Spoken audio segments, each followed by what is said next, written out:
Hello. This is Rose Nyland. What? That was Oh, the winners of the Publishers Clearinghouse? Ed McMahon wants to see me right away. I have to apologize. I thought this was the Joe Franklin studio. I'll tell you why I'm here. I happen to be in town over doing some stuff for the NBC affiliate. That's right. And, Ed McMahon, our good friend, could not be here. Yeah. But it seems, David, that you are the $1 million winner. Oh, my God! I've won $1 million.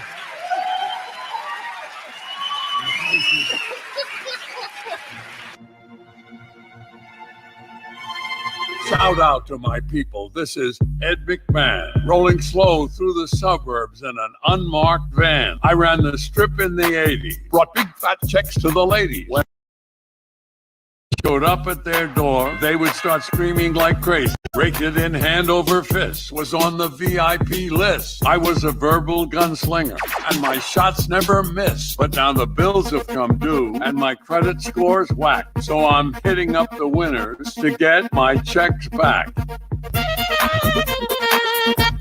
Hi, Ed McMahon. Ed McMahon. Remember I gave you that big check? I'd like to have that check back. If you... I'm having some stuff would help a lot. Just a little bit. Because, and I knew, the difference in the situation was I knew you were making bank on those shirts. I knew you were. I did okay. Yeah. You look like the Monopoly guy. You're driving from town to town in a black top hat and a monocle. I remember they started bootlegging that just to quickly talk about me for a second. I'll never join you. If you only knew the power of the dark side. When I first saw the dialogue that said, Luke, I am your father, I said to myself, he's lying. I wonder how they're going to play that liar. Obi-Wan never told you what happened to your father. He told me enough. He told me you killed him. No. I am your father. Say what?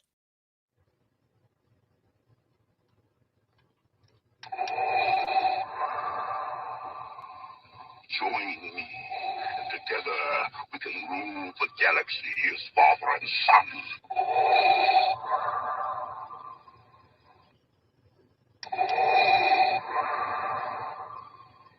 Luke, I am your father.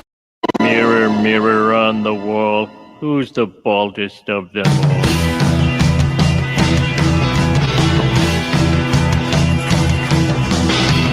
I see a red door and I want to paint it black. It's the city I live in, the city of angels. Lonely as I am to the crowd. And all right, everyone. Welcome back to Dose of Reality. Just let me know that you can see me and hear me. I'm assuming you can because we do check these sort of things. Today, for those that aren't familiar, this is the My Awakening series. This is episode 31, where I come out and I interview various researchers in the different communities, and I get their personal story, their journey, their view on the topics that they went through.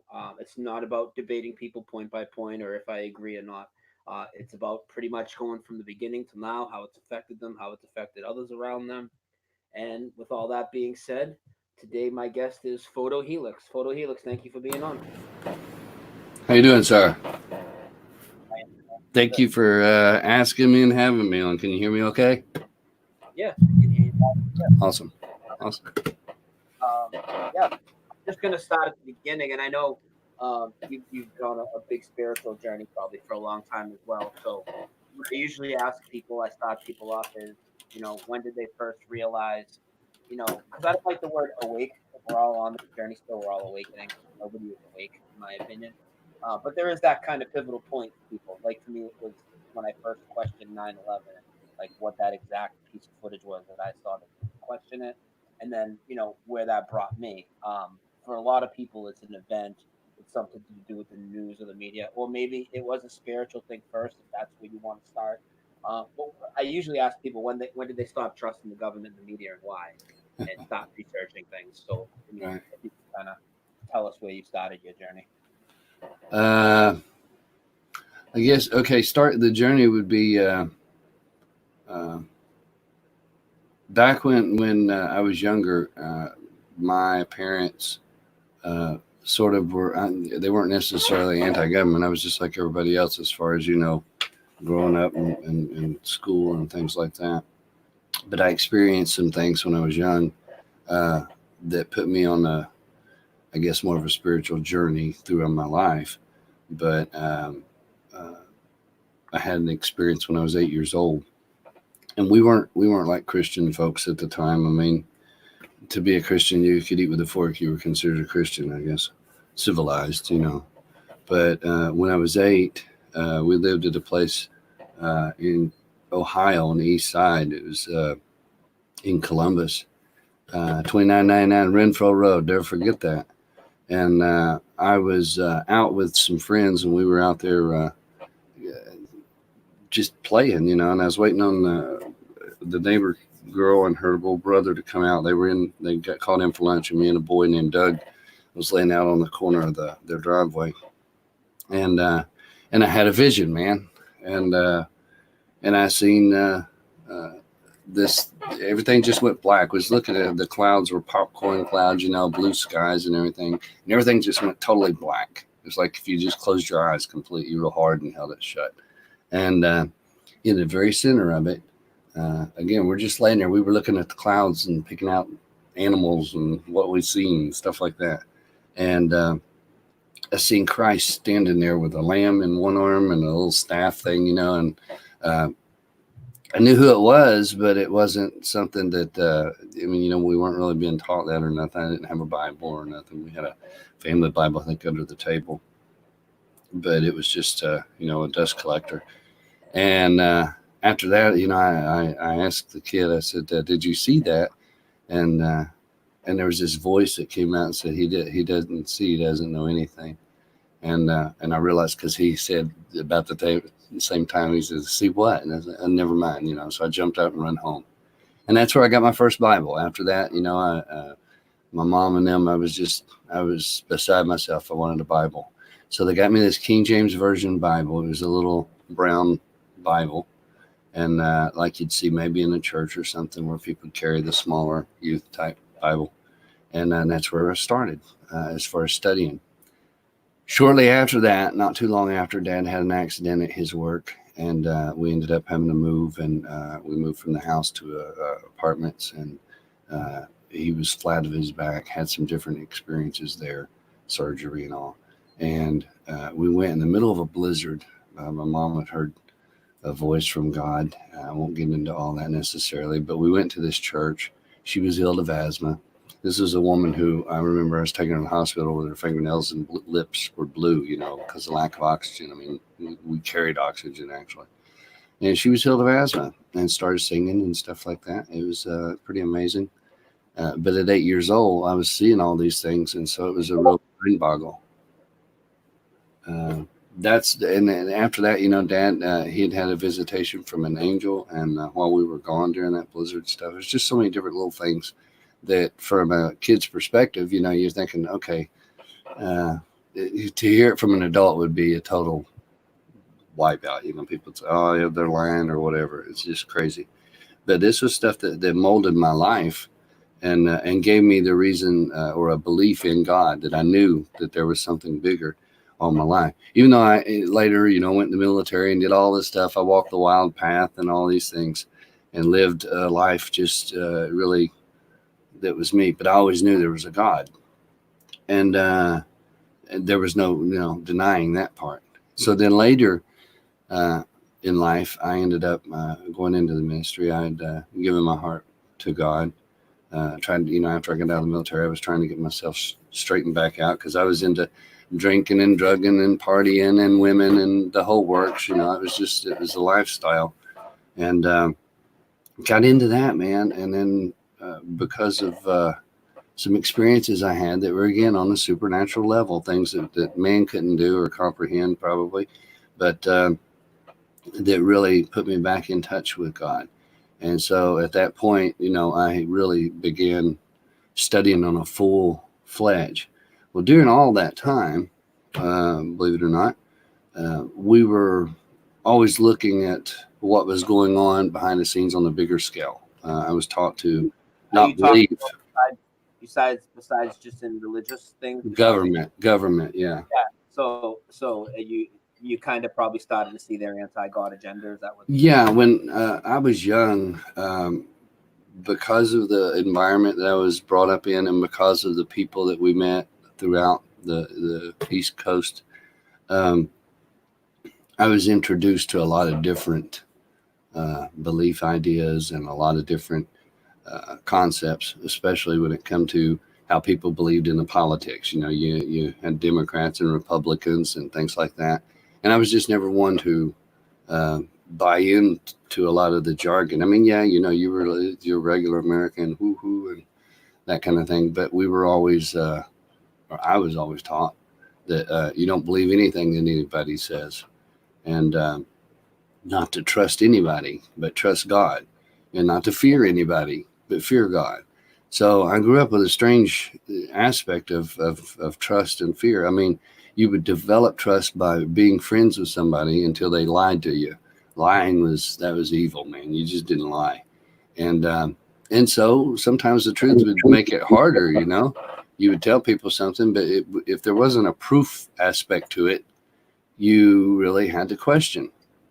And because I believed the prophecies and the truth of the scriptures, because of what I had experienced, not because what it said or because of what people said, but because of the experiences I had had, it was just me and God one-on-one kind of thing. Those were the things that made him real to me. And so I began this kind of concept of process of elimination, as it were. And that included everything from what somebody in a political aspect would tell you to some preacher in a pulpit would tell you. And because of the studies that I really devoted to and grasped, I didn't believe half of the things I was hearing from anybody. And I would question, how is it that God, when Christ supposedly is coming back and that sky is ripped open or torn open, I mean, going by what it says in the scriptures, how is it that every eye is going to see him? I questioned those things because people were saying, okay, we're here and China's over here, but when he comes back, everybody's going to see him. And I'm like, okay, how is that? How will everybody see him exactly? Is it just going to open all the way around? And my mind as a child couldn't comprehend how that would work. Yeah. But I knew he was real. And so I had to believe what he was and who he was rather than what man was saying. And so I would find my dad got a Strong's Concordance back when I was little. I was probably about 15. I started really digging into a concordance, and that gives you every word that's written, so you can read the original language, Hebrew or Chaldean or Greek or Aramaic, whatever it was written in, and you could get a different meaning from those words because you understood what they were originally. Not, it's like you and me. If we're here and I write you a letter, say you're German and I'm French, and I write you a letter in Spanish, there's going to be a lot of misunderstandings in that. And so by the time you get it, if you write it and recopy it and write it in English and send it off to somebody over in China, by the time they can read it, it goes through so many different languages and translations, transliterations, and all that. And interpretations even added. So I was one of those people who wanted to prove everything or disprove it. I was just that kind of person. I didn't believe anything you told me unless you could prove it. I had to have proof. And I think that's why God made me or let me see the things he did. That's good. That's good. Everybody should have that. I think so. I think nobody should believe anything that they're told or what they see with their own eyes sometimes, because even the eyes will lie to you, especially with photographs and things like that. You can stage Photographs aren't reality, man. Photographs are not reality. No. They say a picture's worth 1,000 words, and whoever said that knows what they were talking about. And that's why Hollywood made it so big. It's a programming powerhouse. Well, it's total program. I mean, you were just talking about, you were showing the spinning ball there. I mean, look at all the pictures from space. They're all completely fake, but people believe it because they think photographs prove reality. Well, and that's the thing. Here's the thing, though. I'll even go one more. I would be more likely to believe a photograph. The problem is we don't have any of those. We have CGI now because of this modern technology. We can create pictures. I can do a painting. I'm an artist. I can paint a painting, literally, of the blue marble, they call it, that looks as real, if not more so, than a CGI picture that a computer generates. And the problem is we still don't have an actual flat footage picture. We don't have, I mean, when I say flat, I'm not talking about flat versus round. I'm talking about just a straight out, flat out kind of photograph. Because the things that they showed us, you know, I was always skeptical of the NASA moon landing because of what the scripture said about a firmament and all of those things and how those were hung there. And I thought, well, you know, maybe God did hang it there, because you still get these programming from schools, and thought, well, okay, so maybe if the earth is his footstool, which is what the scripture says, if the earth is God's footstool, where he's looking at it, and we're like grasshoppers, like we're like it's an ant farm, so to speak. But if that's the case, then is it just a round ball that sits in front of him and floats around? Is he holding it that way? And you always see those pictures where they show God or Christ or something holding his earth, or it's just sort of spinning in his hand or whatnot. And there's just so many things that just didn't make sense to me. And when you can't see physical evidence and photographs and things, and so I started looking at I don't know. I just looked at life at a real skeptical kind of person. And I you know, there were discrepancies in the King James version because of the language of that was used. There was discrepancies in the school system, the stuff they would teach you. There was discrepancies in the moon landing because the moon was too small, or the earth in the background supposedly was too big. You know, they got these pictures they supposedly got on the lunar surface, and in the background you can see the moon is the same size as it is if you were on the earth. And it's like, that's so fake, you know. Yeah. And you can tell it's insulting. It's so fake that it's insulting. It is. It really is insulting. I mean, when you look at that stuff, I mean, the lunar lander looks like ripped construction paper, aluminum foil, curtain rods, and scotch tape. Like literally, like you could have went to Walmart for $20 and built that thing. That's the thing, you know. And if you look into like how they're doing these new cameras and things, once you get to the technological explosion, if you will, because in the 80s, you know, it was just not something that we really even thought about. It wasn't a thing to focus on. I had heard about flat earth and hollow earth, and you couldn't read comic books without hearing about those concepts when I was a kid. And so, you know, I had that idea about these things, but just had no proof of anything. You know, it wasn't something I went after. And my point was to either prove something right or prove something wrong. And again, process of elimination. And then there was this thing that came out, and I had seen it back when I was in high school. The first time I'd heard about it on Popular Mechanics. There was a magazine that had come out in Popular Mechanics, and there was another magazine that I'd heard about it in and did the research on it. But as I was coming into the military is when I really got into doing the digging on it, we'll say. But there's a guy called Papard or oh my goodness, they named the Star Trek captain after him on a video or on TV shows. Picard, thank you. Not Papard. I'm thinking of Grey Poupon mustard. Yeah, Picard. He was an adventurer and explorer.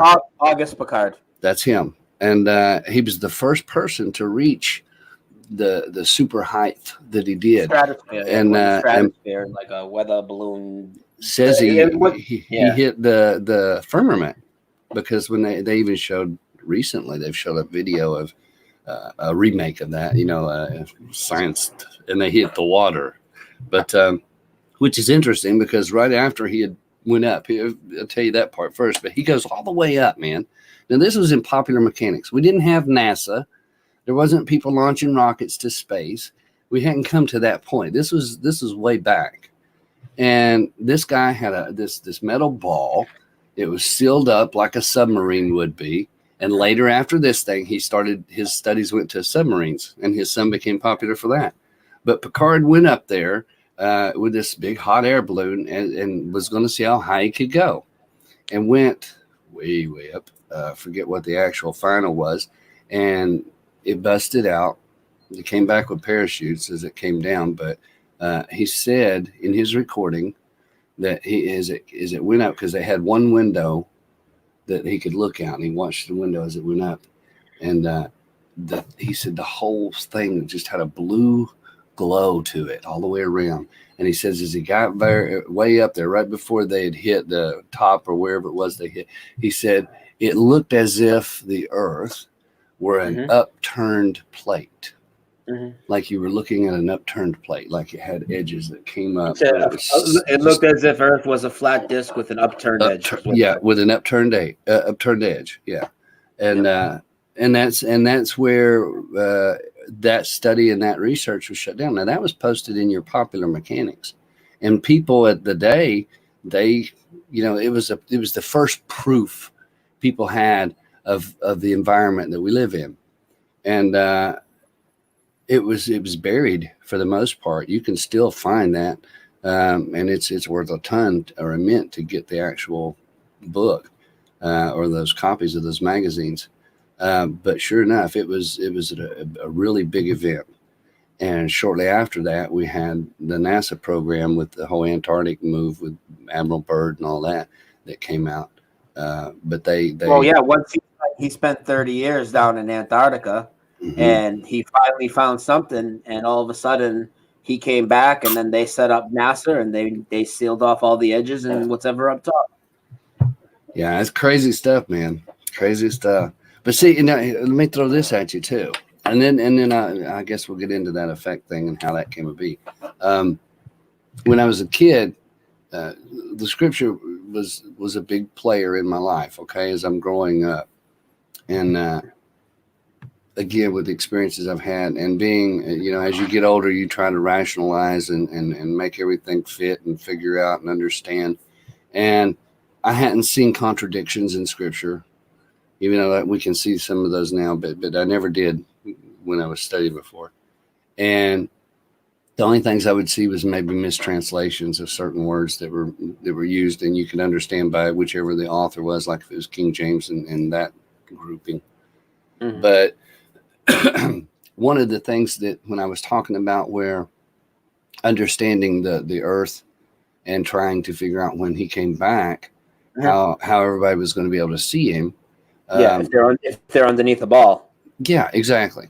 And so that's where I started coming to the conclusion that everything was going to have an earthquake. Because it says all the islands shall be moved out of their places. You were still taking the ball for granted, and you were reaching for all these cataclysmic things that would have to happen in order for everybody to see him return. Exactly. Yeah. And that was the thing, because of knowing it round or believing it to be round in that concept, you have to have an understanding of how scripture is going to be able to move all of the islands out of their places. And so my idea was that, okay, what'll probably happen is everything's going to shift and go back to the one continent, the Tataria kind of thing. And interestingly enough, with the effects, that's exactly sort of what we're seeing happen with all the islands being moved out of their places. We're moving back, Australia's moving up and South America moving over. And these are the things that people in the community would understand that right off the bat because of the way the geological changes have taken place. But this is still prophecy being fulfilled. These things happening right before our eyes in some ways, and the majority being blind. That was another one of the prophecy parts. And so anyway, I pictured in my mind that the islands would be just all moved out and moved together so that they would be in that one central spot where when he came back, that everybody would see that way. And interestingly enough, if you look on a globe now, used to you could see land from any angle of the globe. But now, if you look on your globes, there's one particular part, the way it can turn, that it's all water. So everything already has shifted literally to one side, which is an amazing thing in itself. The fact that maps and globes and whatever way we track it has moved in such a way. All the islands moved out of their places, which leads more confidence in what the prophecies spoke of, because that's exactly what has taken place, that the islands moved out of their places. But if the earth, it says in scripture that the earth is immovable.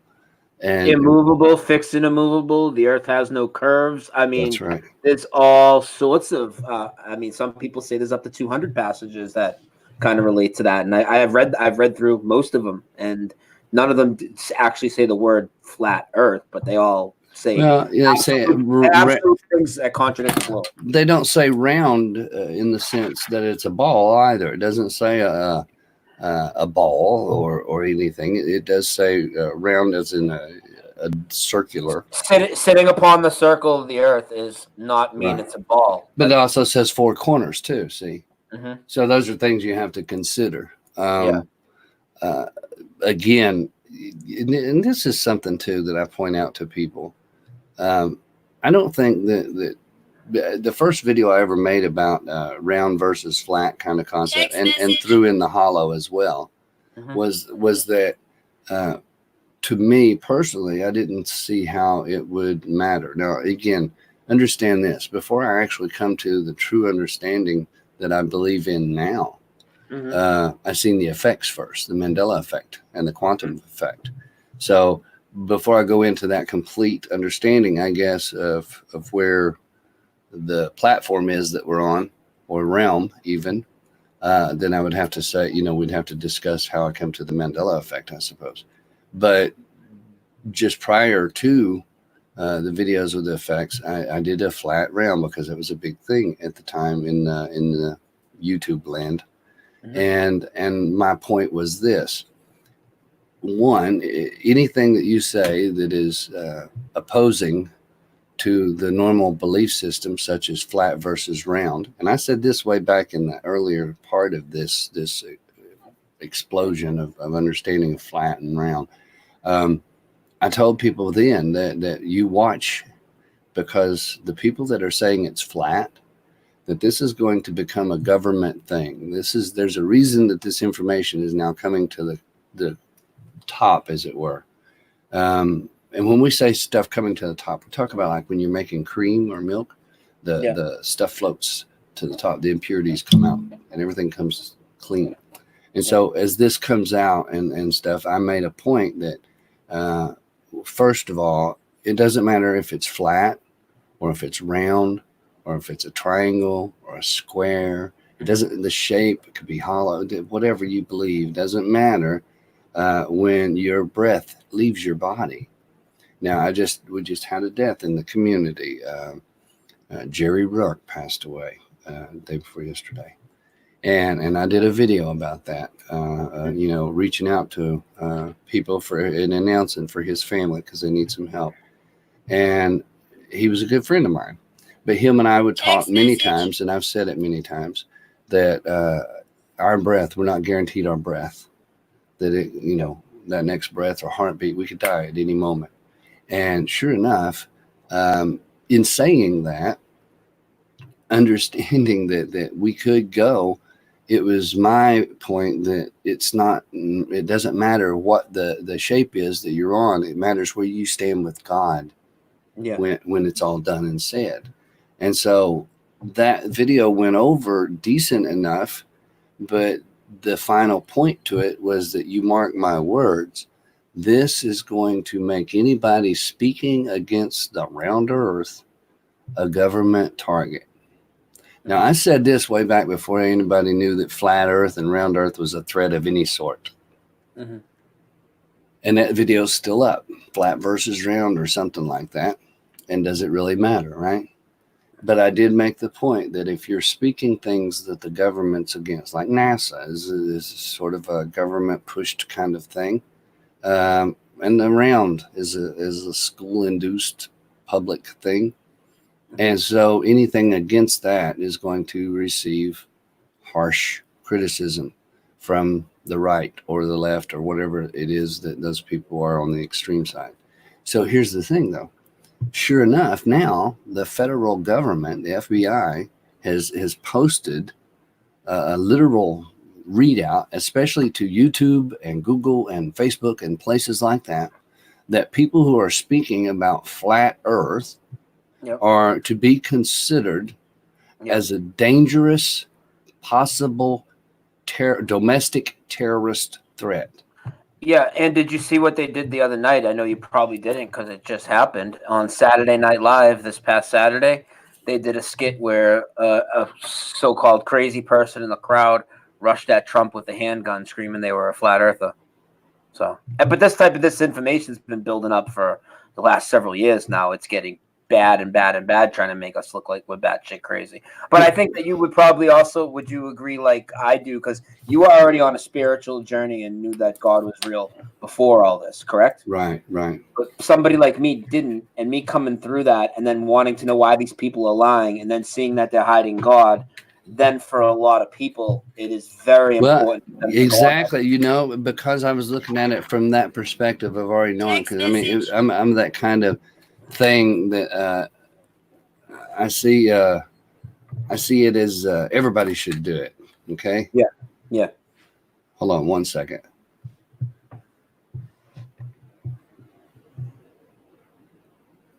I'm sorry, brother. No, it's all right.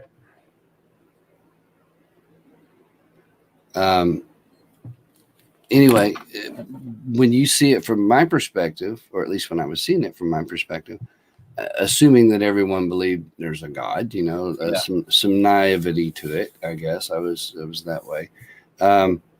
Just assuming everybody knew what I knew for the most part. Mm-hmm. And as you grow and you find out that's not so much the truth, and being military and all that, you find out a lot of different belief systems in the world. And so I came to grasp that not everybody could grab it or understand it. But the idea that the government would use these things and it be a danger to them just made more concrete that it was probably we were onto something. Yeah, and I use verbiage similar to you. You sounded a lot like me when you said, I don't care if it's flat, round, triangle.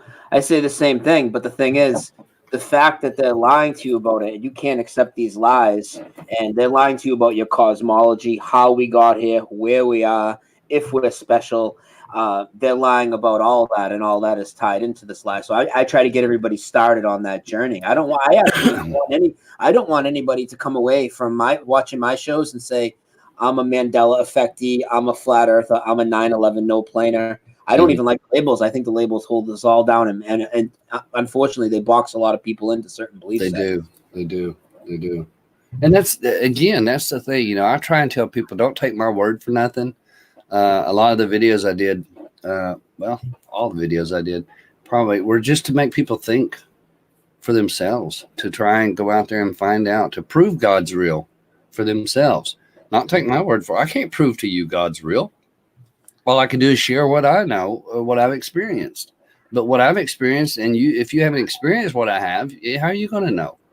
I tell people, it's like, you know, telling a blind man the color of the rainbow. You're not going to get that through their head. They can't comprehend that. I mean, unless they had sight at one time. But if they were born blind, they would never understand the colors of a rainbow. And so somebody that has not had an experience with God is not going to understand how that all works unless they have that experience. And you can get that experience. You can have it. You just have to seek it. That's the whole point. But God deals with each individual in different ways. And the governments of the world, and I mean all of them. You look at Antarctica Treaty and the CERN treaties and things like that, where we have all these major players in the government, even though in the front face they're in war, behind the scenes they're really working in hand, and their ultimate, yeah. No, people think that we're at beef with Russia and stuff. They got people living in the same space stations and everything. right. That's funny. That right there is just a big quinky dink, isn't it? Yeah. You We're talked about Russian, but we're going to the Russian space station. Yeah, you mentioned the Antarctic Treaty. I don't think people realize how massive that is. To like, look, there's over 50 nations. Oh, that it's are big. It's all big. in cahoots on sealing it off. Yeah. And these are all people that at different stages, you all hear about them at wars with each other and all this, but they all agree not to step on their treaty that's gone back since 1958 in Antarctica. What are they hiding? That's right. And here's the thing: if you go down there, if you set sail to go down there on your own, you're dead. They're going to. You will be sunk, literally shot down and sunk after they may capture you first, but it depends on your vessel and how many crew you got. They limit what you dead. can bring for fuel, and you can't even go basically past the 65th parallel. They're going to turn you around. But hey, no big deal.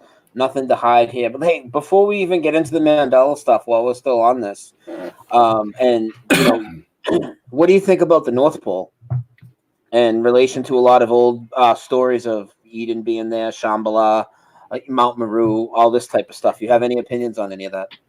Well, the biggest thing, I know you don't want to go into the effect just yet, but the North Pole, that was what was always taught about Santa Claus, right? I was taught this will show you my background. I was taught because lies were such an important point that there was no Santa Claus. I was taught the truth from the beginning, that my gifts come from my mother and my dad. So I never believed in Santa Claus ever. And they've always tried to teach me even the hardest core truth about life. And so when looking into some of these things, again, thinking that the ball was what it was, the North Pole just was a place of, you had Greenland up there, because there was a conglomerate of all these different places that were cold. Greenland was cold and white, and Iceland was the green. And they named that, supposedly the story was that I understood, was because the pirates or whoever it was, how you sort of stereotype, but the pirates had named where they buried their treasures. They called Greenland Iceland because they didn't want the people to come there. And but then when you start looking at North Pole and you look at the different things, I had an uncle, so I guess this gives credence to, who did, he was on a submarine. It was called a nuclear submarine, and it was the first kind or the first of its kind.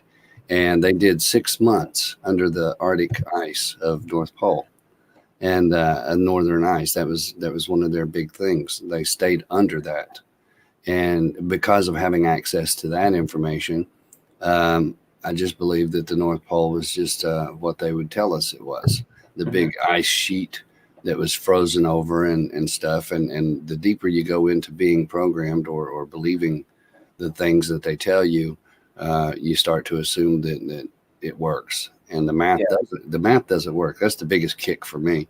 But this submarine my uncle was on, they stayed under this ice. So what actual continent? I was told the North Pole. So I don't know specifically what part or what region they were in. But if you look at it now versus prior to the changes being a reality, there really was a cold region up there. It was an icy region. But sometimes you have to wonder, if you were to lay it all out flat, is that a same part of the ice that we see in the what they call the North and the South Poles? Is that the same ice? Does that make sense? That it maybe is a big ring kind of thing. That part of what we would see in the northern part that was photographed, because how far do they go into that deep center? They say you can go right to it up there. So I don't know. But you never see really many expeditions too deep into that region. And why, I don't know. I just, the whole point of North Pole being Santa Claus, that was sort of the big thing that's taught to the kids. It's part of what helps to teach the ball theory. People don't realize that Santa Claus teaches ball. And so if you're going to believe one lie, you might as well believe a bunch of lies. Santa, aka Satan, teaches ball. Yeah, right. Ball. Big Could it be Satan? What was that? Right. Yeah, the church lady. Could it be Satan? Yeah, right. That's so funny. But I don't know, man. I just I was always one of those people that was just really against people saying something that wasn't true, or knowing the truth about something, and hearing people talk out of the side of their mouth, or try and scam people. I couldn't stand a liar. If you lied to me, I had an issue with it. That's one of the reasons we do what we do, right? Besides that, we know it's what we need to do. It's the right thing to do. What sparked a lot of us was we can't stand being lied to. I mean, that's what it was for me. You know, when did you start your YouTube channel? So we're going to get into the effect soon. But is that why you started your YouTube channel, for the effect? Or did you get on YouTube and talk about other things? And what were those things? Yeah, I the first thing I did, I had a YouTube channel, and I want to say it was 2007, I believe. I believe it was 2007 when I came on, because prior to that I didn't know anything about YouTube, and I was doing photography at the time, and that was sort of my line of work as a photographer. I was an artist, so I was doing different things. I've always been in construction and design and all that kind of junk. Anything that's creative, I was involved in it somehow.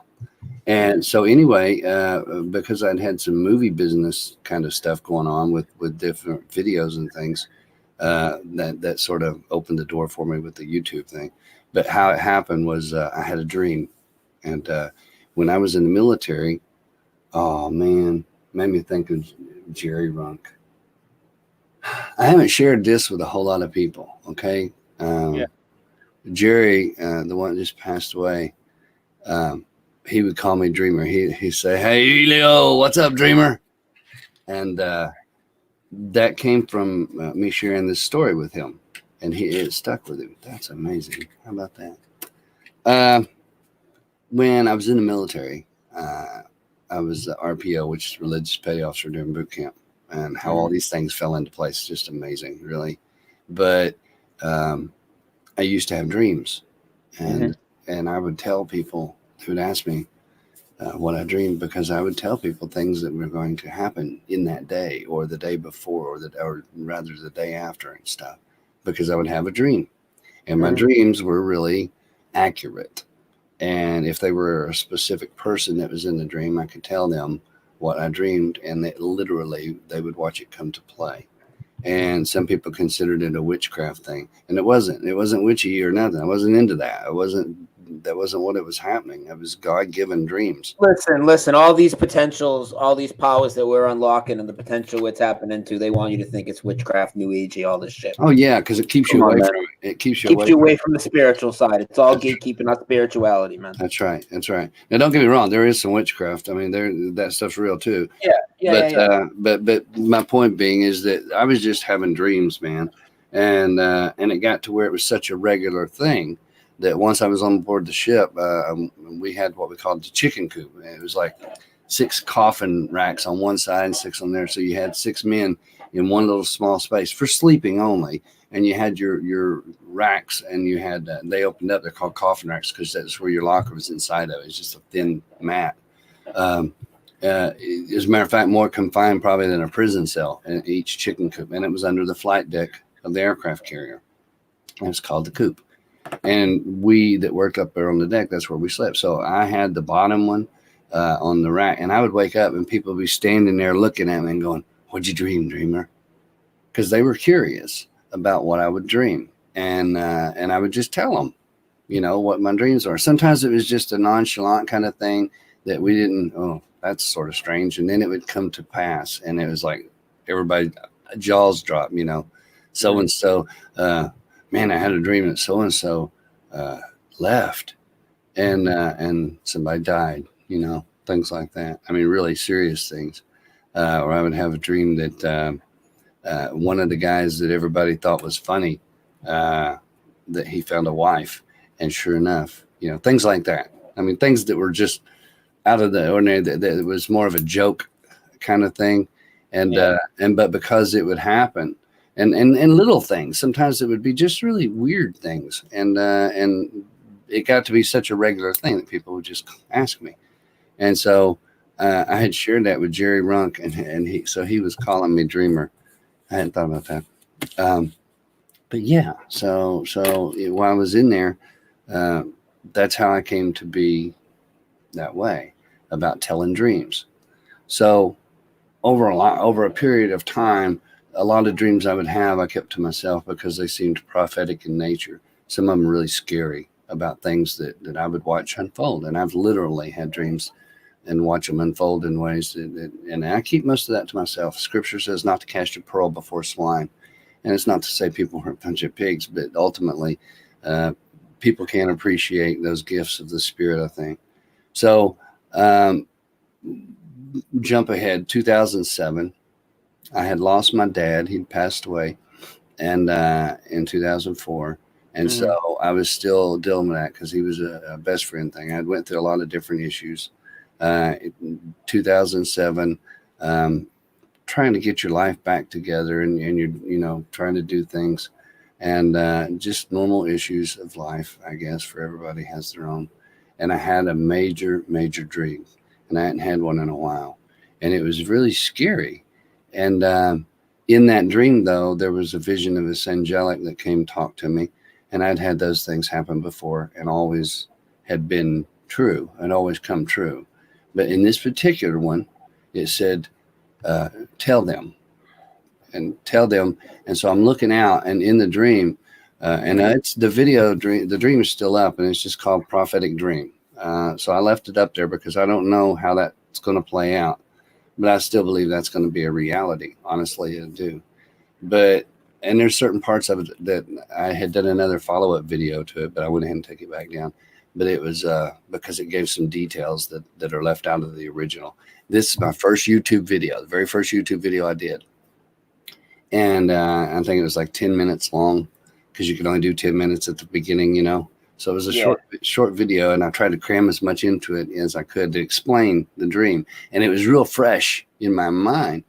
And that's how I came to the YouTube. But in part of the dream, toward the end there, this angel comes to me, and I'm looking at a movie theater. I'm literally in a movie theater, and the big screen up there, and people are just coming in and sitting down in the thing. You know how if you go to a movie where people are just coming in, lights are still up, and people's trying to find their seats with popcorn and stuff. The old fashioned, not these big fancy, recliner seats, but I mean just the regular red seats of a theater, and people are just shuffling in and out. And I'm at the back of the theater, and this angel comes to me, and he says, and points sort of toward the front of the screen there, and says, "Tell them." And so I'm supposed to tell them all the stuff that just went down, and I'm, my question is, who are they? Who am I telling? And the idea of being in a movie theater, what is this? Am I supposed to make a movie about this?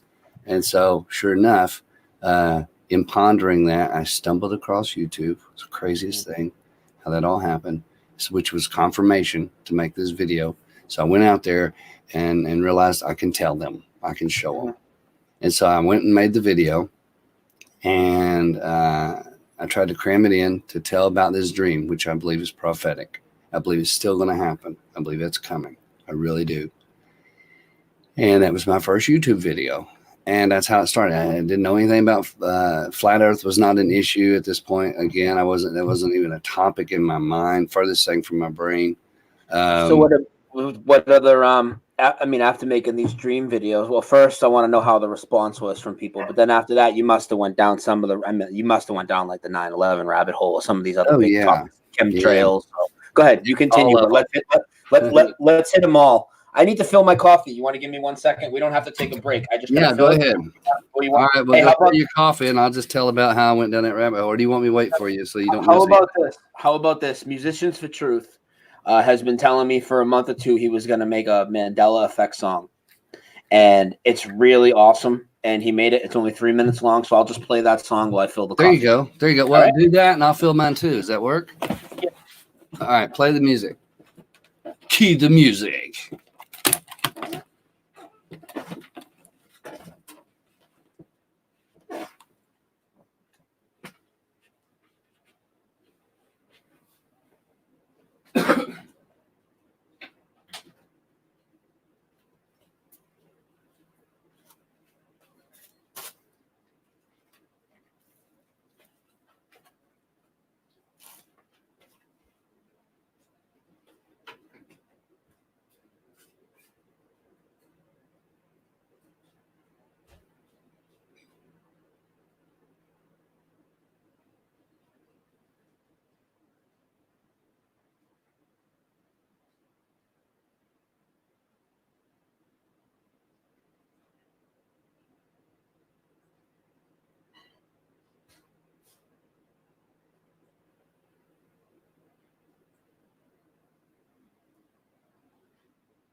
What do you do when you say you're wrong?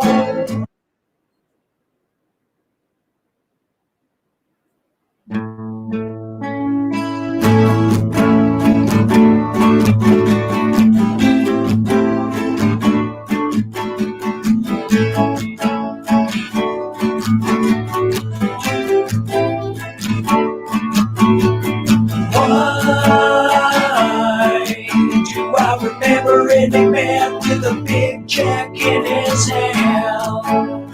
Yeah, oh no, oh no. Why do we see the Tin Man with a pipe wrench in his hand? Yeah, oh no.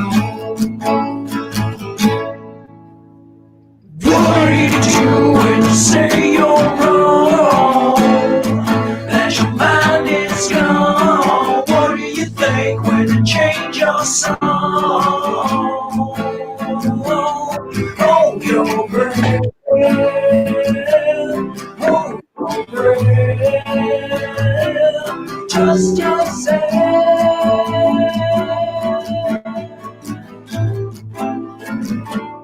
Trust yourself.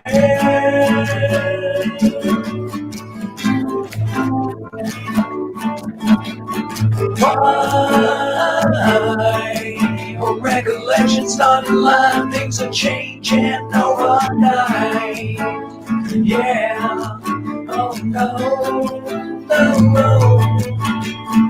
Why did the braces fade away, but the memory remains? Yeah. Oh no. What do you do when you say you're wrong? When the proof is gone, what do you think when you change this song? Hold your breath.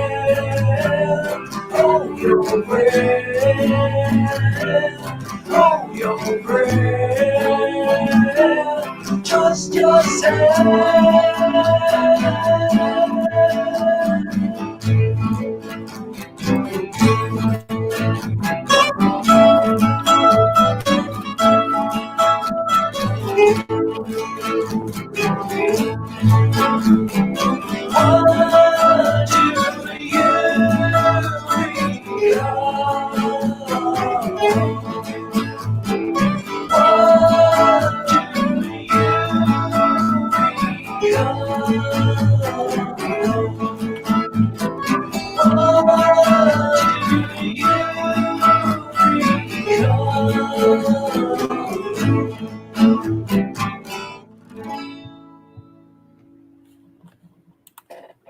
All right, everyone, and I'll grab the link for you guys real quick for his video on his channel.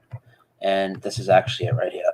I did mirror it as well on the Real News Online, and I'll put it up on mine later. How's my audio? Am I coming in low, guys? Let me know. And if I have to, I'll switch it back again. Give me 1 second here. Sound good over here. Yeah, I know. I sounded good to you last time. And so hang on. Let me just, I'm going to put my mic back the way I had it. Hang on. Stop the screen share. Microphone. Just a little audio issue today. I don't know what's up with that. All right. I put it back. We should be good. Just if I play a sound clip, somebody remind me. Okay, Photo, we were at the point where you made your first YouTube video. Started YouTube, yeah. Okay, Yeah, so check this out. I'll rip through that. So in the midst of doing this, after I did that video, I had some pretty good feedback. And so I thought, well, you know, this is a platform where I can reach people, because at this point I had turned my life back over to God, and was trying to come out of the kind of debauchery and the kind of sin in my life and things that I was doing, because I was really about me. And even though I was always about reaching people, but this dream really affected me. And it was time, you know, that I understood that this was time now to do a new thing. So the one thing that I was about was truthing, being a truther. And so I went into discussing some things, and because of me being ex-military and having certain access to certain individuals and certain information, I was about exposing what was really happening and telling people that, you better make sure you're right with God. That was the big thing. And so I went about it, doing it in comedic ways, but which brung an audience. Because I was doing humor. Humor is a great icebreaker, and it's a fantastic way to plant seeds. That was the whole point. I wasn't trying to shovel anything. I wasn't trying to preach hard or anything. I was just trying to share people information and do it in a funny way so that it was accepted. People would get, at one point I did this thing called the Survivor Hunter. That was the name of it. And I talked like this. It was a guy that talked like this all the time, and he was like an Australian outback or something, and he was a Cogney or whatever. That just does not sound right coming out of your fucking mouth. I know it, right? It's crazy, man. And so I would do that, and then this was, I would say, no matter what you do, if you're going to hang out with me in the outback or in the brush or something, you better make sure you're right with God. You know what I mean?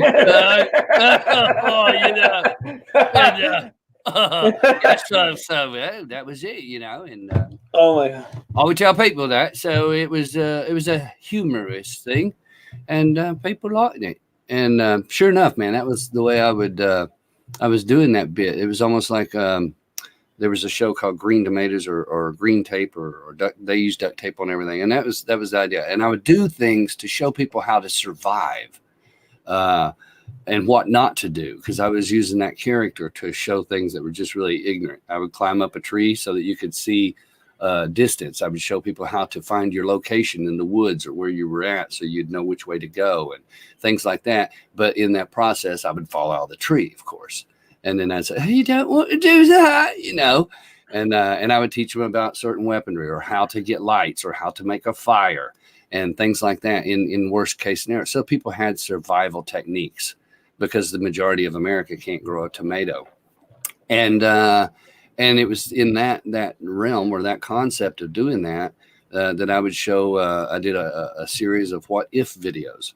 As if, what if this is true? What if the prophecies are real? What if the government just took everybody and blowed everything up and those kinds of things, all these post-apocalyptic style and just little bits and clips and things, just different things that were possible.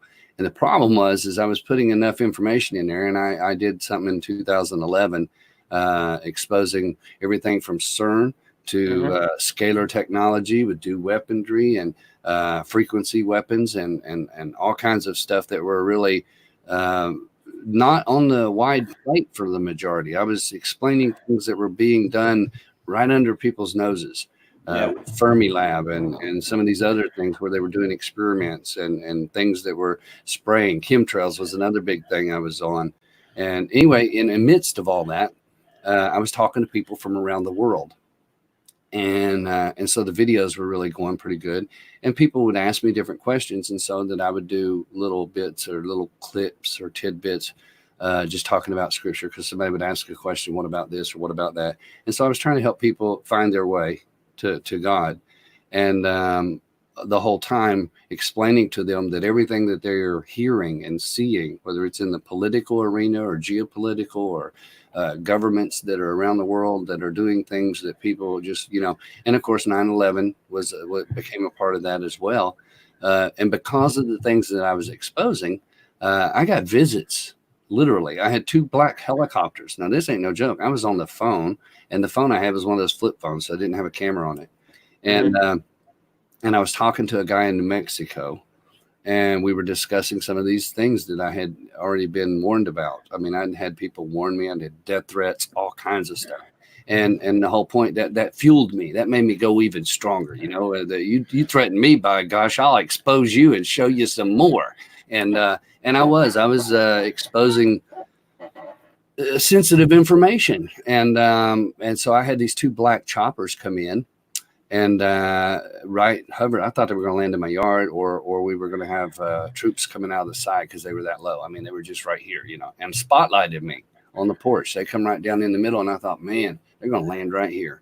And because of the way the trees were, they were hovering, and these things come out of nowhere. And then when they were there, and I was like, I'm hearing helicopters, dude. I'm telling you, I can hear them. And it's like, bam. I mean, literally a big giant spotlight, and I'm standing right here, and there's these two black choppers. What the hell? Yeah, no kidding. I'm thinking this is it, and I start hollering, "Bring me a camera, Brett!" Me, my stupidity. Let's film it. They're going to shoot me. Let's film this, man. This is live. Let's do this. Let's get it on camera. And that was me. And so, needless to say, certain points were made to me.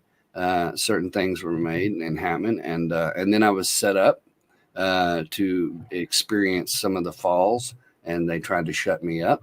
I was threatened with imprisonment and all kinds of wonderful things, and they used people that were in government, that were family. Now, were you like breaching any form of like a disclosure agreement or anything? Is that why? Is that what they were using for a reason? No, I didn't breach any of my own disclosure agreements. Does that make sense? Yeah. There was stuff I'm sure that was being breached. I was saying stuff, but I was doing it in a way that seemed fantasy or like a movie, or the different videos I did was in either comedic or drama. And so the stuff that was breached were not my own. Does that make sense? Mm-hmm. Yeah. Because I was supposed to defend my country, foreign and domestic. And therefore, by telling the truth to my fellow countrymen, to me, that was serving my country. And therefore, some things that people didn't know about was put out there. And again, for the most part, I did it in a way where I was trying to tell people, hey, you should look into this. Don't take my word for anything. Check this out. And I would give different information bits that people could go and look at. And I've always done that. Just little tidbits that I throw out, and I figure people who are in the know or people who really want to grasp will go for it, and they will check for themselves. And then I took a hiatus. I went away for about a year and had life, just normal stuff that you have to deal with, and back and forth. I've had one of those, those triangle things that people talk about, and they say it's UFOs and stuff that they have experience in. And they're TR. Oh, don't ask me the numbers, but it's a military aircraft, but it looks like the shape of a triangle. And I'd had a dream about one, along with some other stuff. And again, I still do those dreams, and I take them serious. But this dream had put me in a place where there was one hovering over me, and sure enough, it was just within that week I had one. We were out in the middle of nowhere, and one come over and was hovering over me, and I didn't have my camera. So, I never mentioned it. And this is the first I'm probably talking about it in a public arena, but it was one of those big triangle things. And it literally came down, and I was watching it. I mean, it didn't come down on the ground, but it was probably maybe 75 foot in the air, maybe, if that, probably. It was that low. I mean, it was big. And it came down, and then it went back up, and then it was just sort of staying there, and it sort of did this little thing as it's, I don't know, you see my hand, it was like this, and you're looking at it, and it's sort of like just turning just ever so slowly, like it was just sort of, and then it reset itself, and then come up again, and then went and flew away. And but it had moved with me. That was the thing. It was really weird, because at first all you could see was this light. It was just a simple, like an orb or a globe light. But then once it came down, because of the way the lighting was in the atmosphere, as far as the moonlight and starlight and all that, and it was right here. I mean, it's right here, dude. I could shine a flashlight on it. But sure enough, it was a pretty big deal. And that was leery, because, at first I'm thinking, well, and I've not really believed in aliens. I've never been that out there on that particular. I'm not doubting that there are things that we don't know about. Okay. I won't say there's not what people refer to as aliens, but I don't believe it's aliens. I believe it's demonic forces and things like that, or different heavenly hosts. I mean, we really don't know what all God's made. We can't even see the things in our naked eye that like the little bugs in your eyelashes that create sleepy. That's their excrement. And we just, oh, you got sleepy in your eyes. And we can't see that with our naked eye. So our frequency of sight and understanding is very limited. We can see this much out of the entirety. And so what is out there, I don't know what all God's made, but I do believe that a lot of what people are experiencing, where they talk about the alien concept and what they see with the grays and all these things, I think that is really the same stuff that Aleister Crowley was dealing with. And his was not aliens, but demons. He literally was conjuring those things. I agree with you 100%. Yeah, that's just me, so yeah, I think and if people really get into the research and really study, I think people will see that that's probably the truth.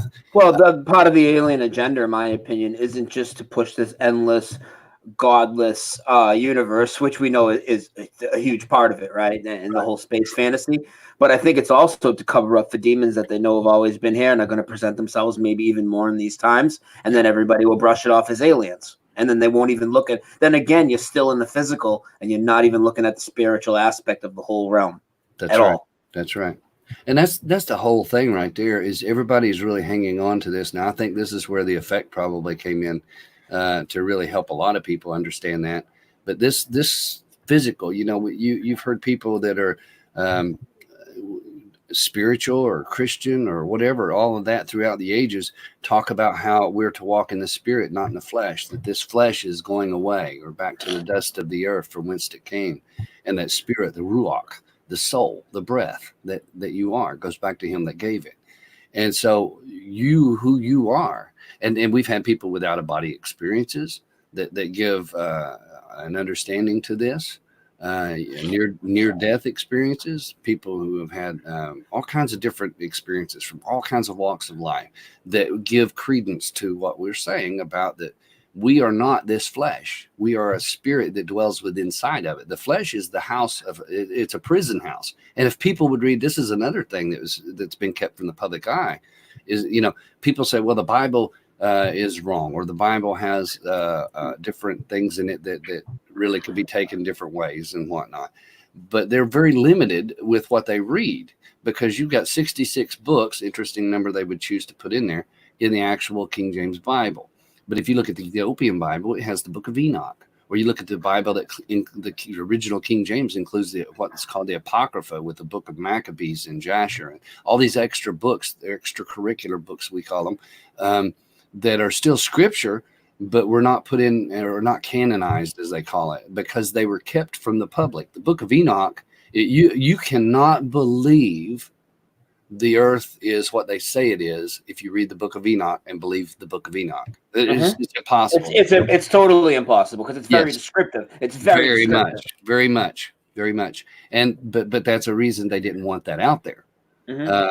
They want to hide those books. And the first book of Adam and Eve, that tells you about how we really do exist and why everything is the way it is in the most part. We also have things that are given from the dark side too. The emerald tablets of thought, the stuff that the Egyptians, all their religion was based upon these beings that came, these fallen, they were called the B'nai Elohim, which were the sons of God, the fallen angels that came down and knew the daughters of men, where the giants and the mighty men of renown came from. And when those were disembodied, we called Nephilim and became the demons we know today, the spirits, if you will, where people are possessed. And it's amazing the stuff you can get into, whether it's science and religion and all of those things, how they intermingle and are true. And the experience that we have in this world, once we come to the knowledge that this flesh is not what it's about, or it's not about this environment, the stuff that's around us, a pair of sunglasses or your cell phone or whatever, all of it's just it's make believe. It's all a distraction. It's all a distraction. That's exactly right. And if you're distracted from knowing the truth, then you're going to be distracted from knowing the Creator.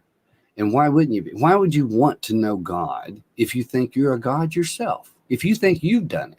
And people really have come to the conclusion in their mind, oh, we're co-creators with God. Well, we probably are co-creators, because he told us to go forth, multiply, and such. Be fruitful and multiply, right? To carry on that life force. where two become one. You know, a male and a female come together and have a child and become one. And we've taken the absurdities that are in the world and made them into the fact. And we've taken the truth in the fact and buried it and called it absurd.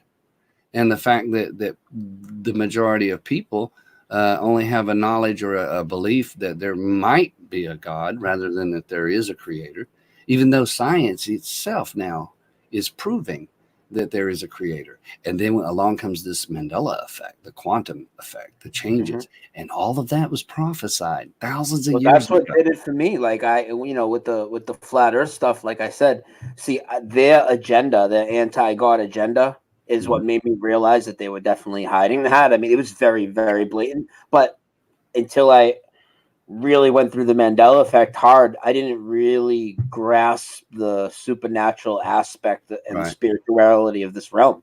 Because once you see things supernaturally changing, things that are in your possession, I mean, there's no denying, you know. And I know you're going to get into the Bible changes as well, and that's probably huge for you, of course, because that's what that's your thing. But yeah, go ahead, continue. I just wanted to throw that in. Yeah, that was a big one for me. But sure enough, man, we all scripture again, and I refer to it a lot because that was something that we who have walked in that life or walked on that path and studied the ancient texts. And when I say text, I'm not talking just what's in your Bible, but I'm talking about all those extracurricular texts. The Book of Enoch, for instance, and Enoch is mentioned in the Bible. Solomon says in the Bible that to the making of many books there is no end. The Book of Kings and the Book of Chronicles that kept historical aspects of the kings and the kingdoms and the wars and things. All of those things talks about other books and names them, and those books can be read even today. They've been kept from the public, but certain aspects of those things give you an insight and an understanding to how you exist, how you work. You think about it, when they came out with DNA and understood DNA for the first time and how everything is made from that same thing, that adds credence to what we call string theory, where everything works on energy. It's all light. And when we grasp that, then you start to realize we're all interconnected, man, on a molecular world, on a molecular. And then this is where a lot of people, they either go one way or the other. Once they realize the interconnection, how that we're breathing the same air and the butterfly effect and all of these different things that take place throughout that. And again, I throw terms out there that because I figure people already understand that. But people take one of two routes. They either go in the idea that we are gods, that we are doing this ourselves, that it's a hive mind because we're all connected, or they go in the idea that there's a higher purpose to all of this. So you're going to take one of those two paths. You're either going to be self-absorbed and follow your own concept and try and rationalize everything from your perspective, or you'll look at it from the bigger picture and try and put yourself outside looking at it from the creator's perspective. If you can look at it from the creator's perspective, you start to understand and get understanding and leading in so many different avenues of life. Life becomes different. Just like those who have seen the Mandela effect or heard it with the different changes of songs or the sight, just like the guy that was doing the video of the song you just had, showing all the different residue.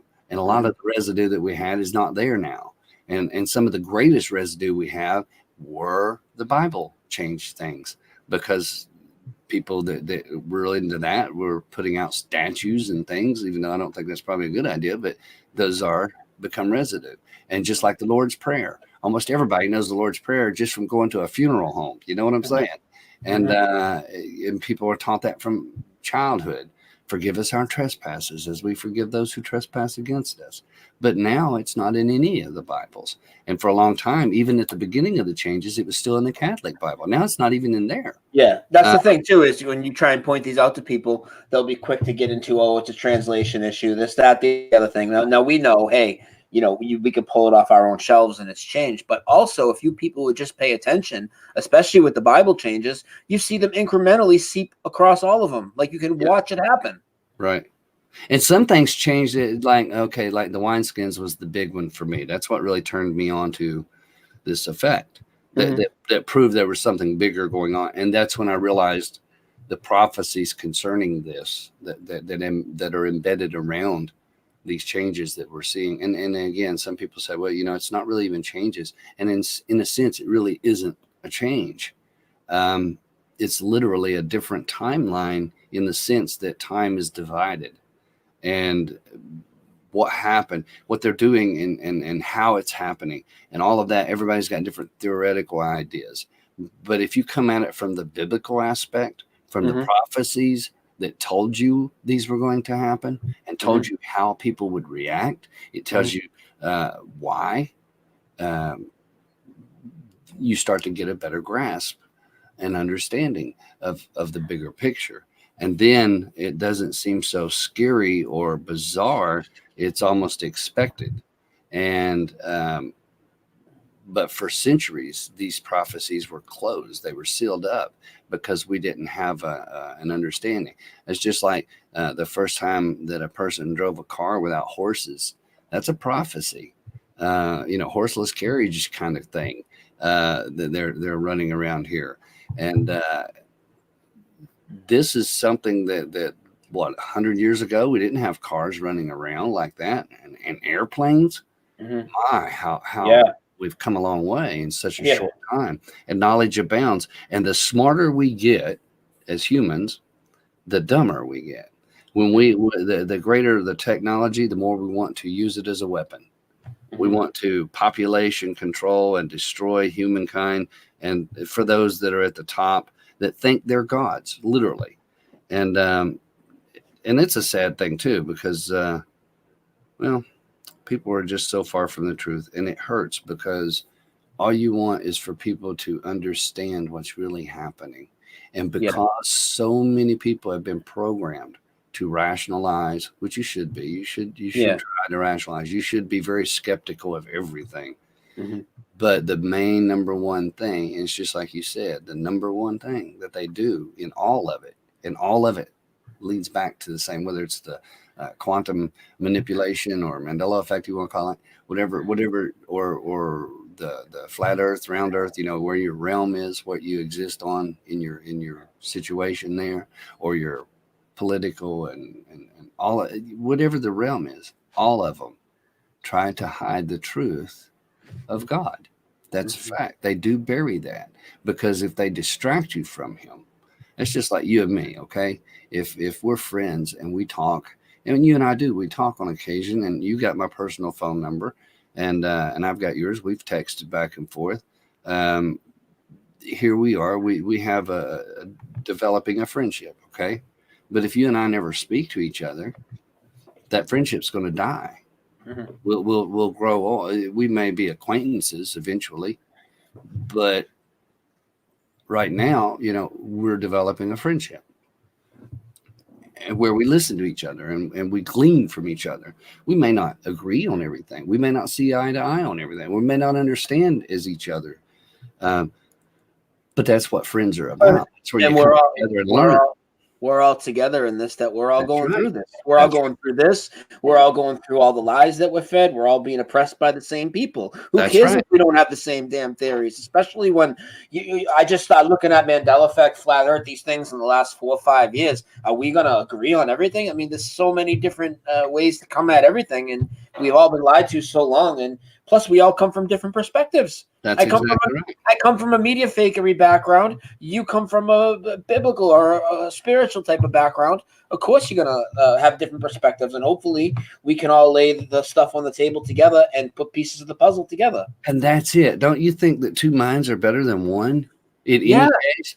And if you've got experiences that you've had, and say Tom has experiences he's had, and I got experiences. The three of us come together, or we'll say Paul. We'll use Paul because I got a friend named Paul. You got a friend named Paul. So we got two Pauls in there. So say we have a round table with you and me and Paul and Tom and whoever, and they all come together and we sit down at the table and share. Now here's where the problem comes. Okay, you have two things that enter in because of the programming of our society.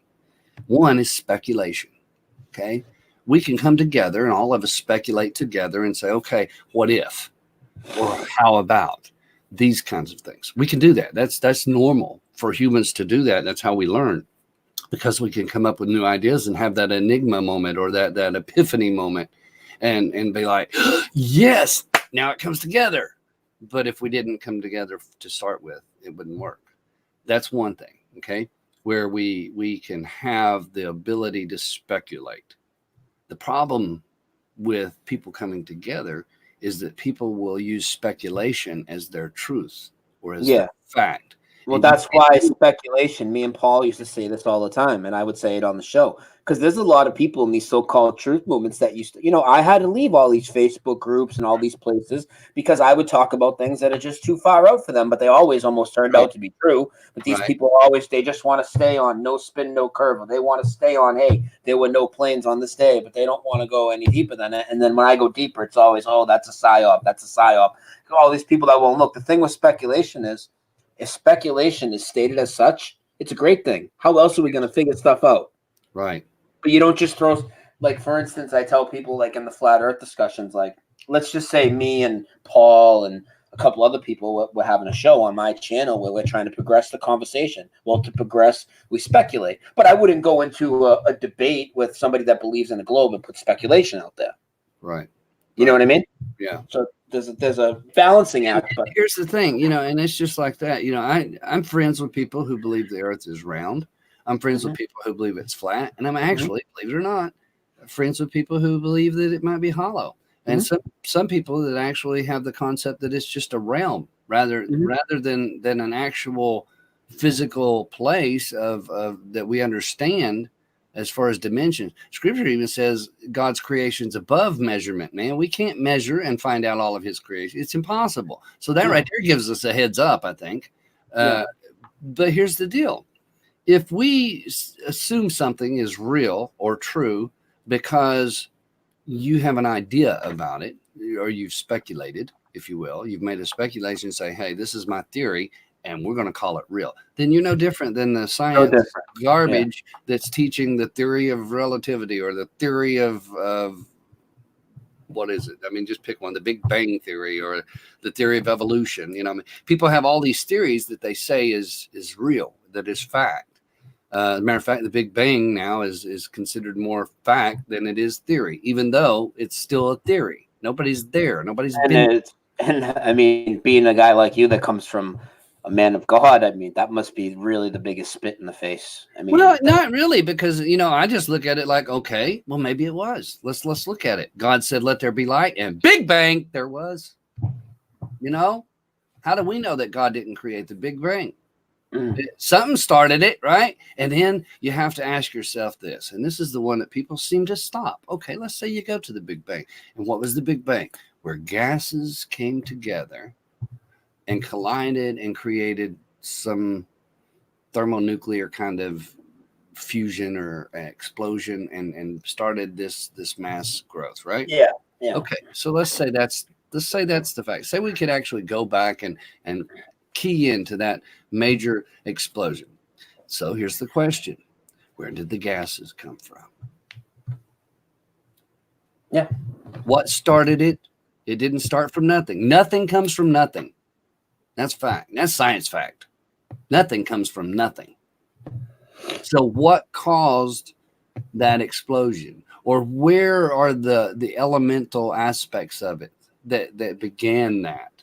What started it? And where did they come from? And of course, you'll have atheists who will say, well, okay, let's look at it this way. If God did do all of that, if God created it that way, where did God come from? See what I mean? Yeah. And so it's the same unending thing. Now, here's the point. With science, even though science has its attributes, if it wasn't for science, we wouldn't have the medicine or the technologies and the things that we use. Science is not a bad thing necessarily. It's when science becomes a religion that it becomes a bad thing. And that's true with spiritualism or being a Christian or being godly or whatever. Anytime something becomes a religion, It's bad. Even Christ didn't like religion. He was throwing the religious leaders out of the temple there. Well, religion has organized religions become just like mainstream science, working hand in hand to gatekeep our spirituality. Yeah, that's a fact. That's a say. And take your money also. Don't forget that. It's not just to defeat your spirituality or your understanding. A lot of it's just to fleece you, to take your money. But you look at the idea. Let me go back because I don't want to go too far off because we already rode a bicycle. But we're talking about speculation, okay? That's one thing. You get people that come in and they speculate and speak it as truth without knowing. The second thing is that people will go from hearsay rather than from their own experience. If you're going to sit down at a table, me, you, and Paul and Tom and Mike and whoever, we sit at a table and have a discussion. And I come to you and I say like this, okay, I know there's a God. Why do I know it? Because I've experienced God. I've experienced an interaction with God, so that not a man has told me and not a book has told me, but a literal experience with him. Okay. Now that's truth. That's me speaking truth from my experience. There'll be another person that may sit at the table beside us and say they know God is real because, well, Photohelix said he knows God's real. Well, now it's hearsay. That's not proof. No. And so if a person says, I know for a fact, beyond a shadow of a doubt, that God is real because Photohelix said that God is real, well, then that you're listening to a man, and then you're wrong. There's no proof in that. You can't do that. A person that says, I know that the earth is round because NASA said so. Well, now that's not proof. You're listening to a man or an organization. And you can come to the point, not speculative again, but hearsay, where people will say, I know that it's round because you can look at the pictures. Even though the people who designed the pictures with CGI tells you there is no pictures of the earth. There's no real photograph of the earth, even though there could be. We can take photographs of the moon with a P900 and look at the crevices on the moon. Yeah. You're going to tell me the earth being the size it is compared to the moon, you can't stand on the moon and take a picture back at the earth? Yeah. And if we're only using P900, you're going to tell me that the imaging and the ability of photographics from a government level or a government standpoint isn't so much better? Oh my God. And some of the excuses they use on their terrible photography, in quotations, I don't have my camera, hang on, so people can see me. Some of the excuses they use on that terrible photography, because even though they do come out, people like Rob Simon will come out and tell you that all the blue marble pics are photoshopped, right? People still don't get it. They'll just put everything, they'll call it an image, right? People will see these images from these alleged satellites, assume that they're real pictures. But then they'll also throw out the excuse, oh, this was, with like a 2 megapixel camera, dude. It's like some of the cameras they say they're using on these satellites that cost billions of dollars are cameras that would be on my Nokia flip phone from like 15 years ago. The cell phone you were talking about. Did you see the Awakened Saint?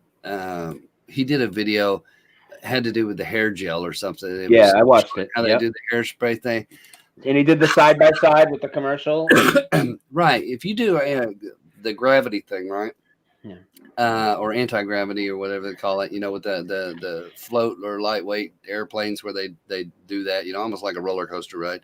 And the hair will float and do different things. Yeah. Even in the water, it does the zero G. That's it. Even in the water, it does that same concept as it does in zero G. But yet they show you on this where it's supposed to be zero G and things floating around. The hair just stays there perfectly stiff and just moves around the same way. There's no flow. It's just perfectly stiff. And it's like, people really believe that. They buy that. It's almost such a Saturday Night Live episode in the face of the public. The things you can show. Oh, these are the people that mock me. I mean, they mock me like I'm an idiot. And I try to be nice to them, and I want everybody to awaken to these things. And it's hard sometimes because I got people that believe there's a red convertible in space with a mannequin driving it with the top down, the impervious paint job, the eyes are still inflated, and it just completed a lap around the sun. And these people laugh at me. It's like, who's the crazy ones here? Because I think the Earth isn't spinning because I've never felt motion, and every time I've ever seen a curve, it's been a fake picture. And I've been up on airplanes plenty of times. I have a question. I have a question for you. Is the glove compartment on that car, is it made out of plastic or is it made out of steel?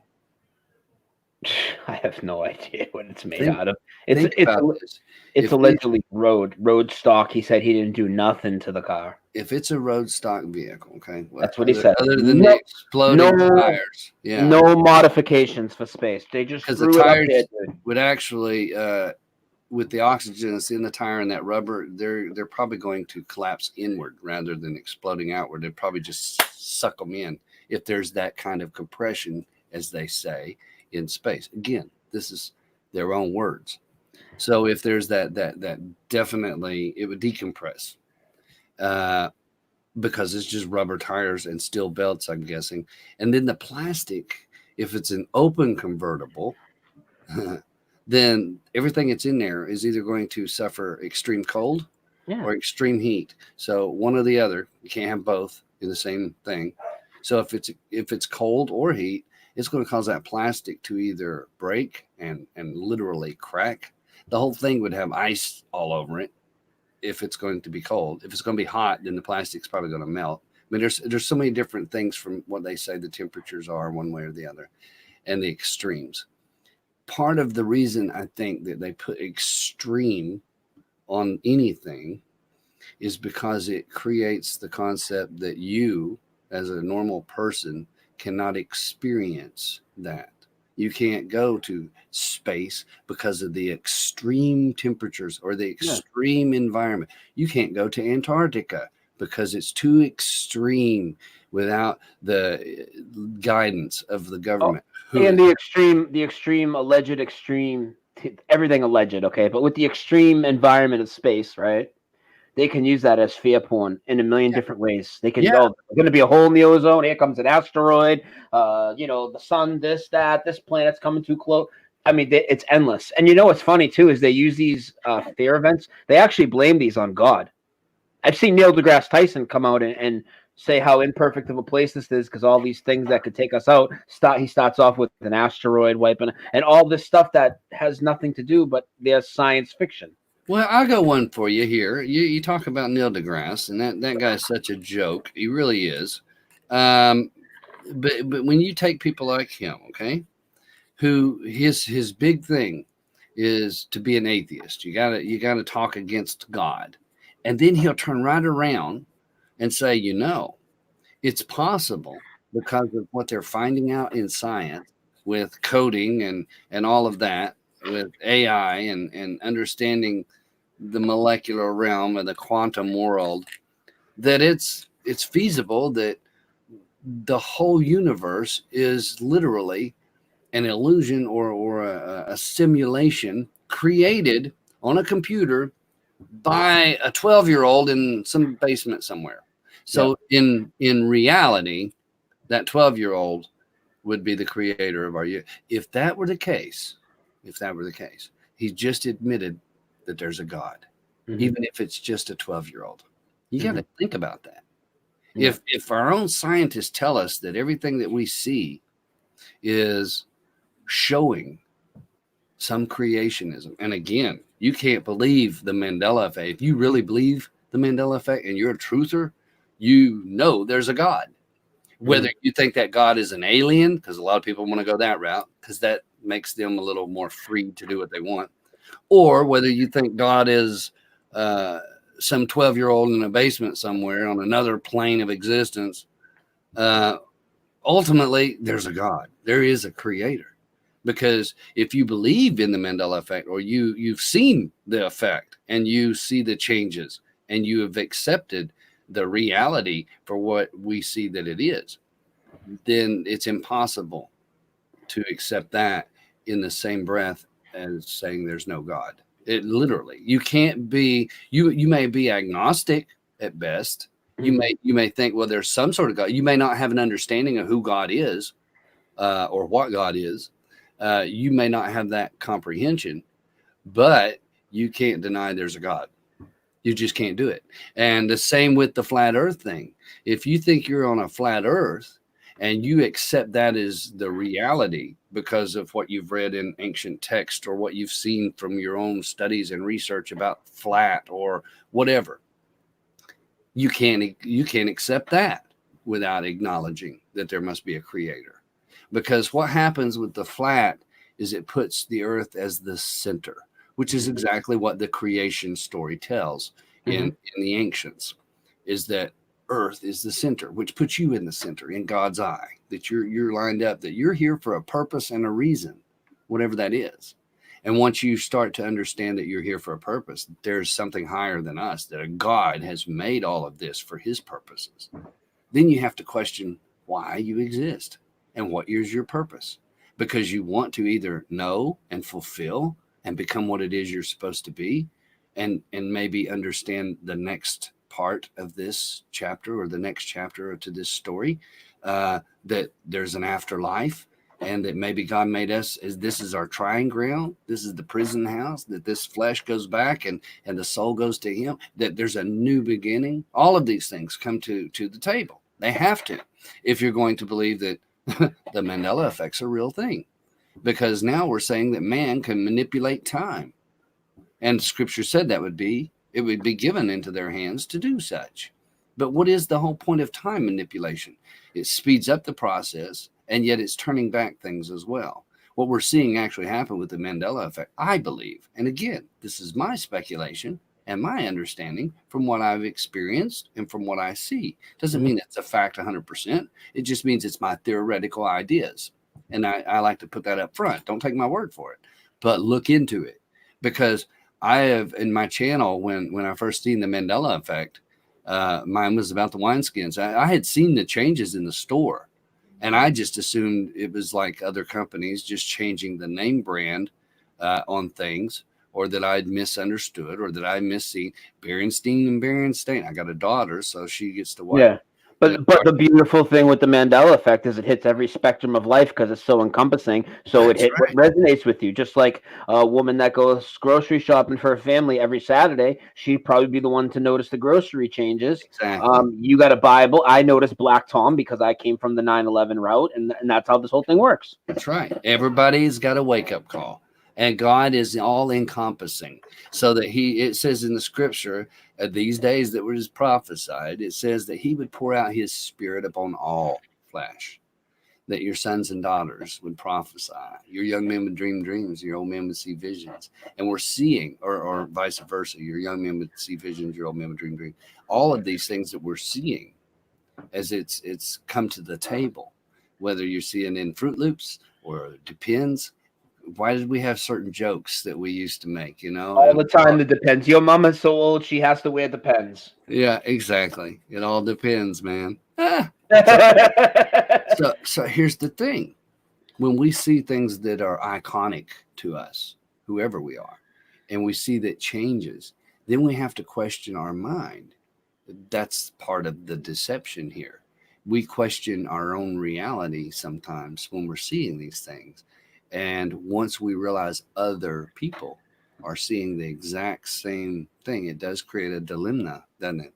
Yeah, it creates the issue of whether we are okay or we're messed up. Somebody's not right. This is why, and I get the alerts now on my phone. I subscribe to the alerts on Google. So anytime Mandela effect comes up in a news article or anything, I get an alert on my phone. And they're almost every day now. It's not to the level of like the flat earth disinformation, all the NASA bullcrap, which is so much now, but it's about an article a day now. And every time, I mean, they're going to try and paint it as false memory. We're misremembering. And the very important thing about that, people, is because, again, that's to plant that doubt. So when you see, if you notice that something physically changed in your house, that's showing you a spiritual side that the powers that be, whatever you want to call it, they just can't have that. There is no spiritual side as far as they're concerned when it relates to you. They don't want you to know about it. So that's why it's got to be misremembering. It's got to be false memory. That's, See, and that's another thing. There is literally a battle that's taking place on a supernatural realm. It's the good versus evil. We'll put it that way. Okay. And it really is a dark supernatural battle. is for our souls. And the problem is that people in the flesh, where they don't want to spiritualize, they don't realize that the powers that be are literally worshiping the fallen that was in the garden. They're worshiping Satan as God, and that he was the one that gave us the information and the intelligence and the wisdom and the knowledge of good and evil. And they've taken the truth of things that has been twisted into a lie, and they've made God out to be the bad guy in this day and age. And that's exactly what they've done. So they would rather you not believe in anything rather than to believe in God. If you're going to believe God, if you're going to believe God, they want you to believe God is the fallen or the demons or Satan or Lucifer, however you want to say it. And in the ultimate outpouring of all of this information that is given to us, the idea is to distract us from a real relationship. And they do it through fear, because if you're afraid that you're going to be made fun of, well, then you'll stay away from God. What do people do? They're growing up. They make fun of the Christians or the holier than thous, and we have conspiracy theory terminology to apply. Any thought outside the mainstream is any Right. critical thought is just frowned upon. It's like what I tell people: you're going to get hit with the globe Earth disinfo, the 9/11 disinfo, but even on other topics that are conspiracy type topics, people don't even need to be hit with that much disinfo on it. But if you start speaking out against what the mainstream view is on any of these, they'll come at you. They'll get triggered, and they don't even know why, and they don't have anything to back up what they're saying. That's right. That's right. And they do it because of the programming. And so when we see, as we're moving forward in the things of understanding as we go forward, a lot of the idea is now that people, because of the confusion that has been created, are questioning why they can see or why they can't. And here's something to always consider this, okay? If the government is labeling something as a possible terrorist threat, okay? Now this is preaching to the choir right here. But if you know that the number one terrorist threat in the last few years, of course, they've changed it up now because of flat earth concept, but the original was if you're ex-military, if you're a Christian, right-wing type, religious, what is the one, not Catholicism, but evangelical. If you're an evangelical Christian, if you're ex-military, and if you're a 9/11 truther or anything that's, trying to speak truth to the people, that puts you in the top category as a possible terrorist threat. Mm-hmm. But you know yourself that you're not a terrorist threat. And so labeling has to be applied to that to not only create the concept that you're a threat to the people, so the people are afraid of you and want to distance themselves from you. You say flat earth, oh, he's a domestic terrorist. Or he's a Mandela effect. That man's not thinking right. So they have to apply the label that you're misremembering, that you're a danger to yourself as well as to others, that you have a mental disability or disabling, that you need mental help, you need medicine, you need to be locked up in all of these, and it grows and grows and grows to a snowball. And so that people are actually afraid of the truth, because it's the truth that sets them free. And in the same respect, they don't want to be ridiculed, they don't want to be labeled, and they surely don't want to be locked up and put away. And that's exactly what we're seeing taking place. And that's happening. And people that are in the know, and this may be dangerous because I don't know who all sees stuff, but ultimately people that are in the know are very aware of a population reduction that's going on right below or right before your eyes. There are people, look at the homeless populations in your own hometown. Look at where the people are that are homeless. Where are they?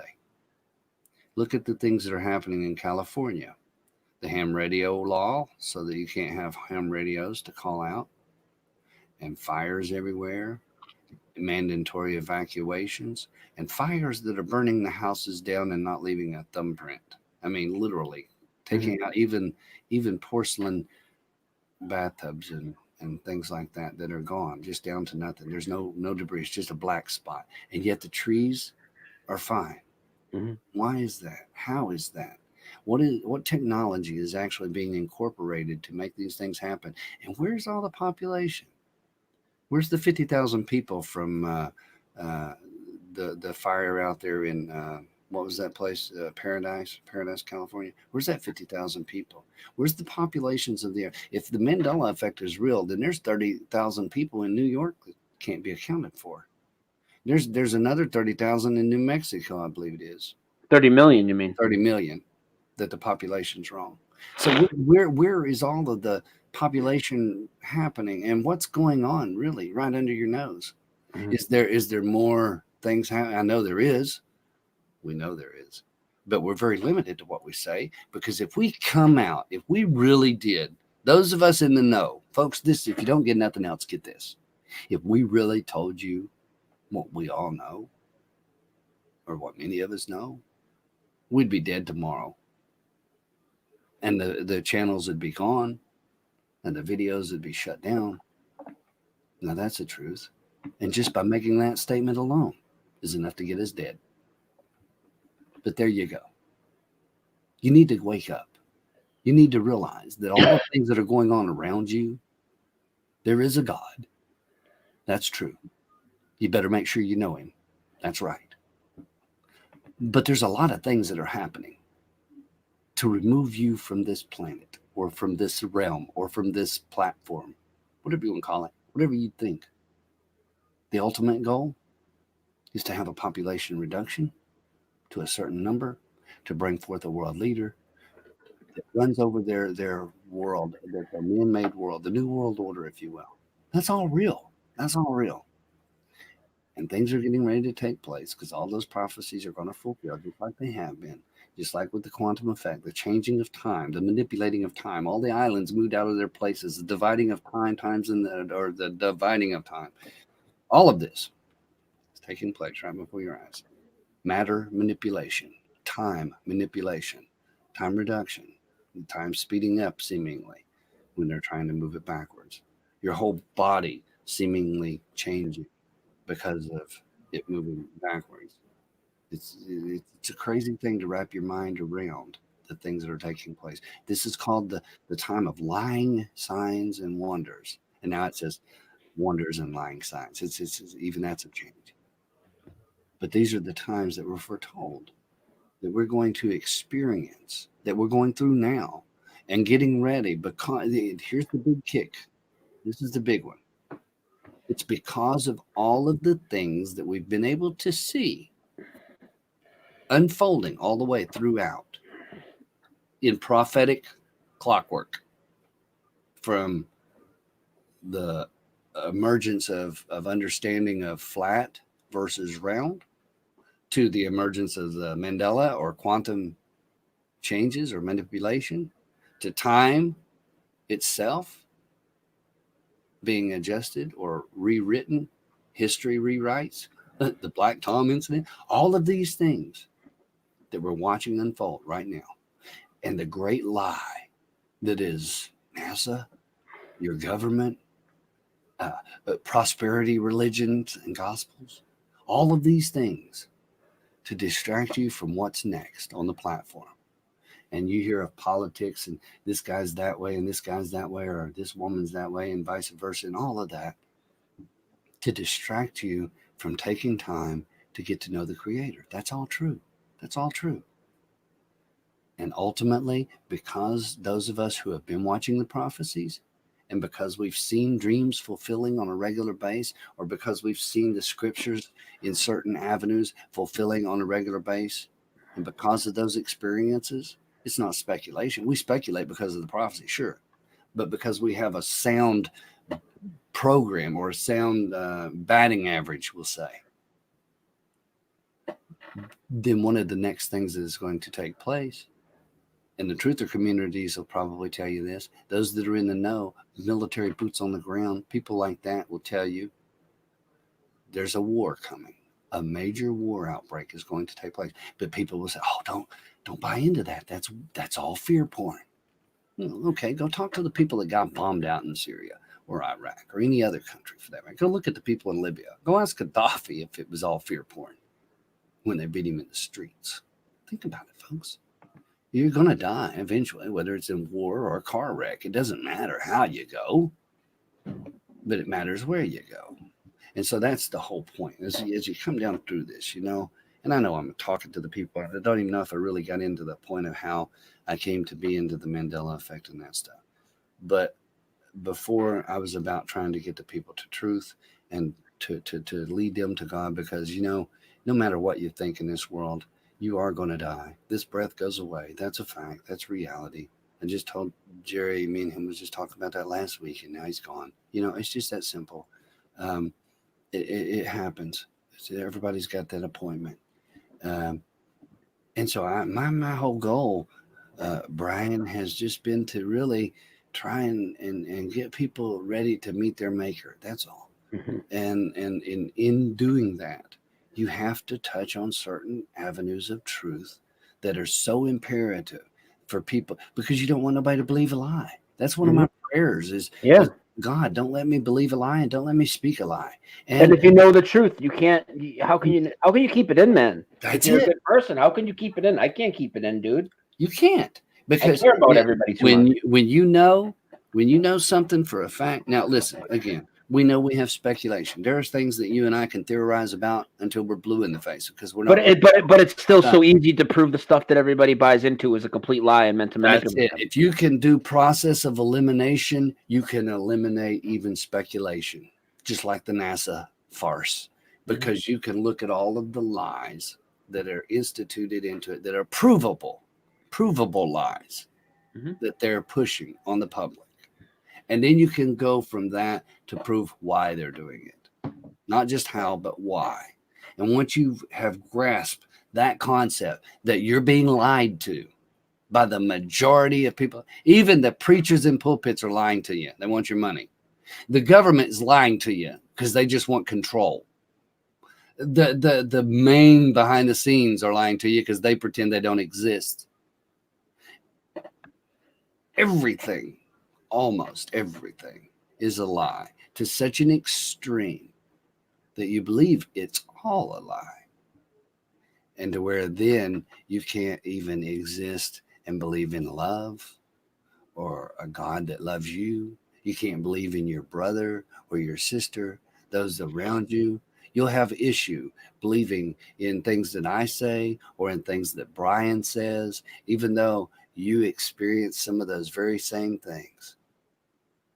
And yet people who see the changes still want to assume that they're doing it themselves, that we're manipulating our own reality when you didn't change Fruit Loops. You didn't have nothing to do with that. And it's not the hive mind trying to make Captain Crunch into Captain. Come on, really? It's a manipulation on a bigger scale, on a molecular level, because it's matter itself. You have to understand the makeup of how we work in the physical realm. The spiritual realm, that's beyond our understanding in the most part. But the physical realm, we can understand that you and I are breathing oxygen. You and I are breathing the same air, even though you're miles and miles away. If you really get technical, there's a thing called what the bleep. It's called What the Bleep Do We Know? And it shows in the basketball. The person puts their hand on it, but your hand, even though you feel it, you're not actually touching the basketball. You understand what I'm saying? You're not actually touching the basketball because the molecular structure of your finger and the molecular structure of the ball, they come together and there's an energy there so that you're not really touching that edge. Even though you think you are, there's a space between it. But it feels like you're touching it, but you'd have to go down on such an extreme level of small to understand that. Your whole body is made up of other living organisms, all the different cells and all the different molecular structures that are in there that create your physical flesh. And that's why that's not who you are. You're the spirit that dwells within inside. You're that life force. It's your brain, but it's not you. It's your eyes, but it's not you. The eyes are the window to the soul, right? But who you are is outside this flesh. It's outside this realm of matter that can be manipulated. But because of the molecular structure in oxygen and air, you know that exists. Take the oxygen out of the room, you suffocate and die. That's real. We can do blood work now and find out if people have been experiencing germs or disease because of the ability to look through micron telescopes and things to where we can see, or microscopes where atomic type, where we can go down and look at the very DNA. It's amazing. And all of that makes us up, and all of it's intertwined, that we're literally connected with every object and every other human being on the planet. The only difference between us and the objects is that we have this spirit that dwells within that makes us who we are, or what we are. And when this goes back, go to a funeral home, go to a graveyard, go out there and look at those who have passed on. This flesh is done. It's gone. But the spirit lives on. It dwells on. That's truth. That's truth. And people don't grasp that. And it's not until their dying breath that they really start to say, I better make sure I'm right on this, because you only get one shot at it. See, that's the thing. A lot of people have different speculations that they like to make about it. But there are people that have had experiences that have given us insight to what happens there and how that works. But neither here nor there. When the changes first happened for me, I want to throw that out real quick because I don't know how long you want to go with this show. No, we can keep. Well, here's the thing. You know what I talked to you about before the show, and we kind of mentioned how you were saying how we kind of put it down and put it all together, and we all come from different backgrounds. And I'm just going to let everybody in on what I said to you. I said, hey, we're going to do your whole awakening. I am out here doing tons of Mandela shows. You have a big audience. I have a big audience. But I don't specialize in the Bible because I just simply don't know it. I've never read it. And for me to come out and be passionate about changes, well, it would be a little disingenuous of me. But man, I really do want you to go through some of the big ones, because I have been trying to build bridges between communities. I have a lot of flat earth friends there you go, buddy. All gold, baby. I have a lot of flat earth friends that I'm hitting them with all the geography and the brands and the music and the historical events, but I barely touch the Bible ones. People want to hear them. Can we go down some of the biggest Bible ones and maybe even a little backstory into, because some of them, like when the words changed, there's reasons why, besides just the words changing, why they make no sense, right? Mm-hmm. And maybe you can explain some of those. So as we do them, though, just make sure you let people know what the change is. Like you talked earlier, you said, oh, when I made my wineskins video, people might be like, well, what's he mean? Well, wineskins is not wine bottles. So let's hammer some of them in. But okay. I also want to get your perspective on what is causing the Mandela effect after we get to that point, okay, because I know your view is different than mine, and it's very important. It's very important we all put our views out there. Okay. Well, you do know I have a bunch of different views, though, right? Whatever it is, man. This is your interview. And when I say that with the views that we're different, I'd say we're a lot more alike than you might think, too. We have different views, obviously. Yeah. Things, I'm sure. But I'm more of a speculative in some of those cases about how to and why, because of the simple fact that I'm not guaranteed or 100% sure on certain things. So I like to put stuff on the table. Yeah, and as far as to how and what, because I don't, when you can see matter literally changing on your video VHS tape and nobody's been there, or your Bible and nobody's been there, and it's happened worldwide, then nothing is off the table. Exactly. Honestly. So let's take 3 minutes. I need a bathroom break, and we'll come back and we'll get into the Bible change. Yeah, see, I'm not used to doing these long what do you call them? Telethons? Videothon? It's not a telethon. You're gonna make it sound bad, like I'm in this for the money or something. Oh yeah, right. Marathon. Yeah, marathon. That's it. Yeah. Okay. So right. Yeah, I'll go in there. I'll fill this up and Take 3, 4, 5 minutes, whatever you got to do. We'll be right back. We'll play a little music. I'll play that song later. That's awesome. Again. All right. We'll be right back. Thanks for tuning in, y'all. This is fun.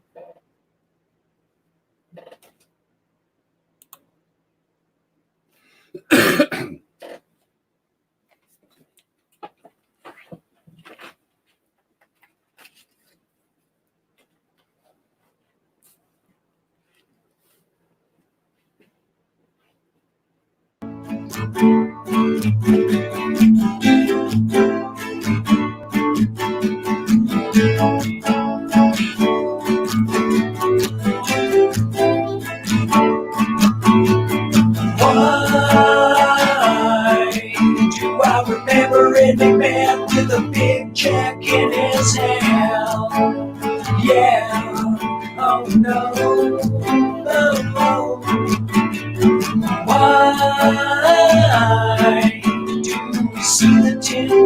man with a pipe wrench in his hand. Yeah, oh no. What do you do when you say you're wrong? That your mind is gone. What do you think when you change your song? Hold your breath. Hold your breath. Trust yourself.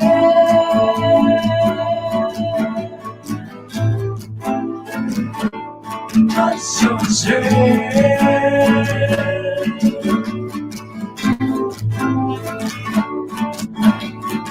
Why? Your recollections not in line. Things are changing overnight. Yeah. Oh no. No. Why did the braces fade away, but the memory remains? Yeah. Oh no. What do you do when you say you're wrong? When the proof is gone, what do you think when they change this song? Hold your breath. Hold your breath. Hold your breath.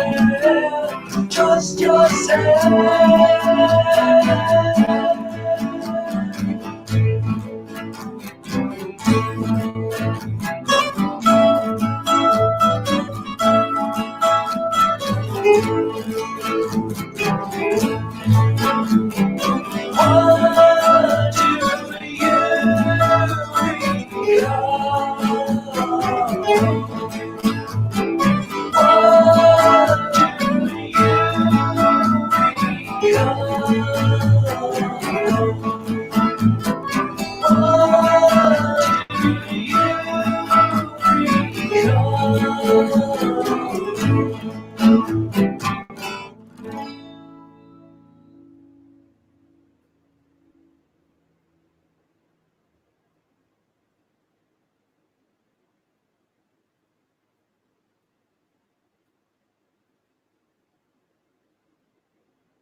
Alright, so check this out, right? I don't know what CERN's been up to, but I'm pretty sure they're messing with my timeline. In my timeline, my baloney had a second name. It wasn't the same as John Mayer's last name. In my timeline, it was the Berenstein Bears. I told my girlfriend, she was like, yeah, I know, who cares? In my timeline, I used to eat a Chick-fil-A all the time, and I'd remember if it was spelled with a K. In my timeline, it was Luke, I am your father, for a fact. And even James Earl Jones remembers that. In my timeline, Febreze fell with 2 E's and Vaseline with the O, because it felt like gasoline. In my timeline, there was 4 people in the car. When JFK was shot, now there's 6, that's bizarre. In my timeline, it was mirror, mirror on the wall. Now it's magic mirror on the wall. Who's the fairest of them all? In my timeline, the lion lays with the lamb. Now it's wolf, and apparently always has been. My memory is correct. It's not me, it's me. It's the Mandela effect. Don't you find it strange? All the changes we claim are exactly the same. This is my discernment. Concerns, so we should be concerned. My memory is correct. It's not me, it's me. It's the Mandela effect. In my timeline, Morpheus said, what if I told you that everything you knew is a lie? In my timeline, there was most definitely a monocle on the Monopoly guy. In my timeline, it was Looney T-O-O-N-S. Now it's T-U-N-E-S, and that don't even make sense. In my timeline. I don't know if you can hear me or not. I'm here. I was muted. Okay, I see you. You're there. And all I gotta say is, Flat Earth, you better watch out because Mandela Effect is on your ass with the soundtrack because we got some good songs coming out now. That's funny. That's funny. All right, cool. So we're gonna continue with this story after more because I do still want to touch on a few other topics. I'm just gonna let you know we didn't even touch on any paranormal experiences, opinions on chemtrails. These are things I still want to get into before we're done. But let's get right into. You're gonna make this a real marathon, aren't you? I told you at the beginning. I said, bro, if you this is yesterday, folks. Now he sent me a text. I'm gonna tell him. And I said, this ain't going to be one of those 6-hour marathons that you do, is it? And he says, no, we'll just do it about 5 hours and 45 minutes. Okay. Wow. I don't know how you do it, bro. That's awesome. You know the deal. I got a good Mandela audience. A lot of them come from other areas, and I haven't been able to lay out the Bible changes to them to really let them know. And you know, they believe me, Mandela is real. They're on my channel watching all these videos, but there are people thirsting for those Bible changes. Let's hear 10 or 20 big ones, however you want to do it, and explain why they're big and explain what they've obviously. Let me make sure I unlock that front door though, because my mom is bringing my daughter. So let me make sure I unlock the front door before, and so talk just for a second. Give me 2 seconds.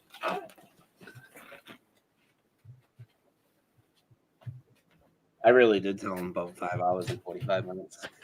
Oh, what the fuck? What is he thinking, dude?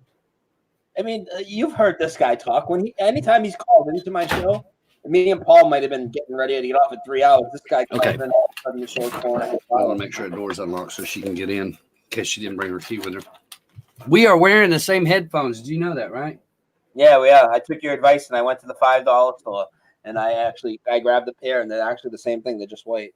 And they're good, aren't they? Lightweight. They work well, and people are spending anywhere from $40 to $30-$40 up to hundreds of dollars, I guess, for $5, man. Y'all go to the $5 store. I'm telling you, they got a lot of stuff. Okay, so here's how the thing hit me. I'm going to the store. I see Tostino's pizza rolls. It's one of the first ones I really noticed.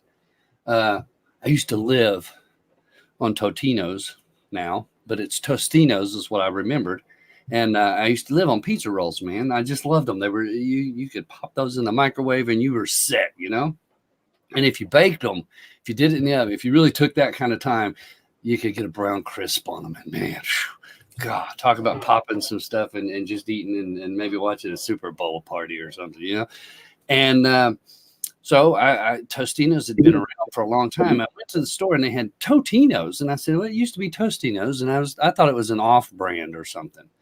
And so I had moved between Ohio and Tennessee quite a bit, and military was in Virginia Beach and Chicago and all these different places, East Coast, man, all over. And I've been out West Coast, all that. Yeah, I've done a lot of traveling.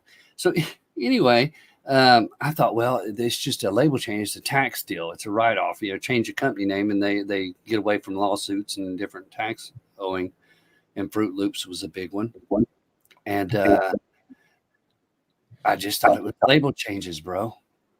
And then I just, I wrote it off. I heard somebody talk about the Berenstein Bears, and I thought, well, that was, again, a new marketing thing or changing of the name for whatever the case may be for money and taxes and stuff like that, trademark issues and whatnot. So then, because I'm a Bible guy and because I was doing videos, I wanted to be, well studied and continue in that study. So I've always done that, and I've always loved books. I've got a library. I literally have transformed a complete room and tore out this hill and made it big and did a complete library. Even in a video, I show the building of that when I first moved to this house. And in that process, I always would take this Bible. This is an old one. Everybody can see that it's worn. The tabs are gone off of it for the most part. And I would just open the Bible up and let it fall, just like that right there. Just let it fall open, and wherever it would fall to is where I would read. And it's so worn, you never know what page you're going to go to. And it would be like a verse for the day or something, just to keep you on your feet and try and learn as you go. And I would ask God, I'd pray and say, God, what would you give me to read today? And what is it that I need to say, or what is it that you want to say to me? And I used that. That was a go-to thing. And I always believed that the scriptures were given by men, many of them that were evil men in their day, that had given their lives to God and recorded these things and all of that. So, and scripture says that all scriptures are given by inspiration of God. It's in 2 Timothy. Y'all can read that, chapter 3. 2 Timothy. And it says that all scriptures are given by the inspiration of God for reproof, for instruction in righteousness, to help us to get where we're trying to get to, right? But scripture also says that the word of God in Revelation 19 and 13 says the word of God is his name, talking about Christ.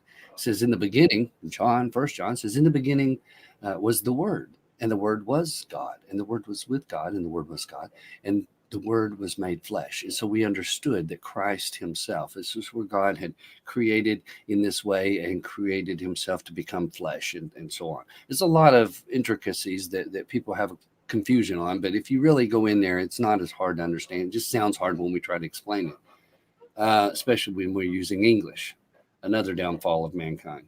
Unfortunately, I was doing this thing where I would do it and open the Bible and had wrote off the Mandela effect, right? You know, it was just a scam, another big issue on the thing. And I had done a flat earth video first. And the first video I did of the flat earth was talking about that to me, it didn't matter so much that when that breath leaves you, when you take your final breath, where you stand with God is what's important, not what you stand on. Well, not the piece of property you're on. And so that was very important with me because I seen so much division that was coming out and I couldn't understand that. People have believed in the flat earth for a long time. As a matter of fact, up to about 400 years ago, the Catholic Church, they call it the church, had taught that the earth was flat. That was their thing up until about 400 years ago, that it started being pushed into the concept of thought that we went around the solar, because there was solar worship, the sun worship was such a big thing anyway, and Saturnalia and all these different things. And so the idea to put the sun at the center instead of the earth took God out of the picture. It says we're just hurtling through space. And with that idea, again, I was just into opening the Bible. Kept opening the Bible, and it kept coming to something to do with wineskins every time. It would go to now, how many times is wineskins in there? Like, how much of a coincidence is it kept opening to that? Is that word in there? Like, well, if it kept opening to the same page, it wouldn't have been a coincidence to me. It would have just, or it would have been just that, a coincidence, because it would have been, okay, here's Mark 2:2, and it's Mark 2:2, Mark 2:2. In other words, okay, I've got a bend in the page or something. It's just going to constantly open to that spot. That would have been a coincidence. Nothing special about that. The problem is that it would open up to different references. In the book of Job, which in the Bible, according to the King James, and that most theologians believe that historically that's the oldest book that is included in the Holy Bible, or in the King James Bible, is the book of Job. And it talks, Job has a great story. If you haven't read the book of Job, it's really a good read. And it tells about so many different things. Well, a couple of things about Job that were interesting. One is called Leviathan, which is a sea serpent or a dragon. Us in the ex-Navy aspects, we understand that concept very much so. And it was a fire-breathing dragon. So as a kid, that was an amazement for me. It also said the word unicorn in the book of Job one time. And the word unicorn in there, and now it appears like 5 or 6 times unicorn does. But originally it was talking about a single-horned goat. This was historically and theologically proven and shown. And so we all knew that the unicorn wasn't really a flying horse, a Pegasus or something like that. It was actually just a goat with one horn. Now that's not the case, according to it. Now ox and all kinds of different things are applied to it, again, since the effect and the changes. But anyway, I would open to the Gospels in Matthew and in Mark, and in where it talks about wineskins. Now I'm talking about, and in the book of Job, even where it talked about wineskins. Well, now the word wineskins is nowhere, anywhere in the King James Bible. Okay. Now in the New King James Bible, which was a book that took old words, old English words, and put a newer word on it. So it was to make it easier to understand. Okay. The new KJV twisted and changed a lot of different scriptures, but it did it with the idea that it was making it easier to understand. So where wineskins was, it changed it to bottles in the New King James Version. So you had the NIV or the NKJV, and some of the newer translations had taken the word wineskins and turned it into bottle. But in the old King James Version, it was the closest we had. And if you go and looked at the old Dead Sea Scrolls that they found, the book of Isaiah was almost word for word accurate with what the King James had recorded for the old Isaiah.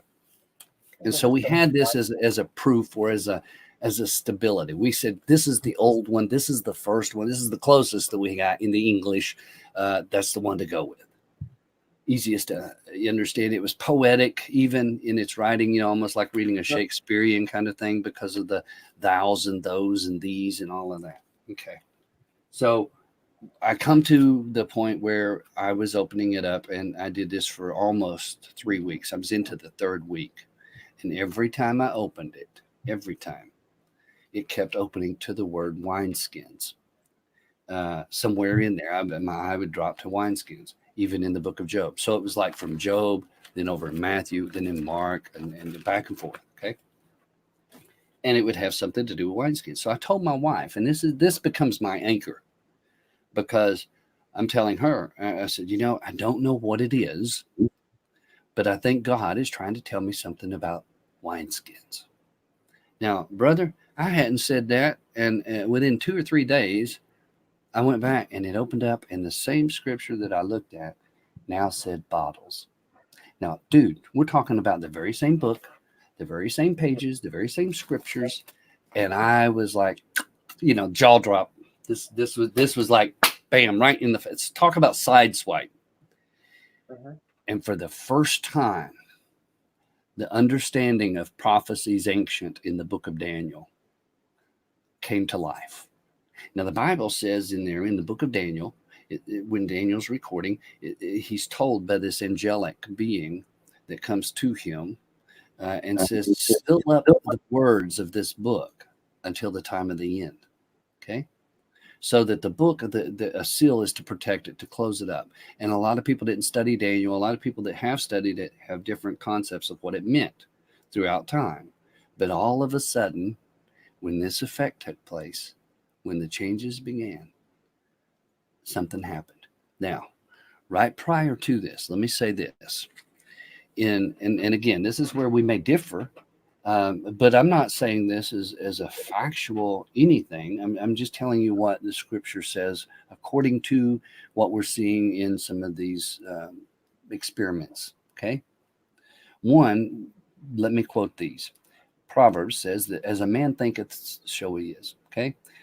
Scripture also tells us in the book of Genesis, the first book of the Bible, which is one of the first of the 5 books that Moses wrote and recorded, as the history of man, or the beginning of man.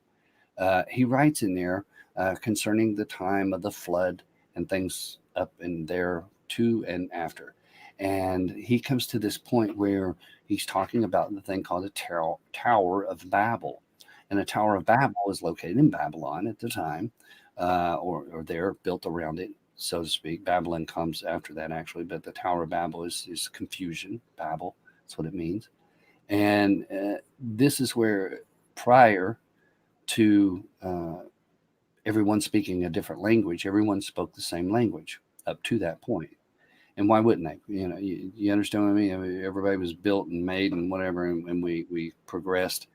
Even in English, everybody can speak this language, but a year from now, people have different slang terms that they've twisted the words. And so it continuously, language is always changing, I suppose. But according to what we see in the historical aspects, the Tower of Babel was in defiance of God, who had sent the flood or the great deluge. Depending on which religion you look into, you see these historical aspects of the flood that destroyed and wiped out man because of what had taken place in the garden and thereafter. So anyway, this Tower of Babel, it says in the scripture that God comes down to look at man to see what they're doing, to see this tower they're building. The tower was to be higher than the flood. See, they weren't going to be flooded again. They were going to defy God and build into the heavens. And the guy that was in charge of it was to be as a god. And again, I'm paraphrasing to put the story into a nutshell so you understand where I'm coming from. Mhm. Okay, so this God comes down and he says, again, in the beginning, let us create man in our image. So we believe that Christ was at the beginning before man came, because man was made in the likeness and image of Christ as a human, as flesh, without knowing sin. That was in the garden story.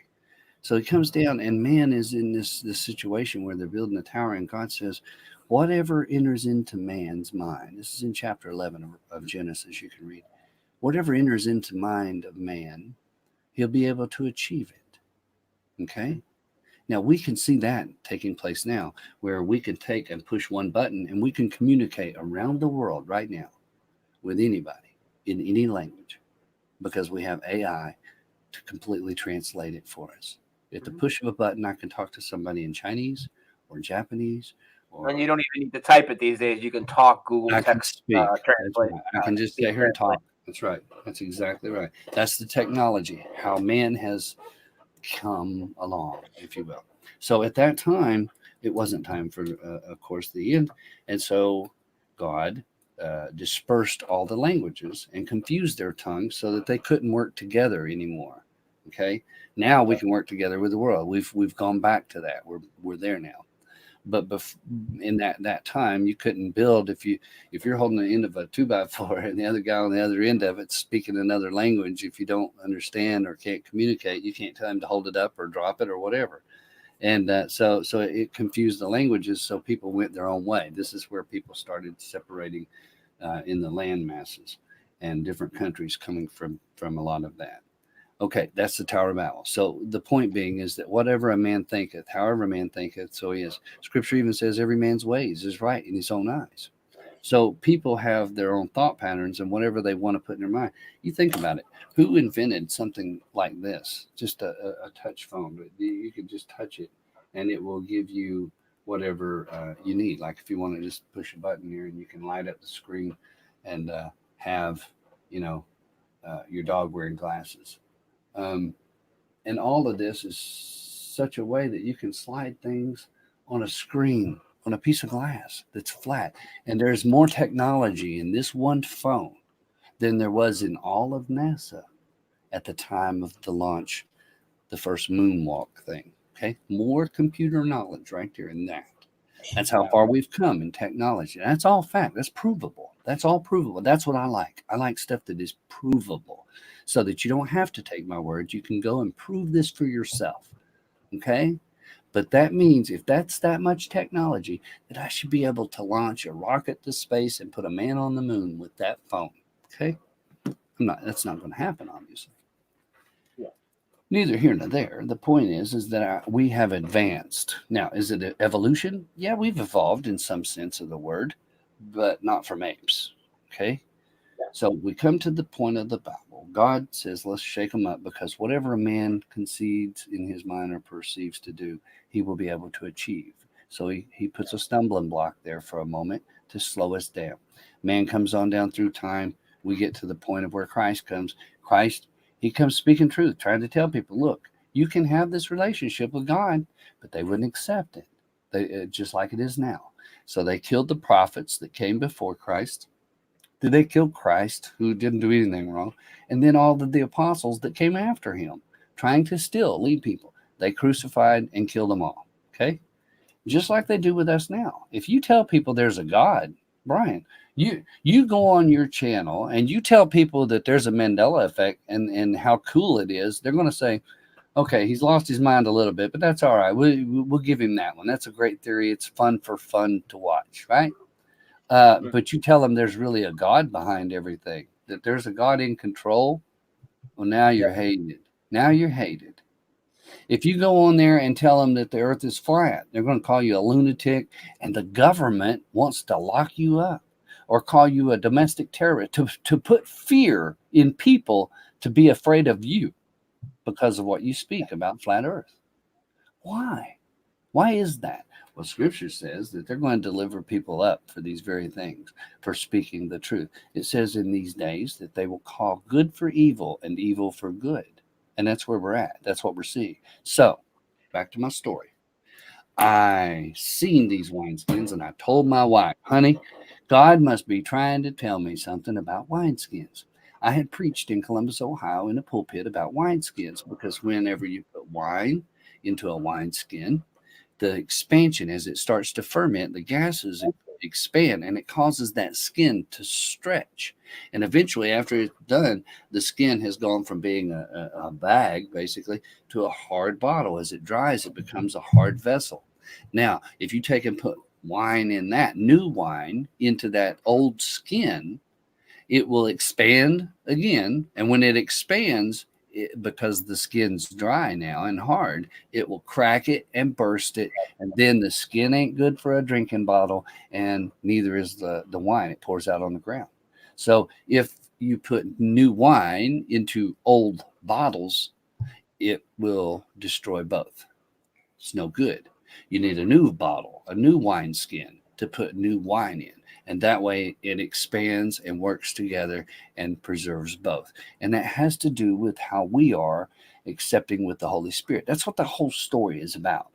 But if we take glass bottles, just a regular bottle, and we put wine in it, well, you can take wine and put it in there and set it up on a shelf and cork it. I used to go down here to the vineyard where they make muscadine wine. And I was friends with the owner down there at the vineyard. And he would take even old bottles that they had recycled, and he would put new wine into the old bottle once it's ready, and they would cork it with their little machine thing, and those bottles would be set. That bottle didn't break, it didn't crack, it didn't bother it because the bottle doesn't break. Expand either. Right, it doesn't expand. That's right. Glass doesn't expand. Okay, so now I tell her, I say, God must be trying to tell me something about wineskins. This is on and on for 2 weeks and going into the third week.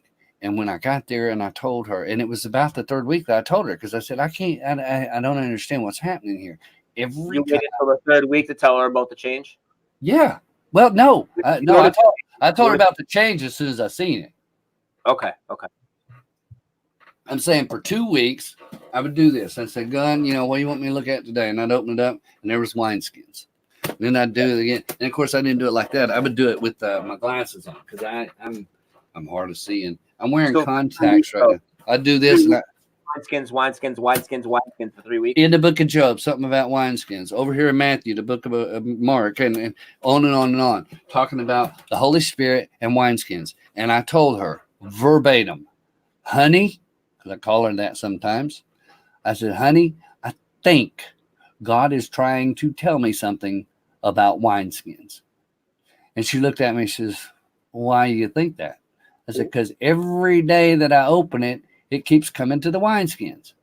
So then we go into the third week and I opened it up and I said, see, this is what I'm talking about. And every time I would open it, I would go to her and show her, this is what I'm talking about, the wineskin. So I opened it up and sure enough, Mark 2:2, I believe it was.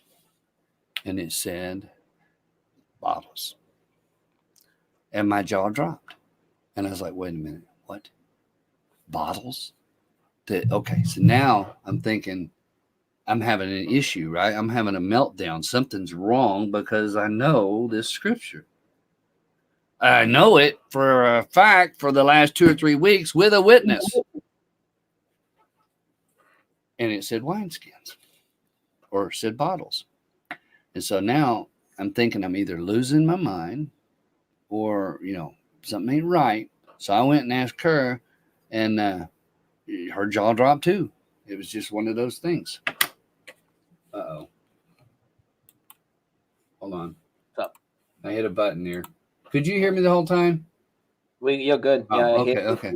I hit a button. I couldn't hear you, so I didn't know if you were saying something. I'm sorry. So sure enough, man, I that's what I flipped out, and I did a video, and I put it together because here's my thinking again, the naivety that was in me. I thought that maybe everybody that read the Bible, everybody that was tuned into Photohelix was going to see. So I did the video about the Mandela effect. about the Bible changes. I did the first one. And I talked about it being prophetic because all of this, it's like all this information hit me at once. I was like, oh, wow, you know? And so I started looking into it a little bit deeper. And I looked at the Lord's Prayer. I knew the Lord's Prayer. I taught my daughter the Lord's Prayer out of Matthew right here in this Bible. And the Lord's Prayer, it used to say on earth as it is in heaven. And now it says in earth as it is in heaven. But the one that got me was where you're going down. It says, forgive us our trespasses as we forgive those who trespass against us. And here's the big kick. Now it says debts and debtors there, right? But in the book of Luke, it used to say, forgive us our debts as we forgive our debtors. So people would get those two confused. So when I seen it said debts and debtors in Matthew, I'm like, well, wait a minute. Now I know I haven't really lost it completely here. So now I'm flipping out. And so I go over to Luke to see if maybe that was trespasses. And trespasses wasn't there. It was debts and debtors that had been there. Now it doesn't even say that. It says, forgive us our sins as we forgive our debtors. So there's no place for trespasses at all. And it says debts and debtors. Now here's the big kick. At the end of the Matthew prayer, because there's only two places that shows the Lord's Prayer. At the end of Matthew, and that's to tell us how to pray, by the way. That's why they call it the Lord's Prayer. He says, they ask him, how do we pray? And he says, when you pray, pray like this. Our Father who art in heaven, hallowed be thy name. And gives the Lord's Prayer. That's how we're supposed to pray. So he's teaching the people. At the end of that prayer, when he says amen, he goes to explain why he uses the word trespasses. He says, for if we forgive not those who trespass against us, our God will not forgive our trespasses if we don't forgive them. So in other words, now it says, forgive us our debts and debtors, because if we don't forgive those who trespass against us, you see what I mean? It doesn't even go together now. It doesn't even make any sense at all. It doesn't. And this is part of the trickery. This is part of the deceit that is upon the earth now, is because people who are, it says the whole world will be deceived. And it talks about the islands being moved out of their places. When I seen the geography, that was the other one. When I seen South America had moved all the way over, and I thought, well, okay, now, and really for that whole entire day, when I found the wineskins, I was going around looking at everything and trying to see. I thought I was losing it. So at dinner time, at lunchtime rather, I had went over. My wife was at work that day, and I went and met her for lunch. She went over to the grocery store in there. They've got a little cafeteria at the grocery store where you can go in and get a hot meal. And so I called her on the phone because I'm flipping. I am flipping out. And I called her and I said, are you going to lunch anywhere or what? And you can get like a whole meal for like $4 or $5, you know. Yeah, they have that over here too at the grocery store. Yeah, and usually good food, right? So she says she could go over there, meet me up at the grocery, and so we went over there, and I went in, and we're standing in line to meet the thing, and there's a whole line of people. Everybody comes in at lunchtime, and I'm standing there, and I said, I started explaining to her what the Mandela effect was, and I said, and I saved the wineskin hit. I said, let me ask you a question. And one of the first ones I was asking was mirror, mirror on the wall. And I said, do you remember mirror, mirror on the wall? Or I said, remember Snow White and what she said? And then, and I was asking, I don't know, maybe 4 or 5. I said, how many people was in the John F. Kennedy car? And I was just asking all kinds of things. Because at this point, I had spent a 24-hour period without sleep looking at everything, that I could find. Concerning these things and started out in the house. That's why in that video, I'm sorry. What year was this? This was like 2015 that I did the video. Okay. 2015 when I first did it. I think Moneybags started. That's why I'm asking. I heard you talking about you spent 24 hours looking at everything. Did you mean looking at online at Mandela effect videos? Like there wasn't much. No. I was one of the first ones. Yeah, I wasn't the first one, but I was one of the first ones I think I was probably the first one that mentioned the Bible changes. So that automatically put me on the hit list for anybody that's a Bible person. It really did. It put me in a bad light right off the bat. And I thought it was a warning video for people to see and give them heads up that don't flip out. I'm about to tell you something, hang in there. It's Twilight Zone, but listen to me. This is just the trickery that we were told about. And, man, it was horrible. I lost over 10,000 subscribers and gained back like 30,000. Yeah, it was just like instant. I lost those, and within a week, I had 30,000 gained back. So it was really a weird thing. And yeah, and a lot of friends that would have been. I mean, that was you'd think the flat Earth video was bad because I got a lot of heat over that too because I wouldn't pick one way or the other on that particular video. I was just trying to make sure that everyone was included because I've always been about that, about bridging the gap because I love everybody. I really do, Brian. You know that. You've talked to me, bro. I really do. I have a concern and a care for everyone. If we didn't, and you must too, or we wouldn't be out here, would we? You see what I mean? Why would we risk our time and our lives to stick our necks out here and just to tell people, hey, look, we love you. We really do. We want you to find your way and help you. I'm over here doing the pee-pee dance. You want to give me 60 seconds? Yeah, go ahead, man. I can talk. You want me to wait until you get back? Yeah, go ahead. Why don't you just say hi to the chat real quick, and then we'll continue at the grocery store when you were waiting in line getting food, talking about JFK, Mira. All right. Let me see. I'll go backwards. I'll go backwards, y'all, and I'll try and say hi to everybody. How about if I do it this way? I'll go over here. Bear with me. Oh. I don't want that button. I want this button. We'll do it this way. I'll give us some shout outs. How about that? Angel Play 817. This is like my own regular room now, isn't it? Angel Play, a theory of nothing's in the house. Who broke? Angel Play 817, Armored Up, Awakened Saints got a wrench. Brian Staveley's in the house. Burgos, Carla Red Pill, Eugene 12, Eyes to See, Jay Hood, Josh from Oregon with a wrench. Josh Guy, Lord Help Us Tampa with a wrench. Ninja Realms in the house. Howdy. Richard Wetton, Roger Eisnoggle. Roger Eisnoggle. Rick Swain's in the house with a wrench. They're bouncing around a lot, y'all. So if I miss you, just forgive me. Josh Guy and Josh from Morgan, I said, let's see. And there was a couple there that bounced in and out. Salted Cedars in the house with a wrench. Simon Doherty. Not Dougherty, Doherty. Roger, as you guys said that one. Sarge Marine in the house. Simon, or Sister in Christ, Simon Doherty, Sparky OG, Stacy B, TikTok, Tommy Tell the Truth, Tonette, Voynich, hold on, Tonette with the wrench, Voynich with the wrench, Waters Above. Are you back? I bounced over a few of them. Carla Red Pills in the house, Charity A's in there, Eugene 12, Eyes to See. Are you there? I'm ready whenever you are, but if you want to finish shout outs, I don't know where you're at. I jumped around and bounced them, but yeah, I did some good ones. Hi, everybody. It's like looking at one of the chat rooms where I go. You know what I mean? I recognize most everybody in there. You can get to them all. I think it's a riot when Richie tries to shout people out on his channel. And he's got 3,500 people. Yeah, that's impossible, man. No way. Can't even read this thing. All right, so I did one show where I really did try to shout everybody, and I had I think it was probably 250 something like that in there, and I tried to get everybody, and I got a lot of hate mail. I had people unsubbing because I shouted out everybody, and I thought, really, that's just so crazy, man. It's like, you can fast forward, but I don't know. It's hard to do. You want to include everybody. You want to reach out to everybody because this is live. This is really right now, and that's awesome that people want to take time out of their day to hear people like me or you or anybody else for that matter. And I think the point is these are people who see the changes. They want to understand what's happening. And I've got a few different videos, a few different theories of how and what and why, so that there's a lot for people to grab on. And I'm wanting to do some more, but it is what it is.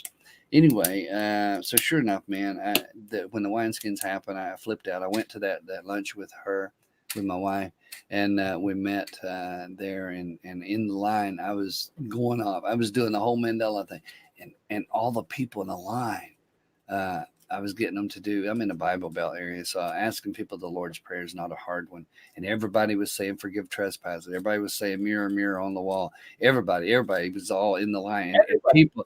Everybody in the line. Yes, and everybody's listening in, and I'm such a flamboyant kind of speaker in a public eye when I'm there in the lunchroom. I make it so loud and obnoxious. Not really obnoxious, but I include people. And if I see somebody's listening, and I say, "What about you, man? What do you remember?" And I'm just in and out of the line, right, all the way up and down the line with people, and everybody is just like jaw drop. And when I say it never said this, or it never did, or go look it up, and what do you remember? And even people pulling their phones out, looking up, so I had the whole place in an uproar. And then when we went over to sit down, there's little tables and stuff. And this one guy had been in the line. He come over and he sat down and he's got his phone out and he's showing them and he points over at me and he's telling and his friends come around and look around like that. These are guys in business suits and they're like, and he's like, look, and you can see the excitement going through the whole cafeteria there where people were sitting in different places and all discussing the Mandela effect because I was introducing it to my wife. And I was flipping out and with good reason.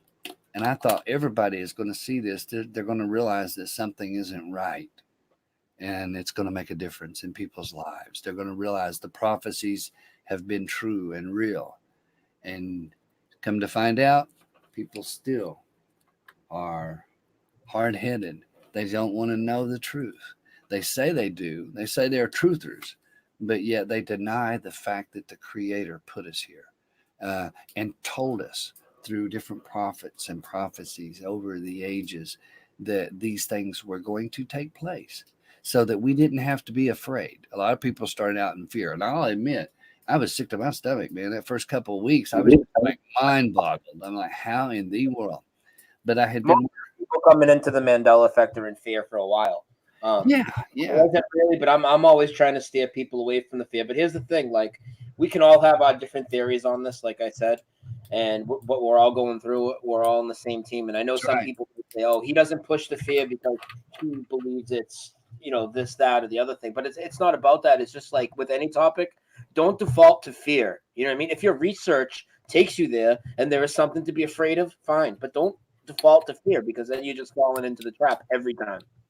Well, and here's the thing. I try and tell people all the time in different videos or interviews or whatever that, again, I always go to the scripture somewhere. And scripture says there is no fear. I want you to get that. There is no fear in perfect love. And scripture tells us that God is perfect love. And when we have that, I tell people, if you're afraid in your life or in your heart, if you have fear, literally, then there's something missing. There's something truly missing in your heart. Because once you realize the truth, the more truth you realize, the more you're given. Scripture also says that we have no need of a teacher, no human, but that God, the Holy Spirit, will lead us into all understanding. And if we really want that, if we really want to know and understand these things, Solomon was considered the wisest of all men, and he had wisdom given by God. And even to this day, people use his teachings and his experiences, his judgments to explain, like the one where the guy or the two ladies came and they had a baby and one of them's baby had died. And the other one said, I want my baby. It's mine. They were having a fight and the king didn't know which was which. They didn't do DNA back then. And so he said, well, after the whole story of them fighting back and forth, the one said, my baby had died, or she killed my baby or whatever. And I want this is my baby. And so he called for a sword and said, hold the baby up. Let's split it in half and give half of the baby to each one of them. Well, the real mother freaked out. And the one that wasn't the real mother, she said, fine. She was good with that. And but the real mother freaked out and said, no, give it to her. Let it at least keep the baby alive. Don't do that. And so Solomon found out which one was the real mother. It was a great tactic. And they use that today in many stories and different analogies.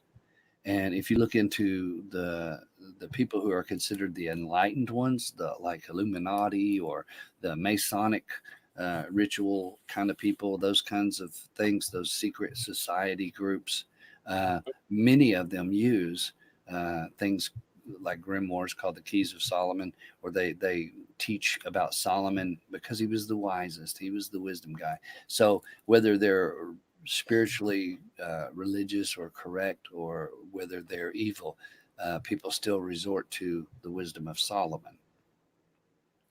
Now, saying all that, with that kind of understanding, we're told that the belief and knowledge, the acknowledgement of God, is the beginning of wisdom and is the beginning of knowledge, fear of the Lord. And so people who have a trust in God don't fear for their life. We're not afraid to die. If anything, we accept it and even look forward to it in some cases. What is there to be afraid of to lose this meat suit that we're trapped in? Exactly. I'm not afraid at all. I'm honestly ready. You know what I mean? Not saying I'm going to die, but like I'm ready. Well, and that's the thing. I don't want to die. You know, there's an old song, probably a backwoods song originally, but it says everybody wants to go to heaven, but nobody wants to die. And there's some truth in that, man. I don't want to die. I don't look forward to it. But to be absent from the body is to be present with the Lord. Why would we be afraid to die? If you're afraid to die, you walk in fear of everything. Are you afraid that there's a meteor going to fall out of the sky? It could really happen. Could happen right now, but you don't know it's going to. Why would you be afraid? If you're afraid that it could, you're never going to go out. It's like the chicken that cried wolf, or the boy cried wolf, or the chicken that the sky is falling. You know what I mean? Chicken that cried wolf. Right. Well, it was like the other day we were talking about the lion and the lamb, and I want to get into that soon. I'm like, if it's always been the wolf and the lamb, why don't they ever mix it up? Like, you know, the hippopotamus and the tiger. Right. That's Wait, funny. Saint left a comment in here, and while you were explaining Bible changes, and I do want you to, we still want to get into a lot of the other big ones for the people on my channel that haven't heard them, but he asked me to ask you to explain the lion and the lamb and why that whole story is, you know, and why that's such a big change. Okay. Want to get into that because that's probably All the right. biggest. Well, in Isaiah 11, that's the one that most people know. Isaiah 11:6, where it's talking about the lion shall lay down with the lamb. And there's even an old black and white movie. If you go to Awakened Saints channel, I think maybe you even got it too, where it's the old guy in a rocking chair, and there's a Spanish lady talking to the guy, and he's fallen in love. You can tell, you know, with the thing about how that she's innocent in her ways, and he's a rough, tough cowboy kind of gunfighter kind of guy, and it's an old black and white film, and she's talking to him. She's gonna go get him some tea or something to drink, you know, and as she goes away, as she walks by, it looks like it's either her granddad or pa or whatever the case may be. And he's sitting in this old rocking chair and he's reading, and the lion shall lay down with the lamb. Of course, I know I have it in my video. Yep. A lot of us do. Yeah. And he's one of them old kind of cowboys, you know, and you know what I'm saying, their old lion will lay down with the lamb, sure. And he really is reading the scripture. He reads it verse. It's one of the greatest residues there is of that. Then we have different preachers talking about it throughout time. And the whole concept of that is it's a prophecy from Isaiah, and it's respectfully honoring the concept that Christ comes the first time as a lamb. Okay. And again, it's referring to a time in the future where there'll be peace. Okay, I got to give you that first because it's a twofold understanding of it. One is the fact that all the animals are going to be able to work together that would normally kill each other. They're going to come together. The lion lays down with the lamb. Well, a lion, when it lays down, is satisfied. It means it's not out on the hunt. It's a satisfaction time. And the lamb being there is something that it could eat in one gulp. So it's really a very much of a peaceful thing. Okay. So it's a time in the future after the war of Gog and Magog, which is really what we're all waiting on now. But ultimately, in this time of peace is where there's the millennial reign. All right. Now, understanding that in Scripture, especially after Christ comes into the New Testament and those documentations of the different writers there, that Christ he comes the first time as a lamb. Now, understanding that prior to Christ's coming, the Israelis or the Jewish people, the Hebrew people will say, they had been given to sacrifice all the way from the garden. When we had Cain and Abel had brought sacrifices to God, the first book of Adam and Eve will give you more insight to how that came to be. It wasn't God's demand, it was man doing it. But anyway, so the sacrifice became a tradition with man, and they would sacrifice spotless animals. Well, one of the greatest sacrifices, two of the greatest sacrifices, one was a turtle dove, which now in the Bible, this is one of the changes, folks, if you're writing them down. Now it says turtles. Well, turtles are reptilians and considered an unclean thing, so that wouldn't have been given as a sacrifice, okay? Just so y'all know. You wouldn't sacrifice a reptile in place of a turtle dove, which is special and gentle. But anyway, the turtle dove itself is the kind of bird that you can literally hold in your hand, move around, put in your pocket. It's a very gentle, very timid. It's a very clean kind of creature, but it's very, very docile. And the sheep or the lamb, which is spotless. A lamb is better than the sheep because the sheep is probably already mated. They've been through, their meat is tough and all that. People like lamb's meat, leg of lamb. It's more tender. It's more pure. It's spotless. It's again, a docile creature and easy to execute in a situation of sacrifice. Well, the reason they were doing this, these priests, these holier than thou kind of folks, were doing these sacrifices, spilling the blood was to give a sacrifice to God and to offer condolences for their sins or whatnot. It was a blood. In other words, God, we're going to kill this and give it to you. They were giving meat in the sacrifice to God. We're on live there. Thank you.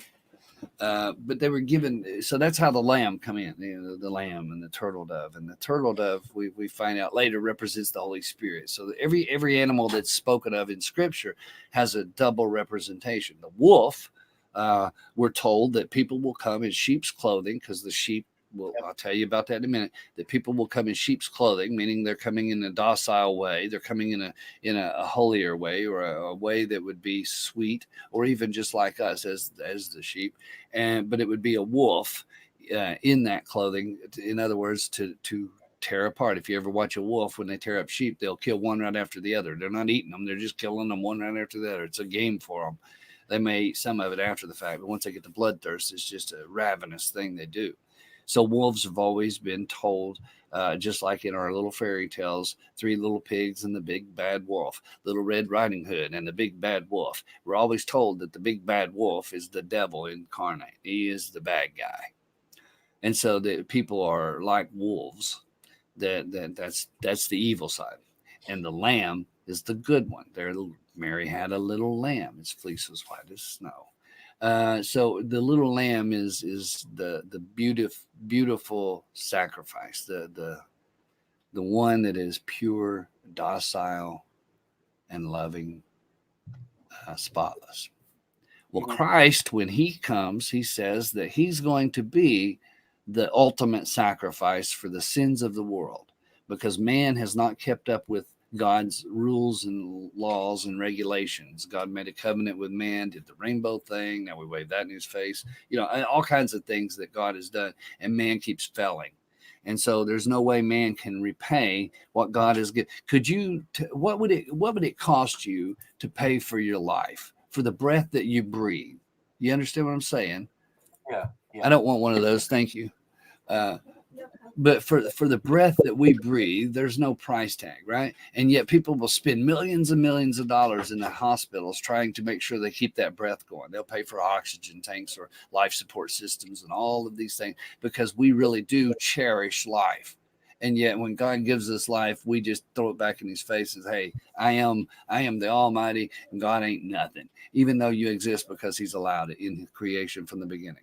It's an amazing thing how we really just spit in his face. So Christ comes on the scene. He says, look, you're given, and again, I'm paraphrasing, so don't whoever, before you just stop typing, just listen. Christ comes on the scene. He's like, you're doing this deal. You're killing sheep and you're doing the lamb, and you're still living like the devil or the wolf all day long. You're not doing anything for God. You're just using this as your sacrifice. You're killing the lamb where it should be you. The lamb is an animal where you're a human. And so you're trying to pay for your stuff with somebody. That would be like some of these people that do the human sacrifice. That's why they did it. Human sacrifice was to appease the gods. And so they did this in all different religions. And it come from the originals, passed on and manipulated and twisted and intervened with the evil side. And so things are really messed out of proportion and messed up. And today it's just give us your money, plant your seed, and you'll go to heaven. Buy your way in. Make me rich and buy me a jet. That kind of garbage. It's ridiculous. It is. It really is. And so people completely have a form of godliness, but they don't really follow.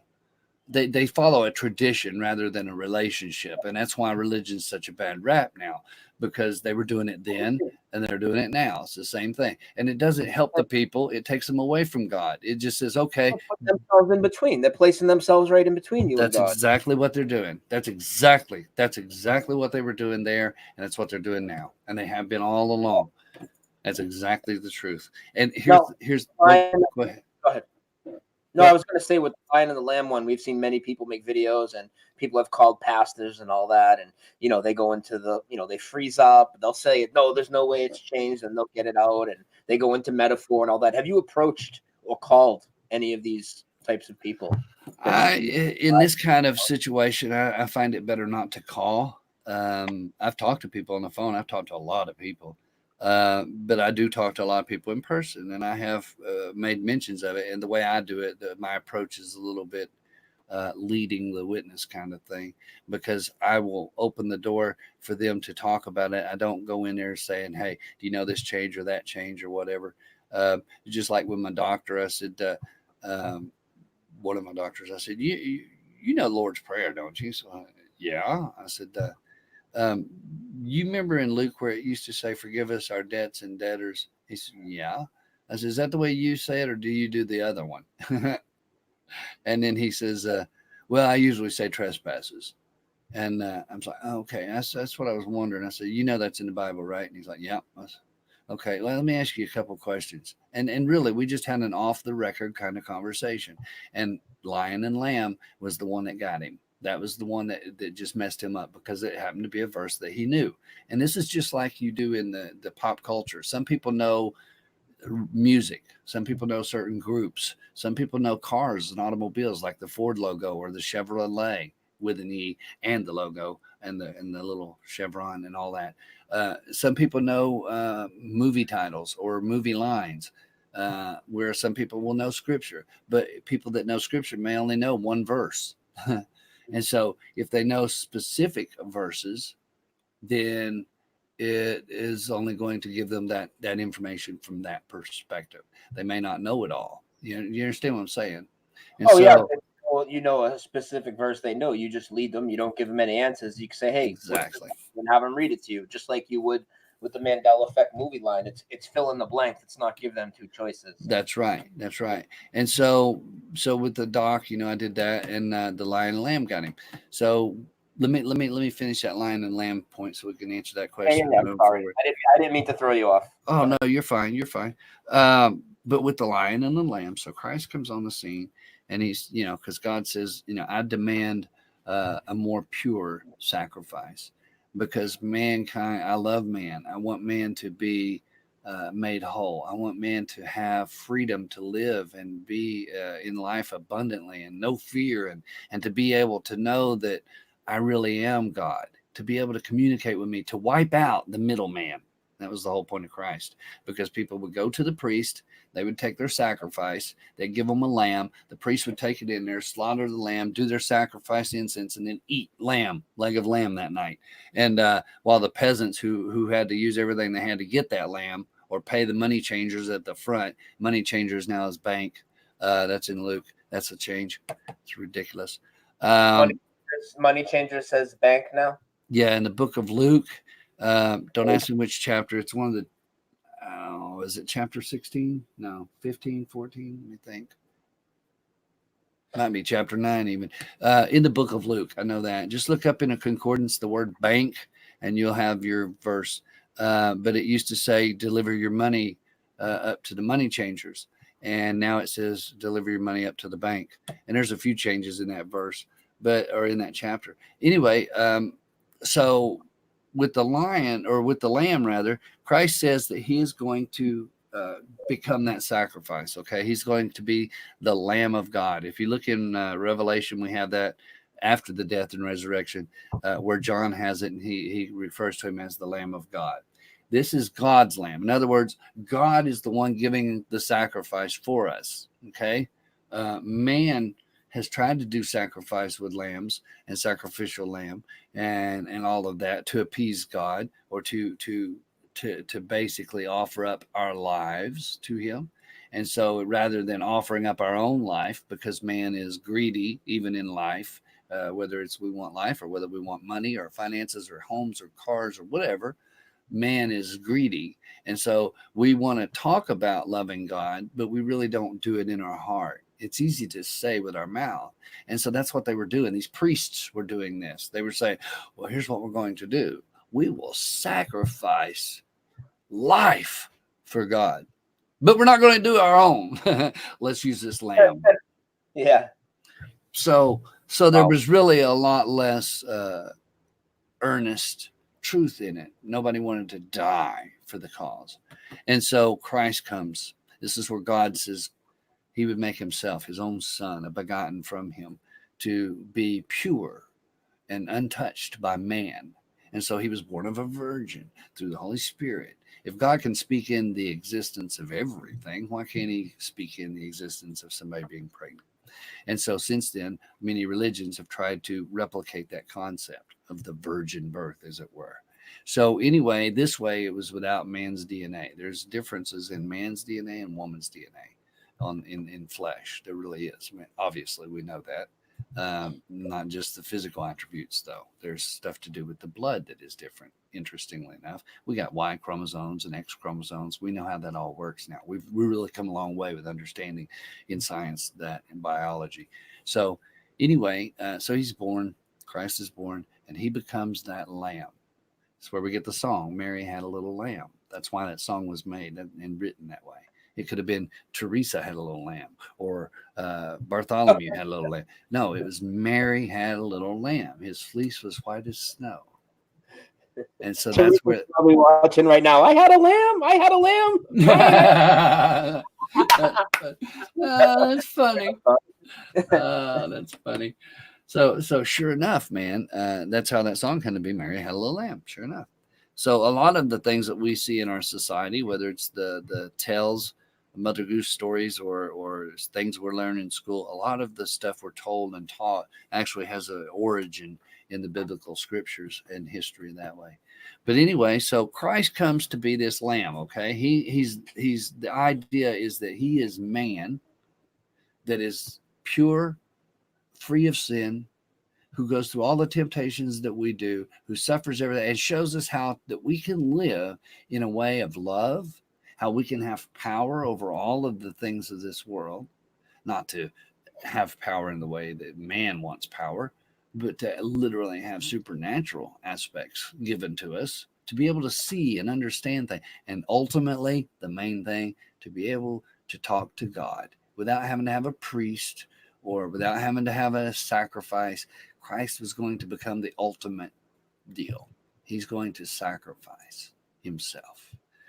So he goes through all of this, teaches people, heals people to prove he's what he says he is. He heals the sick. He raises the dead. All these different things, these different attributes that go on to prove that he is God.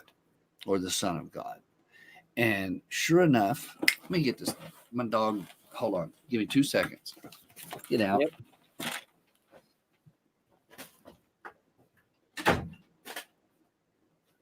So normally, if this was How somebody about else, that? this would They- be all right. Somebody dropped something off here and left the dog in. So anyway, he did all this to prove he was God, and then he goes to the execution. Okay, they crucify him, and he is considered the Lamb of God. God's sacrifice for man made himself into a sacrifice because man just couldn't hang in there and do it. Or man wasn't pure enough. And so what God wanted was perfectly spotless, pure sacrifice to make a statement. It was more of what you would say, I guess, sort of a symbolism thing for man. It was so that man could see throughout the ages that, look, I'm willing to do this for you. What's the greatest thing for a person if they're a parent? They don't want to lose their child. A man to give his own son. Wow. That's why we had Abraham back in the day, to give us that concept. But sure enough, Christ became the ultimate sacrifice. And people can go and study about that and learn how he is the Lamb. But he gave his life. It wasn't taken from him, even though people think it was. He gave it. He could have called angels at any time. So he literally followed the will of God to give up his life. Now, the lion. Enter the lion. In Revelation, we're told that the Lion of the tribe of Judah, because that was the symbol of Judah, is the line or lineage of David. And as we come down through time, we see that lineage is going to be fulfilled, that the king, the rightful heir to the throne of David. And the city of David is just outside of where they call the Temple Mount. That's actually more of a Roman thing. But I won't go there on this show, but stuff to study and look into. But anyway, so David comes along, and he is the last real king that is true to God. After David, you have Solomon, and then after Solomon, you start to see the decline throughout. And then Israel goes away for a long time, and then they come back. Now, Israel was the name of one of the sons that was changed to Israel, Jacob. And so anyway, the lion is this grand king of beast, we call it, the royal of the royals. If he's the king of beast, and humans are beasts, are we not?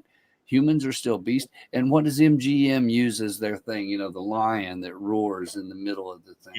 Yeah. And how many movies and stories have we heard about the lion? And we always see the lion with the king's helmet or a king's crown, and then we see the lion. Even coming to America, he's wearing like a lion's skin. There you go. That's right. And then even look at in our stars, in the constellations, we have Leo.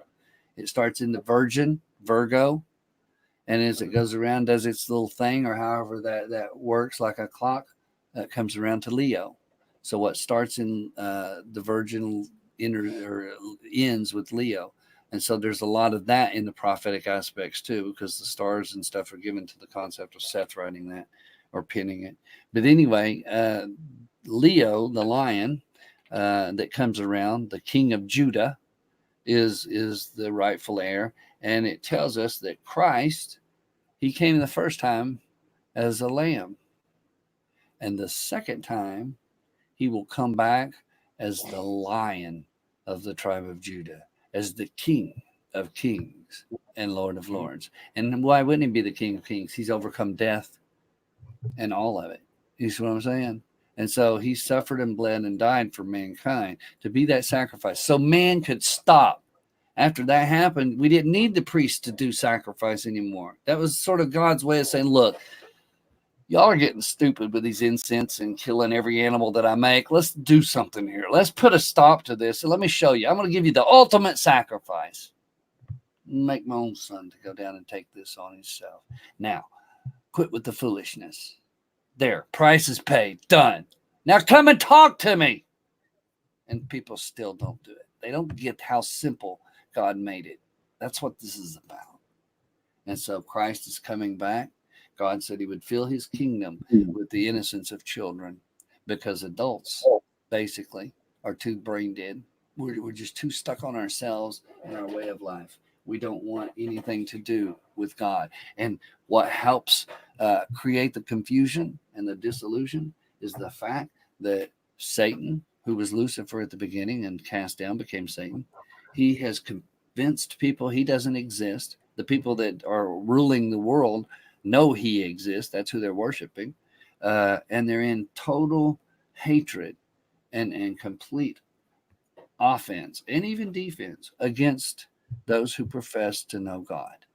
And then you have those that are infiltrated. You have many religions in the world that profess to know God, and they teach lies. They teach things that lead you literally away from God and lead you more into somebody's pocketbook, or will lead you into, I mean, there's literally right here in this town, there's a place called the School of Religion. It's a part of the university campus there, but it's called the School of Religion.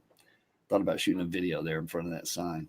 It's unreal. People are being paid to teach you and tell you what you want to hear without offending anyone. And so anyway, I don't know. Boy, that was a long tangent, wasn't it? The Lion and the Lamb. The Lion and the Lamb. So let's do some other big, huge ones that can grab some people's attention. Like we said, I got a lot of people here that haven't heard many Bible changes from me. Let's hammer home a few for them. Well, the very first verse of the Bible in the King James. Now, again, everything I'm telling you is in the King James. When I mentioned the wineskins earlier, in that New King James Version, that wineskins said bottles, and now it says wineskin. Why would the newer Bible go back to an older word? Yeah. And you know what's good is we are fortunate.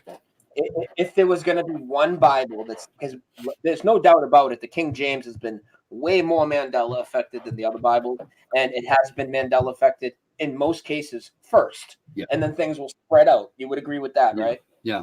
So I think it's fortunate to people, for this reason. Hold on, people. For somebody in my situation, the spot that I'm in, and trying to bridge the communities that I'm trying to build, the fact that it's the King James that's changing, that's great for me, because all these people in the flat earth community have been quoting things out of the King James for 5 years, so I can make it relate to people. So I'm glad it's the King James that's changing. What are the other big King James changes? You're going to start. Well, I'll tell you, since you mentioned flat earth, and a lot of people that watch your channel, that's a lot of where their base is.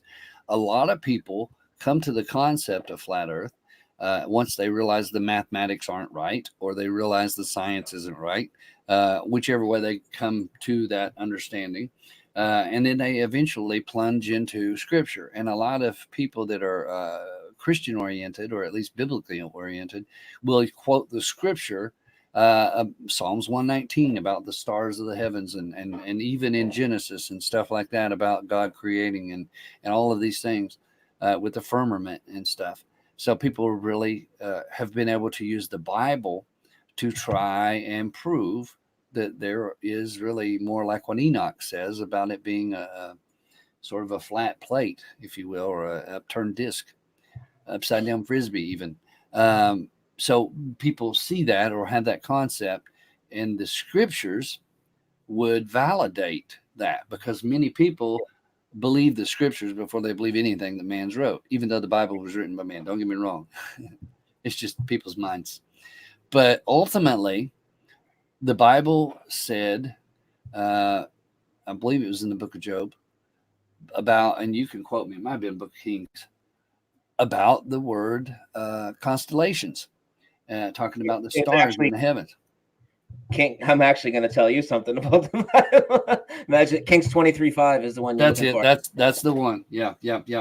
And now, because people used to say, as part of the defense about the NASA lie, they would say, first of all, the Bible doesn't even say the word planets. That was a big argument for people that were trying to point out that perspective of it. And now, since the changes, since the wineskins flipped, the words planets is in there. Go ahead and say that one. Which one was it? No, it is. And I'll jump in real quick, because I use this one all the time. and this triggers people. And every time I put it on my Facebook wall, I get 200-300 comments, and I'll have everybody coming at me from every side. And it's like, I'll tell them, planets isn't in there, planets isn't in there, and blah, blah, blah, blah, blah. And then if you actually get them to look, right? If you actually can get them to look, they'll literally say, oh, well, that's just a metaphor for constellations. Well, hold on, because you just had all these Christian-based arguments with, globe versus flat, and then you would go into the scriptures, the ones we talked about earlier, Photo, with there's like 200 passages, the earth is fixed and immovable, and all this. And most of that is still there as far as I know, but you can correct me on that in a minute. But they go into all those and show them, and then they get into, oh, well, planets aren't even in the Bible. So you're telling me, if you tell a globe believer that planets aren't in the Bible, he comes back with the book, shows you the word planets in there, you're going to turn around and say, oh, that's just a metaphor for constellation. Well, you just look like an ass, and you just lost that conversation. So now here's where they're at, Photo. They have a choice. Either you've been lying to all these people, making everybody in the flat earth community look like an idiot because you have to lie to say that that's not in the Bible when it is, or it's been Mandela affected. You weren't lying, and the word has changed. And I know what the truth is, and I'm not calling anybody a liar, but that's their choice. Either you were lying or just recklessly believing what somebody else said and you never checked. So that's your choice. Or indeed, it wasn't in there, and now it is, because planets is in there now. Go ahead. I'm sorry. I get passionate about that one. That's like my biggest one, dude. Because that definitely wasn't in there. I had to hear about it for years, dude. Planets wasn't in the King James. That's right. That's right. And here's the thing. It is now. So there's something, like you said, either something's changed or the people have been lying all that time. And here's the thing, Brian, I try and get people to get this too. Remember what I was saying about earlier about how people speculate or they go by hearsay? Mm-hmm. If you personally don't know for 100% fact that the word matrix was not in the Bible and it is now, and you haven't looked it up for yourself, or you didn't know it prior to the changes, you have no reason or right or rhyme to speak on it at all. People will say, I know it was lion and lamb. If you know that, kudos. If you know it didn't say planets, but it does now, kudos. If you know it didn't say bank, but it does now. Or if you know it said Passover, where it says Easter now. Or if you know that in the beginning, God created the heavens, plural, and earth. And now it says heaven, singular, even though it goes on to say heavens later in that same chapter and in the chapter following. But it says in the very first verse of the Bible, in the beginning, God created the heavens and the earth, is the way it said it originally in the King James Version. The King James, the new King James in KJV, the new King James Version, it says in the beginning, God created the heavens and the earth. But now the old one, in the old King James, it doesn't say that. It just says heaven and earth. Another one that was weird, Awakened Saint and I were looking at, and a few people made mention of it. The book of Psalms in the Bible, Psalms. It's by David, the book of Psalms. That was one that, as a matter of fact, I read yesterday in that little video I did. I hope people go and look at that. It was a tribute to Jerry Runk. And I read the Lord's Prayer, the Psalms, the shepherd, the good shepherd. And since we talk about sheep and lambs and all that kind of thing, but it's the 23rd of Psalms, and it's read a lot at funerals and things. But sure enough, man, when I read that yesterday, talking about the Lord's Prayer, or not Lord's Prayer, but the Psalms 23, I'm trying to think exactly where I was headed with that, about the speculation, I guess. There's things in there that are questionable about what was or what isn't. And we know, if we look at that, from Psalms to Ecclesiastes to Genesis, where it says in the beginning, God created the heavens and the earth. We know it said it at one time, and it doesn't now. We know these things have been changed, manipulated. We are in one of two groups here. You're either right or you're not. You either realize and remember these things and see them and have a grasp. Now, you may not know all the Bible verses. And if you say you do and you speculate, now you're a liar or you're using hearsay. And then because of that, you may parrot what somebody else says. If I tell you the word matrix is in the Bible, I could tell you the word Chernobyl is in the Bible. It isn't, but I could tell you it is. However, I could tell you it is if I read it in Hebrew, because the word wormwood is what Chernobyl means, if I'm not mistaken. The word wormwood is in there. And it's poison, of all things. It's poison. So the thing is this. If you say anything that you don't know 100% on your own, then it's harping. It is parroting. It is fueling. It is not a fact. And therefore, confusion has come into this thing in such a manner that people don't know what is or what isn't anymore. And I don't know how to explain this to get people to grasp what I'm trying to say here. The fact that if you don't know something, you can't go by what me or Brian say. Just, okay, example, Black Tom, okay? We know that that wasn't in our history because we know history, because we've studied some of these things. And the fact that Black Tom instance is now there, and that it says, if you go studying that it was the largest non-nuclear explosion ever. When we know for a fact that the Moab bomb happened in Iraq not long ago, 10, 15 years ago, maybe 15, 20 years ago even. About 20 years ago, I guess. Maybe even more than that, 25. Where they fired off the Moab bomb in Iraq, and that was the largest non-nuclear bomb in existence. And yet we're told that the largest now ever explosion was the Black Tom incident on that island that even damaged the Statue of Liberty. You know, I've asked everybody about Black Tom, and nobody's ever heard of it. No. Nobody, dude. Nobody. And when I do like polls, this is what I'm not on Facebook so much now because I make so many videos on YouTube. But I used to do like Mandela effect polls on Facebook, not in Mandela groups, just on my wall, just to get what people's percentages were. Dude, nobody knows what Black Tom is. People are asking in the chat right now, what is Black Tom, you know? I've asked people about it, and they say, I remember Uncle Tom's Cabin. You remember that?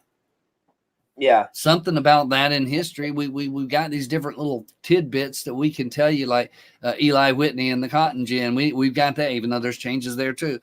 But all these little things that we can remember, even if we were bad in the class, there's certain aspects of the wording that we'll remember. You're going to tell me blowing up the Statue of Liberty, we wouldn't know that?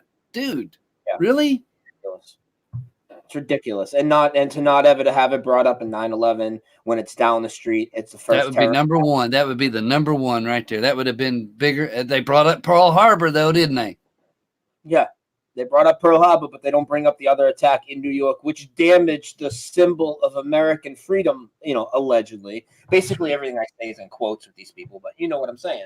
To think that that's never mentioned. And also, they said they blew off 100,000 pounds of TNT, dude. That's a big deal. People were thrown from their beds, 120 people injured, 5 people dead. Come on, dude. And the narrative that was always pushed was very specific. That 9/11 was a second foreign attack on U.S. soil. Pearl Harbor was the first. Let me Christopher in there had asked, looks like, can you ask Photo about the boiling babies and what that's about? Check this out, folks. And this is what I'm talking about. This is the exact thing I'm talking about. Okay. There are people out here who've never studied scripture until the changes occurred. First mistake, right? Because if you wait until after the changes, you wouldn't know the difference. Now, exactly. If you studied it before the changes, you got a clue. You know there's a change to start with.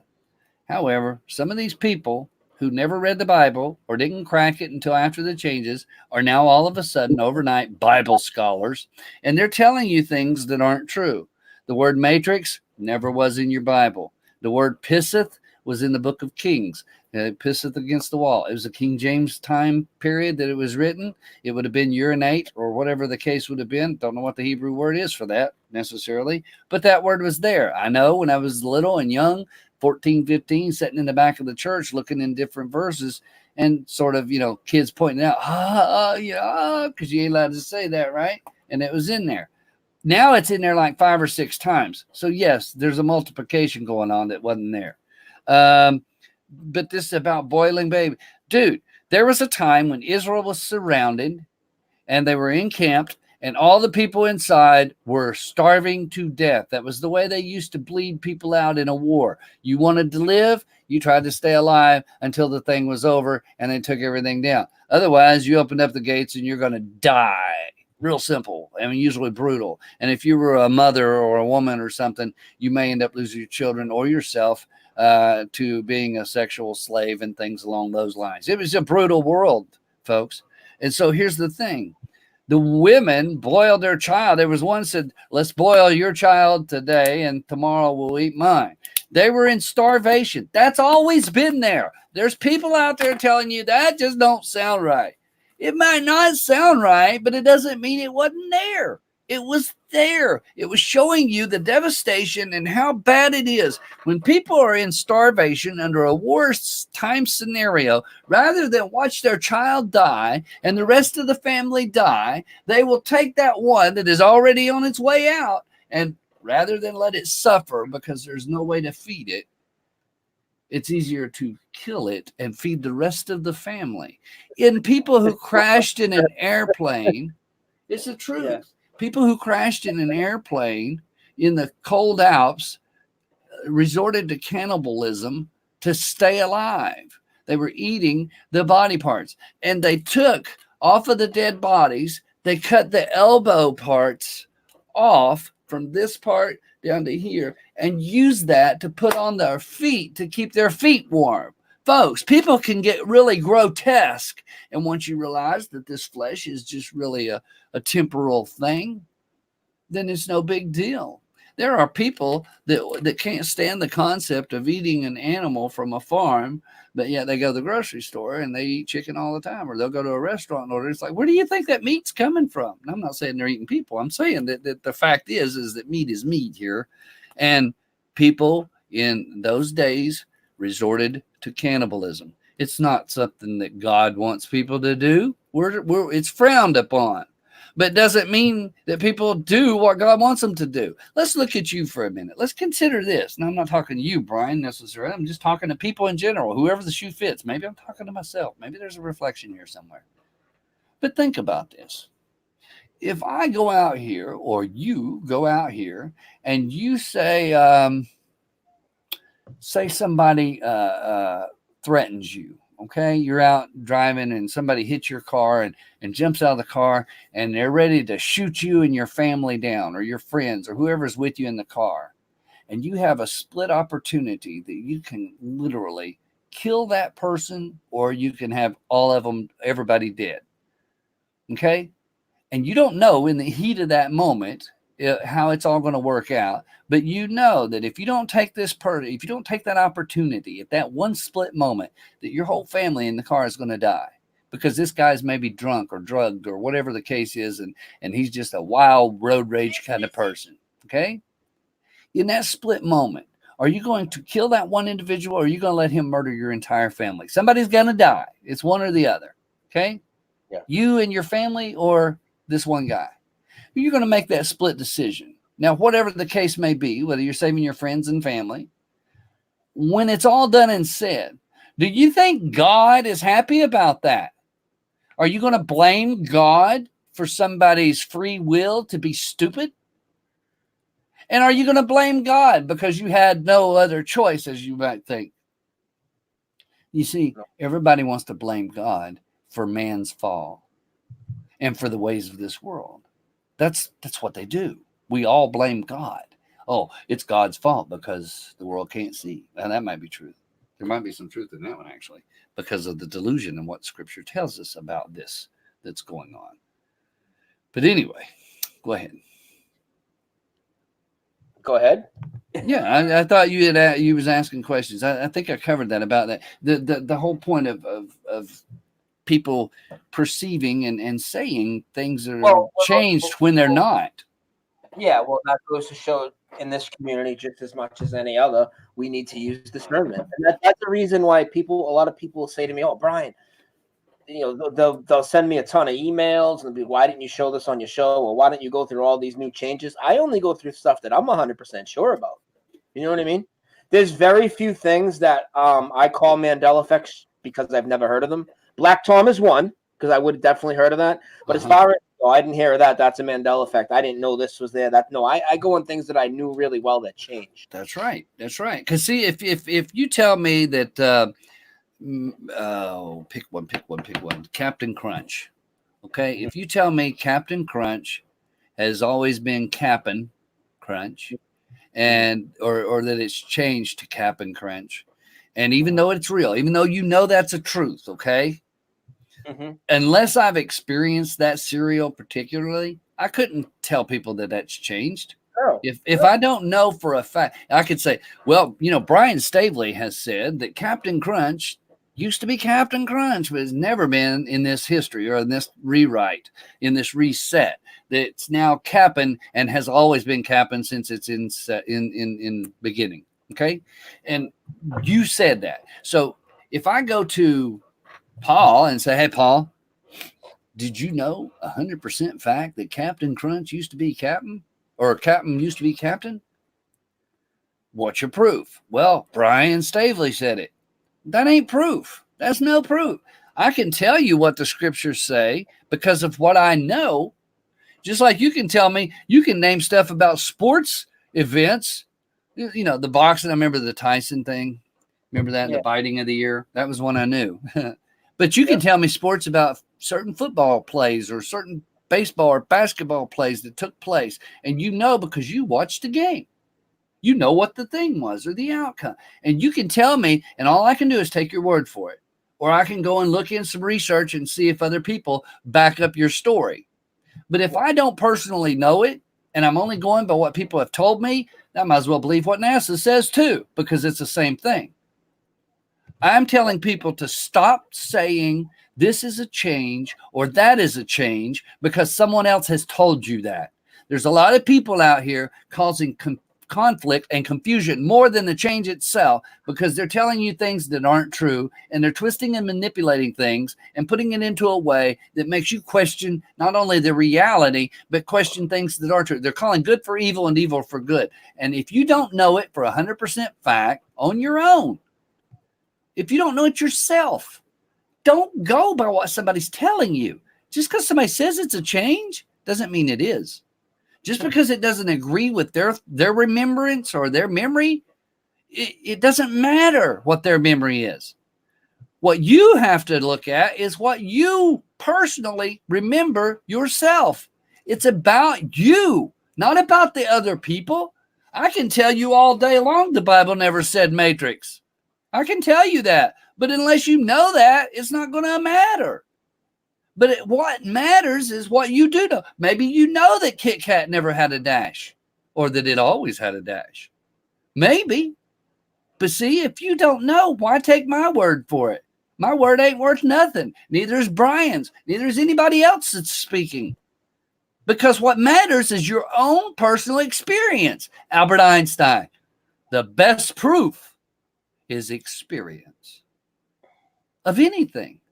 If you want to know God's real, well, I can tell you he's real. Brian can tell you he's real. Brian can prove to you beyond a shadow of a doubt that the world around you is trying to hide God from your knowledge. That's a fact. He can do that. Brian has enough information and enough research that he can literally prove to you that that is one of the main things that the world is trying to hide from your eyes, is the understanding that there really is a God.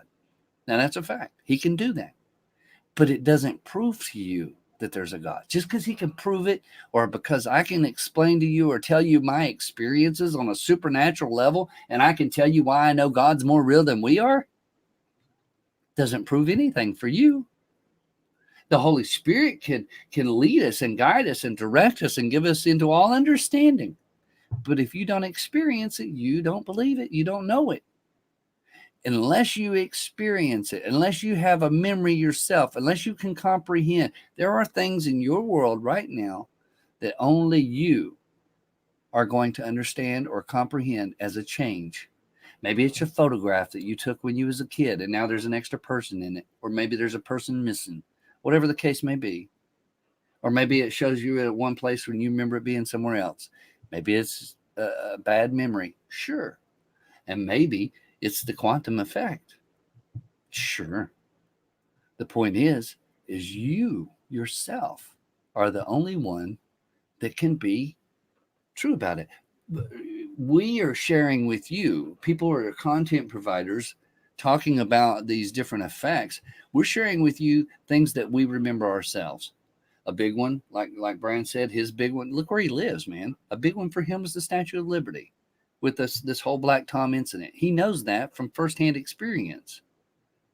Mine is the Bible thing, because I've studied that all my life. I've always looked to God. Even in my days of sin and walking as a sinner, I've always still believed and trusted in God that he would not lie to me. And so I've always relied and fell back to studying scriptures as well as studying people and gleaning from everyone. But just because me and Brian and I don't know who, Michael Healy out there, or Carla Redpill, or Tommy Tell the Truth, or I'm just reading them off there, Lord Help Us Tampa, whoever. Paul Adams, Paul, what's your guys' Paul name? I can't even remember. Paul Knight. Yeah, Paul Knight, Paul Adams, whoever's talking about these changes, Awakened Saint even. These things that we're sharing with you is our own experiences, whether it's our supernatural walk, our testimonies, our spiritual thing, even examples. I mean, I had Brian on the hot seat and we talked about his life and about his family. Well, that only applies to him, even though you may be able to relate. And that's the whole point of this, is whether or not you can relate to what we're saying. If I tell you that the word dilemma always had a silent N, and that's how I learned how to spell it. Well, if you relate to that, if you were at a certain age at a certain place, you remember that kind of spelling and you'll relate. If you see supernatural things that have taken place in that spiritual walk or in that supernatural realm where you can see the difference between demons and angels and all of that, and you've had that experience, well, then you'll relate. If you've been to the Statue of Liberty and had your picture taken up in the torch, when he talks about Black Tom, you'll relate. All of this is to get you to wake up, to understand this. The changes are not a game. That's real. That's really happening. Time manipulation and matter manipulation right under your nose, even in a part of you. And that's what I was going to ask you, bro. What do you think about the body changes, bro? I'm doing all the talking, but I mean, you're the host. What do you think about the body changes, really? Well, I think I bring up this a lot. With the body and the geography are the ones that I bring up the most when people try to say it's some sort of psyop or computer or a simulation, or, I mean, how does any of that move continents? And on even more mind-boggling than that is, how is our anatomy changed underneath our skin, and who can do that but God? I mean, I don't know how that happens. Can I share something with you? And I know your thought patterns on certain aspects of how this is happening. And I've done a lot of research. This is going to be, we're going to get into the how and why. And why don't we take one more quick break, because I need a bathroom and a drink. Okay. All right. So let's do that. We'll take just a real quick break. I'm going to run in there and see if I can get my daughter to make some more coffee or something. And yeah, we'll do that. Take a real quick break, play some music, and then we'll come back and we'll talk about how we think this is actually taking place. All right. We'll be back in 5 minutes, guys. Photohelix, Brian Staveley, My Awakening, episode 31. I hope you guys are enjoying.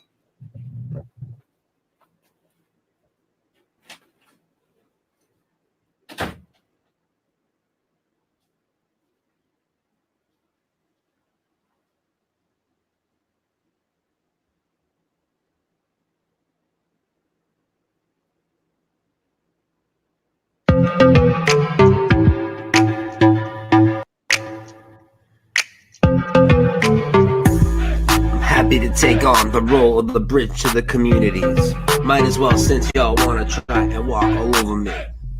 In the midst of the great awakening, you're worried about who found it first.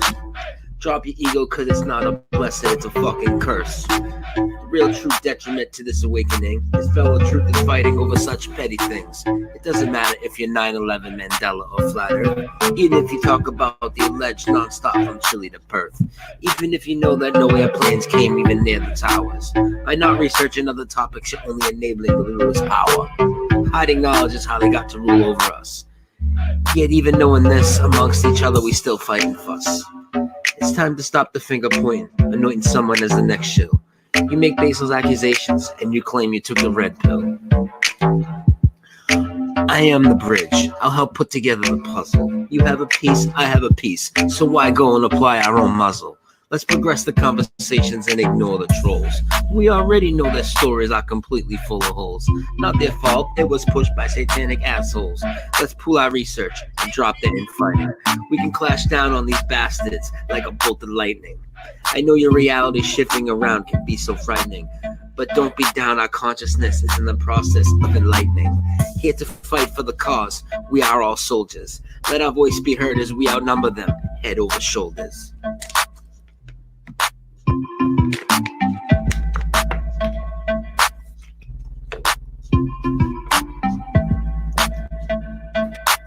There is no one ultimate truth.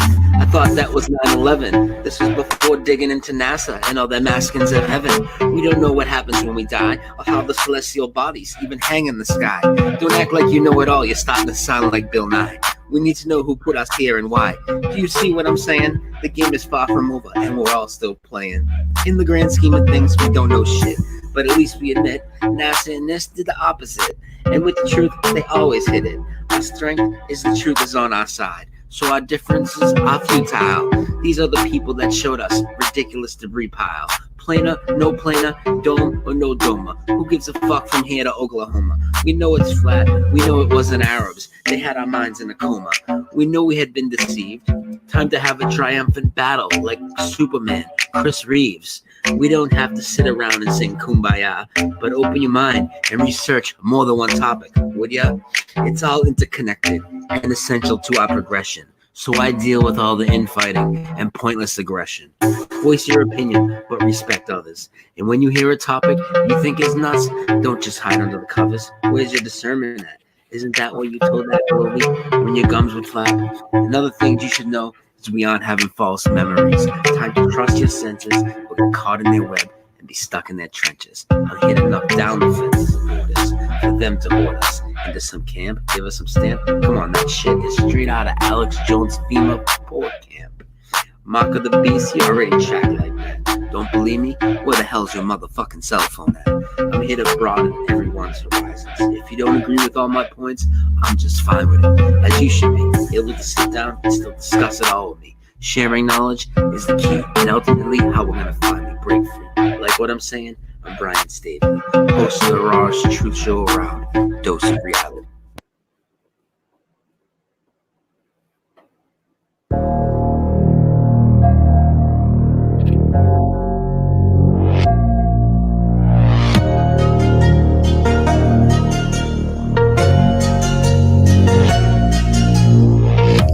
They feed us nothing, capture that you're a dead man walking.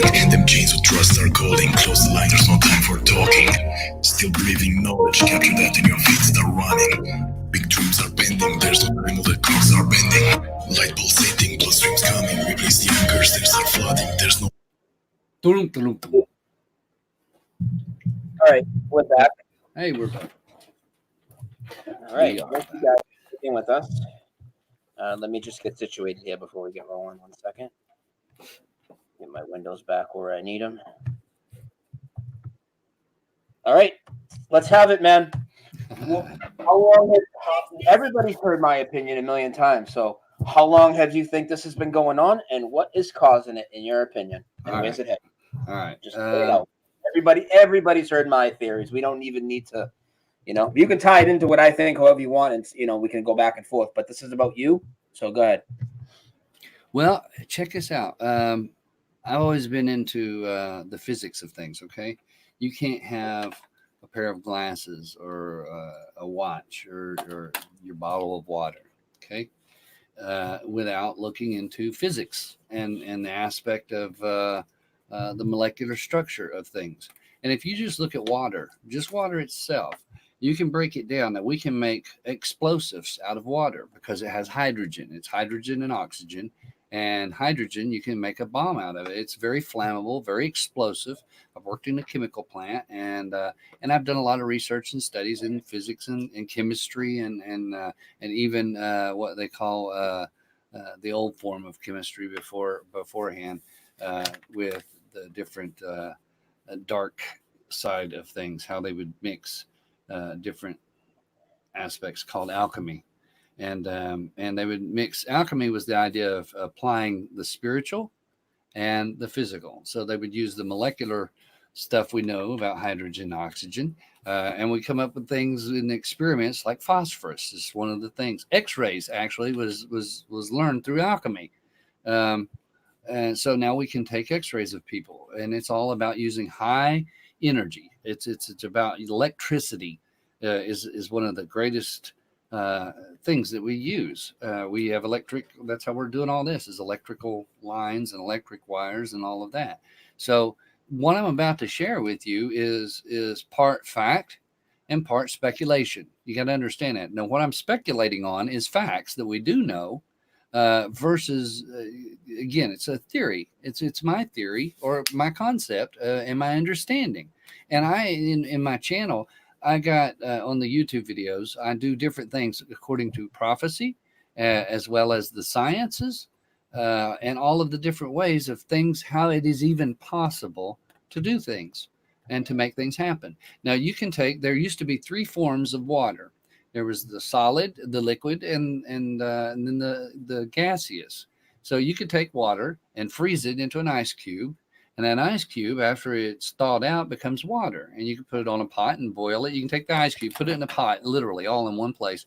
Put a pot, take an ice cube, put it in there, heat it up, and that ice cube will melt into water. So then you get water. After it heats to a certain point, steam comes off of it. So then you have the gas. So you've taken the molecule of water, H2O, and put it in. It's hydrogen, 2 parts oxygen, or 2 parts hydrogen and 1 part oxygen. Or is it hydrogen? H2O. I don't remember. 2 squared. Hydrogen squared. And 2 then hydrogen, 1 2 oxygen. hydrogen, 1 oxygen. That's right. And you can take this water and you can put it in this oxygen machine over here I've got, and it literally creates oxygen out of water. Okay. It separates the hydrogen and oxygen. Hydrogen is pumped back out and the oxygen goes in, so you can breathe oxygen straight from water. Interestingly, when I worked at the chemical plant, we would take, and because I had studied alchemy and how they used to do some of this stuff, how they discovered phosphorus, to make hydrogen or to make what's called chlorine that we use in swimming pools, HTH kind of stuff that will burn the acids in your fingers. They take mercury, which these are the main chemicals they use: mercury, salt, and water. Those are the 3 main elements they use. Well, water already contains oxygen and hydrogen. Salt is the kind of thing that helps to not in the conductivity, but it does.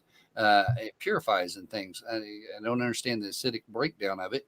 But then mercury, which is a liquid metal, is used as a conductor. It's a great high conductor. And they run magnetics. The electricity is so high. This is how they do it. It's electromagnetic. When you walk in there, we had a tool belt that we'd wear, and our wrenches and stuff all had to be attached because the wrenches would stand up straight.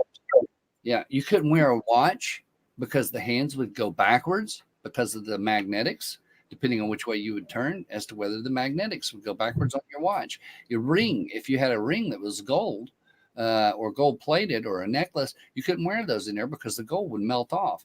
As a matter of fact, in certain parts of this chemical plant where we made all kinds of stuff, at one point, and I don't want to get into too much there, but there was a lot of government funding, but they designed a bullet that could be fired and a mile away would destroy a 5-gallon bucket of water. Bullet. So the chemistry and the aspects of science is really amazing. But in one part of that, there was radioactive material that literally would fry you, just like if you were standing in full X-rays for a month, one after the other, that kind of stuff. So radioactivity and radiation, there's radiation off of your phone. All this is proven. All this is real. There's radiation from the sun. You can get sun cancer and skin cancer rather from being too long in the sun exposure. People were going to tanning beds with the fluorescent lights and things that were being used, and they would get skin cancer and skin burns because of the kind of radiation that comes off of those things. So too much exposure to certain things can cause that. People getting brain tumors from having phones stuck on their ear all the time, and these things, and it's been proven that that would come out. So again, all I'm doing is giving you a basis so that you understand my thinking when it comes to. Thank you. Mm-hmm. It's great to have a wife and a daughter, all of them that make coffee. Okay, so check this out. With this concept of understanding the molecular structure, okay, that everything is made of what we call matter, and everything is, whether it's the vibration of ice being solid, and if you change the frequency through heat, again, heat induction, electricity creates heat, high electricity, and creates magnetics and things like that. I was going to tell you one place in that plant, we weren't allowed to use aluminum ladders. Now check this out. You would think aluminum in a modern facility would be the way to go because it's lightweight. They made us use wooden ladders because it's one place that you could go in there with an aluminum ladder. It turned it into rubber. It literally changed aluminum to a rubber stretchy, like this ball, how it just squeezes down. It would do that to an aluminum ladder. So you couldn't use aluminum in this particular place in this chemical plant. So there's a lot of different things that happen just because of the atmosphere with this stuff. We would go in almost in space suits with air and oxygen being pumped in because we would have to go into these places that were very radioactive, or we would go into places that were very, very dangerous. There was one place where the icicles formed where there would be drips and stuff, and these icicles were pure acid. And if one hit you, it would go through the glove. This is no joke. We've seen it happen. The drop would hit, and this is all in the process of making chlorine and chlorine gas and all kinds of crazy stuff. Hydrogen was a byproduct from that stuff. But this one where these icicles would drop, if it hit the glove, it would fall out the bottom of your hand because it would go through the glove, through your hand, through the bone, all the way out the bottom and drop. If it hit the steel, there was only certain kinds of metallic steel that had to be painted and coated in order to house where these things would drip. Very dangerous atmosphere. And this is stuff where they develop everything from your pool chlorine to the stuff they use in military applications, in war or in weaponry. And so really crazy things when you start looking at molecules. And if you study in alchemy or chemistry or anything where you can change stuff, we found out now that the ice has 4 stages, the water does, because there is a between where it gels. And that gel state before it becomes a solid into a liquid and back and forth. And again, cold freezes those molecules going the opposite way, okay? Cold's important. The colder things are, the less the molecules move. Therefore, they become more solid. You with me understanding that? We're just talking about an ice cube. Yep. But that's going to lead us into how they're making these changes and how this is all working. Theoretical and factual by the ways that it's done. But ice, if it's cold, freezes up. The molecules stop moving. It happens in your body. If your body is moving, you got the blood flowing, all the biological aspects are moving, everything's good. The skin mites are doing their thing. Everything's working. You put it in ice, and what happens? The molecules freeze up. Your hand gets stiff and hard. Eventually, you got frostbite. Now it has to be removed, or you die.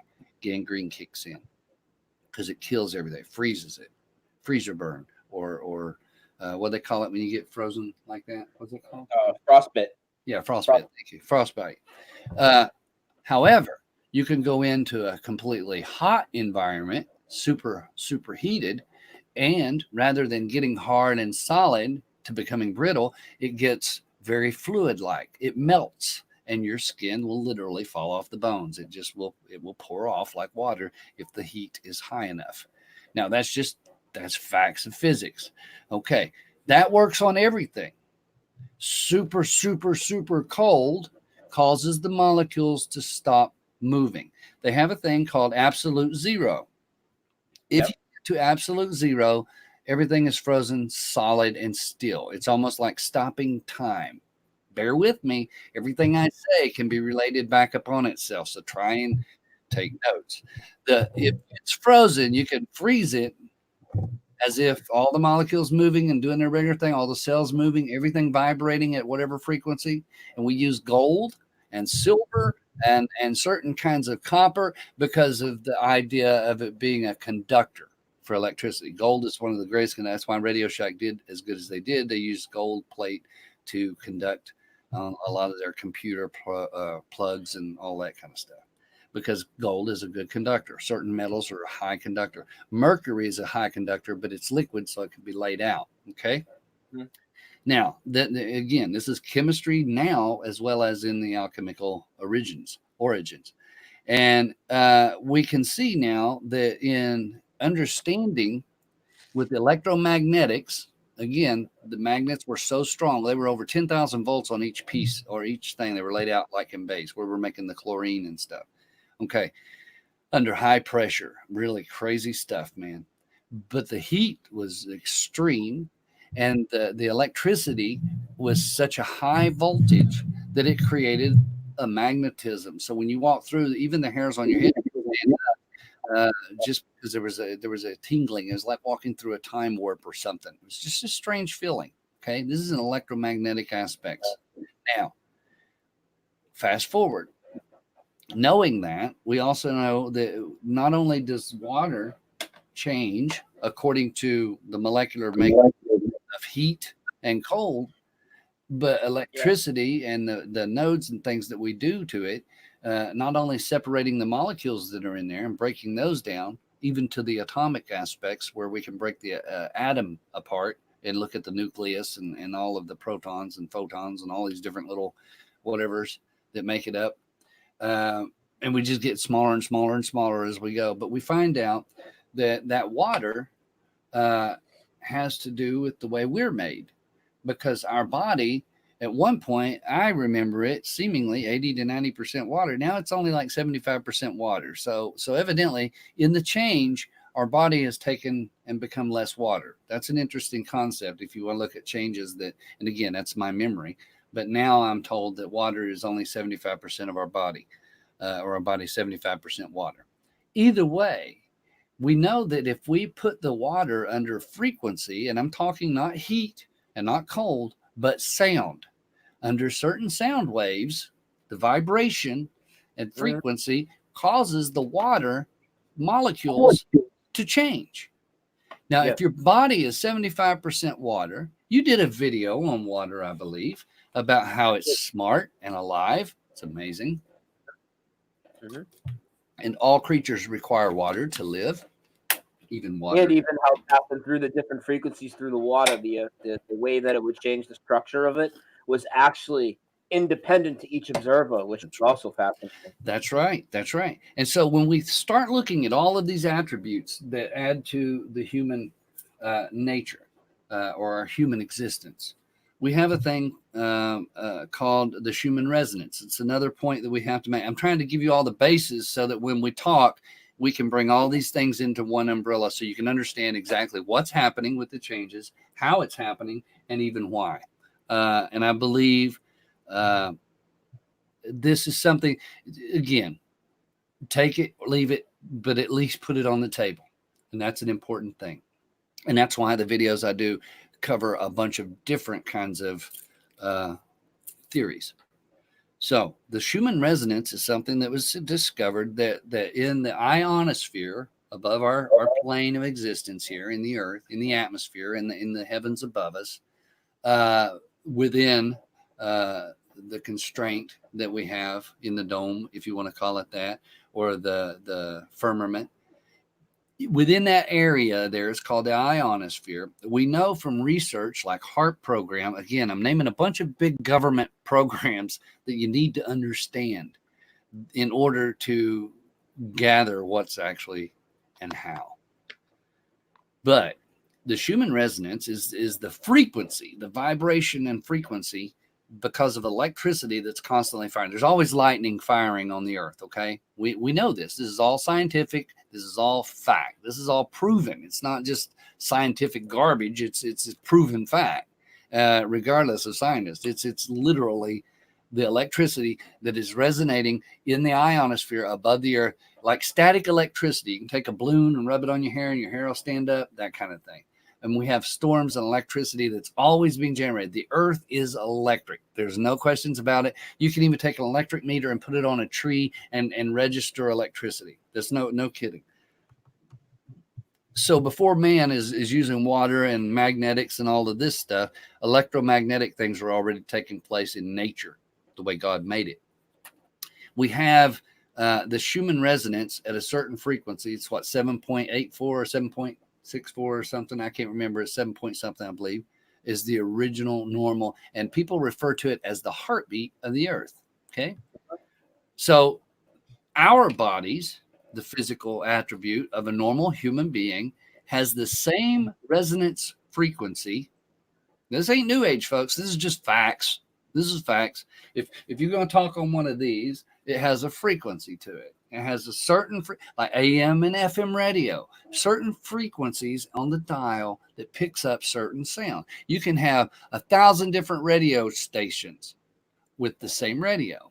It's just a matter of which way you tune the dial to pick up whichever vibration that's being put out in the air. Bible says that Satan is the Lord of the air. We have air waves. Think about all this modern technology we use. Again, just tidbits to keep in mind. So the Schumann resonance can be affected by large, extreme electromagnetic pulses or by high, extreme voltage of other electricity. So the Schumann resonance is doing its thing, the heartbeat of the earth. You go out there and people talk about being barefoot. Indians will tell you this. Being barefoot on the earth, you can feel, you're sort of grounded, they say. Okay. They tell you not to be barefoot if there's an electrical storm going on because you're grounded. You're going to get zapped like a tree. So it's better to wear rubber soles, right? But now they teach you to wear shoes, all of them with leather and rubber, and mainly rubber, to keep you insulated so that you're not even touching the ground. Okay, people walk around all the time and their body is never in tune with the earth that they are from. If your body is from the dust of the earth, then you're a part of it. If you pick up, and this is a fact too, pick up a handful of dirt and look at the elements in that dirt, okay? And you can go and take that to a laboratory and then take a human body and do the same thing with that laboratory. And the same molecules, the same vitamins, minerals, and all of that stuff is in that same dirt. It's the same thing, with one exception, that you are made mostly of water. And water, under these vibrations and electromagnetic surges and heat and cold, all of which causes that water molecule to change. Now, an interesting study, adding this on, is that you can take a banana. Do this if you ain't never tried it. You can take a banana and you can take a CD. Get a CD disc that has like just a hard rock and roll kind of thing. Get you some AC/DC or something. Find something that's got some bad words on it if you can find it. And just take that CD where you can't see it, but you know the words are embedded inside of it in the music, okay? So a CD can look blank. But you take that CD and then take a banana, all right? And you can have somebody hold the banana and tell them to take their left hand and hold it to their heart, or their right hand, whichever one's the stronger. Have them use the weak one to hold it to their heart, so that they've got more strength in whichever arm they're going to use. And have them hold their arms straight out like this. I'm trying to get in front of the camera. My headphones short. Get them and have them hold it out like this and hold the banana against their heart. Okay. And push down on their arm. Ask them if they can keep you from pushing their arm down. So let them try. And you try and push your arm down with one hand. And it's going to be hard for you to push it down. Then swap the banana for the CD. Just swap them out and tell them to hold the CD on their heart and hold their arm out. And then you can take one finger and push their arm all the way down. Their body automatically decreases in strength. Automatic. Just by holding the CD to their heart. There's no words said, no sound. but it's already embedded. This is how powerful this is, folks. This is real. You can go do this. I did a video one time doing it. I don't think I still got it posted now, but literally you can hold that CD on your chest and have somebody push your arm, and they can use one finger and push your arm all the way down to your side. Then taking CD away and go back to the banana. We use a banana because it's the simplest fruit you can find. There's no extreme issues with segments or with seeds. Just a simple plain banana.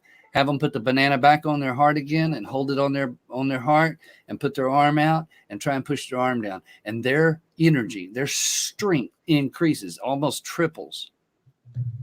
That's the difference between a CD that has embedded words and a banana that God made. So simple.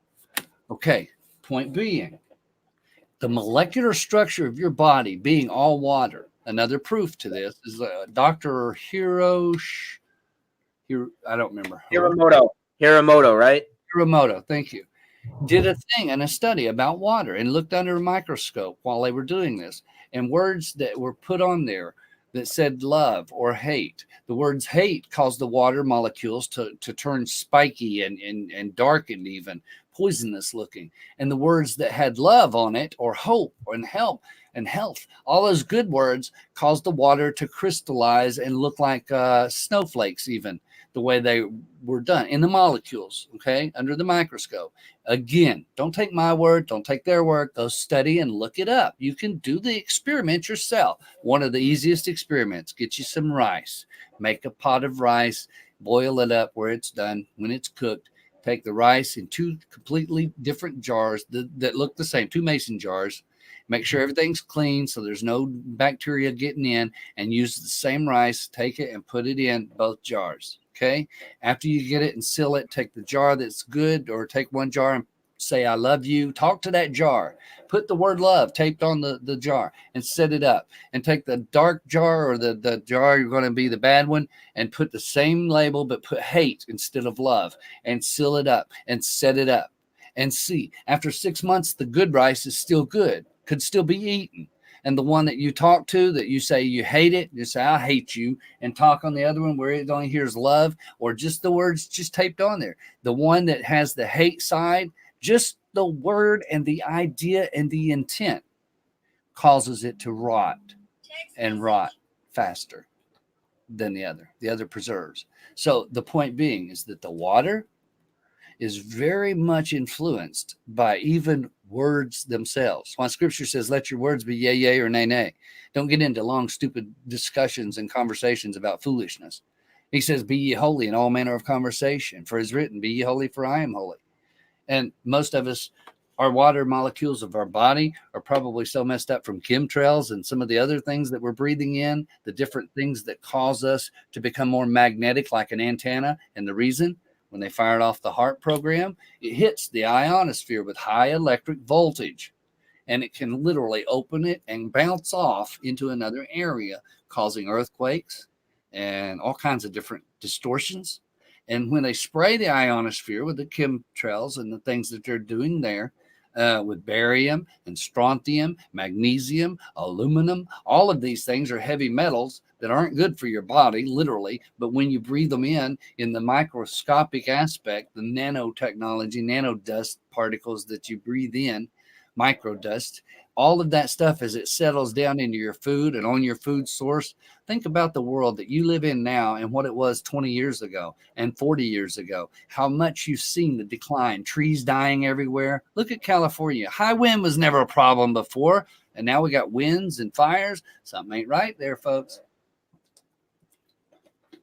So here's the deal. If your body's all water, for the most part, 75%, and water is so easily manufactured or changed or manipulated. Yeah, the physical state of it can actually be changed with magnetics and everything you're saying. But how is it so selective, some of it? Okay. Well, here's the thing. Just like the can of rice or the jar of rice, okay? If I take and do the same experiment and take my rice and come here, and you take your rice and go there, and I say I love you to my rice, and you say you hate, or you say something else, and somebody else takes the same rice that we've been using and takes from there, and all experiment at the same time. And they go to another environment, sunlight, cold, heat, names, words, all of the thoughts and the frustrations or the health and all that. So selective has to do with each individual. It's just like we said at the beginning, whatever you experience in your life is you. Don't take somebody's word for it. Don't parrot something because somebody says this is. Make sure you know it. If you don't know it yourself 100%, you would just have to say, well, it might be. I don't know. I can't verify that for myself. Only go with the changes you know that you can verify yourself.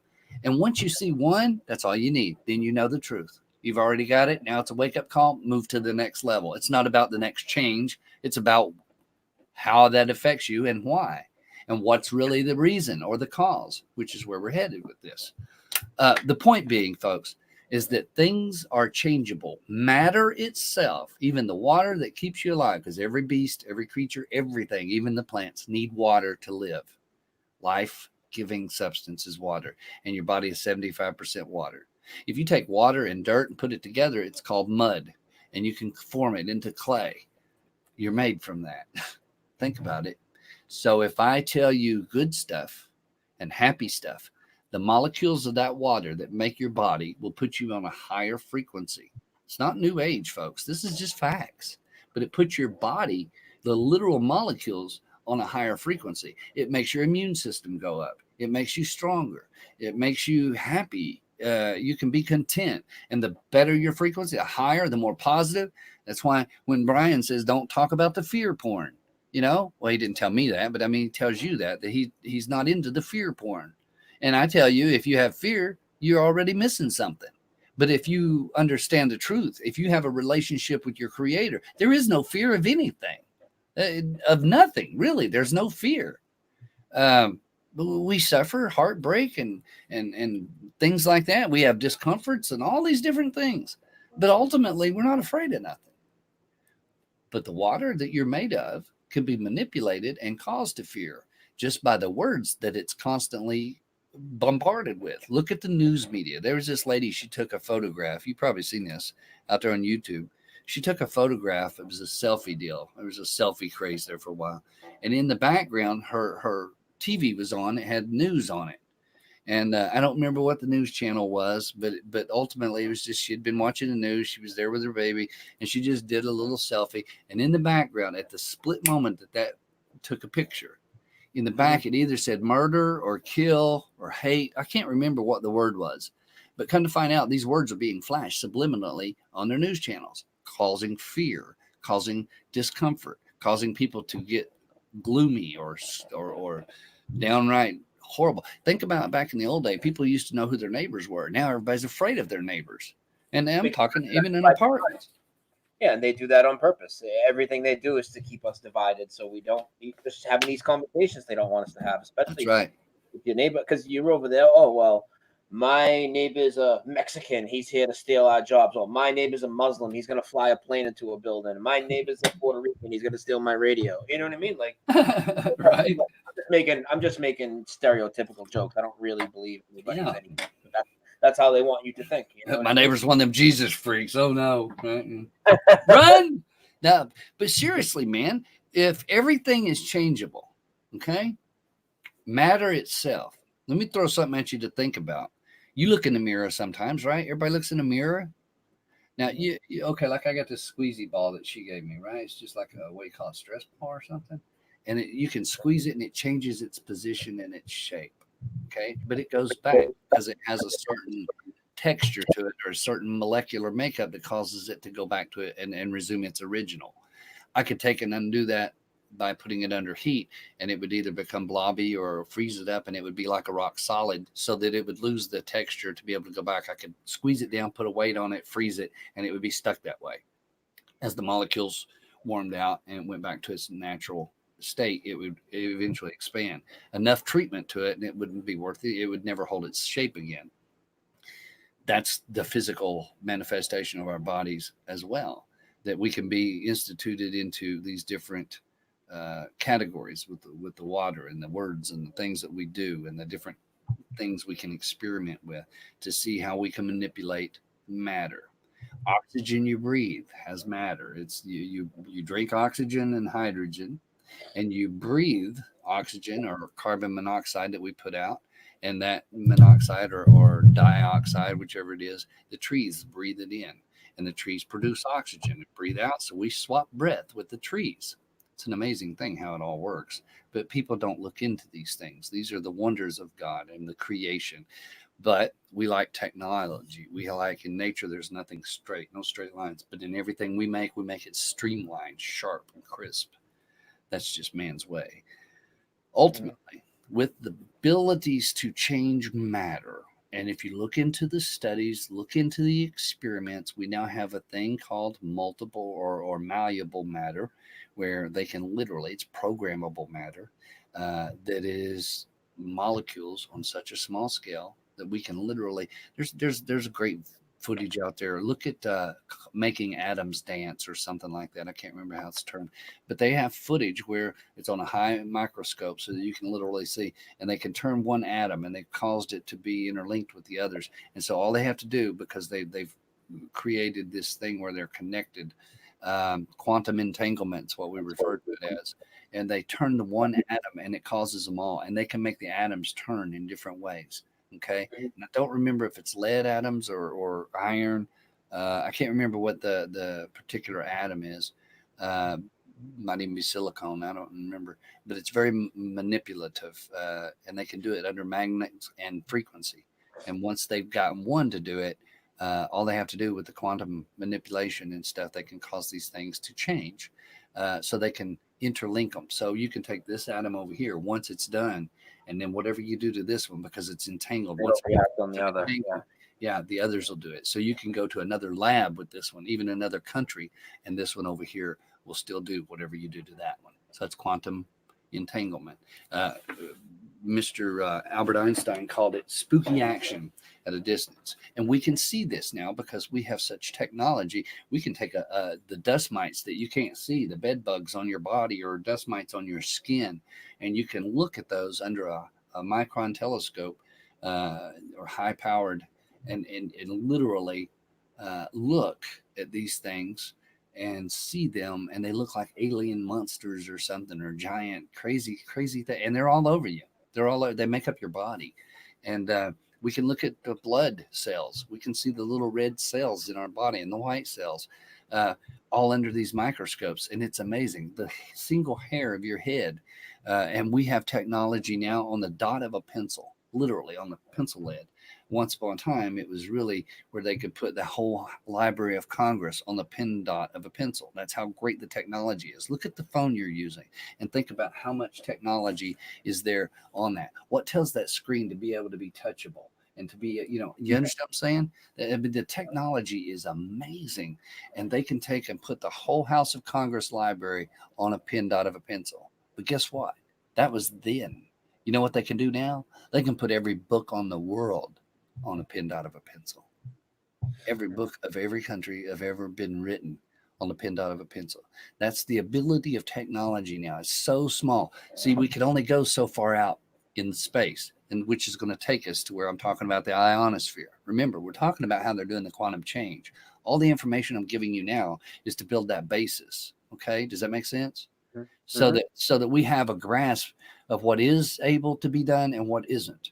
And right now, since we know that matter can change, discussing how matter changes is very important, and how quantum entanglement takes place, and all of these things that they're doing. It's very important to understand these little things so that we can see the bigger picture of the big things and what's really taking place.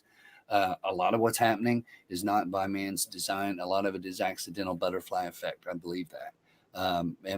But I'm not talking about the movie Butterfly Effect. I'm talking about how things occur and react one off the other. You change one thing in the past, it can change everything in the future, if that makes sense. How to do that is what's happening. That's what they're really doing. That's really what's going on. It's not a future event, even though a future event may be a part responsible. I've got a theory on that too. But looking at what we know, this is the point. You got to look at what we do know as fact before we can look at what we might think is possible. So ultimately, we know that our bodies can be manipulated by manipulating the ionosphere. The ionosphere is a part of where we're seeing that Schumann resonance being manipulated. You can go into a place where it's high electricity and the hair on your head will stand up because you can feel it in the air. You can't see it, but you can feel it. You can go into a room where the oxygen is missing and you can tell real quick that you're having trouble breathing. Or you can go in a high altitude where the oxygen is thin and the air is called thin and it has maybe more hydrogen than oxygen. And so your breathing is shallow and it's harder to breathe. So all of these different concepts that we can experience, things we cannot see. That's sort of the point I'm trying to get at here. Your body and your mind, all working together in tandem, can be manipulated by frequency and sound. There's a thing called the IRAD too. Our military and our police use it now in the streets of places where they riot, and they can hit a high frequency and they can make you feel like you're on fire. It's called microwave weaponry. It's part of the scalar technology that we use. And they can literally make you feel like you're burning, cooking you from inside out. They can literally burn you if they want to hit the right frequency. 5G network. Go where there's a tower, a 5G tower. Talk to people who's done it, or go do it yourself. Instead of taking somebody's word for it, go find a 5G tower and stand beside it. Feel the electrical movement of your body. Go to have an MRI, which is a magnetic resonance imaging machine. So it's a form of X-ray type thing. And they use magnetic frequencies. Lay on that and let them do you through the MRI. And what happens is it vibrates. You can certain vibration, certain frequency, because it's making all kinds of racket as it's going around. When it hits a certain frequency, you can feel your lungs move. And when it does another frequency, you can even feel your liver quiver. How about that? Liver quiver. You can feel your heart move. You can feel your spine, your bones, actually. You can feel all of these different things where this magnetic resonance, electric magnetic, is causing a different frequency, and it vibrates each part. It shoots through, and each part of your body, the liver is more thick or dense than the lung, and vice versa, the bone, and all, so on and so on. So each tissue has a different thickness or a different consistency, a different texture in the molecular realm. So, all that said, let's look at the big picture. We come along in 2008. There was something that was done, and I think it's very important. I don't know that it's 100% of everything they say, but because I was already doing research in that area, it became a very important part of what would come down the road. In 2008, the man that was in the wheelchair with the speak and spell voice, Stephen Hawking, he was a big outspoken person against the previous year there. In 2007, they were speaking a lot against the idea of CERN. And CERN was the program. It's been around for a long time, and they've done a lot of experiments, same as our Fermi labs and all that. As a matter of fact, Fermi lab, our number one, we got 17 national labs in America, and the number one national lab is Fermi lab. And Fermi lab hires and employs more people to the CERN organization than any other entity.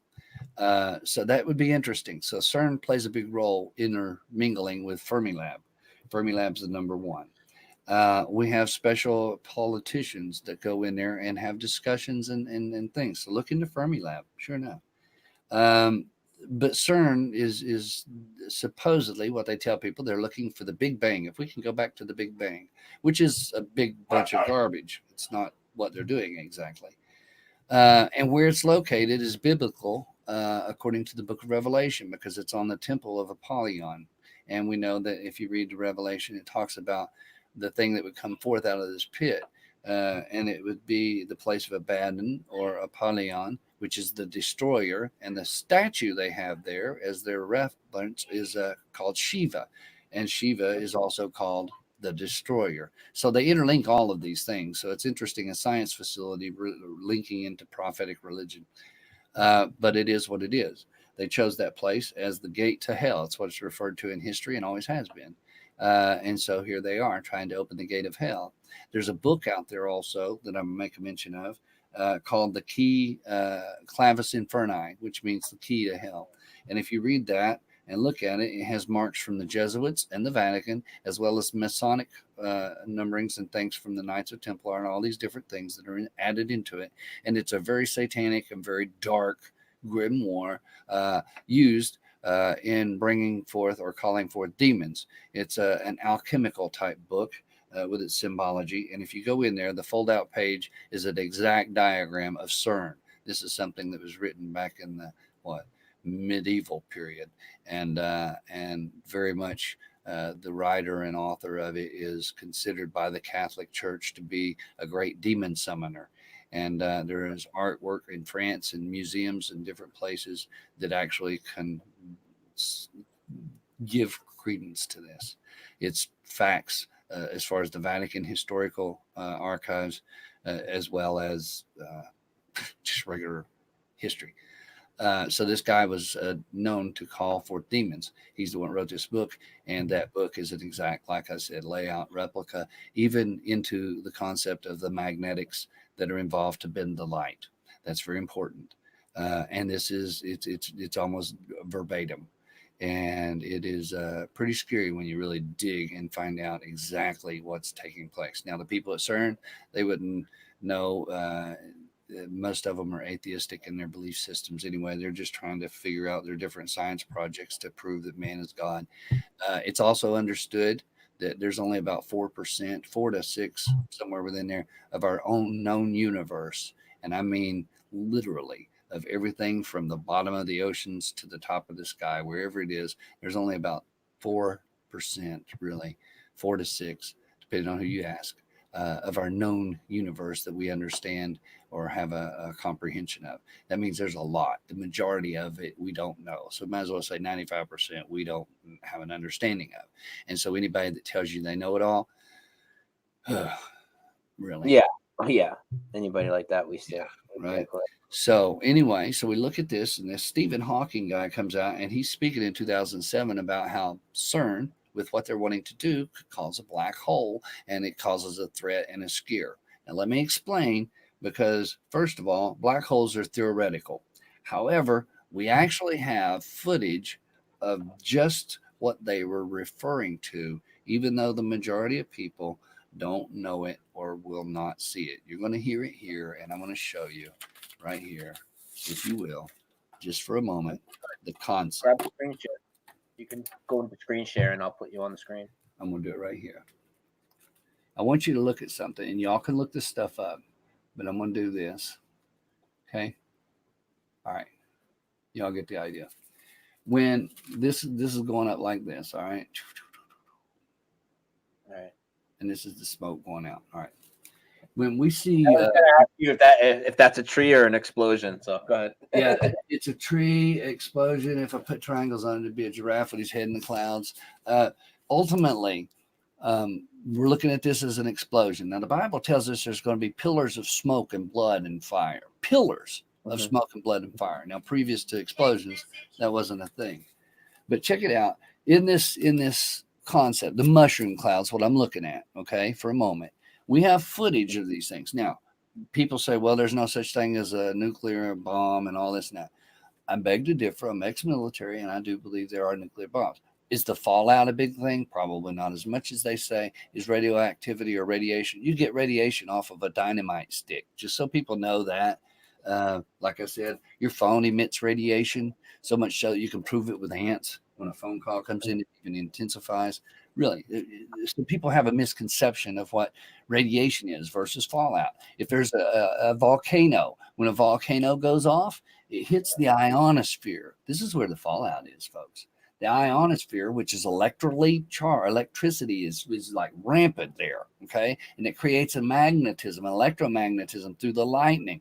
That's where our Schumann resonance is, up and down. As long as the Schumann resonance is where it's supposed to be, everybody's happy. Everything is positive. Everything seems good in your body and in the world around you. I mean, yeah, people sick, people die, all kinds of these things, normal life cycles. But ultimately, things feel good when the Schumann resonance is good. Remember the jars of rice. Everything I told you all goes together so you can understand where we're going. It's an amazing thing, Brian, to be able to come on here, because the kind of information we're sharing, really, you can't do it in a 30-minute video. It does take hours. And we're talking about even now, including years of research on these topics, pushed into a couple of few hours here with you. So if you can hang, that's great. Cut it up, repost it, whatever you got to do. But definitely try and get this information. You want to know the truth about things and how things work.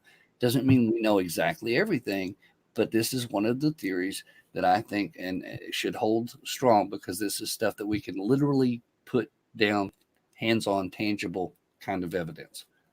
Now, we know these explosions can take place. We've seen them. There's footage of this.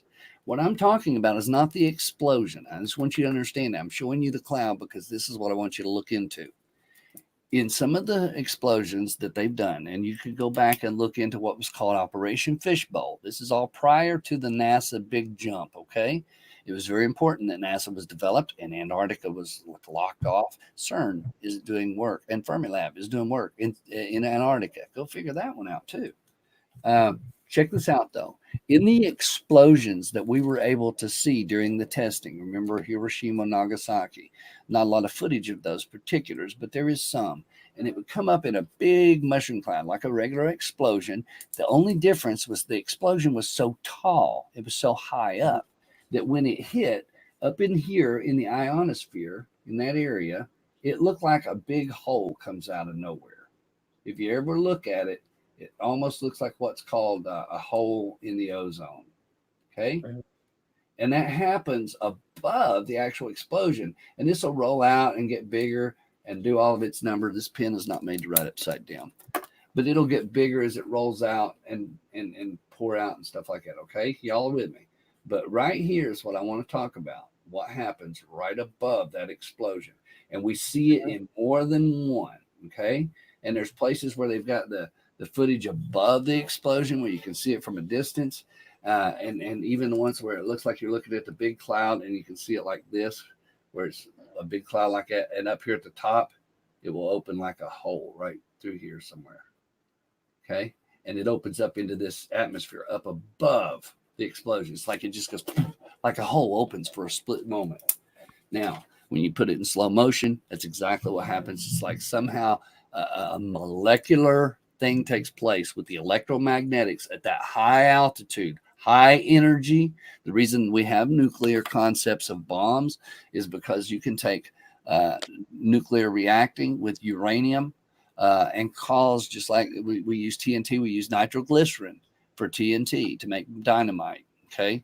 And then we use that as the idea of how big an explosion is. We weigh it on against the TNT.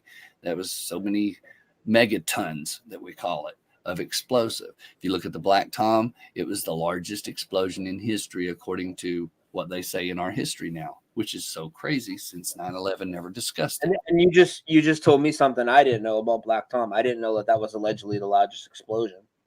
That's what I've seen in the history now. Yeah. I go look into it. Sure enough.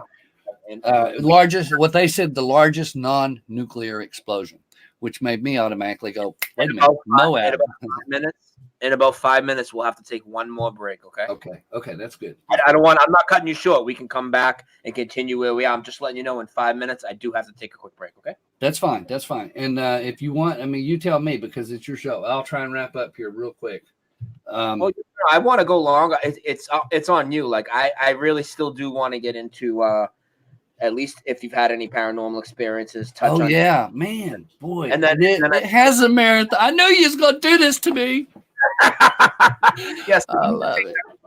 You want to take the break now, or do you want to not lose your spot and continue where you're at and take it? Well, I'll tell you what. If you want to, are you gonna play music or something for a few minutes? Like yeah. before? Take the break. Can we take it now? Come right Okay, back. we can do that, and then what we'll do is just we'll pick up why and how they're doing it. Yep. And right now, so you don't forget, we were talking about the holes being ripped open, but near the firmament, nuclear. We're going to talk about how they're doing what they're doing and why you're seeing changes. All right, awesome, guys. We'll be back in about 5 minutes. Photo, go grab some food. I think I heard your wife calling for dinner. Right? Like a half hour ago. All right. So we're 5 minutes, right? Yeah. All right. I'm just going. All right. Yeah. I'll stay right here. That'll work. I go get me some drink. All right.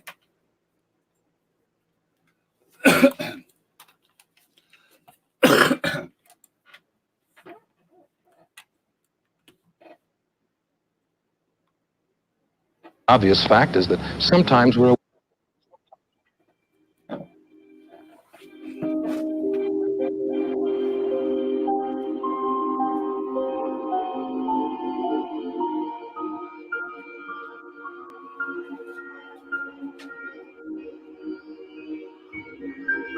If you build it, he will come. If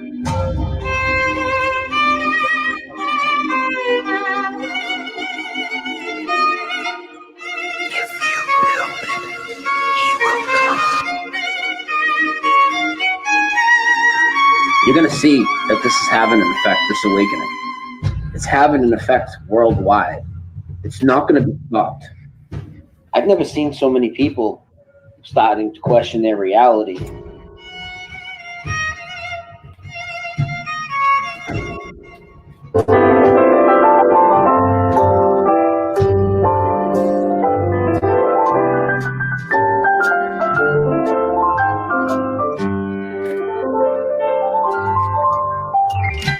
It's a beautiful day in this neighborhood, a beautiful day for a neighbor. Would you be mine? Could you be mine? It's a neighborly day in this beauty wood, a neighborly day for beauty. Would you be mine?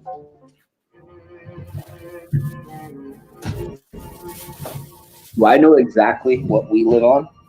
No, I don't. What do I know? Well, I know that they're lying to us. I know that there's no curve to this place. I know this place isn't spinning. I know at least space as presented to us is complete fiction, and everything I see is close, really close. Everything you're told goes completely against what you experience. Everything is ass backwards. Think about it. Everything. But you just believe it because you're just submitting to them. You're just consenting to everything that they do, so they just keep doing it. I tell people we don't need to be muzzled, you know? We need to be able to just be loud and outspoken and speak what we know.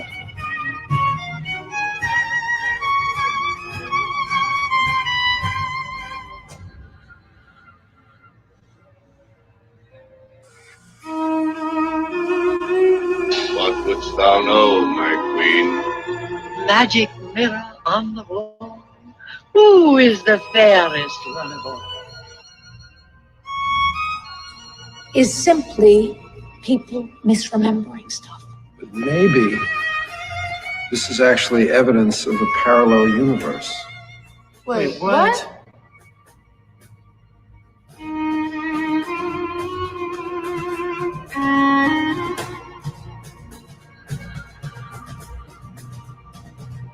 Inside my head, billions of nerve-like living cells are carrying a chatter of electrical impulses through a vast forest of connections. Many communicate with the outside world, but most of them talk to one another.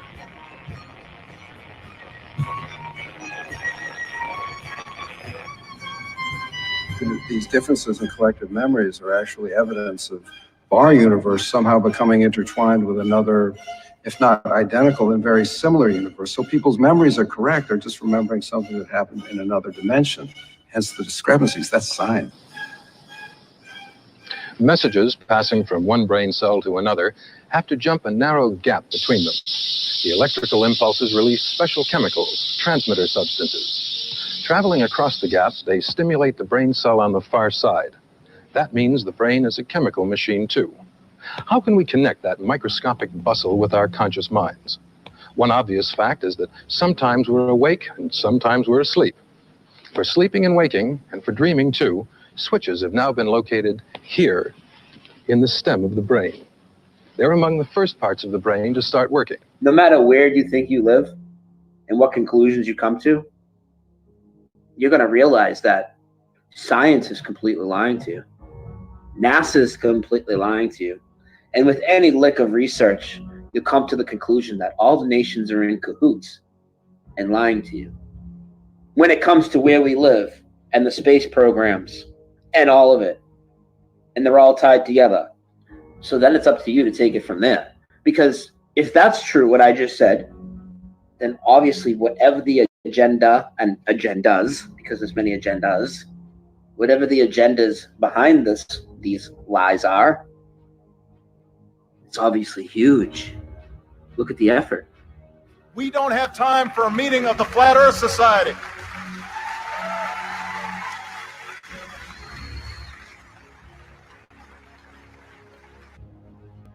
Look at the ISS sometime.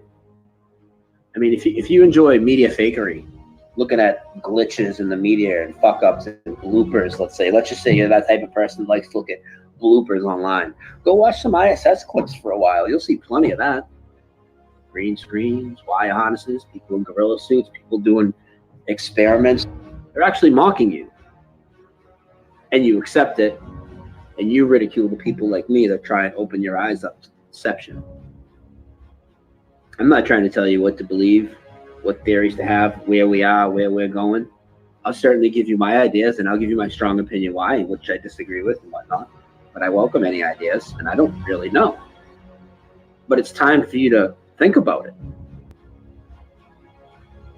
How much longer are you just going to accept you came from a monkey, you're spinning on a ball, people stuck upside down, all different directions, darting through space? Everything in your reality tells you otherwise. Everything. You've never felt motion. You can't test it. Look at all the fake pictures they show you. Okay? Okay? They're going to try and keep masking all of this, hiding the shape of where we live, hiding the fact that it's special, hiding that, making us think that we're misremembering things. All of this shit. They're trying to keep us down in this physical trap. And by you not exploring, because you're scared of trigger words, like flat earth, or Mandela effect.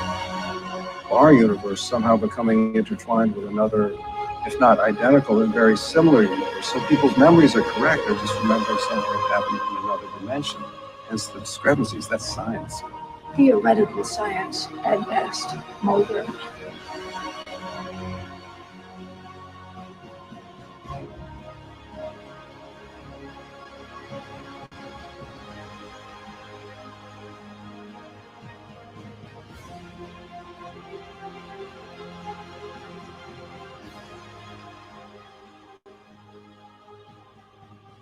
All right, everyone. Welcome back. Dose of Reality. My Awakening, episode number 31. I'm with Photohelix. I almost said Photohelix is in the hot seat, but that would be infringement.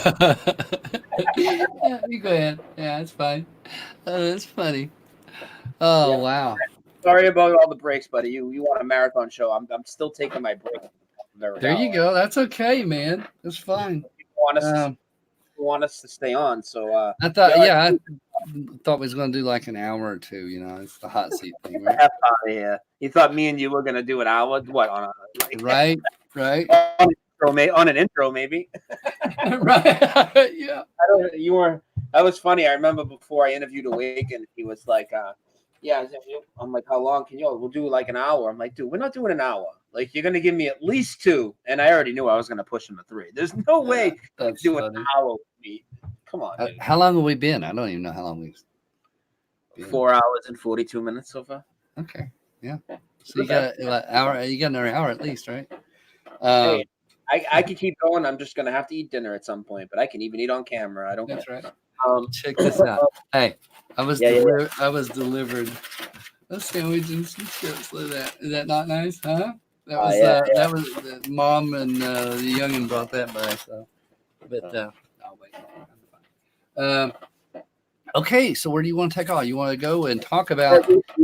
You were literally in the middle of something, so you told me diagrams of explosions of the firmament and holes opening up. Right. And you're going to explain that. So why don't you get back to that? All right. So remembering everything that we've said so far about everything from quantum manipulation to quantum changes, with the ice, all the way into the idea of being able to manipulate atoms from a distance because of what we call quantum. What did I say it was? I can't think now. Quantum entanglement, brother. Thank you. Entanglement. And so that plays a big role. And the reason that we have to look at these things, you have to look at them, is because that we're seeing things change, whether it's an A to an E, or whether the Home Depot was always Home Depot. Chick-fil-A. We used to say chic. Oh, we're going to go to the Chick-fil-A. We're going to be cool, like chick jeans. No, it's chick, C-H-I-C-K. Where'd the K come from? And did that change the matter of all the signs? Every sign in the world that one split second changed? Or has it always been that way? You see what I mean? So it creates a real confusion for people to even wrap their minds around the fact that things are changing in the way they are. So one has to understand the mechanics of how matter works and what matter is. Now, I'm not talking about the stuff they say, oh, everything's dark matter. Remember, there's a key to a bad thing, dark matter. But matter is literally, if you look up the definition, is anything made out of something, right? It's just matter. It's molecules put together in certain ways. Some make humans, and some make glasses or cups of coffee, and so on and so on. Now, back to the explosion thing. I told you I want to look at what happens when that explosion takes off up there.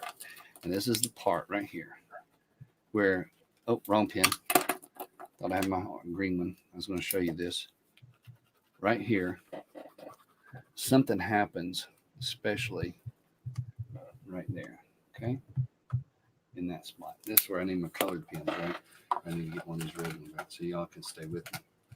Okay, so say right here, when this explosion goes up and takes place, and let me get to right there, in that hole. Go and look at the fishbowl, Operation Fishbowl.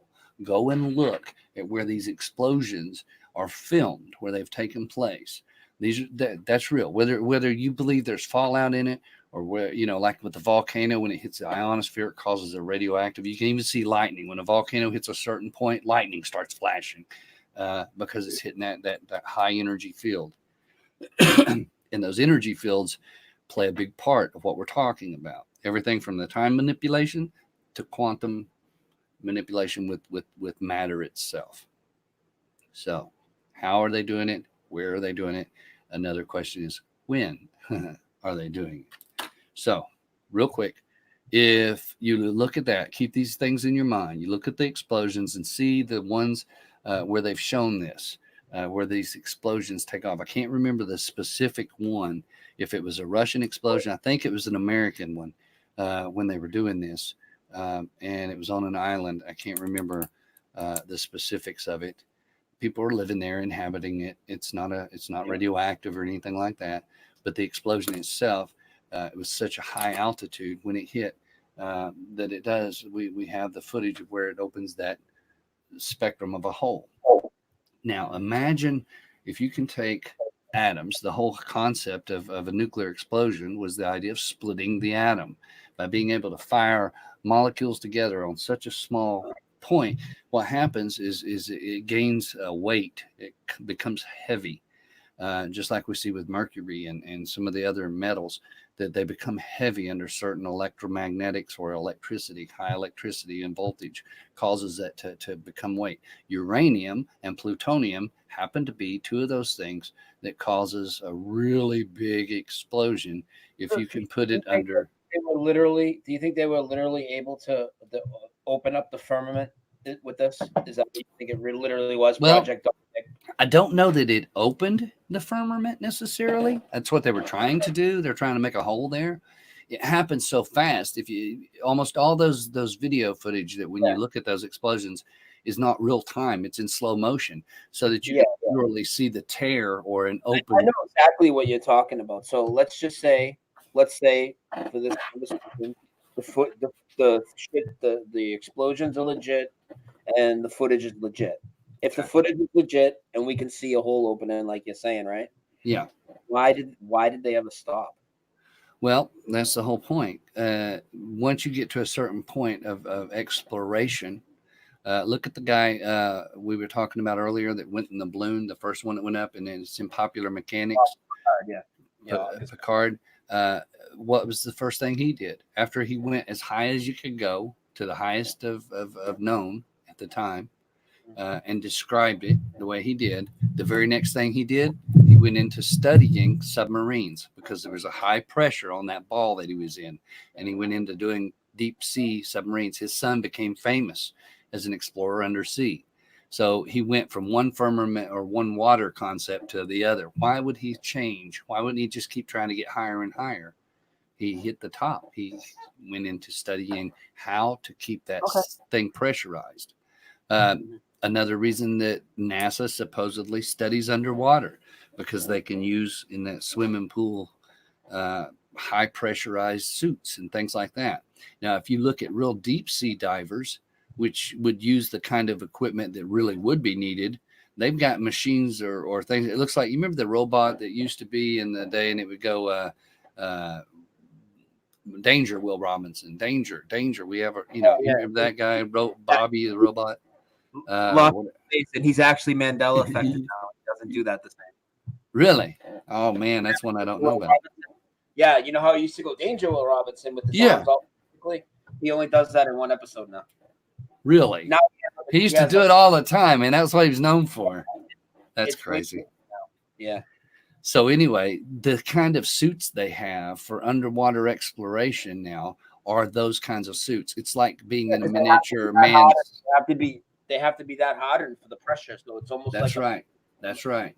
But they tell you in space you can wear aluminum foil. So really, you have to have these real big kind of machinery to do it. And that's one of the reasons they do the deep underwater exploration, is to be able to see what they could do if they were up there in the firmament aspect.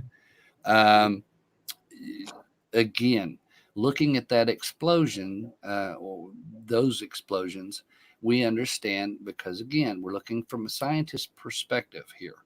If you see something and it opens up a firmament, I used to tell people, you got to understand something first.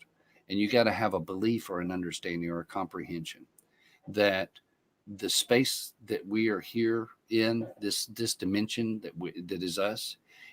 I used to tell people, if you could literally open the molecules right in front of you, if you could just take and tear that open and make a hole there where you could peer in, you could see where the angels and demons are battling for your soul. Your eyes are blinded. Scripture shows where people have had their eyes open to see those things. There's people walking the earth now that can see. They have a discernment. They can see those things.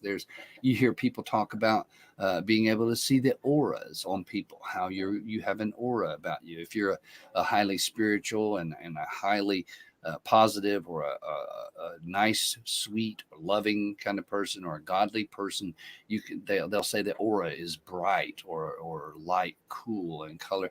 But if they're angry or mean, they see the aura around those people that is dark and evil, even in some ways, almost like the same concept as the water molecules that we see. So there is an aura, there's an energy. You can go into a MRI again, or the CAT scans, those things where it shows that infrared. You can go to an infrared camera and it will show the heat seeking or heat sensing around the person. And if they're in certain moods or certain attributes about them, they will be bright or colored or whatever, different avenues for that infrared visuals. Okay, so the explosion, from a scientist perspective, you do these studies and these research, and you're working with CERN in the nuclear research and Fermilab and some of the other places, even DARPA involved, and you see how, okay, we've opened a hole here. Something happened there that just seemed to open out of nothing. There was nothing there, and then all of a sudden this hole, poof, and a cloud comes out of it. There's a small hole for that moment, and it looks like what we would call a black hole. And how was that achieved? By using a bullet, a regular bullet. If you look at the big man, which was the one that was dropped on Hiroshima, I think Nagasaki was second, but Hiroshima, that one, it used an actual bullet, literally in the firing mechanism, and that bullet fired in, and it caused a chain reaction in the uranium, and caused it to actually create fission or fusion. You can do that in a lab now. People have blown themselves up before doing those very experiments in labs on a smaller scale. But we've come a long way now with technology and being able to see the invisible. We can see the atoms and things like that, and we can literally prove that quantum entanglement's a real thing. So here's the deal. If that hole is opened up there and you can't tell from the visuals, and people, I've heard people say, well, that nuclear is all fake. It's all fake. Well, remember, these were things that were taking place before we had the camera technology we have. Excuse me. And it also was taking place They say, well, the trees, they're all in a line and they bend over. If you watch and go and look at the setup, there's video. You can go look and see how it was done. It's not top secret. The trees were literally the whole city. There was a little town built with the fake bus that gets wiped out and all that stuff. It was a real bus, actually, but all of it's set up and cameras are stationed in all these different locations. But the trees, they literally brought cranes in there and put the trees in the ground like telephone poles. That's all they were, to see how they reacted. And that's why they all sway and bend. And anytime there's an explosion, there's a thing that goes out. Now, military, anybody that's in ordnance and stuff like that, they'll tell you right off the bat, when an explosion hits, there it goes out and then it pulls back. It's like a wave. There's a suction that happens. Doesn't matter. Just even a grenade percussion does the same thing. Firecrackers will do the same thing. If you do it under a camera, you can see a firecracker, that explosion that goes out and it creates a quick flash thing and then it pulls back. There's a you know, that kind of deal. It creates a shock wave. The big damage from most of the nuclear kind of bombing, or those big bombs, if you will, the kind of stuff they use, most of the damage is really from the actual percussion that goes out. It's the wave. You have the flash and then you have the heat. But the main actual percussion that goes out and stuff and flashes and pulls back, that's really the damage. It's the backdraft. But anyway, so looking at it from the perspective of a scientist, you see that explosion and you look at it and you say, there's a hole torn. Now, was that hole in the firmament? We don't know. Let's fire another one. So a lot of the explosions, the Operation Fishbowl and stuff like that, prior to NASA, it was basically trying to tear a hole in the firmament, see how high up it can go. You've even pointed out in the encyclopedia, it gives certain references to, depending on where the longitude latitude is, as to how high, and they name it the firmament, and that's in your encyclopedias. Yeah, and the last one was, I believe, 1958 Britannica. I believe is the last one. I thought it was in the 70s. They actually 74. I don't think so. I could be mistaken. I think, yeah. You know what? I'm mixing it up with the 58 date of fucking NASA starting. Yeah, probably. I think it's 1974 was the last encyclopedia that showed that it was the height of the firmament and actually give a dimension, which is interesting, you know. And people forget that this newer generation, especially since the changes, have no clue. No. But moving right along, we go and we look at the concept of what took place with this explosion and these different explosions where we do have camera angles and able to see it. Some of the footage has been damaged by the explosion, so some of it wasn't usable. Some of it was kept under classified and didn't come out until later. But ultimately, when that explosion happens and that little hole opens up, it looks like it's a tear. Some people would say, is that a hole in the firmament?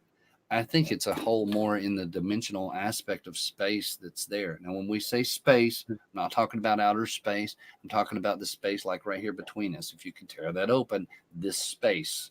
And so when that happens in that explosion, that space that's torn for that brief second, just, and then it's gone.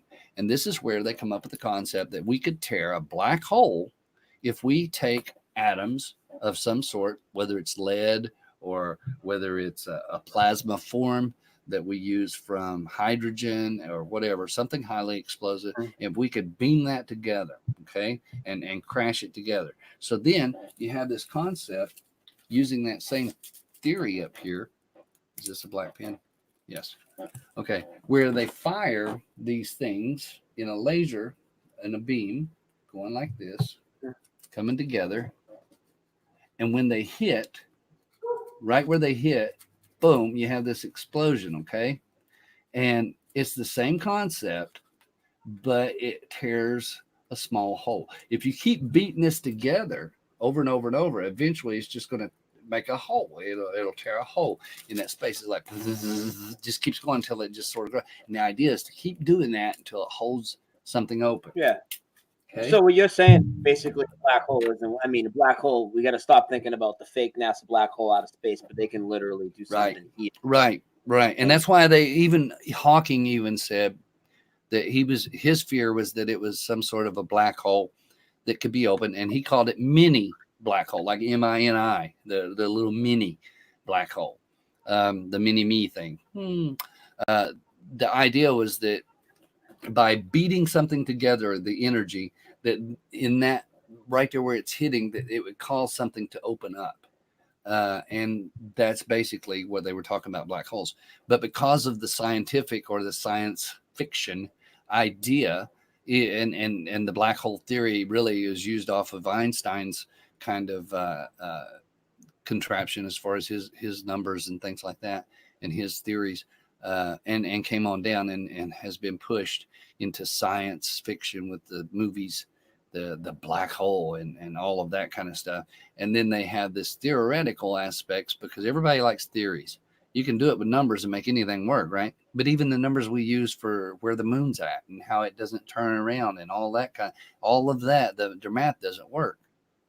Even especially when you look at eclipses with solar and lunar eclipse, even though we know how it is in history and through the texts and scriptures of different religions and backgrounds, we understand more about the eclipse, and even with the Book of Enoch, than we do with science as far as NASA is concerned. What they say doesn't add up. The numbers doesn't work. And so most people don't like math. Think about this too. Another thing that people are taught in school, how much to hate math. You got a few math whizzes that end up going on to work for the government in different aspects. But if you're just going to be a math teacher, well, really, How they tell you that how they tell you that the eclipse, because the moon and the sun, even though the sun's 400 times farther away, it's 400 times bigger. Right. And all this, but they could actually, and the millions and trillions of miles and all this, they could take a percent, like put it at a percentage of itself, scale everything down. It doesn't have to be that far, but because the people hate the math so much, they put the numbers so ridiculously big. Who's going to try and figure it out? Well, that's right. Already ready to submit to authorities, submit to people that are supposed to be smarter than them. Now you're talking about light years, which equal trillions and trillions of miles for each one, and this and that and the other thing with all these fucking numbers. Well, and think about this too, bro. If you look at the way that mathematicians or we'll say theoretical mathematicians, that these people that are in these places where they're writing on the chalkboards and they're doing all these numbers and stuff, they don't do the big long numbers. They use a symbol instead. They'll take a symbol to represent squared or pi or this times a million, and they'll use letters and algebra and all of that kind of stuff. And it's known the greatest science, mathematical science, is called quantum algebra, which is amazing because I'm not joking, brother. I haven't even heard this one yet. I haven't even heard it yet. Check this out. Okay. Let me tell you a story. You go look it up. Okay. I'm going to tell you a story about quantum algebra. Then we'll get back to this explosion and how they're doing this stuff. All right. Quantum algebra. No joke. I knew this when I was like 16, 17 years old. This has been a while back. At that time, there was about 7 or 8 quantum algebrists in the world. Okay. They literally use algebra, normal algebra, but they use the symbology and the symbols and the different little pi symbols and fractions and all these different things that they put into it, and use letters and stuff to represent high numbers. And they're looking at it on a negative scale where they're looking inward rather than outward, microcosm instead of macrocosm. Okay. And it's great if you're doing biology, if you're a mathematician doing biology, because you're studying the blood cells and how many cells per square inch or things like that. I mean, it can get really technical just depending on your science. Okay. Well, at that time, there was about 7 or 8 quantum algebrists, most of which were atheists. Now, bear with me. This gets serious and sticky. And this is all provable fact. You can go look it up. The Russian even made writings about this, explaining his own experience. The one of the top quantum algebra. Now, at the time, it was considered the highest level. And again, these are people that would work at CERN or Fermilab, the national labs of the world, okay, from around the world. And these people were about figuring everything. There's an answer to everything in the world, in the Bible and in math. It's a fact. This is why everybody was so amazed at the Egyptian pyramids and some of the old monolithic type things, because the numbers and the letters and the mathematics were so precise. One language that everybody knows. You may use a different number or a different lettering system, even though the majority of the world, whether they speak English or not, still uses the English number system. It's amazing. But numbers speak louder than words. You've heard that probably in different things when they talk about some of the secret illuminated kind of secret societies. Numbers, it's about numbers. And numbers, literally, if you're an engineer and you're into the numbers and building things, you get high dollars. If you're a mathematician, in theoretical mathematician in science and stuff, high dollars. Okay. Now, don't get me wrong. Your normal local school teacher that's teaching basic math, they don't get high marks. They don't get a lot of money. But these people that the quantum algebraists, here's a real quick story. This guy was the one I'm talking about in particular was a Russian. Okay. A Russian atheist. Get that now. Russians are known to be brutal and tough, strong. You know, I mean, they're not your everyday go to the meal kind of American. Even though I love my country and I think we've got some of the toughest soldiers and some of the fighters and the people that are here have some of the most headstrong ways and about them. People from all over the world. But Russia has been built in our minds to be really tough. We need that. And in Russia, America is even taught to be weak. But we're taught here that Russians really are tough, and they really are some tough people. Think about the environment they live in. Just the temperatures alone are enough to make your blood go cold. And so Russia is built in our minds, at least, because I know some Russians. I've got friends that are Russian, and they're just like you and me and anybody else. But there are some in the soldier aspect. They're just tough bunch of people. So a Russian atheist is going to be cold-hearted. And this guy, a quantum algebra, number one mathematical science in existence. This mathematical is quantum algebra. It's no joke. It's been around for a long time. Before any of these changes, bro. So there was about 8 at the time in the world, and they all communicated with each other. Okay. Through different mailing and all this stuff, prior email even. And this one guy was a Russian, and he wanted to prove once and for all, using math, that there was no God. No, come on. If math can answer every question, and the greatest science we know is quantum algebra, here's a guy that's a pure 100% Russian atheist. I mean, that's just pure.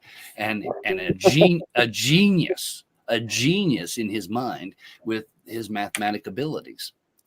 And he took, I think it was 8 pages, front and back, 8 pages, bro, written, college rule type. Yeah. 8 pages, mathematical equation to prove there was no God. He comes up with this thing. And it takes us, it shows that the earth is only about 10,000 years at the oldest. And maybe even likely 8 to 9,000 years possibly. But it shows that the earth is not what they say it is as far as age. This is all in a mathematical equation. Now, these guys are something. I'm telling you, I don't get that deep. I'm not a quantum algebraist. I understand physics and numbers, but this is ridiculous, right? Just the fucking title of it alone is just. But here, think about this, okay? If you're going to look at the cells in a human anatomy, you have to look at it quantum. There's no way you're going to count the hairs of your head. The Bible says the hairs of your head are numbered. Could you count the hairs of a human being yourself? How many millions of hairs do you think there might be? And the only way to do that, to put it in math, to be able to write it down so that you can keep number or track, you would have to be on a quantum scale. So therefore, you're going to use symbols and to say, okay, 10 million per 7th millimeter. You understand what I'm saying? The numbers are so extremely high, the smaller we go. That's just a fact. looking at the atom and molecules just in the water. If you're to do a quantum, or if you're to do algebra to explain water in one single drop of water and count the parts per inch or parts per square or parts per millimeter or centimeter or whatever, as small as you can go, hectometer. I mean, you can go really small. And if you do that, you're going to use something called quantum algebra. One, algebra is because you can fill in gaps where you don't know. You can put questions so it becomes theoretical. That's algebra. To find the answer by doing the problem backwards, back generating or constructing. That's algebra. That's what you know, algebra. It's simple. But when it's on such a small level with extreme numbers so high, whether you're looking at the space between point A to point B, or whether you're looking at it in such a minute space, and when it's that minute, they call it quantum. Okay, that's simple. I'm sorry. Do what?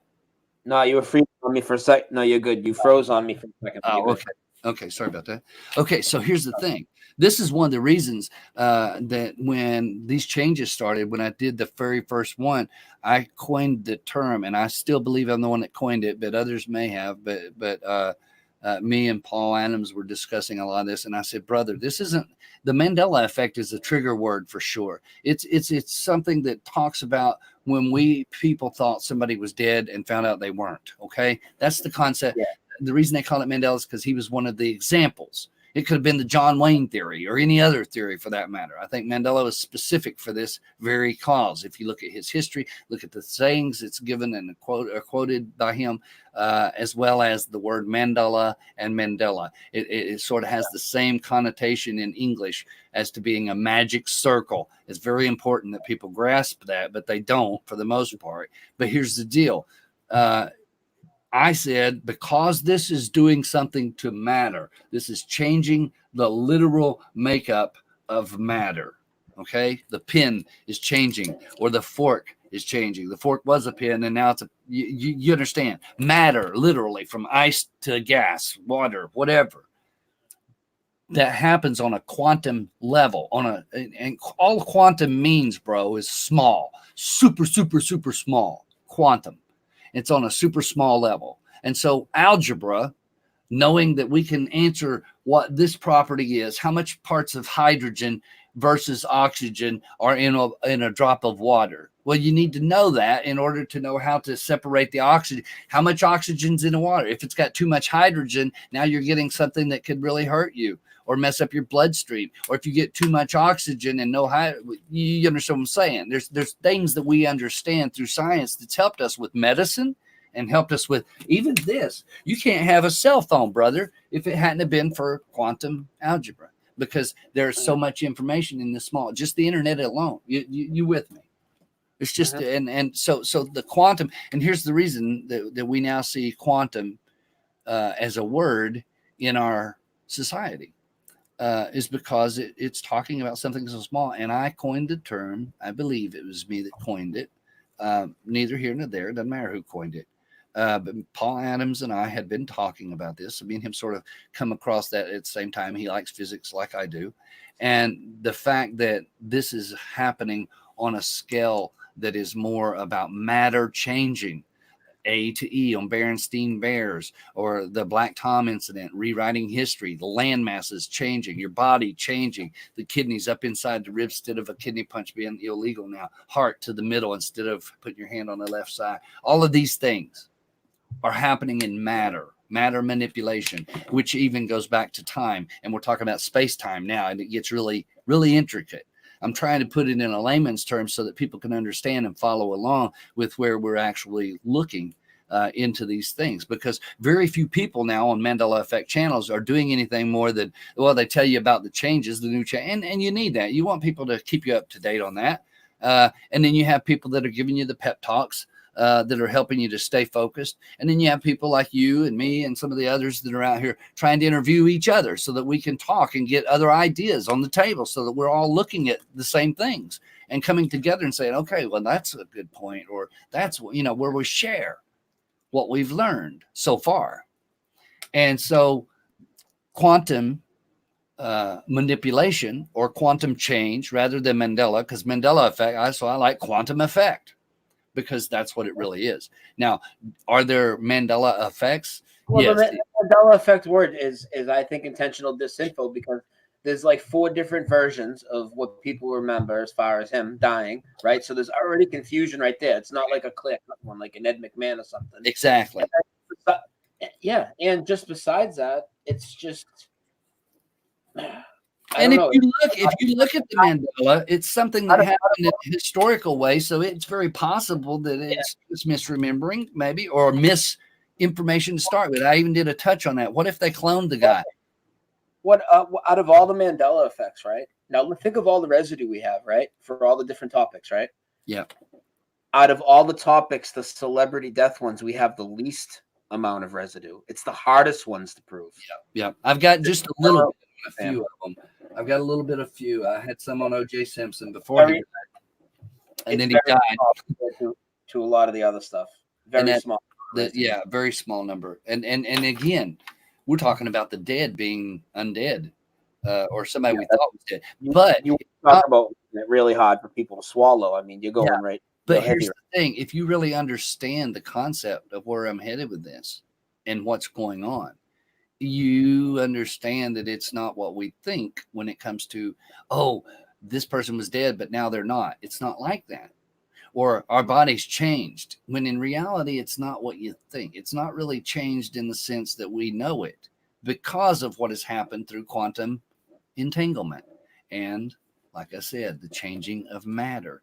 And the way it works, it's created havoc because some of us have the memory of the way we remember things being. But now that we've seen these things take place and we're not affected, 2 things happen here. One, we're dangerous.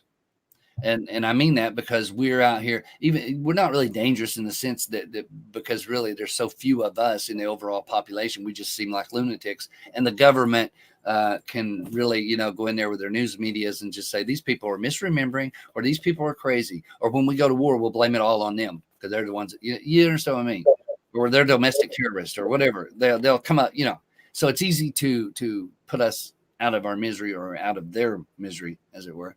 And the second thing is that because those of us that do see not only the fact that we might be dangerous, but the fact that we understand that something really has taken place, and that puts us in the same boat, even though we may not see the same way, or we have a different belief, or we've had different experiences. And the problem is everyone is so prideful and arrogant that they can't lay aside their belief concepts enough to come together with other people. If I go somewhere and I go into a building like a hotel or a church or wherever it is, and there's 1,000 different people from all walks of life, I'm not going to turn around and walk out because I don't agree or I don't like the way somebody looks or whatever. I'm going to come in there and intermingle. I want to talk to these people. I want to know what they know. And I'm talking about those that can see the changes, bro, like at a convention or something. I'm just saying the point is there's so many people out here that they have a misunderstanding, first of all, of the spiritual aspects of nature. They're very holier than thou. A lot of the hate comes from the Christian genre because they think, oh, this person don't believe like I do, so I hate them. And there's no love of God there. They've deceived their own minds. They've deceived themselves. Just like this video, I'm sure that somebody will be making videos, hit pieces about you and I. We're both devil worshipers or something, which is the farthest thing from the truth. That makes them a liar. Or when they go to give an account, they're going to really have some talking to do. I had like 4 or 5 videos on me last week about how I'm a Satan worshiper. And these are people that put you on blast before too, and other people we know. It's just ridiculous. And these are people that started out because they could see the changes. I mean, don't get me wrong. If they can't see the changes, of course we're a target. But there's people out there who could see the changes, and it makes you wonder how far gone their minds really have gone. Not because they see the changes, but you would think the people that see the changes would have the more open mind to understand the truth. And many of them are following after religious traditions and doctrines of man rather than having a relationship with God. They want to hear their own horn toot, and they want to push everybody and judge everybody. And good luck with that. Good luck with that. I don't care. I know what I know, and all I can do is share it. And, I'm going to give an account. You're going to give an account. Everybody out there is going to give an account for every idle word, every idle thought. Whether we want to accept that or not, it's still going to be the truth. And people will see. And unfortunately, the majority of people will see after it's too late. Then there won't be no back steps. Right now, we have time and an opportunity to really try and come to the knowledge of God, as well as the knowledge of all this other stuff, why we're here in the first place, and all those things. We have an opportunity for a brief time to try either make an impact or to try at least get reality and understand why we're here. And that's the whole point. And if you don't have love in your heart, it doesn't matter. You've already lost. And that's simple. But sure enough, man, when we look at this stuff that's going on, this quantum algebra, let me tell you about him real quick, and then we'll get back on with it, okay? And by the time we're done, you may have to do one more break. It's already 6:30. Isn't this amazing? I can't believe. I knew you'd do this to me. I was joking about it because I really thought we'd do a couple hours, maybe 3. I think we'll push it, brother. This is a long show. Is anybody going to watch it? You reckon, or would you cut it up? Well, dude, there's still 145 people here right now. I mean, are you kidding? Hi, y'all. That's awesome. Nobody's going anywhere. We had up to like 170, I think, at one point. Maybe because they're saying, "Photo, shut up and tell us why and how." That was what that was the cliffhanger, right? Yeah, but no, I don't want you to just tell me your theory on what's happening without explaining everything you're explaining. Well, and I think it's really important because see, it's resonating a lot more now. You give me something to at least really think about. Well, you know what I mean? Yeah, and that's the thing, bro. It's if we just tell people what we think, Black Tom, we'll take that one. Just you come on there and say Black Tom something in history you don't remember. Just because somebody don't remember it doesn't mean they're going to buy into what you're saying. But when you come on there and you say, think about 9/11. They said that was the worst attack on history since Pearl Harbor. Why didn't they mention Tom? Why didn't they say Tom at all? Nobody ever mentioned it. Why not? It didn't exist at the time that was going down. That brings them, oh, wow, because people they need the backstory. They need to understand why we think the way we do, not just what we think, but why. And I think that's important. And so it's amazing because people like you who are making that platform available for all the different aspects of people, for all the different thought patterns that people have, by you taking the time. I mean, you've taken a whole day. People don't realize just how much goes into doing one of these shows, man. And here we are. And so they actually called me to work, and I could have had a huge party at 16 to serve and made like probably $200 off them, and I didn't even have man. So see, this has cost you money for this show, bro. Yeah. Wow. Okay, so listen, let's get on with this algebraist guy. But sure enough, quantum algebra was considered science. He was like 7 or 8. There was 8 altogether, I think, at the time. It was 7 or 8, or it might have became 8 during that process. But he took it and he came up with this calculation, and ultimately to prove there was no God. It was like 8 pages, front and back. It was a really long mathematical equation. And again, we're talking about on quantum, so it's very high. The kind of numbers that people are using to discover and understand whatever it is in the universe or DNA or whatever. So he sends out his results to the other guys that are quantum algebraists and gets responses back and says, you need to rework it. Can't be right. And so he does this. This goes on for 3 to 6 months during this back and forth. And back that snail mail, you know how it works, and or flying to make interventions with people. And so anyway, he comes up with this conclusion. And after he's done, this is the kick, man. We're talking, remember, Russian atheist, right? With a genius level. I mean, just really out there. Quantum theorist, quantum algebraist. And he goes and he literally sent it back and said he's reworked it and everything else. It's the same answer There's no way about it. And they said, yeah, we know, but you can't publish this to the public. And what he did with mathematics was prove that not only is the earth not what they say it is in age, as well as the magnetics of the earth and the oxygen levels and all of these things, it's answered all through this whole mathematical equation, but it proves that there is a God and only one creator of all things. This is a quantum algebraist Russian atheist. He goes on to write a book and becomes a Bible thumping man of God, trying to lead people to God because he has proof mathematically. Now that's a pretty interesting thing. If math can do that for somebody, hey, who am I to knock it? I can't understand it that deep, but that's pretty awesome, you know? So a mathematic genius in quantum algebra goes on. That's how serious this science is. And but in the science community, and you know this, you've looked into some of this stuff, I'm sure.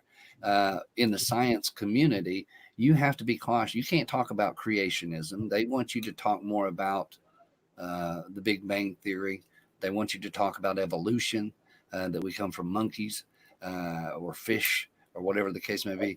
And if you get in, Everything they can do to demean you and make you feel insignificant and hide creation. make you small, even science as far as space and stuff, to put you at the bottom so that you're just hurtling through space and mean nothing. That's their concept. These are the things that the governments of the world will pay for in the science industries. They will pay for them to discover, to make things better, to do technology, and ultimately to bury God. That's true. That's true. I agree with you when you say that. I've heard you say that more than once about how the majority of the world is trying to bury God, especially the governments and things like that. Well, that's definitely what they're doing, because they can't be the big dog on the block if everybody knows there's a creator and these people are just playing the middleman. That's exactly what they're doing. And they do everything to demean you. They do everything to make you think, to really think you don't have all this potential. That What's you the have. number one thing that the governments of the world use to control the populace? Fear is one of them. That's Division. it. That's it. No, that's Fear. it. That's it. Now, imagine this. If you know that there's a God and he's created you for a purpose, where does the fear go? Yeah, exactly. Now the controllers have no hand on you because you're a loose cannon. If you have no fear of them, they've lost.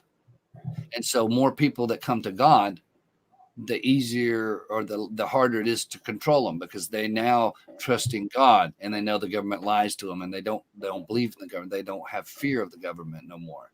But if they can take and bury God and make up all kinds of different things and give you entertainment, you can have horror movies or comedy movies or this show or that show, this sitcom, that sitcom. You can go here, you can go there. There's gyms, there's movie houses, there's restaurants, all these different things to keep taking your attention somewhere else. And then bombard it all with news of war and politics and storms and death and oh, this is the storm of the century, this one's going to kill you. And then it's ridiculous. It's ridiculous. And that fear tactic is over and over and over again.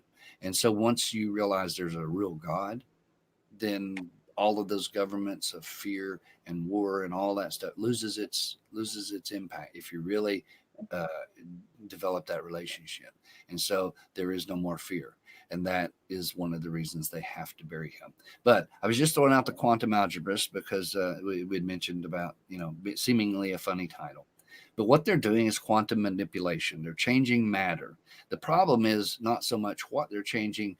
The two things are how and when.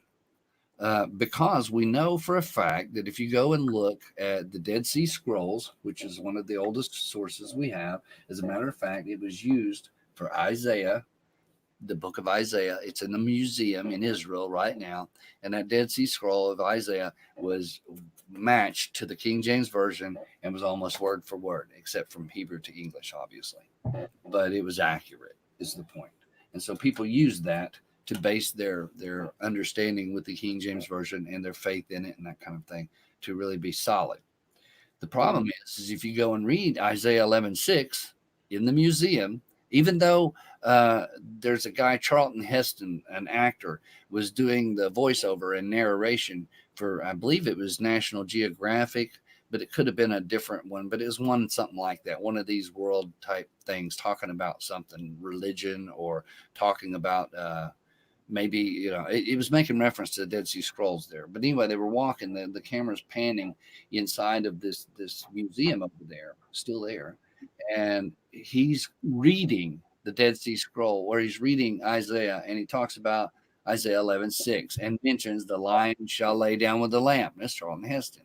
And this is in that footage that's going across this museum piece of the Dead Sea Scrolls. Well, now that same piece, even though it still says it in that narration in that show, if you go look at that Dead Sea Scroll in 11:6, it says that the wolf shall dwell with the lamb. So the word dwell instead of lay, and the wolf instead of the lion. So it says the wolf shall dwell with the lamb.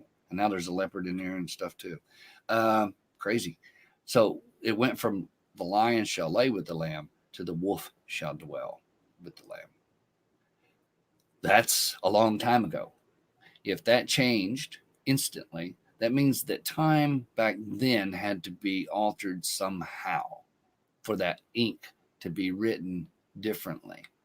Or unless it's just one big magical thing and everybody everywhere, boom. The problem is if you change, or if there is if there is no back then, everything's now. Well, and that brings the idea of the simulation theory that everything works within now. Everything is now. And here's the point. I will say this, and this is adds to that argument on the positive side. What you just said, you can't go back and fix it. Oh, you can edit in your video, but it's already been put out there. It's done, said. It's done. What you did yesterday, what you did 5 seconds ago, done. Not now. And what you're going to do in the future, if you live to that point, because you don't know that you will, there's no control or idea. You can go towards something in the future. You can have a goal or shoot your arrow toward the bullseye, but you don't necessarily know until you're there. And once you're there, well, now is now. And so the future is always into the future. The past is always in the past. And where you are right at this very split now is where you're at. Well, that's gone now. Now we're now. And it never holds still. It's continuously. So I've asked people, I even mentioned it to my wife the other day in a joke. I said, hey, do you want to travel into the future? She said, maybe. And I said, you already are. You just did. Because we're continuously moving into the future, continuously, unless we stop. Okay, so with that said, the idea that time manipulation, just like the reset with the Black Tom incident, and that being something that is a real incident in our history, is it possible we just missed all that? Okay, so we'll say maybe the historical things aren't what we thought they were. Maybe we just misremembered, or we were taught wrong because of the school. Maybe the government had such an elaborate program that this school taught this way, this school taught that way, and they did this ever so often on all the different ones, so everybody had a different concept. Well, I moved around. I went to a lot of different schools growing up. And in each one, they all pretty much went the same. Some were a little further advanced than others. Some were a little further behind, just depending on which the subject matter was and where it was located. And, of course, local history will always be, depending on what school you're in and where you're at, what state and things like that, or country, whatever the case. So, ultimately, most of the schools on the government thing are really on the same line. Most of them are on the same testing and the same thought patterns or the same books, the same kinds of things like that. So it's not a lot of, you're taught that there's 52 states. This guy's taught there's 54. Obama evidently thought there was 57 or 58. He said, I've been to all 58 states, except Alaska. That's true. That's on footage. So there's something to that 52 thing that people have. A lot of people remember that. And because of the history rewrite, Captain Crunch has always been Captain. Fruit Loops, Tostina's Pizza Roll, Gordon's Fish Sticks, you name it. Febreze is Febreze. Really? When it's so obvious. And the Depends. All these different little changes. Hey, the stove is stovetop for me is the biggest product. There's no stove is stovetop. How can that grow? Oh my God. And there's a lot of residue on that too, though. from stars that were talking about it in different places and talk shows. Monopoly Man's another one that's a lot of residue. Monopoly Man one's ridiculous amount of residue. That's crazy. And so yeah, when you're looking at all these things, in order for it to be what it was, something either had to take place prior to all of this to make it a different timeline. In other words, something like this. And then I'll get into that explosion. See, we still ain't touched on that yet. But let me show you this, and then we'll flip back to the explosion. See if I can get this right here. Wrong pen. Try this one. Okay, so check this out. All right. Say we're on a line right here. All right. You can see that. Try. Okay, say we're on a line, and the line is going like this, okay? And this is time, and it's going that direction, okay? And we're right here. Now, and whatever the years are throughout, however it is, somewhere along this line, if something happens back here and it causes a change of some sort, Chick-fil-A lost or gained decay, and then it automatically would take it down here, and then this is okay. So this would be what we remember. We'll call REM sleep, and this would be the Mandela. Okay, this would be Mandela. So whatever happened at this instant, either prior to the Dead Sea Scrolls, or how far back does that go? I don't know. Or is it just information being changed? See, we can't go back in the past, so we really don't know where the changes were made, right? Yeah, something like you described happens. How do some of us see the same change at different times? Exactly. Okay, so the changes, and again, each person has a different existence. Somebody lives and they die. Important. That's an important point to remember because it really comes into play, man. It does. It does big time. And we seem to forget about that a lot, I think. And that goes back literally to our own reality. We all have our own reality. Yes, everybody thinks that because where they're at or what they know, that the world revolves around them. It sort of teaches you. It's almost like a micro scale of where we say the Earth is the center and the sun rotates around the Earth rather than the other way around. Instead of us going around the sun, which is the solar center. Okay, so with the idea that we're the Earth, they say, well, you just want to be self-centered kind of thing. Well, whatever. It's what God made in the creation. Okay. So we are the center of attention in that sense. The people have what they believe if they were raised Catholic. So they stand by the Catholic. If they were raised as a football hero or a football team in their town, they're going to support the football team. Or if they were raised, I don't know, a Muslim, they would, they're going to support that. If they're raised in a basketball town, or the Hoosiers, my dad was a basketball star, I'm going to be a basketball player, or a baseball star, and I'm going to be a baseball player, whatever the case may be. They're going to root for whatever it is that they're in. A lot of people will root for a ball team just because of the state that they live in. That's the truth. Not because of somebody they like, or not because of the colors. Some people root just because of the colors. I like the red team, but I'm really partial to gold, so I'm going to root for the gold. But the red team's in your home state. Yeah, but I like gold. So people will root on races and games according to colors that they like, or according to the state they're in, or some sort of a personal connection, okay? Well, I'm in the state of Tennessee. I don't particularly like orange as a favorite color, but I got an orange hat. I wear orange sometimes. You know what I mean? And I like if I'm going. Am I there? Is it working? You there? Yeah, I lost about 5 seconds. You said I'm in Tennessee. I don't like oranges, and then go ahead. Yeah, I'm Tennessee. I don't particularly like orange, but I wear orange. I like Tennessee. If I'm watching a college game, if I'm going to watch any kind of game, I'm not big on sports really. But if I back in the day, I used to be, and every now and then I like to watch a college football game. I think college is better than the professionals. To me, professionals can be bought and sold too easy. College, they're trying to get to the pros. So I like college ball game. So if I'm watching Tennessee, I'm going to root for Tennessee, right? because that's my hometown. So you're doing it more out of an idea of connection, not necessarily because I know somebody on the team, or not because it's my team. Same with people in the idea of what they watch on TV with news. They'll watch CNN if they're more of a liberal side, or they don't like Trump, or they're leftist, or whatever they call it. Name it. It's the one wing of the same bird. If they're a Republican, they want to watch Fox News, maybe, and the same people own all these stations at the top. It's a game to program the people, to give them entertainment, to keep them away from the truth. And people buy into it, man. And they do what they do by their own, forgetting the complete understanding that just because I'm in Tennessee doesn't mean that you are.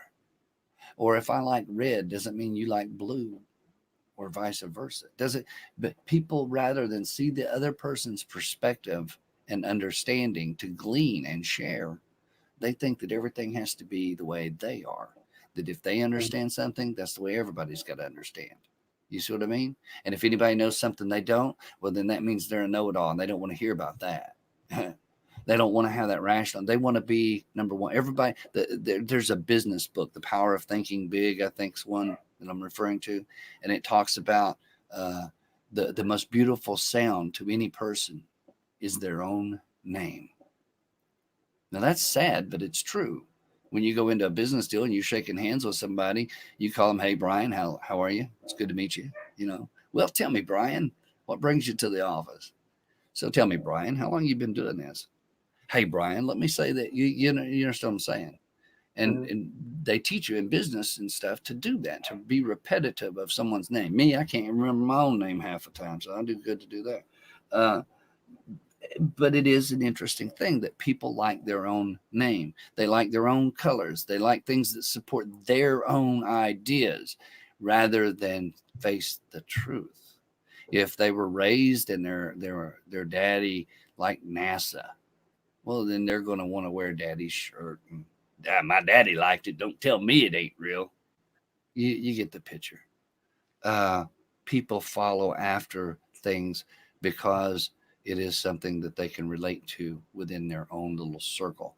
And so, therefore, when we start seeing this kind of thing taking place, whatever happened back here, you're going to see something because you know music or sports, and I know Bible or science. So I'm going to see the changes there. My wife's in the medical field, so we've seen changes in the medical field. Everything from anatomy to the literal words that they use to describe the medical things. You're going to see the sports industry. You can go out there and you're going to reach people that see sports and they're wondering, well, I remember that game and it's not the way it was. They had 3 strikes, not 2. And things like that, just simple little things. And so each person, each of us are on a separate journey. And so what changes for me may not even be the same. We might not even have the same education and knowledge at the very beginning of this, much less after. A lot of us have been brought together because of these changes, because we've noticed things that we are aware of. And just like you pointed out, there was a change in, you just told me, in the Robbie Robot thing or whatever his name was, Danger Will Robinson. Yeah, from Lost Place. See, I didn't know that. So that's a new one for me. So even in the midst of all of these and knowing as much as I know about all the Mandela effect and going that far back, still learn new ones every day. And it's not even new. I mean, that's Brian McFarlane did it on his channel over a year ago. Yeah, see, old stuff. And I still see people just now putting out videos like it's a brand new change on some of the stuff we talked about at the very beginning, People are just now talking about Fruit Loops even. And it's like, wow, that's old. Or Berenstain Bears, like it's new. And it's, but here's the thing. Everybody's coming on at different times. Some people knew, but they didn't know where to go. A lot of people don't tune into YouTube, So you're constantly having new generations, some people dying off and some people coming on. So you just never know where it's all going to go as far as people and their understanding. But if they will come together, that's the big thing. If they would come together and look and try and learn. Let's talk about this. What time is it? How long? Talk about that. Let's take a break in about 5 or 10 minutes, okay? All right, let's do that. So let me make just a couple points here, and then we'll talk about. We'll take a little break. I think my wife might have come in. I'm going to fill my coffee cup, and then we'll try and wrap up so I don't keep you forever. Well, you know, yeah, okay. It's your show. I don't want to hurt you. I mean, I'll talk with you as long as you want to talk. Well, here's the thing. I mean, Christian's out there talking shit. You know, he says if we break his record, he wants to come back for a second shot. We only got to go another hour and 15 minutes to break his record. And I'm not trying to stretch it to break his record, but I'm just saying I still want to talk to you about paranormal experiences. We haven't talked about ghosts or spirits or demonics. We haven't talked about the real explosion, chemtrails. We haven't discussed that and why that's important. That is important, too, to this whole discussion. People don't realize how important chemtrails really are to this. I know. So I mean, big time. Yeah. We definitely. We still got to do that, you know, to talk about the whole. And the fact that it's taken you fucking 3 hours to tell me your theory on the Mandela effect, we're not going into it. That's funny, man. All right, let's go 5 or 10 minutes, and we're gonna take a break. All right, and you can, just pick up wherever you're freezing up bad too. Am I? I may need to refresh. Yeah, I'm straight in. I'm hot cord. I'm a hot wire. Is it good? Is it good? For a second, I mean, every like minute or two it freezes. So when we do break, just bounce out and come back in. Okay, I'll do that. Yeah, I'll just keep the same. Just go out and right back in. And when we do, I'll be on the porch. So you might be in the studio for a minute, but don't worry, I'll get you as soon as I come in. Okay, all right, that'll work. And we'll take. What do you want to take? 5, 10 minute? We take a 10-minute. We'll tell everybody 10 so we can get some food because I'm starving. Okay, well, listen, it's 6:50 now, so why don't we go ahead and do it, and then we can come right back in at 7. All right, guys, we're going to take a 10-minute break. Everybody get a snack. Don't go anywhere. Going to play a couple songs, and we'll be right back. Dose of Reality, Brian Staveley, Photohelix, and I'll see you guys after a couple songs. All right? All right. I'll see you in a few. Bouncing back. I'm bouncing right back in.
Recollections not in line, things are changing overnight.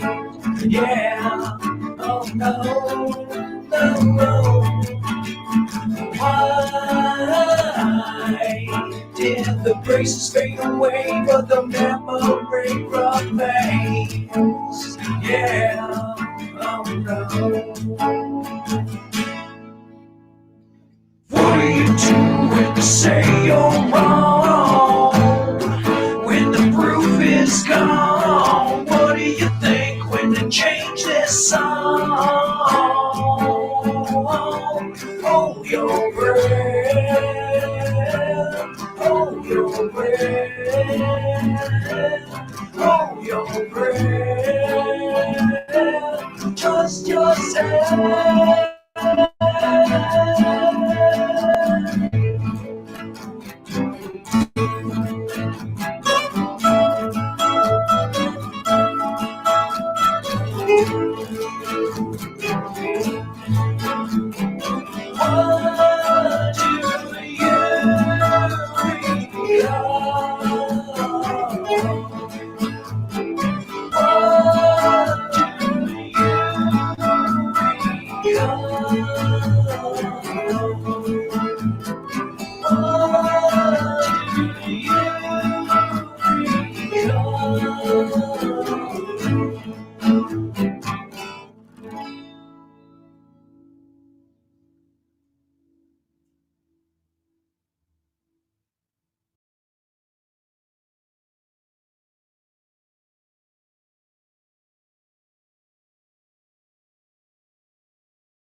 Alright, so check this out, right? I don't know what CERN's been up to, but I'm pretty sure they're messing with my timeline. In my timeline, my baloney had a second name, and it wasn't the same as John Mayer's last name. In my timeline, it was the Berenstein Bears. I told my girlfriend, she was like, yeah, I know, who cares? In my timeline, I used to eat a Chick-fil-A all the time, and I'd remember if it was spelled with a K. In my timeline, it was Luke, I am your father, for a fact, and even James Earl Jones remembers that. In my timeline, Febreze was spelled with 2 E's and Vaseline with the O, because it was spelled like gasoline. In my timeline, there was 4 people in the car. When JFK was shot, now there's 6, that's bizarre. In my timeline, it was mirror, mirror on the wall, now it's magic mirror on the wall. Who's the fairest of them all? In my timeline, the lion lays with the lamb, now it's wolf, and apparently always has been. My memory is correct, it's not me, it's in me, it's the Mandela effect. Don't you find it strange, all the changes we claim are exactly the same? This is my discernment. CERN, so we should be concerned. My memory is correct, it's not me, it's in me, it's the Mandela effect. In my timeline, Morpheus said, what have I told you, that everything you knew is a lie? In my timeline, it was most definitely a monocle on the Monopoly guy. In my timeline, it was Looney T-O-O-N-S, now it's T-U-N-E-S, and that don't even make sense. In my timeline, the Scarecrow didn't have a gun, and my question is, where the hell did he get it from? In my timeline, it was Smokey the Bear, now it's Smokey Bear, like Doug was never there. In my timeline, Skechers was spelled with a T, and Gene Wilder died before 2016. In my timeline, Darth Vader's nose was black, but now it's silver. What's up with that? In my timeline, witches were burned at the stake, so imagine my surprise to find out they were all hanged. My memory is correct, it's not me, it's in me, it's the Mandela effect. Don't you find it strange, all the changes we claim are exactly the same? This is my discernment. CERN, so we should be concerned. My memory is correct, it's not me, it's in me, it's the Mandela effect.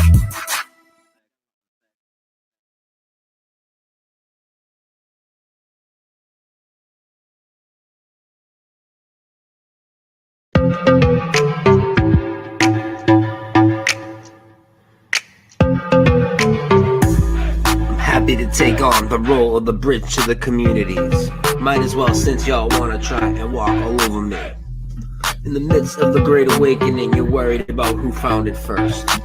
Drop your ego, cause it's not a blessing, it's a fucking curse. The real true detriment to this awakening is fellow truth is fighting over such petty things. It doesn't matter if you're 9/11, Mandela, or Flat Earth. Even if you talk about the alleged non-stop from Chile to Perth. Even if you know that no airplanes came even near the towers. By not researching other topics, you're only enabling the rulers' power. Hiding knowledge is how they got to rule over us.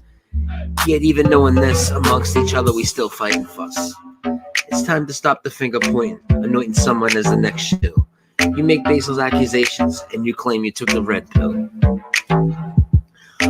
I am the bridge. I'll help put together the puzzle. You have a piece, I have a piece. So why go and apply our own muzzle? Let's progress the conversations and ignore the trolls. We already know that stories are completely full of holes. Not their fault, it was pushed by satanic assholes. Let's pool our research and drop the infighting. We can clash down on these bastards like a bolt of lightning. I know your reality shifting around can be so frightening, but don't be down, our consciousness is in the process of enlightening. Here to fight for the cause, we are all soldiers. Let our voice be heard as we outnumber them, head over shoulders.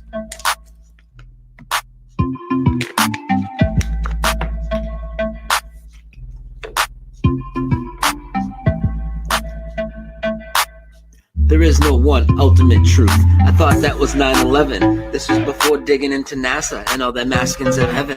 We don't know what happens when we die, or how the celestial bodies even hang in the sky. Don't act like you know it all, you're starting to sound like Bill Nye.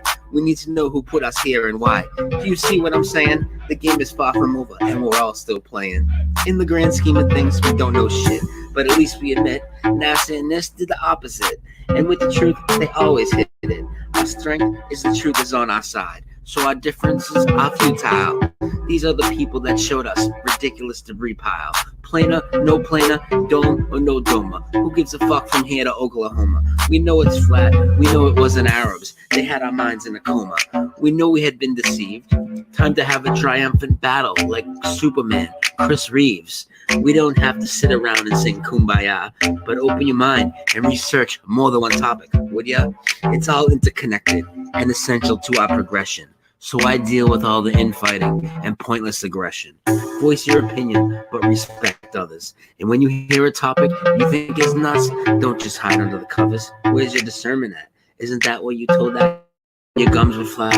And other things you should know is we aren't having false memories. Time to trust your senses or get caught in their web and be stuck in their trenches. I'm here to knock down the fences and borders for them to hoard us into some camp, give us some stamp. Come on, that shit is straight out of Alex Jones' FEMA Port Camp. Mark of the beast, you already tracked like that. Don't believe me? Where the hell's your motherfucking cell phone at? I'm here to broaden everyone's horizons. If you don't agree with all my points, I'm just fine with it, as you should be. Able to sit down and still discuss it all with me. Sharing knowledge is the key, and ultimately how we're gonna finally break free. Like what I'm saying? I'm Brian Staveley, host of the rawest truth show around, Dose of Reality.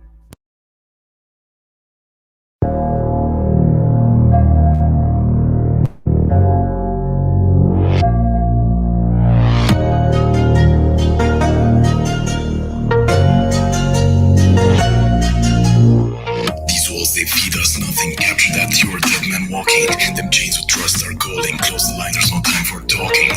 Still breathing knowledge, capture that and your feet start running. Big dreams are bending, there's no time, all the clocks are bending. Light pulsating, bloodstreams coming, replace the atoms are flooding. There's no minefield, just keep running. Pathways are open, matrix jumping. Reload memory, on they forgot the key, they're lost. Got stung by the bees, inside humanity's tears are still by their own disease. Life consumed, they forgot to breathe. Locked and fused with the claws of greed, carved in void, no escape or release. You can defeat, don't the stars that you can't reach. Bring your beast, work the glitch, terror raised under your feet. Don't blink, work the glitch that you try to stop with fury, spears of dreams. You will rest, gazing at shadows of your threats. Fested, demonized, eating echo strikes. You feed on lies with a piece of ice, and it will reply where your system fries. You kill skies with them fever eyes. Terror, it's gonna respawn. This time no scope, you'll be the pawn. Suggested capsule, cyanide done. Consequence for their evils cross. To the ground, you dive right in. We're natural against machine. We're factual, you're stuttering. Inside of pillars crumbling. We are living in a computer, and the only clue we have to it is when some variable is changed. This is the age where things are changing. History is in the making. We stand up, our guns are blazing. No more sleeping, no obeying. They live, and it's time to know that. I woke up and I won't go back. Fuck the elite, don't cut them no slack. Get them at the roots and they won't grow back. And I won't miss them for way too long. We've been a victim. What's up there, Larry Bird? Oh, are we on? Who? There it is. Yeah, I'm just gonna put you on the screen because I'm eating, so I don't eat in front of the camera. So if you hear me like take a second to answer, just because I'm eating while I do. All right. Where were we? We would still need to explain your Mandela theory, the hole in the firmament. That's where we were at. Let's hit on with this and let's talk about why I think what I do. I guess. And here's the thing, folks. I love all of you out there in the Mandela Effect community.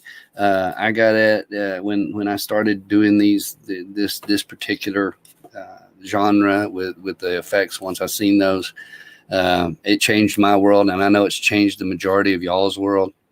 And again, if y'all can just put aside the differences that you have, and because we're all in this boat together, and it's a small boat when you consider the mass population. There's a lot of us. Don't get me wrong. I think, I sort of agree with Brian that I think everybody's affected in one way or another. Affected and effected may be different. I've always said I don't think the people who can see are actually the ones that are affected, if that makes sense. They say that we're the Mandela Effect community because we see the changes, which is the whole point, that somehow at one point we talked about it being like downloads, like people taking a download. You could talk to them and their agreement. And then once you tell them, well, it's never been that way, cognitive dissonance, they wrap up, don't want to hear it. And then they automatically seem to fall under the blind aspect. And so therefore they take a download.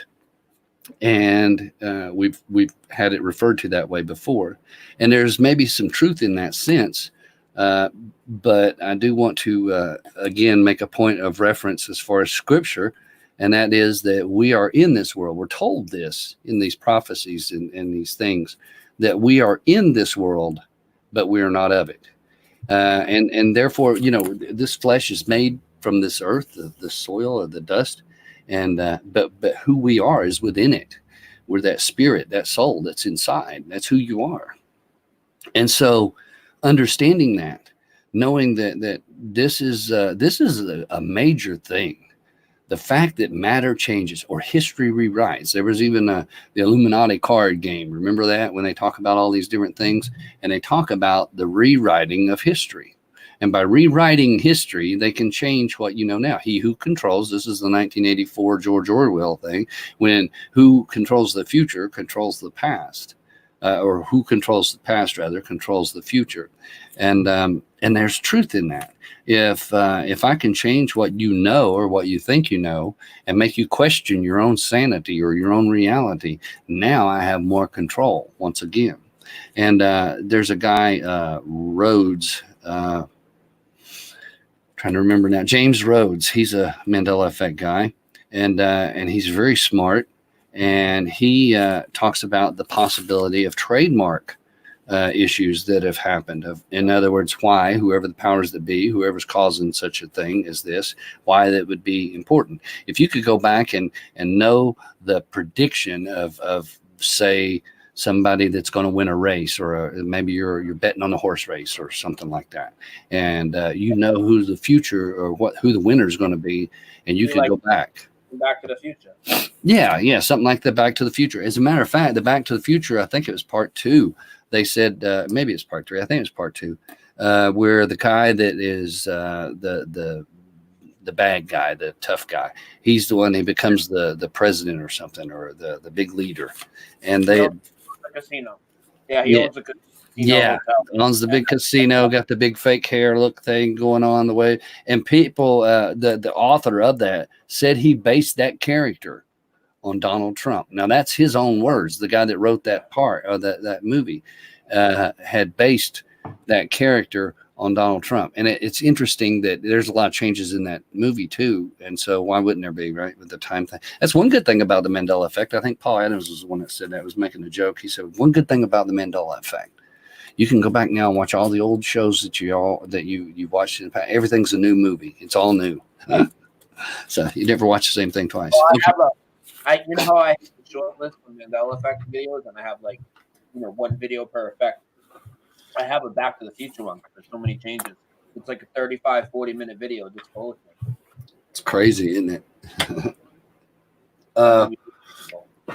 So let's talk about some theoretical hypotheticals, if you will. Considering what we know and what we can glean from different sources, as well as our own experiences and all of that, let's look at what the possibilities are.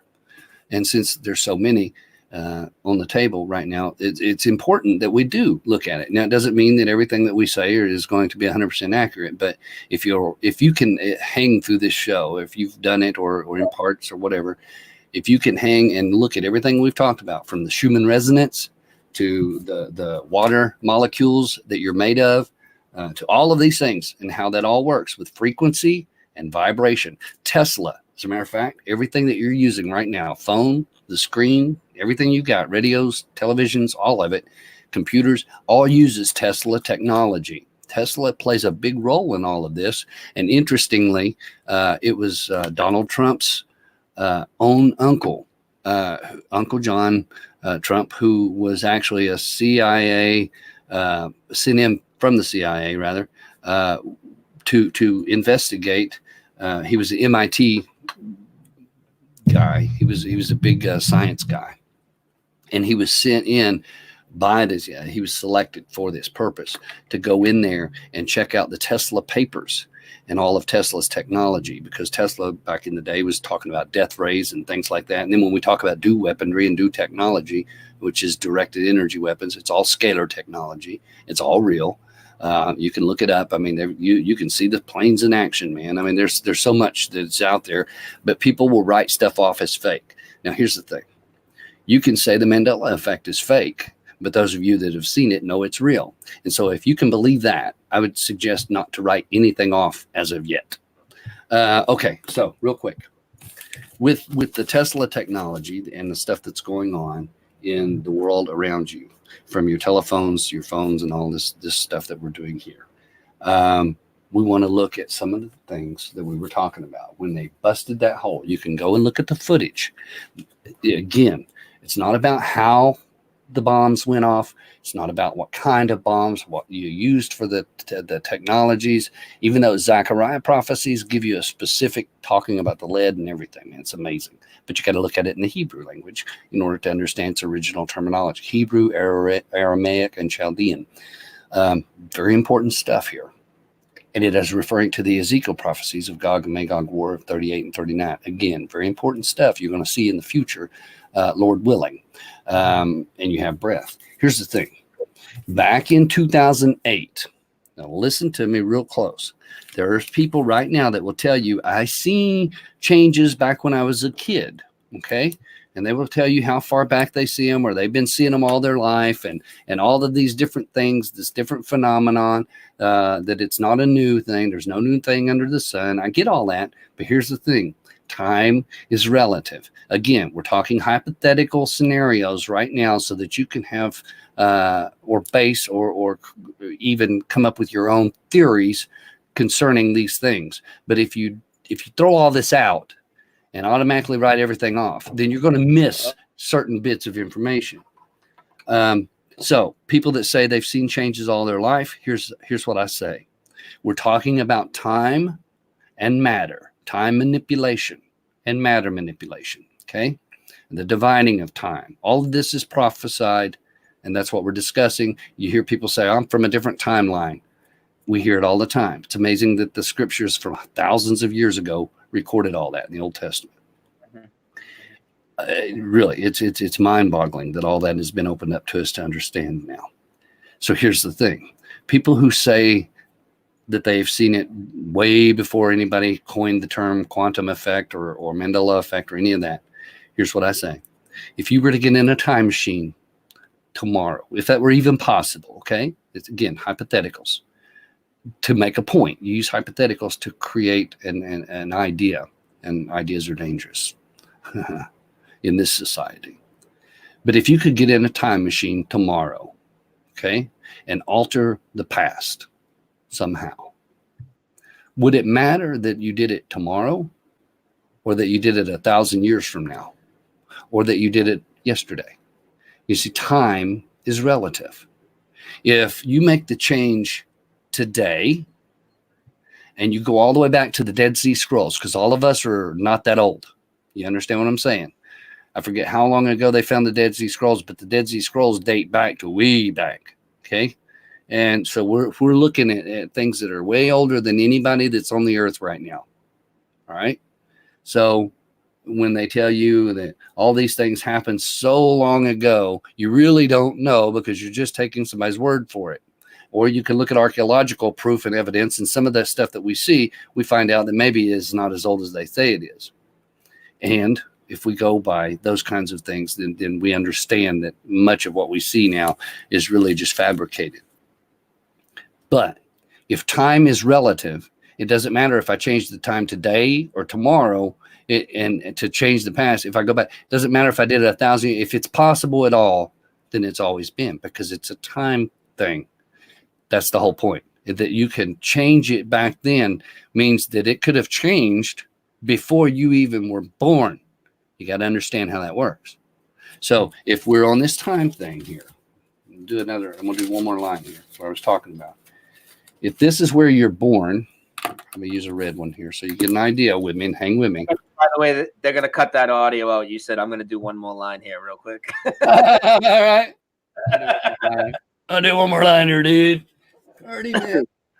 Gag me on a credit card and stick me in a layaway. All right. So right here, if this is you and when you're born and they make a change way back here and it affects all these other things, then you're going to be down here on this one.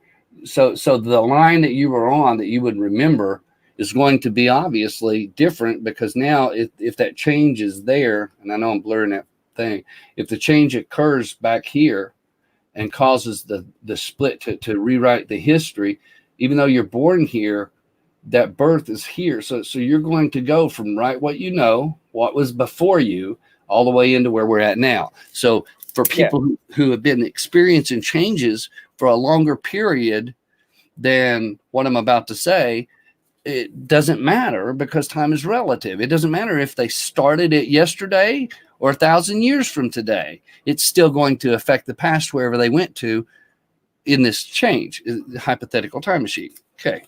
Now, a couple other things. There's a thing called the Anderson Institute. The Anderson Time Institute is a government facilitated and a government funded, as well as private funders. That's important to know. That it is made to study time and what they call time manipulation. One of the greatest things that man's always wanted to do is be able to change time. Why? Well, if you can live forever, wouldn't you want to? It's the reason we have a lot of the introduction of being able to be intermingled with computer chips and things like that to prolong our lives and such, to be a computer or part machine. And that, again, is prophesied in Daniel as well.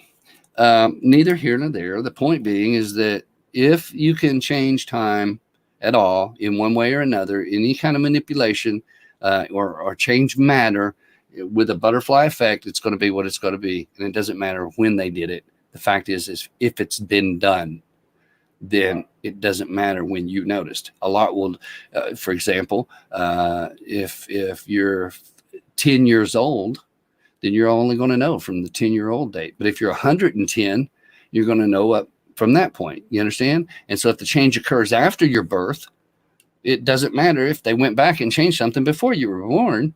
Even you understand? Okay, so here we go. How does that explain anything that happens under your skin or something like that during the course? I'm getting there. Yeah. And I'll explain. Let me try and wrap this real quick, because I want to show you two things. This is two things I'm trying to get to. One is what is actually occurring, and how that's even possible, because we need to look at the possibilities, not necessarily the probabilities. We don't have to know exactly how it's done, but that's what we're trying to focus on, is the possibilities of what we would do if we were in that boat, okay? Where money's no option. That's an important thing. And government lines are no option, where governments are working together in the highest form, okay? Other than the NASA project and the space projects and all these things they do with the governments working together. And then you have the Antarctica project where all the governments are working together. And then you have the largest machine on the earth, the largest machine ever built by man. That right there should command a little attention. That's billions and billions and billions of dollars from every country in the world, with the top minds and scientists being put to work. There's a reason for that. They're not going to waste that kind of money. I mean, they spend less on war than they do on this project. So that should say something. because we spent a lot of money on war. Okay. Now, in 2008, and then and the second thing I wanted to point out is how it's changed, how it actually works to us, okay? Because it does change the body, the geographical's changed, all these things, and I can explain how that's done. But well, let me I'll go ahead and touch on that real quick. Here's what Is this who's the they?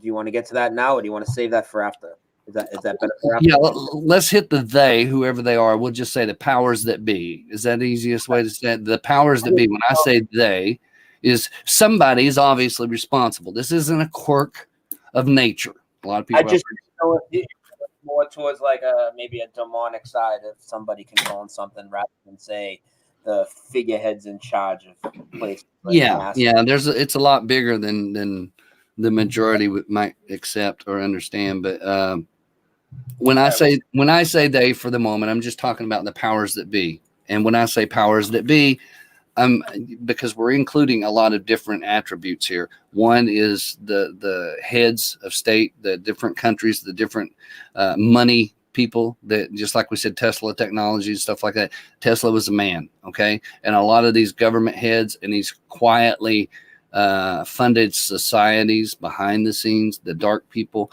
the people who are really calling the shots, not the puppets, not the puppet masters on the string where we got presidentials and prime ministers and all these different people. I'm not talking about the face front. I'm talking about the people behind the scenes that's really working some dark stuff as far as financially and things like that. But where they're getting their information and where they're leaning from and stuff like that, why it's important to understand there is a bigger thing at work here than just a human hand. So when I say powers that be, I'm talking about a conglomerate, everybody involved, anybody involved. I just didn't know if you were thinking it was something a little different than what we usually think of as those powers. But okay, that's fine. That's the day. Continue with what you were saying. What I'm looking at first, Brian, is basically the things that we know that are facts versus some of the hypotheticals that could be's, those kinds of things.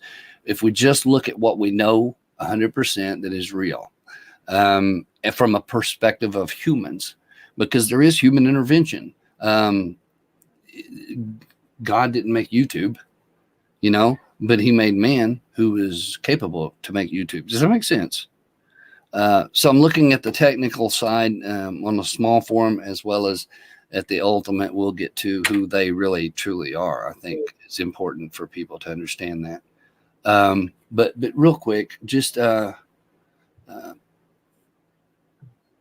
I'm trying to think which way I want to go with this now, because I'm wanting to talk about what actually is going on with the probabilities of things that are taking place, is how they're doing it, and stuff like that. You talked about the biggest machine in the world. When you said that, were you referring to CERN? CERN right now is currently, now China's wanting to make another one that's supposed to outdo it. Oh, you're freezing up on me again. You there? We're there? Yeah, it keeps freezing up on me a little. I was just going to say, how do we know it's really the biggest machine and it's anywhere near the size that they say? Because you can go and tour it. They'll take you on a tour. You can go over there. It doesn't cost that much, bro. You just have to have your passport. How much of it do they show you? They probably won't walk you the whole circle, but you can go to the whole outskirts of it, to the whole campus. They'll show you quite a bit, actually. There's not a lot to hide. It's just a machine, really. But you have to have certain places they won't let you go in because you have to have clearance. I mean, as far as the spaces and stuff like that. But the overall, I mean, you can go in there and tour it. You just have to, like a tourist thing where you go over, you can stay in the town right there on the campus, right there at the campus. I forget what the cost is. Well, what we were talking about is you were talking about, kind of like a butterfly effect, like before your birth. And then I asked you, well, how does this apply to anatomy changes? Right. Yeah. Okay. So let me explain what I think. Yeah, that's right. Let me explain what I think has actually happened, and I'll explain how I think it's happening. We've got a few different avenues here to look at real quick, and get a pin it right. It's good. All right. So we've got United States. I'm not drawing it well. I'm just giving you the idea, and then South America is over here. Okay. Gotta go farther over. Keep going. What'd you say? I gotta do what? South America, you got to keep going. It's way over. Yeah, right. Okay, so you get the idea. South America used to be over here, so it's really moved on that side of that line. Okay, coming off of the U.S., y'all know what I'm talking about. And then on the bottom of that, Mexico curves up like this now. I don't know why I'm all of a sudden getting all these pins, but America, you know, that down here it curves back up, so it's almost closed off the Gulf. And Cuba has slid over; it's almost the size of Florida. And then you got all these other extra islands out here that's real close. So, I mean, you can almost swim to any of these places now right off the coast of Florida. So everything's like closing in. These things are moving around. This is going that way. Australia over here, remember Australia? It moved up this way. And so all these pieces are coming together. Now, interestingly enough, and I'll just do it on the back here, when you look at it where all the pieces are, and again, just trying to give you an idea with Africa and all that, the pieces come together again, folks, just a concept. Okay. All right. Look, when all the island masses come together, there's a thing called continental drift. We were taught this in school. I know I'm giving a bunch of backstory to everything. It is Photohelix, for goodness sakes. Y'all probably should have known it was going to be a long show, huh? I talk too much. But here's the deal. We learned in school about continental drift and how the continents were moving apart. And when you go back into looking at this, and pictures sometimes are worth 1,000 words, out here on the end of the continents between where the U.S. would be and the other places over here, there's a thing called a rift, and it was like a tear in the bottom of the floor of the ocean. And we could see that with submarines and things like that. We have the technology now to be able to investigate and explore these things on a mass. And so we had that rift, and that was the explanation. There was a major earthquake. Some said that maybe that was where the flood took place and busted everything apart. We know at the crucifixion, there was a great earthquake. There's been earthquakes throughout history, completely documented in different forms and different regions of the world. And these things, where this rift is, where this earthquake, it had opened up, and it was a big, like a canyon, like a Grand Canyon in the ocean. As a matter of fact, I think it was even referred to that by one documentary. But ultimately, the earth was all one piece, like what I'm saying. This was all like together, okay, one big piece, and it was referred to as Tartaria. Now we're hearing that come to life now in these days, but Tartaria has been around for a long time. There's maps that are from 16 and 1700s back in the day that show as one mass from previous. They were like historical then. And so we're seeing different things that are coming to light now. And a lot of it is because a lot of people that didn't study in certain areas of life, depending on what your studies were and your learning, but they've come together in this place where we've got the internet now. And so everything, you can stay at home, and with a push of a button, you can get all the information on any subject anywhere in the world. Any language, doesn't matter. You can pull it up. Bang. Okay. With exceptions of where the government like intrudes and blocks. Like in China, there's some regulations there, so people are limited to what they're allowed to see or share. Okay. So now with the ability to go back and grab all this information that's been around forever. People knew about flat earth long before we came along. People knew about Tartaria before we came along, and all of these things, right? So are you okay? Yeah, I keep glitching. Did you see me freeze? I can't see you at all. You got me on a big screen. Oh shit, that's right. Hang on a second. Yeah, I don't know. Did you see me freeze? Hang on. I'm Fizzy Pop. Yeah, while you're getting straight, Fizzy Pop in the room says they spend a lot of money on NASA too. Man, folks, if you don't know how much money they're spending on NASA, that's so true. Did Photo talk about his supernatural experiences? No. Yeah, go ahead. I'm gonna leave the room. You're gonna be here by yourself, but I'm gonna come back. This ain't. It won't drop. Okay. I have to come back in to refresh. Okay, that way. Now remember, this is still going to be your long show, right? Oh, we're not going anywhere. I'll be right back. All right, I'm here. Come back in. All right. So yeah, 20 billion a year. My Dollface 123 says, Photohelix, whether we know about this Mandela theory or not doesn't mean anything. It's all just talk. Nothing can be done about it. The Mandela topic doesn't affect any part of anyone's lives. Well, see, that's your perspective. It affected my life, so therefore your statement's not true. And half of the people in here that see it, it affects their lives, and therefore your statement's not true. It may not affect your life, and most likely with that statement, you probably don't see the changes at all. So therefore, Can't help you on that one. That's on you. Just saying. If it doesn't affect you, then turn the shoes off, man. Don't wear them. If the shoe fits, you wear it. Understanding, though, that it affects many people, or otherwise we wouldn't be out here talking about it. Black Tom incident, Mandela effect. It affected Brian pretty drastically, so much so that he's doing these kinds of shows. So see, yeah, it does affect lives. It just doesn't affect your life. And therefore, you got your 5 seconds of fame in your chat. I love it. Photohelix, fact or fraud doesn't change anything. Photohelix, fact or fraud doesn't change anything. I don't know. Fast Teddy, Flat Ted. I don't get that. If it doesn't, then why are you on YouTube? What are you watching this channel for? Because this channel talks about fraud and facts all the time, and evidently it's changing some people's lives. See, your statements aren't true. Your statements are just to create havoc so you can get your little fame. I got it. Okay, so let's move on. Are you in? Are you working? I think StreamYard's having issues. I don't know what the fuck's going on. A note posted on there when I log back in that they're having trouble connecting to LinkedIn, but it said all the other services are working fine. I have a question for you. Are we? Is there a time limit for your stream? I think they cut it at 8 hours. It might be 10. So we're at 6 How much? and a half. 6 there. Okay. Let me get through this real quick. We'll see what we can do. All right. So check it out. With the idea of the Tartaria, what that is about, and there's other names for that landmass, is that all the land was one piece. Okay. You with me so far? All the land was in one piece. After certain earthquakes and different concepts that's taken place geologically and throughout whatever, historically, you can look in different places in different regions, and they tell about everything from the deluge, which is the Great Flood, to major earthquakes and different volcanoes and all kinds of different activity that's caused the lands to start drifting. They were taught in school, we were taught it was the continental drift. Once the things start drifting apart, we could see if you go into a preschool or elementary school, they'll take sometimes and cut out in construction paper. You've probably done it too. Cut out the shapes of the continents because you're learning about the 7 continents, and we put them together like a puzzle, and you can push them together and they fit. It's amazing how it all fits together into one piece. Australia pushes up and South America is over up against into Africa and all of these things, right? That makes the countries all one big piece of land.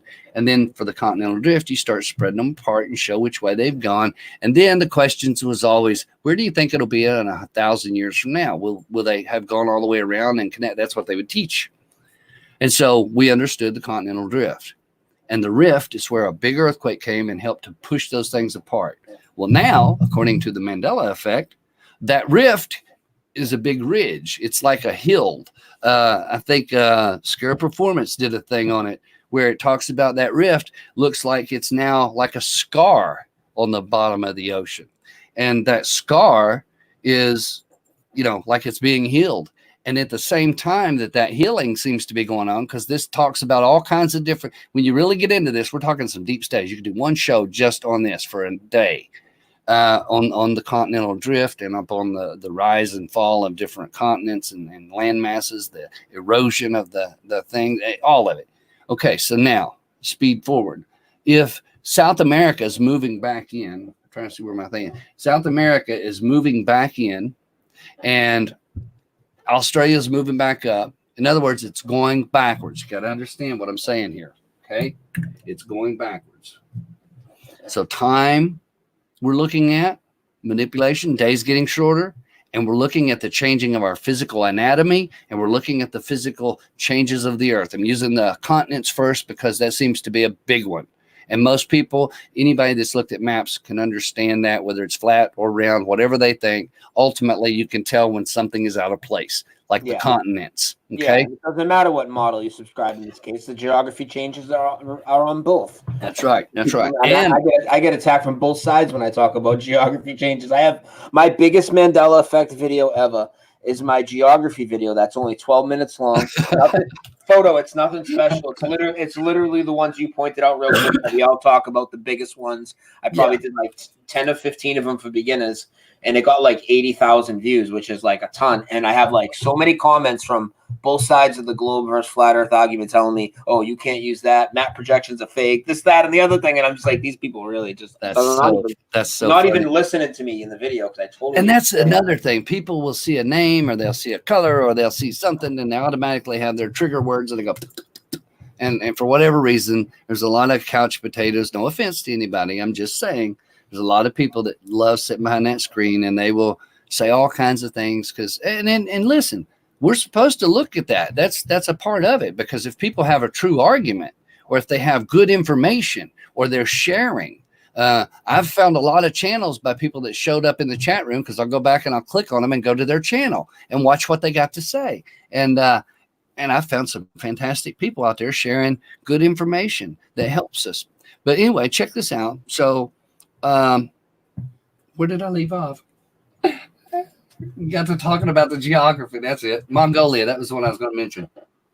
Yeah, you were talking. Yeah. Remember Mongolia? Most people remember Mongolia as being a part of China. Yeah. And now Mongolia is bigger than China. It's huge. It's its own country. It's its own country now, folks. Instead of a part of another country, it's its own country. So something in the past has changed that. For example, real quick, the reason we have the quarter, okay, here's a quarter, an old quarter, and it's got George Washington on it, okay? The reason our quarters that we use today have George Washington on them is because he was supposedly the first president of the United States, right? Mm-hmm. It was something that happened in the history that caused what we do now to be what it is. Had Brian Staveley been the president back then these coins would all have Brian Staveley's face on it. If we could somehow put him back in the past, in history, Black Tom might not have occurred. That's funny. Inside joke. Surely you got that, right? I said, if we'd have put you back in history as the president, Black Tom might not have occurred. Here's the thing, folks. When we look at all the geography changes, it appears, if you look at it from a perspective, let's go back to this line a minute, okay? And here's the changes over here. Say this is where the changes start. This is where we are in this little space right here. This is us. This is you right here in this space, okay? Your life. And then this is prior to us, okay? Back in way back in the past. Sorry, I'm using pictures, but it helps. So this is you in the timeline, and this is where the change occurs, and one goes one way and one goes the other way, okay? Right there at the change. Now, the original was like this, but it was scrubbed somewhere back here. So the change comes and Black Tom happens. Here, people are going up to the Statue of Liberty and having their picture taken in it. Something happens in the past that rewrites it, and now in the past, Black Tom incident occurs. And so at that point in your life, even though you remember going up into the thing when the change is actually started, you actually are on this next line, and now it shows that the history that Black Tom was there, and nobody's been up in the tower or in the Statue of Liberty Tower or torch for 100 years. Okay, you get that. It's pretty simple. All right, now imagine with the land masses going backwards, because we're going to use this land mass to talk about human anatomy at the same time. So the land masses are all going back together. Australia comes up, South America's going over. It's all starting to go back together. The Bible says all the land, all the islands shall be moved out of their places, and we're seeing that. And so we're seeing all these things moving back together, okay? The only way it can move back together is if we were going backwards in time, with me so far. We know we're not, because we're moving forward. Tomorrow will be tomorrow if we are alive, and to the next, and so on, on a linear fashion. However, if it's possible to change time to go backwards, which is what they want to do, according to the Anderson Time Institute, as well as CERN and Fermi Labs and all the other 16 or 17 national labs. And there's labs around the world. What are you doing? You're tapping that microphone, bro. Oh, hit it? Yeah, it's like that. It might have been me. It might have been me. I don't think I hit it. Okay, sorry. It might have been me. So anyway, time is being pushed backwards according to this. Begin. We're talking theoretical hypotheticals. What if? Okay. And if they're doing that and we're moving backwards, well, what does that mean? If we look at our body, the human anatomy, okay, let's jump to where we remember the way it was before the changes occurred. Let's go to 2007. Let's say right there. Okay. Or we'll say 2000. Just say 2000 because it's an even number. So we're at the year 2000. Okay. And you know your heart's on your left side. You say the pledge, and your kidneys, you're watching a boxing match, you know, and they're up there doing the deal, and they're wearing their shorts way up because they know, one, there's no punching below the belt, so they wear them as high as they can. And two, the kidney punch in boxing is illegal. Okay. So they want to make sure that everything's covered here. And so they're in there doing the boxing thing, and you know that kidney is way up in the rib cage. Or, I mean, way down below, so that it's easy to punch. Anybody that's had a kidney stone knows where the pain comes from when you have issues with your kidneys or a kidney infection even. Okay, so we've got that. Then also, we remember our skull having maybe one or two holes in there for the sinus relief, or the sinus cavities, they call it, where they're in, you know, little holes in there. It's where the nerves and things come out through there and go into the face. The face is only attached by a few things. You can actually cut here and here. You can peel the face off, actually off of the skull. So if you're doing surgical things and stuff like that. But there's a lot of nerves and muscles in your face. They say it's easier to smile than it is to frown. And so we get all these different things going on. And we know there's only so many sinus cavities because we've looked into skulls. We've studied anatomy. We did the Halloween thing. Everybody's got this concept, right? So now, if we go back, and the rib cage is a very thin thing. It's just a thin one. And as a matter of fact, when you're taught CPR, there's the thing called the xiphoid process there, and it's right there at the sternum. And you're told, make sure you come up at least 3 fingers from that when you go to apply pressure for CPR, because if you're not careful, you can break that. If you break it, that sternum or that xiphoid process breaking off right there could actually puncture the lung, and even worse, you could actually cause more damage than good by trying to get someone their heart resuscitated and breathing and all that when you're doing the first aid. So you learn the rib cage, you learn how to feel for the bones and all this and that. Okay. Moving right along. Plus, we also have a deal with the eyes. Everybody looks into the eyes of their love and they see, oh, your eyes are like the ocean, and so on and so on and whatever. All right. So we move right along. Now we go backwards in time. Now, when we were in 2000, the land's the way it was. Mongolia was a part of China. The United States, you could go straight down and be right in South America, over into Brazil there even. All of it, right? So now we jump back, let's say 2,000 years. Okay. Bear with me. If we go back 2,000 years, there's a good chance that there's a lot of sinus cavities in the human anatomy. Let's look at our human anatomy 2,000 years ago as in versus now. Let's say what we have now is the way it was then, okay? Skipping the year 2000, our middle spot. Remember I was showing you the line. Forget this part where we're at, where we're talking, and forget the changes. We're going to say the changes where we're at now is going to be what it was then. And I'll show you what I mean. And how this has all come to be, in my opinion. All right. If we're pushing time backwards and we're going back 2,000 years, back when man was in his early stages, maybe 4,000 years. I don't know how far back you want to go, but say we go back to an earlier time, a couple grand years.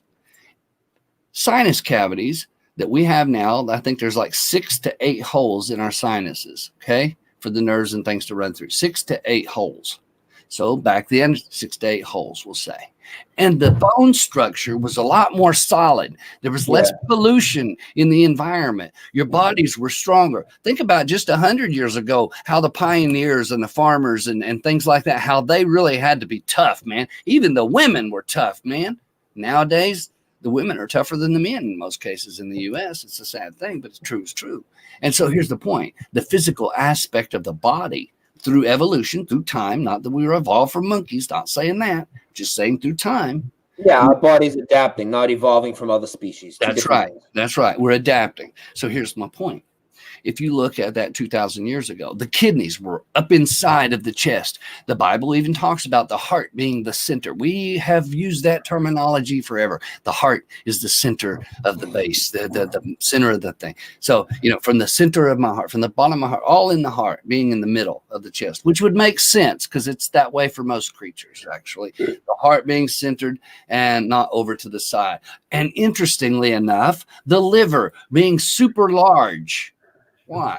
Well, it hasn't been put through the poisons of alcohol and drug abuse and all the other things that we push in, like Coca-Colas and sodas and sugar and all the things that goes through the liver for it to filter out.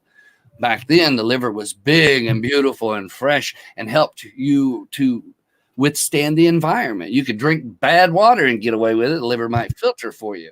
And the kidneys were up inside the rib cage, which is armored and has extra splits to extra bracing, like a 2x4 wrapped around, because now there's an extra little gap right there in the front part. Makes it harder, more strong.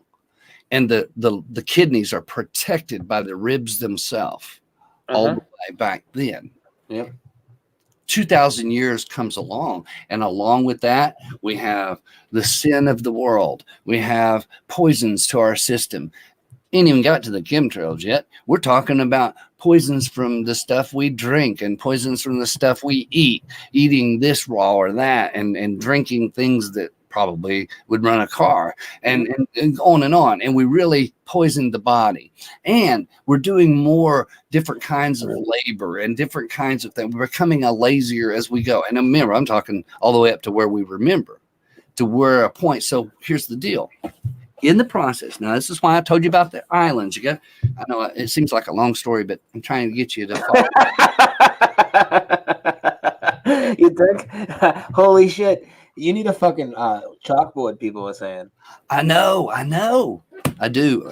Okay, so check this out. You're like this guy George we all know, or some of us know in the flat Earth community. I don't know if that's good or not. No, it's actually, you're like him where you need a chalkboard. You're actually cooler than George. Oh, well, I won't put that on. But that, I don't know, George. That might not be saying a lot. I don't know. But check it out. Okay, so we got a few things. Oh, the fucking. You there? Yeah, I'm here. It keeps fucking skipping on me. Okay. We're just gonna keep trudging along. You're gonna have to deal with it. We're going backwards. Going backwards. All the land masses going back together to the way it is now. Okay, it's going backwards but forwards, like flipped over.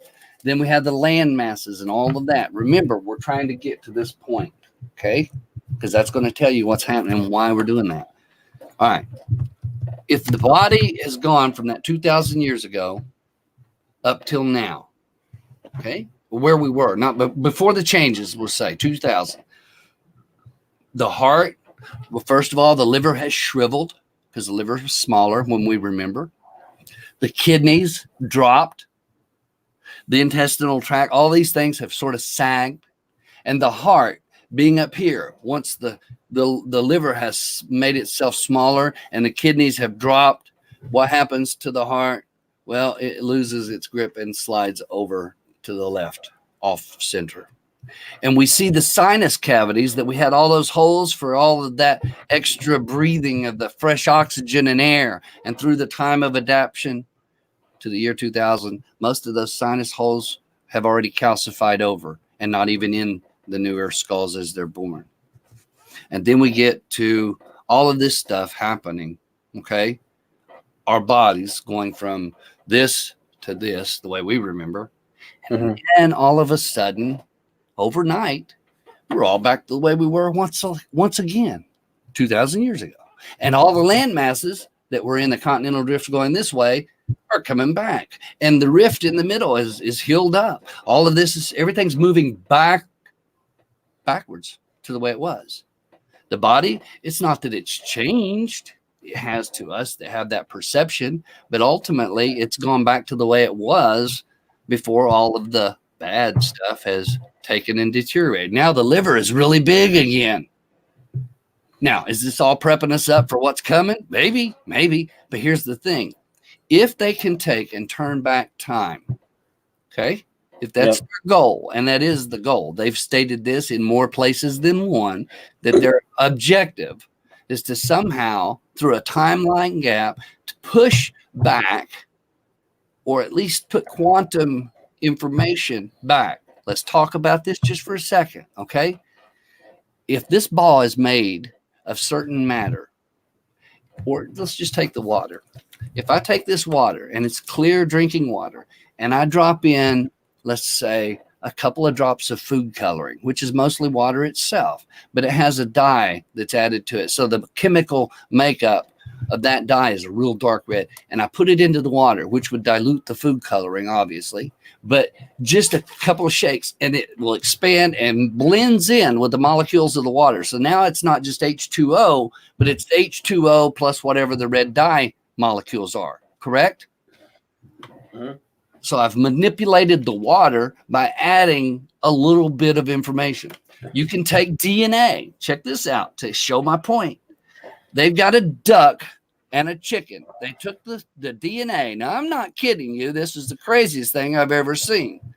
But they took DNA from a duck and it quacks like from a chicken and it quacks like a duck. I mean, they swapped DNA from the little points with the little into the embryo and doing all of this. Right now, under a program called CRISPR, you can have babies selected and tell them the color of eyes you want. This is all real. That's real. That's the world you're in. That's all fact. Mm-hmm. And it's all by a little manipulation of something that you can't even see with the naked eye. Now, that should make people go, very peculiar, huh? You see what I mean? And so if we could take somehow, because the science brilliance, and they see this hole in that explosion, and they think if there is a possible way to take and create that explosion in a way that we could house it so that we could study that explosion, okay, and be able to open. You're moving an awful lot. You know that, don't you? You got a good mic. My bad. I leaned over. I didn't realize it. I forgot because I put the mic closer to me on the table and then the table off to the side. Oh, you're good, bro. Okay, so real quick, and listen, whenever you're ready to do the show, just tell me it's time to wrap up. I'm chatting, hanging out. No. But I need to take a break to smoke soon. Okay, well, you want to give me 5 minutes to touch on this, and then we'll get ready to wrap it on the last one. Want to do that? Yeah, do 5 minutes, then we'll take a break and come back. All right, that'll work. All right, so here's the deal. Imagine this, and this is important, folks, and then we'll get back to it. I want you to understand, if time is moving backwards, if they're able to take somehow, again, hypothetical, theoretical, if they're able to take some sort of way, a bit of information, all you need is one molecule. If you can take one atom, butterfly effect, and somehow transfer that. And what is it? It's energy. It's light.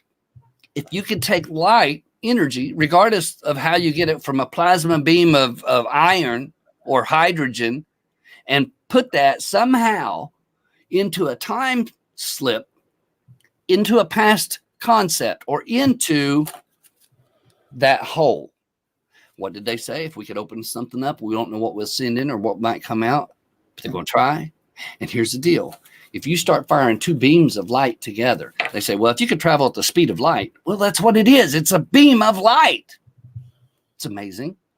And it's being bombarded into each other. So what do we get? Well, light contains molecules. Just like I said, this is made up of molecules. This is made of molecules. All I got to do is add something or take away something, and we have a whole new product. And it works with everything. You can doctor and make your eyes different. You can do a DNA research and go in there and have your baby picked a certain way. You can make it decide whether you want male or female now. And that's all true. And you can make a duck quack or a chicken quack like a duck. Now, that's true. You can make the duck crow like a rooster, all by changing DNA attributes. They're doing this on a regular basis, exploring. They're already putting embryos, human embryos, inside the fetus of a pig. Folks, this is all real. This is this disturbed world you're living in. While you're distracted by every Tom, Dick, and Harry and every little thing, your world around you is nuts. And they're calling us crazy. But they've already done this. They're working on it. Right now on the back of rats. They use lab rats to grow small pieces for a human. They take human DNA and they've made an ear on the back of a rat to be transplanted onto a human. They've done it with noses and pieces of nose and stuff for facial reconstruction. Is it amazing? It is. But is it really wise? I don't know. Don't know if it's wise. But look, somebody somewhere said, look, if we could take and open that hole with that kind of explosion, but it's so big and so powerful, there's no way to get close to it. Well, how was that done? By using atomic structures and separating atoms, by breaking across or breaking the protons and the neutrons and all of this stuff and tearing this apart and opening it up. And because of the payload that come out of that was so massive, they could not get close enough to do it. Why they want to tell you about all the radiation? A lot of us to keep people from being in those areas. Is it because of the poison? I don't know that it is, because the animals are thriving. The plant life is thriving in the place like Chernobyl. Now, there is radiation points, but a lot of it's on metal that's been there for a while. They could have probably cleaned that up and made a nice community. I mean, that's the truth. Why is it they don't want people in there? I don't know. Maybe to create the fear for you. I don't know. Now, what's the one over there on the lake we talked about earlier in Japan? Chernobyl? No, the other one. The one in Japan just went down. Here. Fukushima. Yeah. You look at that and look at the stuff there. That radiation, that Fukushima proves that we haven't been to the moon. Did you know that? No joke. No joke. It proves we haven't been to the moon. I bet you didn't know that part, did you? No, we'll save that for after the break. All right.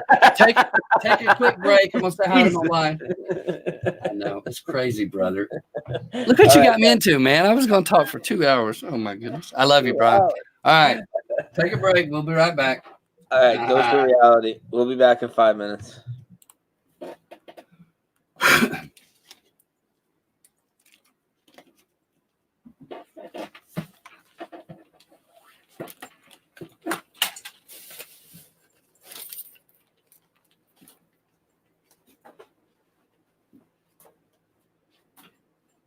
Your mom home?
Text message.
I'm ready whenever you are, bro.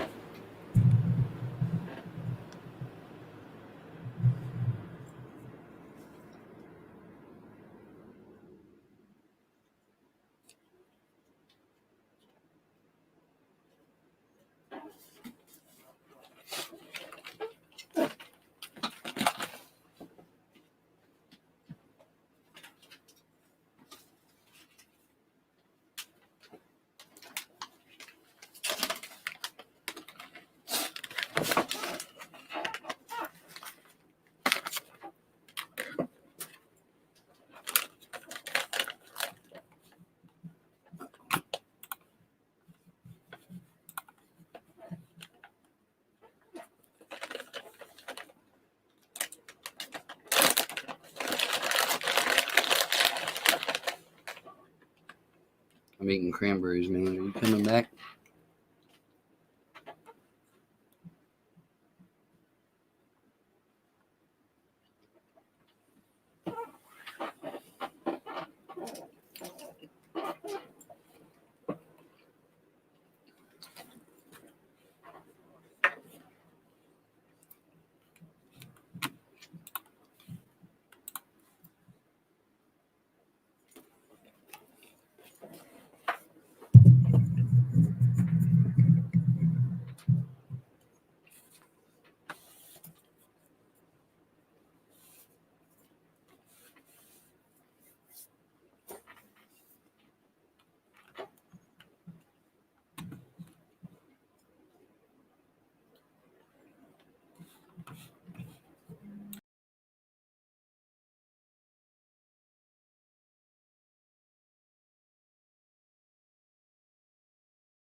Minute.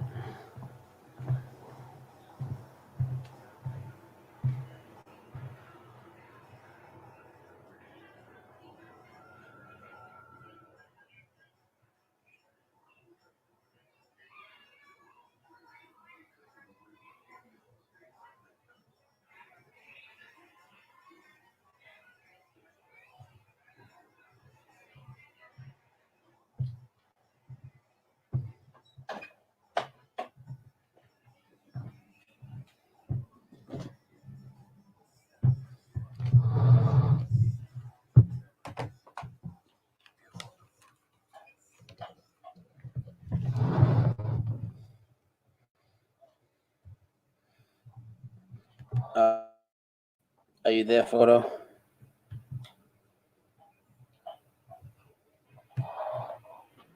Can you hear me? Yeah, can you hear me? Yeah, my dumbass didn't switch the audio back because I was having issues earlier with my mic, so I didn't switch it back. People couldn't hear the music.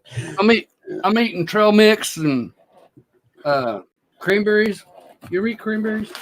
These are good for you, man. Cranberries. Yeah. And banana chips is another bad habit of banana chips.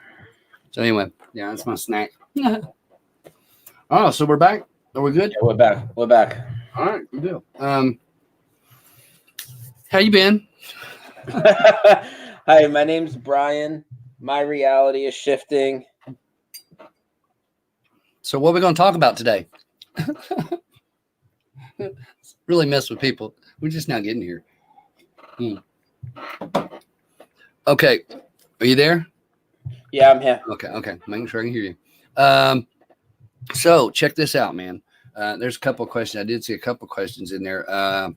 The Freddie guy asked a question, what do we do after people are awake? So that's one we need to probably touch on. And then Tonette said, is it cranberries? Is it craisins or something? Yeah, that's what it is. Okay, so check this out, man. Imagine, y'all, those nuclear explosions we talked about. If you can house that explosion, again, thinking from a scientist perspective, okay? People who believe whatever the government tells them. They just want their grant and make money and do what they're going to do and experiment. So if you can take that explosion somehow and house it within an array or a containment to where you could study somehow that explosion when it happens, where it's tearing that hole. This is why the guy in the wheelchair, Hawking. This is why he was afraid about it being black holes, them opening something and tearing in space fabric and all of that. But science must push forward. And so the reason I believe the things I'm about to say is because of the research I've done and because of the things that I was already involved in prior and during and all of this stuff. Okay.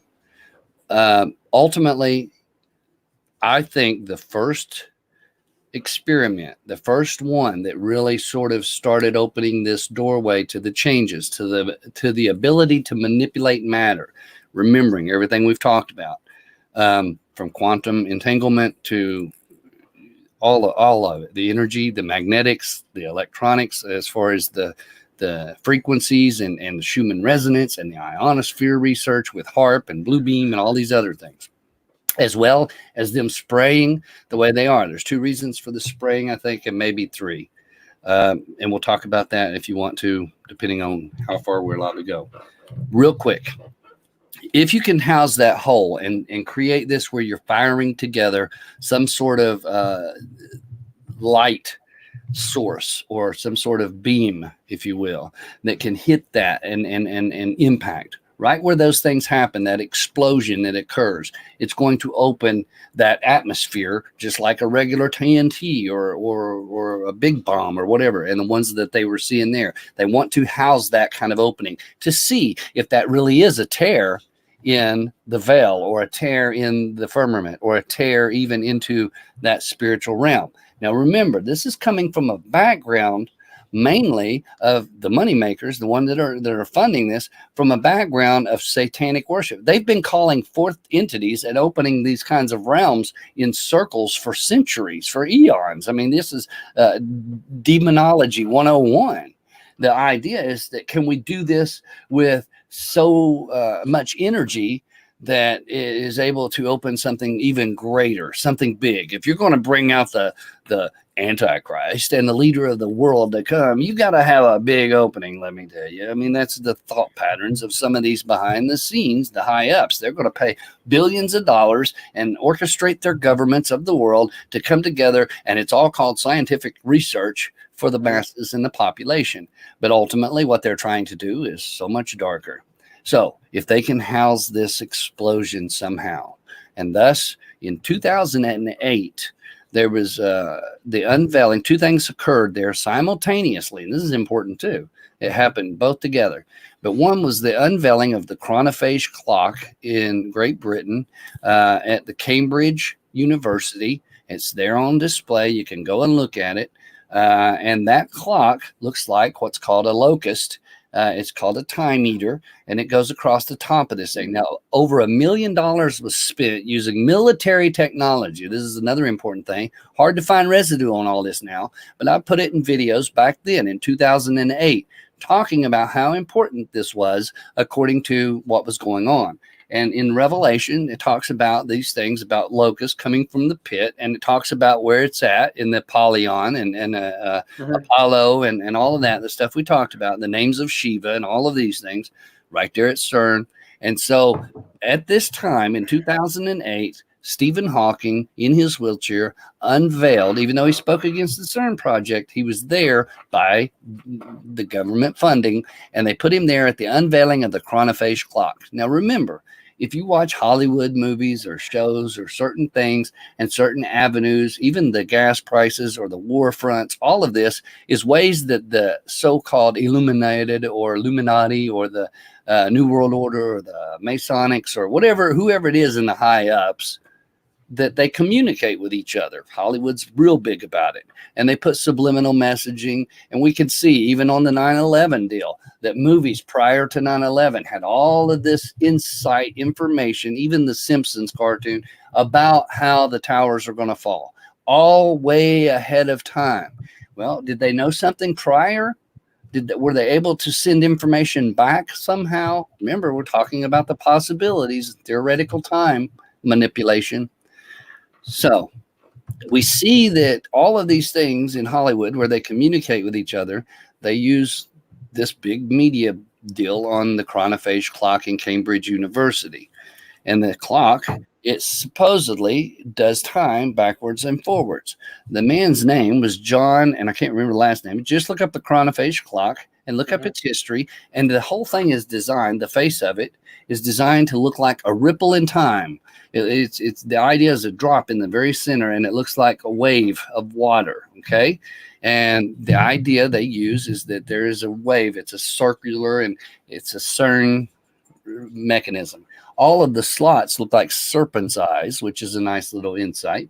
And it all works on LED deal. And this chronophage clock goes backwards and forwards. And this thing is supposedly doing the time. And when it drops its chime, it sounds like casket chains dropping, according to what they say. And this was the guy that built it. And it stops, and then it'll go in slow motion, and it goes backwards in time. And then it'll speed back up, catch back up to where it's accurate, and then it'll move forward, and then it'll move backwards. It does all these different crazy things with time so that it's never what you think. And the guy that was introducing it, that was unveiled by Hawking, of course, at the same time that CERN, 2008, fired up its new circle, the largest one on the earth, for the very first time. Here's the thing. The man who designed it in the introduction of this clock was asking the people, or told the people, was announcing it, showed some of how it works and what it's about. And he said in this deal of making it, now remember, this is a government funded project, which is interesting in itself. And he says, join us for the unveiling of the chronophage clock and the releasing of relative time on the unsuspecting public. And that's his words. The man's name, John, and I've got it in videos of him saying it, finding residue. There's people that said it's the creepiest thing. The locust that's on it has a stinger in its tail. Locusts don't have stings. This one does, just like in the Bible it talks about. This thing has got vicious teeth and it's very demonic looking, and the way it works and everything else. And again, this is what he said. Join us for the unveiling of the chronophage clock and the releasing of relative time on the unsuspecting public. That's a really serious statement coming from the Cambridge University to the world. At the exact time that they uncovered it, CERNUNOS, fired its nuclear circle for the first time at the TeV. I forget, I think it was 9 TeV. And they fired it up for the first time in 2008 at the time of the unveiling and the releasing of relative time on the unsuspecting public. Bang, it happened. Okay. In 2008, most of us remember everything being the same as it was. There were little tidbits of people talking about Berenstein and Berenstain Bears that started coming out. Again, if they were able to do this, now what do they try to do? What is their goal, according to them and the CERN scientists and the CERN researchers? And I'm talking about the theoretical scientists and all these different ones. And then you look at Fermilab. Remember, 17 national labs, which is used to create military stuff, to do things that really is mind-boggling to the majority of mankind, is to idealize and manipulate time. If we can stop time, if we can alter it, then we could, in essence, stop war. We could actually change the outcome of events. We could blow up the tower of the Statue of Liberty if we really do it right. We can manipulate time and cause the outcome to be more beneficial. The population reduction could be done in such a way that the majority wouldn't even realize it had been done. There's all these different avenues and possibilities when you talk about governments, but how is it even feasibly possible to do such a thing as what they're talking about? And was it really known to them? Were they really doing this? I mean, what is it that they're trying, and how could they even accomplish this with a machine? And who is supplying the information? And really, what is the overall goal? Man is going to do one thing, and those prophecies will fulfill, from war and murder and mass catastrophe all the way up to opening the pit. That's all in Revelation. That's all going to happen. That's taking place. That's fact. And they're right on target with what they're doing. Add in something we call artificial intelligence. Scripture says they're going to create an image of this beast and give it life, that it'll both speak and live, and people will worship this thing. Now, worship is giving your time to look at the screen before you. It's an image box. It's an image of the beast system, technically, and you will spend your time in worship. You'll spend more time just in this one show than you will all week talking to God, which is a scary thing, but it is what it is. And so we have the technology that is mind-boggling. And you, just like Brian said, can speak. You don't even have to type anymore. And you can talk in any language to any language from wherever. And communication is amazing. And the ability to grow in knowledge, it says knowledge will increase and people will run to and fro. But man's knowledge is done what? Created ways to kill other people, because you have those certain haves and those certain have-nots, and the ones that have think the have-nots are worthless eaters, and so we're nothing more than useless cattle for the most part, and they control and manipulate. And the idea is that they are running the world. They're gods in their own minds, and they're serving a darker force behind the scenes, and they're pushing these things. Now, where's all this technology? Man's not smart enough to do any of this. Man doesn't have the brain. Even if you talk to the CERN scientists, talking to one of them is like talking to a wall. They have their own set of understanding or their own set of coordinates, and they're very, very lacking in philosophy these days that they could even expand out. Most of them are very self-centered on the one project.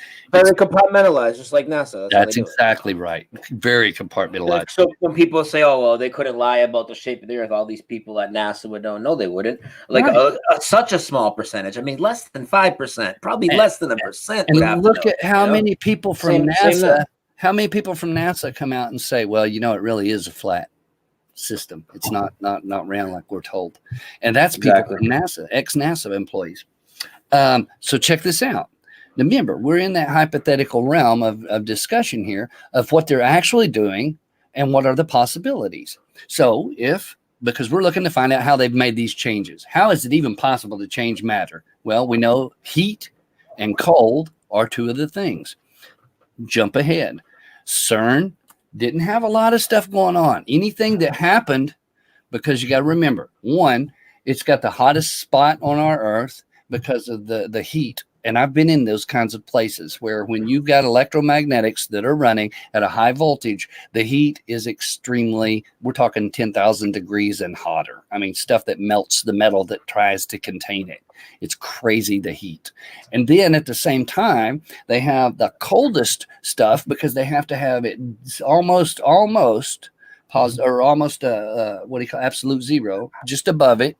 But they have to have that to keep the molecules from moving, and it helps to cool down because we're talking about a beam of plasma or a light, stuff that's high explosive, and they bend it with magnetics. You can take a pin light or a laser beam, and you can take some super magnets, and if you run them with copper and put power to it, you can literally make your own electromagnet or magnet. We did this in high school and stuff, and you can take a laser light and put that magnet to it, and that laser light, even though it's a straight beam, will bend. Did you know that?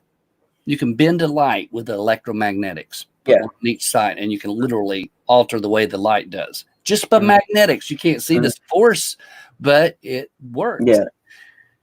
Once they use these electromagnetics, and their brag is that it's stronger than the gravitational pull of the Earth. And it probably is in some sense, because when they do this thing in a circle that large over that long plateau, that when every time they fire it up, now here's some points to be made. When they fire it up, there are reports of all kinds of strange supernatural, and we'll use that as your segue. But there is also disturbances in the weather around that area, storms that appear right in the center of that circle, the giant circle they've got. Okay, I mean major storm kind of patterns, weird cloud formations, and all. There's a bunch of people on YouTube making fake ones, but there's some real stuff that's actually being caught on footage. Then, go ahead. Well, how does strong magnetic disturbances that it would cause selectively screw up? That's what I'm selectively choose Mandela effects. This is an effect on the side. This is the magnetics does not cause the Mandela effect. Bear with me. I'm just giving the base of what it does do. Because when you fire off the electromagnetics, remember the plane that went down in the Alps? It went down, they blamed the guy and said he was a suicide guy or whatever and tried to kill him. That thing fired up and it went down. Awake Insane actually told me. Awake Insane actually told me the story about that when he was on my show. I had never heard about it. I had never heard about it before that though. You know, you don't hear about a lot of stuff because you're always doing these long marathon shows. Well, just so you know, we broke Christian's record. Hey, there you go. You should have known you would with Photohelix because I just talk. I don't know what is up with my connection. Just guys in the chat, let me know. Is it skipping for you guys or is it just on my end? If it's just on my end, I'll be able to. Just so you know, Photo, like every minute you freeze on me for like 10 seconds. So if you ever stop and it seems I'm not paying attention, it's because you probably stopped right after you froze, and I don't know. You know what I mean? I lost you for a second. All right. But we're just gonna keep going because everybody's listening. It's well, mostly let me run through real quick on the electromagnetics. The reason I bring that up is because we talked about the Schumann resonance. This is important. All this stuff is interlinked. You got chemtrails, which creates a magnetic aspect to the ionosphere where you live, right in your home. Even though you see CERN on another part of the planet, it's the largest machine there is. Add in the other little labs across the world, and you will see that you're really being affected in more ways than you could even imagine. Okay. Remember, they're also doing a thing called the Brain Initiative, a brain study to see how the cell and the mass of the matter in your head works and how you're interlinking with these other things. Now, when they fire that thing out in a circle, it goes out in like so, you know, so you're talking like an EMP in a different form. Okay. It's electromagnetic pulse, but not the kind that knocks your lights out, even though they've had major power outages in the local areas around CERN. It's amazing. They fire this thing off, and that electromagnetic pulse, just like you could bend light and your body's made of water. Did you know you can take electromagnetic? Water is magnetic. Yes. And you can take that water and it will react to magnets, just regular simple magnets. Now imagine a magnet that is so strong, supposedly, and it's firing off in a force that goes whoa in all directions from that point in location all the way out. Okay. Make the sound effect again for us. Boom. Did you like that? All right, so this thing goes way out, man. And then what we're seeing happen, if you watch and you look into the research, you can go and look at the ionosphere, and you can look at the Schumann resonance, And all of these have graphs that they watch. People study this stuff on a regular basis. That's part of their science.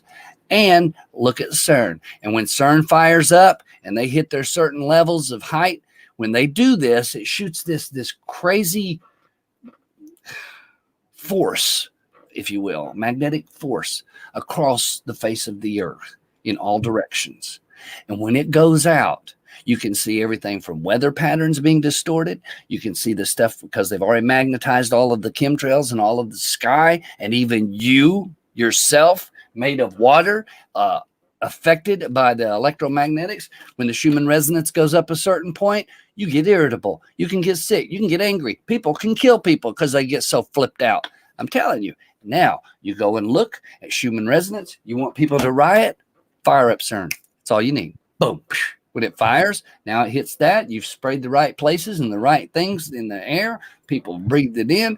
The electromagnetic pulse is going across. The Schumann resonance skyrockets. So the frequency, it's all about frequency, folks.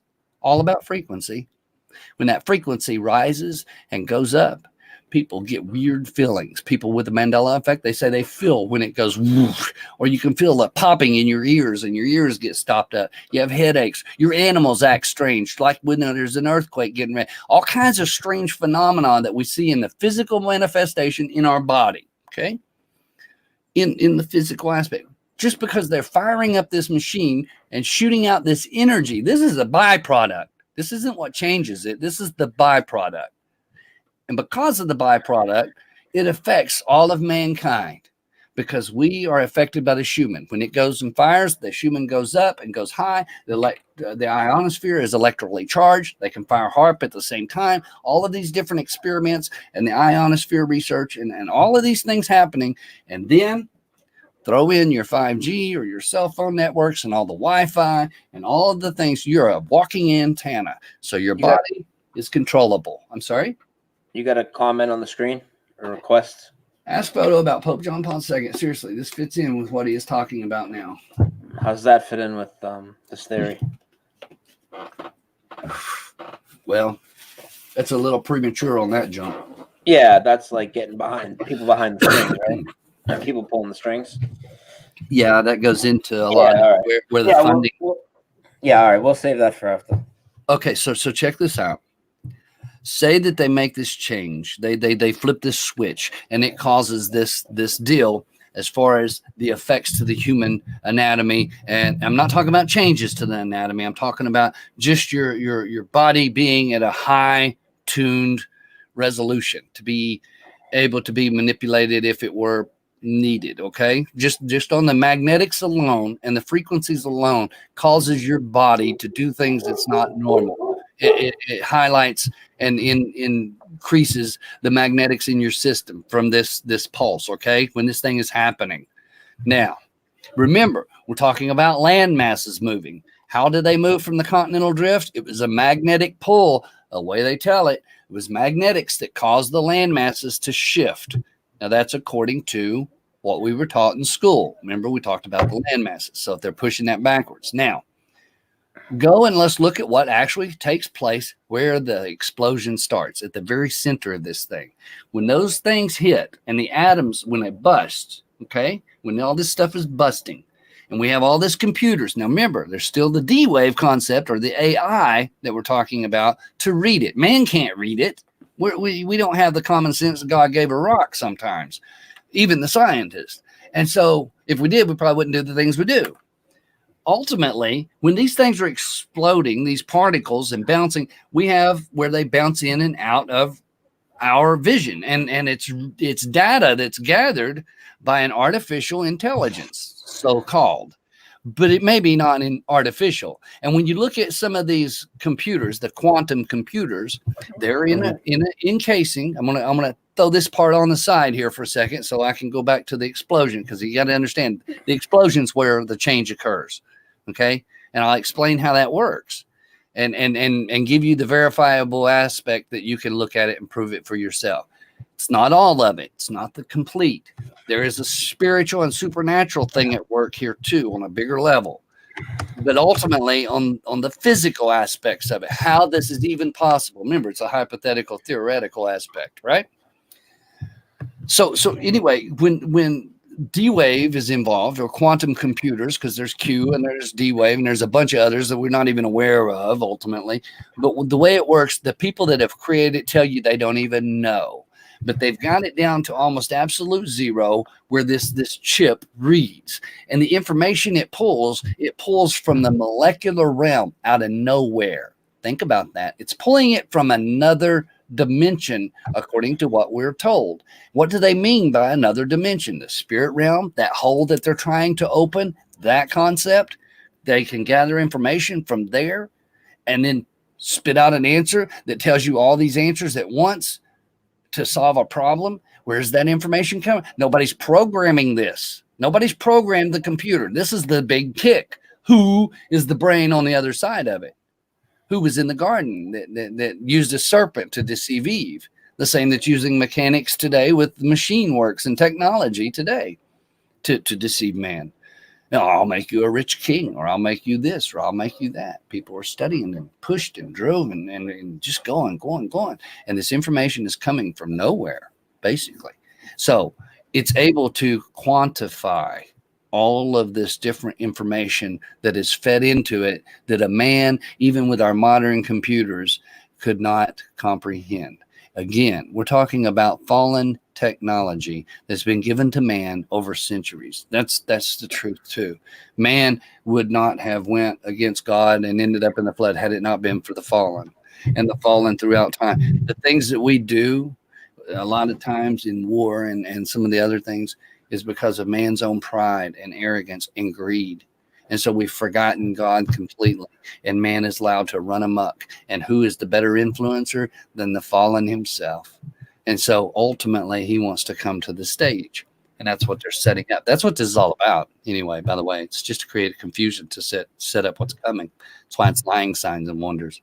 So check this out. With the idea of having quantum computers, they're not making the change either. You got to understand that too. The computers are not doing the changing. They're just used to gather the data and information and feed in back what needs to be in the calculations. So what's making the change? in your opinion? The explosions. And here's how. Understanding that angels and demons are outside of a timeline, okay? But we're in it. We're on a straight linear. So they know the beginning from the past already, all right? If we can open and tear that veil where that spirit realm is, where they exist right here. You've seen specters and ghosts or angels and demons and things, the shadows and all of that, that's just without sight of our sight. And if you go to look at it, you'll see a movement, and you go to look, and as soon as you look at it, there's nothing there. But when you're not paying attention and you're not really watching or observing, you see out of your peripheral and you grab the hint that there's something there. And so as soon as you focus on it. Now, this is the double split experiment that they use in science explaining quantum. When you focus on something and you've got it observed, it's in one state or the other. But when you're not observing it, it can be in any state. And this is where we get the multiple universe or the multiverse idea. The fact is, there is dimensions outside of ours, the invisible, just like we was talking about the bugs on your skin, or the angels from heaven that are in this realm that we can't see, like the orbs and the light things that you've experienced, whether they're good or bad, they're still in that supernatural realm, and they can come in and out as they see fit. And so people have misconstrued them as aliens and all kinds of different things that people believe in. People will say angels are demons and vice versa. It's amazing. And we've been programmed well to do all of that. Here's the thing. When that explodes, this is where the science really kicks in. And this is where I don't think they have control. Okay. The controllers are those who are on the other side where the door is being opened. I'll give you an example. Aleister Crowley, he was a regular guy. He was a Satanist, and he was calling for demons. It was such a real instance that when he called forth, he got in a circle within a triangle and had his partner in the other circle of protection. And this is what they do. This is your Satanist all over, even some of your presidential people and other leaders. And he called forth a demon, and supposedly this got in him. It was called Lamb or whatever he named it, and it went into his body. And from that time on, everyone that knew him, and it's historically documented, he was possessed by this thing. And if you've ever met anybody that's been possessed, that they know it's some serious stuff, man. So anyway, this is where he called forth the demon and it possessed him. People that are in dark arts and into the magic or into Satanist or witchcraft, they will tell you, yeah, you can use the things of this world and in the other dimension too to call forth some really evil things, man. And you can cause problems for a lot of people, even yourself, if you're not careful. Ultimately, with the CERN project, by doing what they're doing, they're creating the largest circle on the planet or on the face of the earth, however you want to call that, whatever you believe. But the circle is a circle of light. And they're using high magnetics and all of this to create all these distortions within our space, if you will, our space that we're around us. And in the center of this thing where they're hitting, not in the center of the circle, but where these things are hitting, because they do it in about 4 different places. The cardinal points, by the way, just like the old circles, just like the Tavis Inferni or the key to hell, the thing there that we was talking about, the north, south, east, and west cardinal points. These are the places where these explosions occur, and it creates this massive energy flux. And they're creating this little hole, just like we've seen with those big explosions, regardless of whether you think it's nuclear or thermonuclear, even though it's nuclear research, that's where they get the end for the CERN part. The point being is when they hit that and it opens that hole, okay, just for that minute spot, even if it's micro, just a minute, when it opens and particles break apart, the atoms and the protons and the neutrons and all of these different nuclei and all of this stuff that breaks apart, some of it goes in and out. Now, the computers are used to read this information, okay? And so to program what you would want to do or how to do, it's probably not happening. It's more of a gathering or an information gatherer. It's not actually controlling it. However, AI is in control more than you think, but it's not really artificial intelligence. It's actually a dark intelligence behind that. We're just using machines to make an image of it. Ultimately, where these explosions occur, when that pops, the thing called quantum entanglement occurs. You can take 2 atoms of any kind, of any type, whether, okay, we'll take it as hydrogen and oxygen, bombard that together, and you create water. It's real simple. You make one thing out of 2 things, or you take the same thing and smash it together with such high energy and force, you can create everything from X-rays. It's what we do. That's how X-rays work. Look how X-rays are made. It's the simplest thing. It's just high voltage and it bounces off. It's really simple. And it does create radiation. That's why they wear lead vests. X-rays. You can take this energy and bust this thing together. And we're talking stuff that would literally put a hole through you and I. It's the kind of explosion like this on a small scale. Same explosion, same energy. That's why it was so dangerous. Why so many scientists said this is crazy, because we could literally destroy ourselves.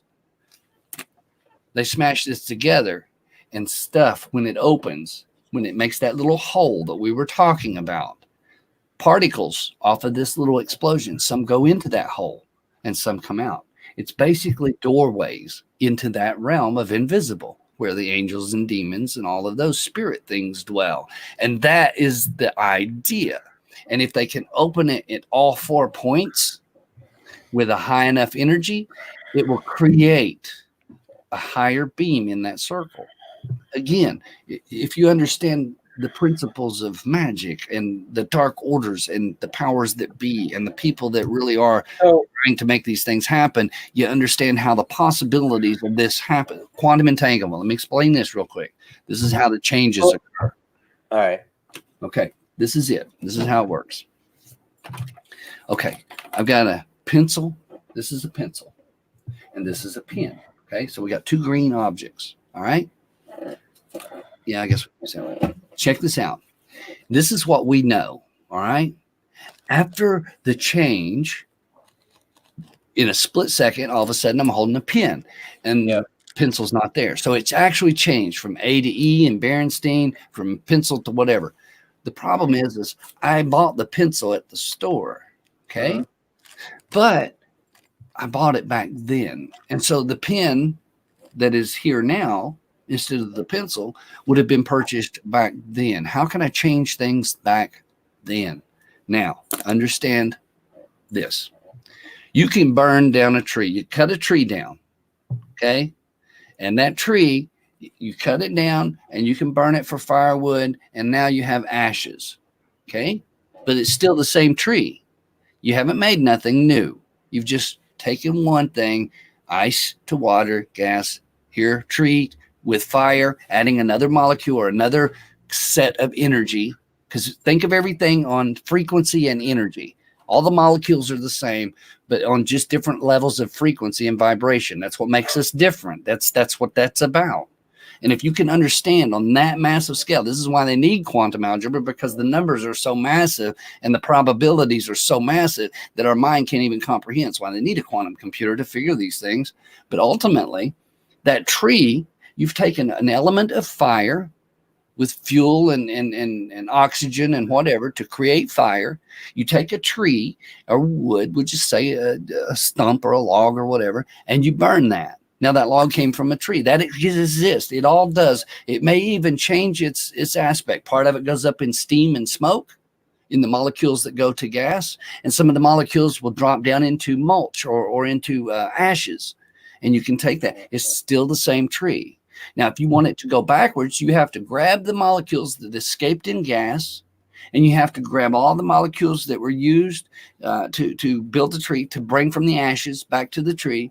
And then you have to take the molecules that used to distort the energy, the high level of energy with the fire that changed the manipulation of that matter. Interestingly enough, though, that matter existed in that tree 1,000 years ago. It was started out as a seed. Nobody made the seed. It was there. It came from another tree, and so on and so on. The matter was already there. You can't change, or you can change. You can manipulate and change, but you can't create something out of nothing. And you can't take away. When you get rid of something, if you take and burn something up to where it's nothing but gases, those molecules of gas still exist in your air. Yeah. Still there. Nothing goes away. Okay? And our bodies, when they decay and go to the earth, and it will rot and go to the dust of the earth, but the spirit, who you are, goes back to him that gave it. And all this matter will go in and become fertilizer for the tree that grows up and sprouts the apple that feeds the next person that will grow and do the same, the circle of life. And this has happened since the beginning. Nothing is new under the sun. However, if I can take and change an element of matter that existed 1,000 years ago and still exists today within the realm of the air or that spirit realm, because on that side of the veil, like if this is the veil, on this side is the spirit realm, where the ghosts and the demons and the angels and all of that exist. And over here is where we are. And if I can take somehow and open this realm, open that circle up, just like the explosion we've seen, if I can open that up, whether it's through the little lasers or whatever, and it opens just enough, and the explosion is such an extreme with the right particles, the right gas particles, whether it's hydrogen or a plasma beam of iron plasma or whatever they use, that light beam, and it opens just enough, the particles that explode off of that can go through this little hole. Opens for that split second, something we could never put somebody into, but you learn that it could go through. So now all you have to do is to be able to take and manipulate the particles that you're using, and you use it through the AI or through the quantum computing to understand the mathematics involved. And all you have to do is change it to a bit of information. How do you do that? On the atom, on one atom, bro. Remember what I said about the pin dot of a pencil? See, everything has a reason that I say it. On the pin dot of a pencil, that you used to be able to put the whole Library of Congress, and now you could actually include every book that's ever been written, ever, on the pin dot of a pencil. Now, how do you put that kind of information on something so small? Now, imagine, we're just talking about one bit of information. What if I knew the races for tomorrow? And I fired it in, or today, and I fired it in, and I could just go to one of the labs that's been around. How long has CERN been around? Since the 50s. And so all I need is a requisite to be able to receive that information. like a supercomputer of some sort. Think about it. And all I got to do is pop in one particle. One particle. How did they even build the supercomputer? Well, they was firing these things up. It's all amazing. And that one little particle of information. So what do I put on that? No, I put the name of the races for tomorrow or for today. Put who won today. And then all I got to do is in that explosion, in this computing, and send it back with the information in what's called a time-light gap or a time loop, if you will. And the way they do this is because they've created this hole in 4 different places, and they're opening this thing up. And so that on that side, on this side of the veil, time is the same as it was in the day of Christ, as it is in the day of the end. There is no time on this side. That it's such a crazy theoretical idea, and yet Scripture backs it up. It is a proven truth. There is no time in the grave whither thou goest. There's nothing on that. The same Satan that tempted Christ is the same one that tempts us today. It's the same. But us, we come and go. People live and die and live and die and live and die until mankind has served his done and be done. But those angels, those demons, are the same ones. Beelzebub is the same one that was in the old, is going to be the same one in the new. The same gods that people worship, Thoth and all of that, is the same one that exists now. That hasn't changed. They're on that side. And what do they want more than anything? For you to call on them and worship them. And all you have to do is draw a circle on the ground. You can do the same thing CERN's doing, but in a magical way. You do all the ceremony, hocus pocus, and you're either going to die or be possessed or whatever. There are people I've talked to that is a fact, and I know I've seen stuff firsthand, and I won't go into all that, but literally have had in calling forth these kinds of entities, have literally blown the windows out of their house. I mean, all of them. That kind of power in a split, just instantly. And it scares people. It terrifies people because what's on that side is a lot stronger, a lot scarier, a lot smarter than what we are over here. We're puny, and we can't even get past the idea of communicating together. These things, even though there's no love on that side, from the dark side of it, at least they can work together. We can't even do that on this side as humans. We think we're something and we're not. So when this information, this ability is given to us on a supernatural level, something they've been working for a long time. And what is the purpose? To bring about the leader, to destroy mankind from off of the face of the earth. That's a fact. They want to destroy man and put God out of the whole picture. And that's what they're doing. And so in the possibility, if you can take that one molecule, now think about this, and just change one bit of information, and that's what they call it, qubits and bits and all of that. You take one bit, which you can't even see with the naked eye. You can look under a microscope and see it, and you can program. Look at the chip in your phone. How big is it, and how much information do you have there at your fingertips? Think about it. They can do this in this little speck. We're talking about something that you can't even see in the explosion. You're seeing this, you know?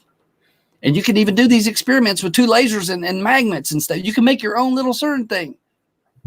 It won't be near the thing because of the energy levels. This is why it's so important to have the energy. This is how X-rays are made. There are certain aspects of light that is created the higher the energy. And you have to have a way of containing it. That's why they spend so many billions of dollars on the CERN projects and Fermilab and all these different national labs with ionosphere research and all of it with the antennas and everything else, setting up so that you can be monitored 24/7. And they can even give you prophecy because they can tell the future. And how do they do it? In the movies. How many movies showed 9/11 before 9/11 was even in the minds of man? Yeah, tons. And all they had to do was send a bit of information back into this. And this is the scientific aspect of how it goes. There's another twist to it. There's another twist. And that's the God twist. Because God said that he would allow these things to take place, that man would think to change times and laws, and they would be given into his hand for a time, times, and the dividing of time. And then we're told later, obviously, we're in this world, but not of it. So we got to keep that grip on reality. But he said that there would be a time come where man would refuse to hear sound doctrine, and they wouldn't even know God anymore. And they will refuse. There will be a famine in the land for the hearing of the word of God and for the truth. But they will be those in the end that will have eyes to see and ears to hear. That when the lie comes, the great deception. He said that they will believe a lie. He will allow them because they had not the love of the truth. And what is it about us that see, even though we may not understand everything, or we may disagree on a lot of different points, and I'm talking to everybody in this community, ultimately, we all agree that these things are taking place, and it's a mind boggle a little bit for some. But we all have a desire for truth. Let me jump in. That's important that you say that, because right now everybody knows that I don't believe that CERN has anything to do with this. But right, I said this is your interview. I'm not here to debate you. Right. Let's all put our shit out on the table. And you said a lot of interesting things, and there'll be stuff that people will want to look at, and then we'll see what happens from there. You put my ideas with yours, and maybe we'll meet in the middle. Maybe I'll come your way, maybe you'll come my way. Whatever it is, it is. Whatever the truth is the truth. But we're all going through this. We're all on the journey for truth, and we're all being brought closer to God. So I think pretty much that means we're on the same team, dude. And let me say this too. Again, I started this conversation as a hypothetical, theoretical idea. This isn't saying that CERN is the guarantee. I'm saying to the people who keep questioning, how is it even possible? Well, short of being supernatural, it's very possible if you look at the science that is involved and look at the places. I'm not talking, CERN is one we use because it's a large one. It's in the media. If you knew what was going on behind the scenes at the Anderson time studies and look at the Fermi lab. I keep saying Fermi lab because it's the #1 national lab in our country. But look at the other countries that are doing it. And why would China want to be making a facility? And why are we trying to make a bigger circle? Why are they wanting more? What is that about? It's bigger than NASA, and yet NASA gets all the attention. Why is that? Mm-hmm. The money that we're using to fund NASA doesn't really pay for anything there. Where's that money going? It's going back to the greatest project on the earth. Why? And that's important to know. Does that mean that CERN is the one? No, I think CERN's going to be used and it's going to do something. Does it mean it's making the changes? I'm throwing how it could be scientifically proven to do. We have all of the different things with the magnetics. We have all of these different possibilities. There's also one, if you watch the one video I did, I said that it very well could be retrocausality. That means something happening in the future. And what did I say there? Retrocausality? Maybe it's the return of the Son of God when Christ sets his foot down, causing a ripple all the way back through time. Maybe the closer we get, the more we're seeing alterations.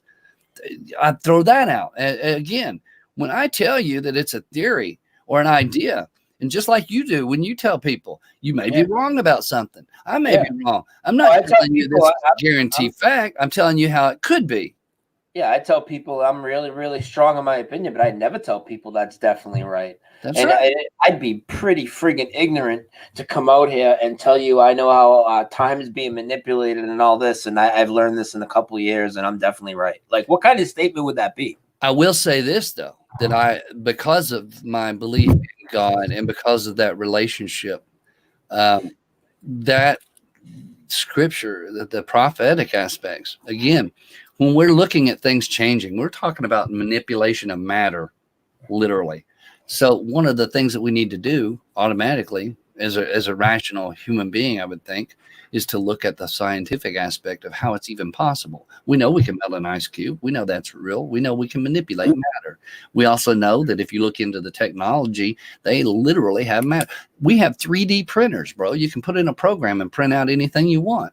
I mean, it's an amazing thing. At the time that we're in, we can do some amazing things. And if people really would look into some of this stuff, some of it's a rabbit hole, some of it's a mind boggle. There are things that we ain't even touched on that would really blow the majority of people away. You know, we're talking about people having human fetuses or human embryos in a pig fetus. I mean, come on, there's some crazy scientists out there, some mad doctors, and it's all government funded. This is the craziest thing. And so when we look at the lie, what is the biggest one that they promote? Well, they push the NASA concept. They push the whole deal because that keeps you in control, for one, shows that they're bigger and better than you. And two, it gives you the lie that is deceiving the whole world. That's a fact. Okay. Mm-hmm. But if that's where your attention is, where's the least attention? Well, they don't want you looking at CERN unless they just tell you they've discovered a new planet or something. You know what I'm saying? Goofy stuff. Very seldom do you hear anything talking about Fermilab unless you're in the science community. How many of the national labs can you name? And do you know where they're located? Most people don't know more than that. Fermilab. And this is my point. Because of people's lack of intelligence or their lack of desire to learn, then it says my people are destroyed from lack of knowledge. People really are being destroyed because they're not looking in all of the possibilities and all of the directions. Am I right about what I'm saying? I don't know. This is one of many theories that I have postulated and put to the thing. How can you manipulate the past? Well, all you need is a bit of information and it creates a butterfly effect. How is it possible? Because you have quantum entanglement. If an atom from this side, the A or the E, entangles with a realm on that side, which is outside the timeline, the dimensional thing they talk about in some of these other things, does that mean one is responsible other than the other? What if they're all working together, like the chemtrails and the CERN projects and the HARP projects and the scalar technology and all of these other things and the brain initiative and all these things? I don't know if they're causing the Mandela effect, but I would also say I would definitely agree those are all working together doing a multiple. I agree that. And there's more things coming too. There's a lot more coming that people are going to see perhaps. And my whole goal has been this, to tell people, look, it's a wonderful thing, the world and the time that we're in, to be able to look and to postulate our ideas, to be able to work one with another. Just like me and Brian, we can sit here and talk and share back and forth. We don't have to agree on every topic. It would be a really dull conversation if we agreed on everything. There wouldn't be no sense in us interviewing each other. Not only do we not have to agree on every topic, it's not like me and you we disagree maybe on a theory on the topic we talk about the most, and it's totally chill, man. You know what I mean? Which one? This, I mean, the Mandela effect. Yeah, right. And here's the thing. We all know for a fact that these changes are occurring or have occurred. I think that at the time that they did this, what I've studied and learned, I think it happened in 2008. Do I know that? I don't know that. That's why I said it's hypothetical. This is what I think. Doesn't mean it's what I know. What I know is there is really a God. I know that beyond a shadow of a doubt. That I can't question. I know that there's a God. I know it. It's not just a belief. I know it. And here's the thing. I don't know that CERN is doing this. I don't know that some other lab's not. I don't know those things, but I have concept of understanding. And the reason I was saying what I did is the fact that if you are going to look at the possibility of how, other than going supernatural, because we can just straight out say, well, Satan is causing this to change it, to get it ready. He's the one that's done it. It's lying signs and wonders. Boom, done in a nutshell. You don't need to know how. He's the devil. He can do it. This is his world. That's a fact, point blank. And the only opposing is God. God says he will let the people believe a lie that they may all be damned, who had not the love of the truth, but had pleasure in unrighteousness. So therefore, if you want to go supernatural strictly, yes, it's a good versus evil. God wants you on his side, and the devil wants to destroy your mind through confusion. That's as simple as it gets. You couldn't get a long show out of that one, though. Yeah. Well, listen, I'm going to take a break. We're going to come back and we're going to talk about paranormal experience. You hit the mute too soon. Or no, I pulled that string. You hear me? Hold on. Let me see what you said. Hold on. I hit the button. I hit OK. Okay. What'd you say now? I said we're going to take a break. Okay. I'm going to come back and I want to talk about paranormal experiences. Okay. I want to start way back from the first time, whether you were a kid, a haunted house, whatever. All right? All right, 5 minutes, guys. We'll be right back. Dose of Reality, My Awakening, episode 31, Photohelix.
I just need to research everything all the time. It's like the last year I've been pretty much reprogramming my brain and just trying to really learn history and learn how things really happened.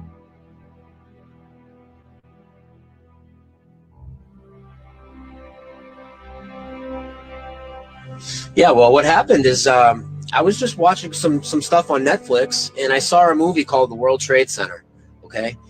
And it was a movie with Nicolas Cage and some other people in it. And what it was about the firefighters. And it was about them being trapped under the rubble, and it showed that perspective for the whole movie. And it was like hell on earth, you know what I mean? It was a real, depressing, sad movie. And after seeing that, I wanted to see more. I wanted to learn more about 9/11 because I had only learned what I had seen on the news. At this time, I had still trusted the news, though. I didn't know about, how they basically put out tons of disinformation and hide information from you and all that. So what I did is I searched 9/11 in the little search bar. It's the first thing that went through your head just after initially seeing it. I just wanted to cry, to be honest with you. It's terrible. Thank you, Lieutenant. Stay safe.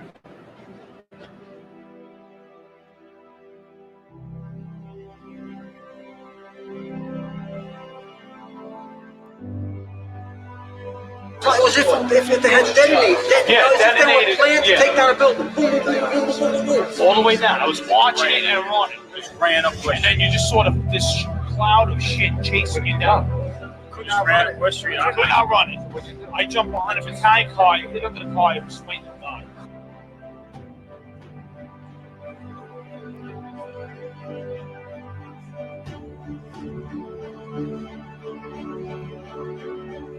You never really think about it when things are moving so fast and everything's it's kind of all hidden behind the emotions. But when you start to analyze it, I mean, it's just ridiculous. It's ridiculous to think that 3 buildings can turn to dust. It's ridiculous to think that any buildings can turn to dust. Never mind all the contents in it. And it's to think that 2 airplanes hitting 2 buildings made a 3rd building come down too. And most Americans don't even know about Tower 7. I mean, they don't have any clue about it. I mean, I realized that if they're going to lie to us about this, they're going to lie to us about everything. So, I mean, not even just September 11th, I started looking into everything. So my whole focus changed. All these people that say they saw heard explosions and all this, and all the firefighters that say they saw it. So once I saw that, I was like really taken back. So I had to investigate everything, watch every documentary they had, watch every clip on YouTube, try and get, the whole story. And, for a long time, I was preaching that to everybody. I used a lot of it to wake a lot of people up. But, now back upon it, it was a lot of disinfo. But it's still good that I saw it because, like I said, it was like a switch for me. And it just made me want to be aware of everything that's going on around me now.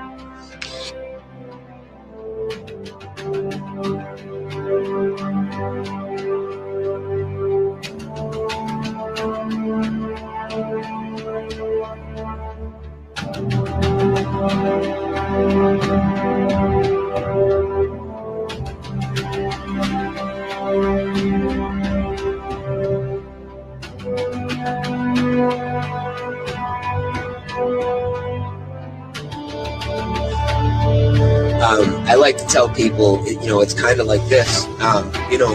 When you're first just still believing the official story, and you believe in everything you see on the news, it's almost like you're in their mental box. And when you break out of that box and you think you're free now, and you start getting all this other information, you're really inside another box that they threw you in. And what it is they disguise it by giving you 80% of the truth, but then they'll mislead you on the other 20%. And they have to give you 80% of the truth. You'll never trust them, and they know that. So they talk about all these things that are already out there, like GMO food and vaccines and this and that. But when it comes to 9/11, oh boy, they're not going to tell you the truth. They're gonna lie to you, mislead you, and hopefully by that time,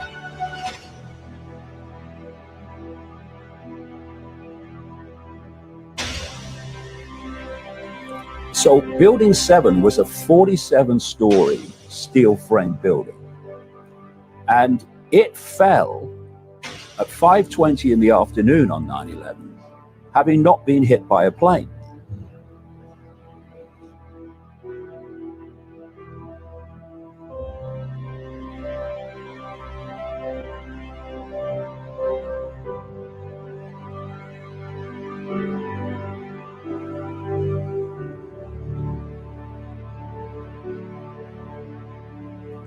And if you look at it, you can go on the internet, put in YouTube Building 7 collapse.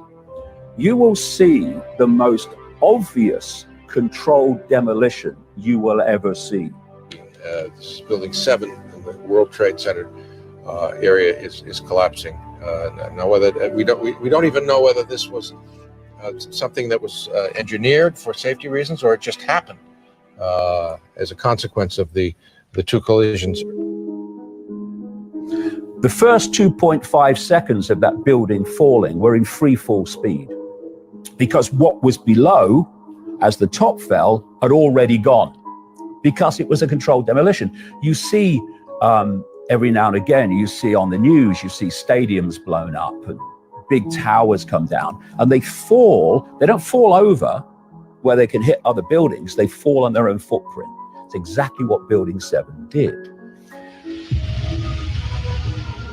I think because I am willing to look at anything, okay? I looked into a theory regarding 9/11 that I knew was totally wrong. It sounded outlandish to me. These other little bells that rang in my head would have never went off, and I would have never discovered the real information, because it kind of led me in an indirect route to the real information. And if some people, if you want to get the whole story behind anything, and not even just September 11th, I mean, behind anything, I mean, how can you expect to get it if you're not willing to listen to all sides? There's value even in listening to people that are telling a falsehood, because there might be little bits of truth in there that you can pick out. And if you're good enough and can recognize it and pick it out, you can use that. And that's exactly what happened. This woman was trying to explain a totally different theory, and I started noticing things in the pictures that I'd never noticed before.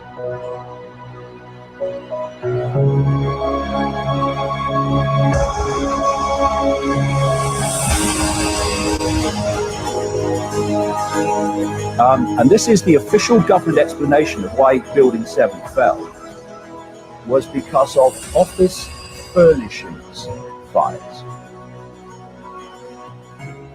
All right, everyone, I'm back. How's my audio, guys? Let me know. I don't want to have to keep switching. That's why I keep. You sound good. Yeah, I know. I sound good to you. Just audience, let me know how my audio is. We're having trouble streaming to Facebook. Is it possible the stream was ended or deleted on Facebook? Please check for it. Maybe it ended on Facebook. Yeah, maybe I went over the limit. I think I broke the Facebook limit. I think the Facebook limit is 8 hours. How long have we been going? We've been going 8 hours. Wow. We may be going now. It may already be stopped. I don't know. Is it still streaming on YouTube? Yeah, Facebook killed it. It's 8 hours. Wow. So is it still working here? Yeah, I think we're still live on YouTube. I don't know what the limit is, though. Hopefully it's more than 8 and it's not going to cut us any minute. So the Facebook video cut out, but we're still going. Let me make a post. Hey, why don't you say hi to the chat? Give the chat a shout out. They deserve it. And I'm gonna. Yeah, if they've hung out this long, no kidding. All right, I'll give a shout out here. Yeah, you might have to restream or I don't know. Ace McLeod's in the house with a wrench. Blues Girl 65. Brian Staveley's in here. Carla Red Pill with a wrench. Christian Knapp's in the house with a wrench. Fast Teddy Flat Ted. F.E. Maury. And Fast Teddy, I'll try and touch on that about what we do now. Sure enough, that was a good question. F.E. Maury is in the rear with a wrench. Linda Witt, Lord help us, Tampa's in there with a wrench. NASA lies about everything. NH Paul, PG 2424 wrench. PlayStation, Raven Hawks in the house. Richard Wetton, Salted Cedar with the wrench. Sean Gordreau. Boy, it's bouncing around, y'all. Simon Doherty, Sister in Christ. Sparky OG, TB, the Niacus, Thomas Knight. Again, folks, I'm trying to grab y'all. Everybody's bouncing around there. See if I missed PlayStation's in the house. Sean Godreau, probably. Sean Godreau. Simon Doherty, Sister Christ, Sparky OG, TB, the Niacus. And Tobin Schwing, Thomas Knight. Valiant One, Voynich is in the house with a wrench. And I'm trying to grab y'all. They're bouncing around. Valiant One, I think I said that. Tobin Schwing. Valiant One, they're back and forth. Tricia C's in there. Tonight with a wrench. And I'm bouncing TB, and I guess we'll go with that. How about that? Ray Schellenberger, Rasta Bear. How about that? Hi, y'all. A lot of people. Yeah, no kidding, man. Brother, I can't believe what happened to this 2-hour video or show we were going to do. I just took the whole day. I should have known. You know, we might should have started this morning. Listen, there was never any intention on going 2 hours on my end. You might have thought so. I mean, I might have thought that something like that was going to happen, but not. That's funny. Oh man. So here's the thing, though. I do want to say this. You know, one of the reasons that I like to look at different ideas or postulate different theories is because that we're all trying to understand the aspects of reality of what's happening around us. And anytime that you're a small number, and I don't care who you are or what the situation is with the number, anytime you're the smaller number in a grand population, and we're talking about world populations right at the moment, then you're going to be a danger because you're different. Those that think outside of the box or they go against the mainstream, those are the people who in the end up being martyred. And I think a lot of the reason that we're allowed to continue in the way we are, and just so you know, I think is because we are trying to speak the truth to people. And I think that a lot of what we're seeing is that they're allowing us so that they can watch and monitor and keep up with who's saying what.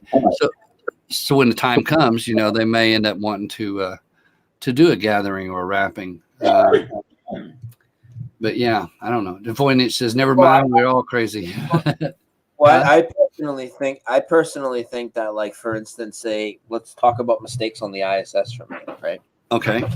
Because this goes along with the lines of what you're saying. Like, I'm not talking about just lighting and shadow and consistencies. I'm talking about blatant graphic, you know, fuck up and shit, right? There's no reason that shit's filmed live. So for me, that those mistakes are on purpose, and I think that the reason is to do exactly what you're saying. Because first of all, that's not going to wake the normies up. You know that. You could show them people on wire harnesses; they don't wake up from that. So they do that. They kind of put it out as carrots for us, and then we come on platforms like this, which and Facebook and everything else, which we know is highly monitored. And then they gauge the situation. They label us. They monitor us. They track us. And then they know how to plan the next hoax and see where to go from there. It's kind of like a barometer test. You know what I mean? That's right. They say that the best CIA tool or operational tool is Facebook itself, because so many people are willing to not only tell you their life story and their schedules and their agenda, but they have AI apparatus that's attached to the Facebook that will show you friends of that person, 6. It used to be up to 6, and now it'll go even further. For each individual, it'll go 6 in every direction, but now it's like probably 20. So that it shows who all you're related to, who talks to you, who you're talking to, all of those things. I can tell you a little story on the Facebook. So back when I first started what I was doing, you know, everybody knows it was 9/11, media fakery, fake events, stuff like this. And this was 2010. I set up my website right away. Boom, set up my website. And, you know, you have a website, you have different sections. I had a blog section, you know, and the first blog that I ever wrote was about, it's literally, if you Google Facebook and its connections to the CIA, you'll see my blog. It'll come up. So it's called Facebook and its connections to the CIA and DARPA. That's the title of it, right? So the movie, the story goes, the official story goes, right? The mainstream story. Mark Zuckerberg.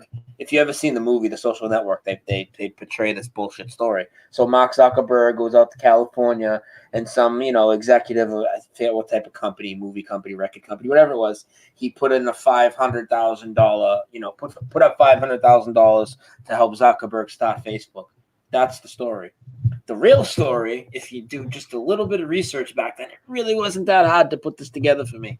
I mean, it was one of the first things I looked into, you know, after looking into 9/11 for a bit. So, I mean, I did have some skills a little bit, but I mean, it wasn't that hard to dig this up.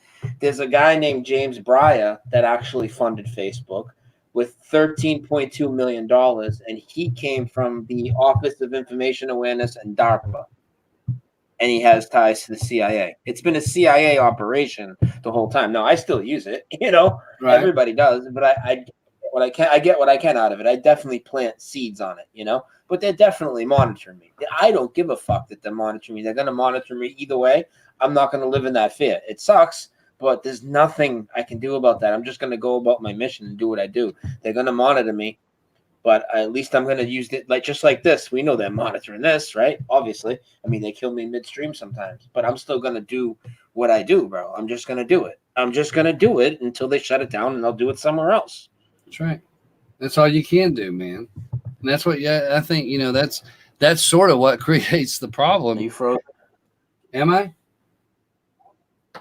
I'm here. You there? Okay, it's been so crazy on my end the whole night. You freeze like every minute for like 10 seconds, but I wonder if it's on my end or your end, because I'm on a straight line. Are you using Wi-Fi?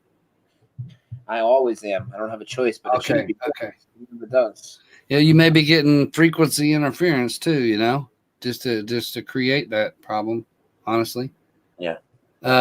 Somebody said they're going to see who gives up first, me or you. Talking about the marathon. That's so funny. But really, man, in all honesty, I think that a lot of what we're seeing with the people coming together, because there are so many that aren't experiencing the change, the way they're doing things, that it's very important, because I guarantee you the governments or certain individuals know about the changes. They have to. Somebody's responsible somewhere. There has to be some responsibility somewhere. And if it's not, then there's going to be a definite monitoring going on of this situation. And so regardless of whether, because you're going to have governments of the world. No matter what. There's no matter what. There's definitely monitoring of this situation going on when you see people like Sinbad and Tom Hanks and Anthony Daniels and the things that they say and the things that they do. Well, and even on regular TV shows, there's agents in place. Then there's a disinformation campaign. I get the alerts every day on my phone that a new Mandela effect article coming out talking about how we're misremembering and false memories and all this shit. That's what, it's in magazines, it's in papers, it's in TV, and they make spoofs of it. They're making movie things of it, and you're getting all these different things. And if the more they recognize it now, so it's impossible to say it's not a real phenomenon. You may not experience the phenomenon, you may not see it, but if you do, it's real for sure. And the thing is it's so big, and so many people, so many of us have these different beliefs or different proofs, if you will, residue and stuff like that. Just like, was talking about the thing there and where you showed the toy of the Darth Vader and all that. There's so many different varieties, and we all remember exactly the same. It's not that we're remembering 3 or 4 different ways necessarily. When it's the big ones, we all seem to have the same recollection. And that's important. Look at the big ones, like the ones that I like are the ones that show human behavior, like more than just reciting lines, like Timmy in the Well. I love the Timmy in the Well, because you have people all over YouTube doing impressions with their friggin' dogs, getting their dogs to bark, and then going, "What's that, Lassie? Timmy's in the well." Random people all over the world doing this based off an episode that now never existed. And not only did that episode exist, in fact, even though I watched Lassie every day as a little kid, that's the only episode I actually remember the plot from. It was that iconic. Even though it was that long ago, everybody remembers that one. That's right. And that's the other thing. See, if you were, okay, let's say you were running the government, okay? And you get this little group, say, of 1,000 people. Just 1,000. That's all you need. Say 1,000 people come together, and they're all having some sort of Mandela effect or something, where their mind doesn't seem to fit with history. Something's different. Something's wrong. And then you'd start looking at their location. If they're all in the same area, then you're going to know, okay, those people are under some sort of mind manipulation. It's some sort of an experiment.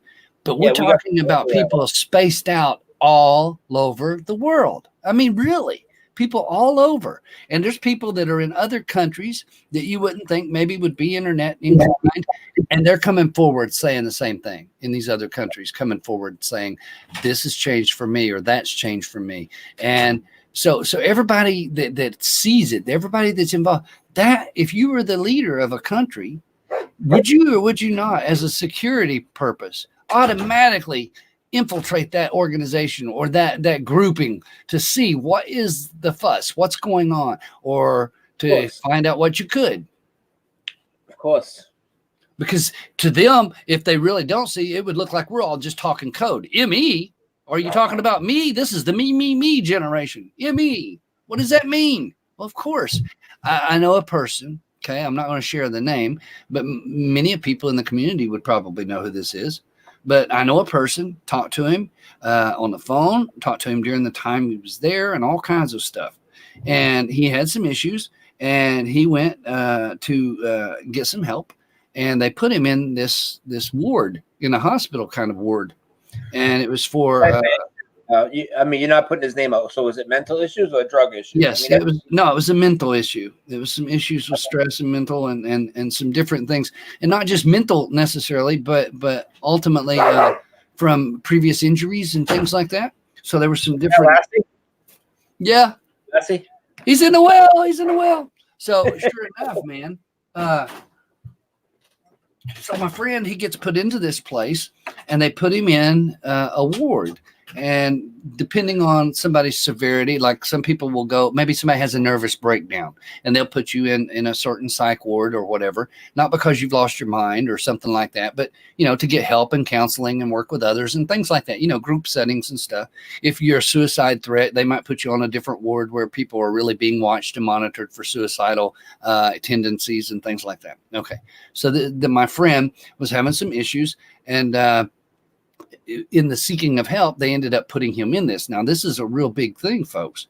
Government will lock you up in a heartbeat if you say the wrong thing. When you go to an emergency room, they come in and they automatically want to know: have you been depressed? Do you have a weapon in your house? Do you feel safe? Or blah. I mean, just really questions that can trip you up to get you and lock you. And so anyway, so he's in this place, and they keep him in there. And once you go in, you have to go by their rules as far as the time that you're allowed to get in and out and stuff like that, phone calls and all this. And so during that time, he was allowed certain calls, and he'd call me even from there. And he said, man, this place, he said, everybody on this floor, everybody that's in this particular ward, every one of them, all can see the changes. And the nurses and them called them the ME group. They were being monitored. Some of them had some serious issues. Some of them didn't, but all of them could see these changes, and they were keeping them. I think somebody wanted, like, snitched on them for talking about the changes and brought them in. Some for different reasons. You go to an emergency room, for instance. Say you're in an accident in your home. You fall off your back deck and you break your leg and all this and that. Okay, something stupid, and you go into this kind of hospital, or you go into a regular hospital. And once you go in there, and they'll ask you, have you been depressed and all this and that and all kinds of things. By the time they're done, they'll say, well, maybe he attempted suicide by jumping off the back deck. And so next thing you know, they want to put you in to help you. And they'll use all those right words. Well, would you like to stay in the facility? We can help you out, and you'll get food and stuff, but we can do counseling, group therapy and stuff like that, and help you get back on your feet. And they do that. That's the whole point of some of the questionnaires that they ask, and they try and trip you up. So once you're on that point, once you're on the watch, they put you in there. And so he said all the people, because he was the kind of person, he's like you and me, you can't help keep your mouth shut, right? So he talk and ask, and all the people that are in there from different walks of life, from different perspectives, are in that place. And he got out because I tried to help him and told him, I said, you got to be careful when you say this or talk this way, and this is the things you need to say if you want to get out of there. And so he got out in a real short time. He was only there for a few days, and was able to pull it out. But it gave him an insight, which gave us all an insight. But they have people, a whole ward dedicated, and the nurses call them the ME group. And so it's a real thing. So I'm sure they probably got a FE group somewhere too, It's just crazy. It's crazy. But that's the kind of stuff. And then our government comes out with this stuff, anybody talking about these things like flat earth or Mandela effects or whatever, that were considered possible domestic terrorist. Well, then you hear in the news every time that you watch that kind of garbage, the mainstream media, which people really are still drawn to, you hear them tell you that this person's this way or that, this and that, and this person went off on a shooting spree. This person's a domestic terrorist. We got to really watch about these domestic terrorists. Oh, by the way, all these people are listed as domestic terrorists. And so it puts you on the watch list automatic. Then we get on here and do shows like this where all these people come in, hundreds and thousands of people that listen into these things because they're all experiencing some of these same phenomenon. People that are speaking out, the ones that are making the content, are really running a risk. I mean, you've already had channels shut down and everything because Google, I've got a thing somewhere with the documentation that was sent to YouTube, and it tells how YouTube is going to be what they're doing to help curve this according to the government guidelines, to help curve these kind of channels, to either bury them or put up opposing views. If you say flat earth, the next one's going to be a round earth that they see automatically.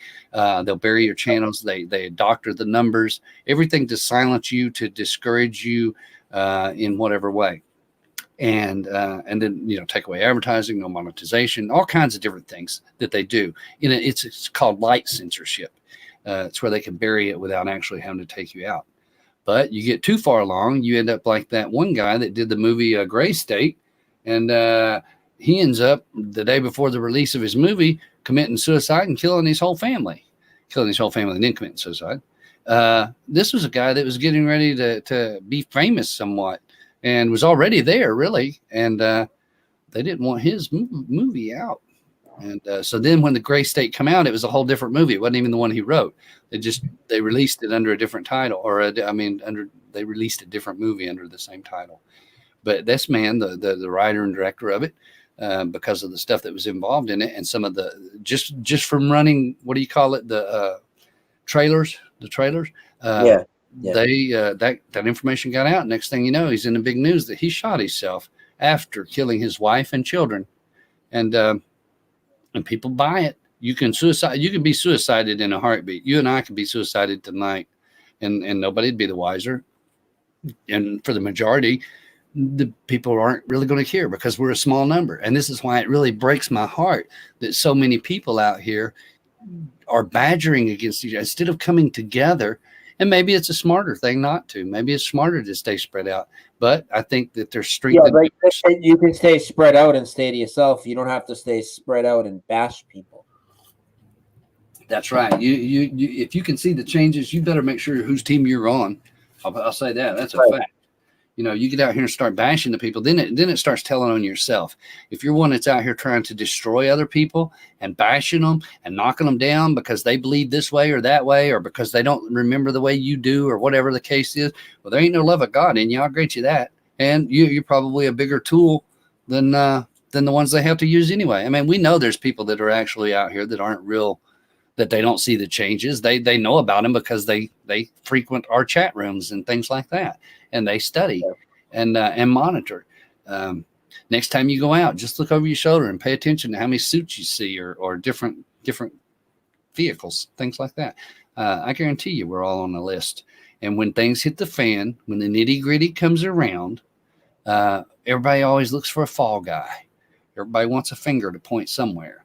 And so who are they going to get? They're going to get the people that seem to cause the most disruption. And for the most part, most of us in these communities, we're pretty laid back. All that being said, though, we're going to keep marching on. We can't have no fear, and we're just going to keep doing what we do. Like, I know that, but I'm not going to worry about it. I'm just going to be positive, and I'm just going to keep doing what we do, and we're going to be fine.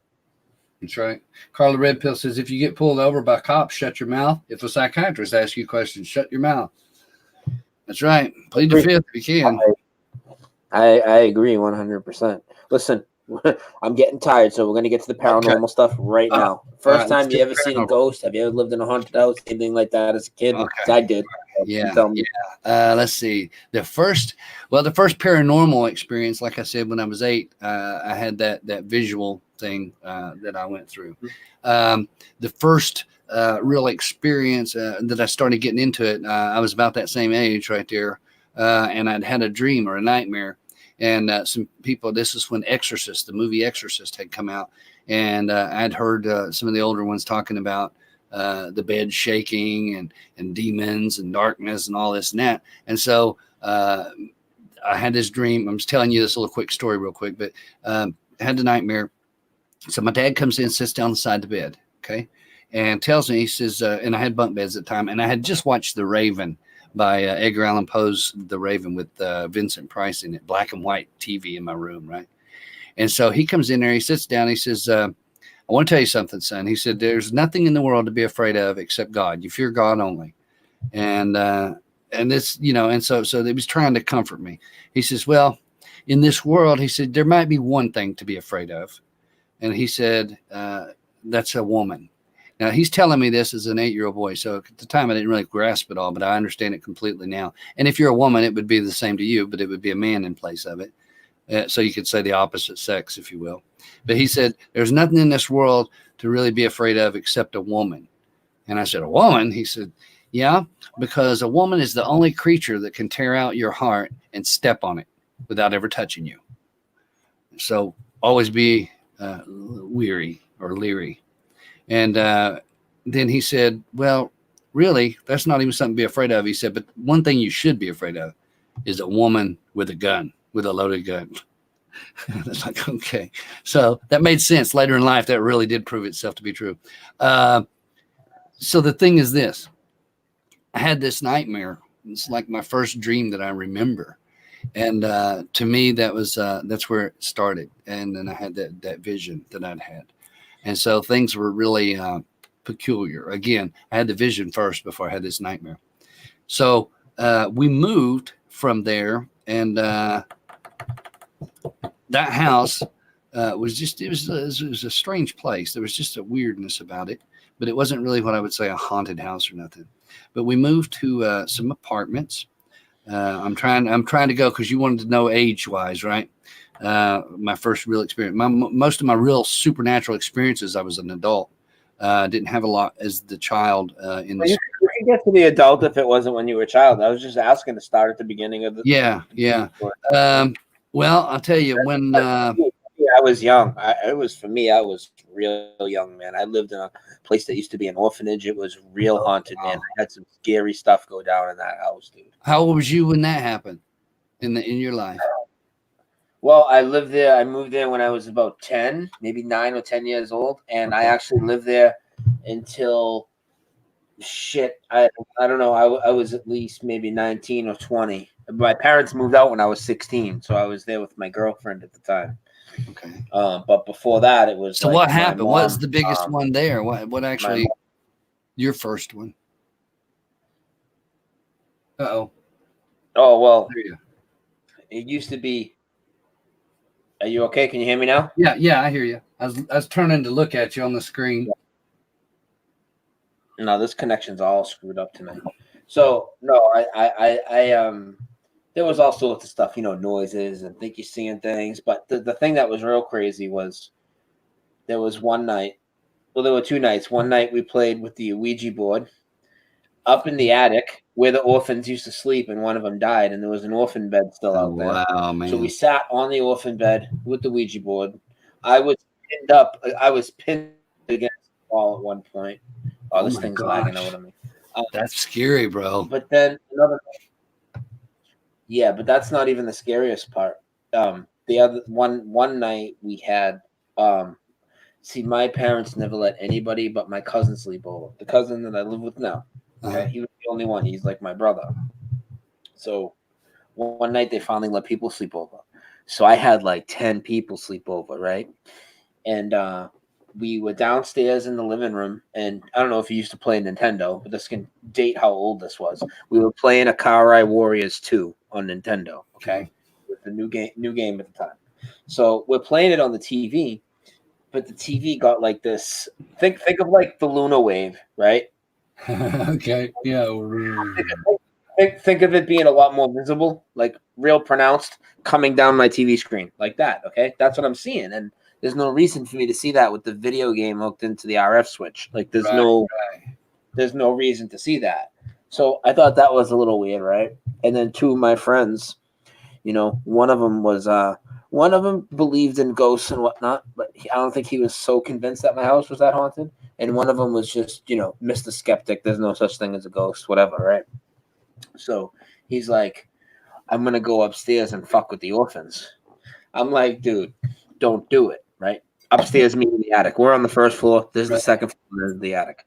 So it's really up 2 floors. He's like, I'm gonna go upstairs and fuck with you. I'm not. No. Anyways, they go up there. After a few minutes, you hear like a boom. Then you hear ah, and then you hear boom, boom, boom, boom, boom, boom, boom, boom, boom. Then you hear boom, boom, boom, boom, boom, boom, boom, boom. But then you hear boom, boom, boom, boom, boom, boom, boom. There's only 2 dudes up there, right? So you hear three people running. You know what I mean? So they come fucking running down, dude, and they're like, green eyes, green eyes, green eyes. And what the fuck are you talking about? And he's like, I went up there. I started cussing out the orphans, saying, fuck you stupid orphans. I'm glad you died and all this. And I'm like, dude. Man. So listen, it got even crazier. So we didn't, it down after a bit. Like nothing happened when they came downstairs other than them flipping out and us getting kind of scared. So we continued to play the game or whatever. A couple hours go by. Now we're all going to go to sleep or, go upstairs to my room.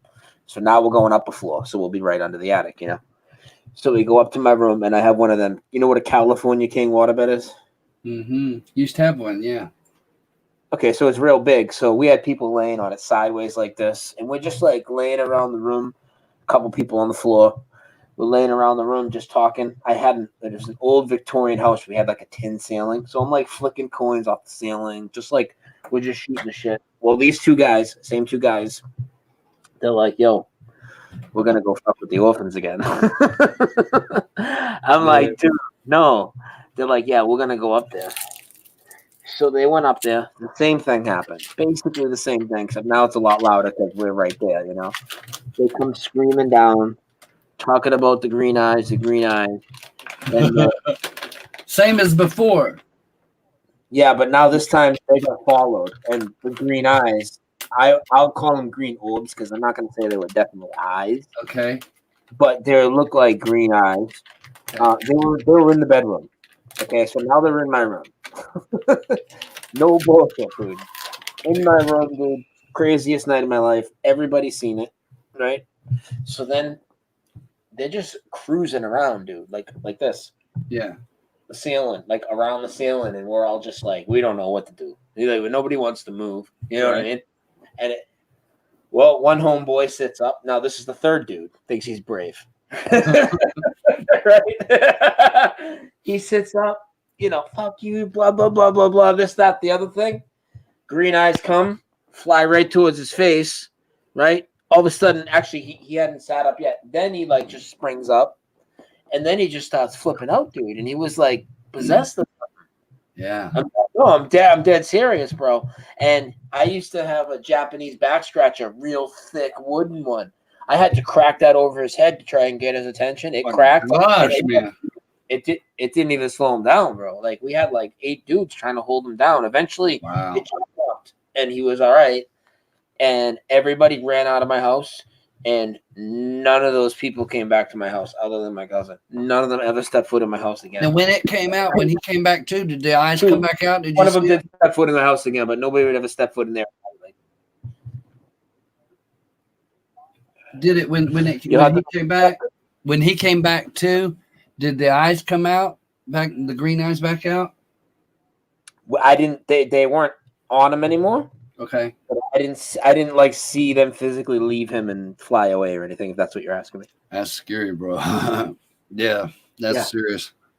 So tell me, what do you think that was? Knowing what you know now as life has passed you and you've gotten older. What do you think that was? Your perspective. Because I had experience similar. I'll tell you what I think then and what I think now. How's that? Okay. If you asked me then, 100% that's orphans that died in the house. Right. If you ask me now, 50% that's orphans that died in the house in my mind. There's a 50% chance. The idea it's just some demonic entity that's always in this realm. I think I'm going to give that close to the other 50% right now. That's where I'm at. I know that if you look into what they call demonology, where people study those very things, with everything from possession and stuff like that, where demons are called forth and things and manifested, all the way to hauntings and poltergeists and stuff like that. And they say that where things have happened, like where fear is a big tool. And of course, in an orphanage, I would imagine fear would be a major tool, you know. But if you look at some of the things where they talk about this stuff, wherever there's been murder or painful death, things like that, that's severe, it's emotional, because we talk about the energies and frequencies, you know, how things are in the wood. And for instance, a woman can make bread. If she's in a good mood, the bread is good. So the energy that we carry. And so if there's a lot of fear in an area, that demons are manifested there and will come as spirits and different concepts, and looking for possession of people too. Do you Again, think that they're like already lingering in certain spots, or do you think they wait for the bad energy to be at a certain spot and they're like, I think that energy itself even helps to bring them. If you look at like some of the witchcraft stuff that is done, and I'll say more into the satanic aspect, not so much the witchcraft, but some witches and Wiccan does some of this. But when they draw their circles, the idea, if you can imagine, okay, that everything around you is dark and black, okay, like on that other side of the veil, like we were talking. If you can imagine all that is just wiped out black, and you're in space and you're in this one little spot, and that circle that you draw, when the energy's done and it's closed, it's like shoots a light, okay, like a beam of light up into that. So they'll on the other side of the realm, they're looking around, and when they see these lights pop in, they just go to that light. That's how they're conjured. That's a concept. It's an explanation of how it works, not necessarily factual, but the concept that when you open those doorways, that light is shining through there. Those doors are open majorly with incantations and magic words and spells and things like that, and conjuring and praying and asking for those things. But ultimately, they can be opened through murder and through the adrenaline. Think about this, two things. When they take a monkey, there's a place that people eat chilled monkey brains. I forget where it's at. I don't know if they still do that practice or not. I think the rich and elite do. But they take the monkey and they put it in a brace. There used to be a show called Faces of Death, and the Faces of Death showed this very thing. And what they would do is they would tap the monkey on the head, and they would just keep tapping it, and it's in this thing, and they would drive it to a point of insanity, just crazy and scared and terrifying, and do all this stuff, and then they would kill it, and then they would open it up, and while it's alive doing all this stuff, they would open it up and eat it, brains chilled. And the idea was that the brain with the adrenal crone or whatever is pumped up in fear. There's certain adrenaline that comes out, and it creates a different flavor and an extraordinary flavor. And there's people that are said in the satanic circles that people who kill and eat their victims. We did a whole show on this, me and Paul. And if you think about what I always talk about, the fear events, just think about what that's doing to produce this type of shit. That's right. And then you even think about it even more. People talk about the fake shootings and all that, and like look how the effect it has on America and stuff. Right. Nobody talks about the effect that it actually has on the kids. Yeah. Think about kids that see that on TV and they think that they might get smoked, or their kids in a few towns over are going to get smoked or whatever. And they're already being programmed to be that way by that, because you think about it. Say you got a 3 or 4 year old, okay, and you're keeping them protected from the things they might see. So you're not letting them see these things other than maybe whatever Disney or whatever you're programming their mind in that way. But ultimately, you're trying to keep the bad stuff away from them. So then you, as the parent, are being programmed by that same stuff that causes you fear. So now you lock the door and your kid doesn't leave the house. You don't let the kid outside for nothing, because now you're protecting them. So not only is it affecting the kid psychologically in the sense that they're not seeing these things. What's the kid going to do if the parent's locking them in the house? They're going to have a screen in front of their face the whole day as well. That's right. Then they're going to become a rebellious type that says all my parents were lunatics and this is what they've done to me. Even though the parents may have had the right idea, but it was their own programming that caused them to raise their child in a way that causes a total disaster in that life. And that's some crazy stuff, man. people are really, really led by what they see. And I think the demonics and those aspects are the same way. People want to communicate with the people they love. When you lose a loved one or you have somebody that's passed away, just like we was talking about Jerry Runks passed away, when you lose that loved one, people want to be able to say the final words, or they want to say another word, or wish we could have them back so we could say something else even. And that's always, it seems like everybody that has a loved one, they say, I wished I could have done more. I wish I could have said this, or I didn't get a chance to say goodbye, or whatever the case may be. And they're craving in their hearts. And so then when you come around and you've got mainstream media showing you on Oprah, some guy that's conjuring up the dead, people are flocking to that. He can talk to the spirits. I want to do a seance on a massive scale, and I want to be able to talk to my loved one. And that's not the way it works. But those entities that are there, that want to be worshipped, that want to trick and deceive, are there for your beck and call. And all you need is this, that, and the other, a Ouija board, a little belief, a chalk, whatever. And you can bring forth some of these entities. And what it is you're giving permission. This is how that works. It's not that they're just jumping out to attack you. You have free will, just like they do. But if you open the door, the old saying that we're told in the movies, the vampire, he comes to your door, but he can't cross the threshold unless you ask him in. And you'll have people sometimes, they'll say, are you going to invite me in? That used to be a big thing. And if somebody asks you, are you going to invite me in? Don't invite them in. So really, it's the idea that you're opening a door of invitation by playing with these toys or these incantations or the concept of even entertaining the idea that these demons are really past loved ones. And so I think that by doing that, you think about this, okay? If it's a dead orphan, a dead orphan's not going to be so dangerous they're going to hurt you. You're not responsible for the dead orphan, right? Yeah. We're not responsible, but people were antagonizing it. We thought, you could antagonize, yeah. But up to that point, Photo, I had only heard sounds, seen things briefly, had some weird, creepy feelings, but I had never had anything that scared me. And it wasn't until until the day I messed around with the Ouija board. Yep. Open the door.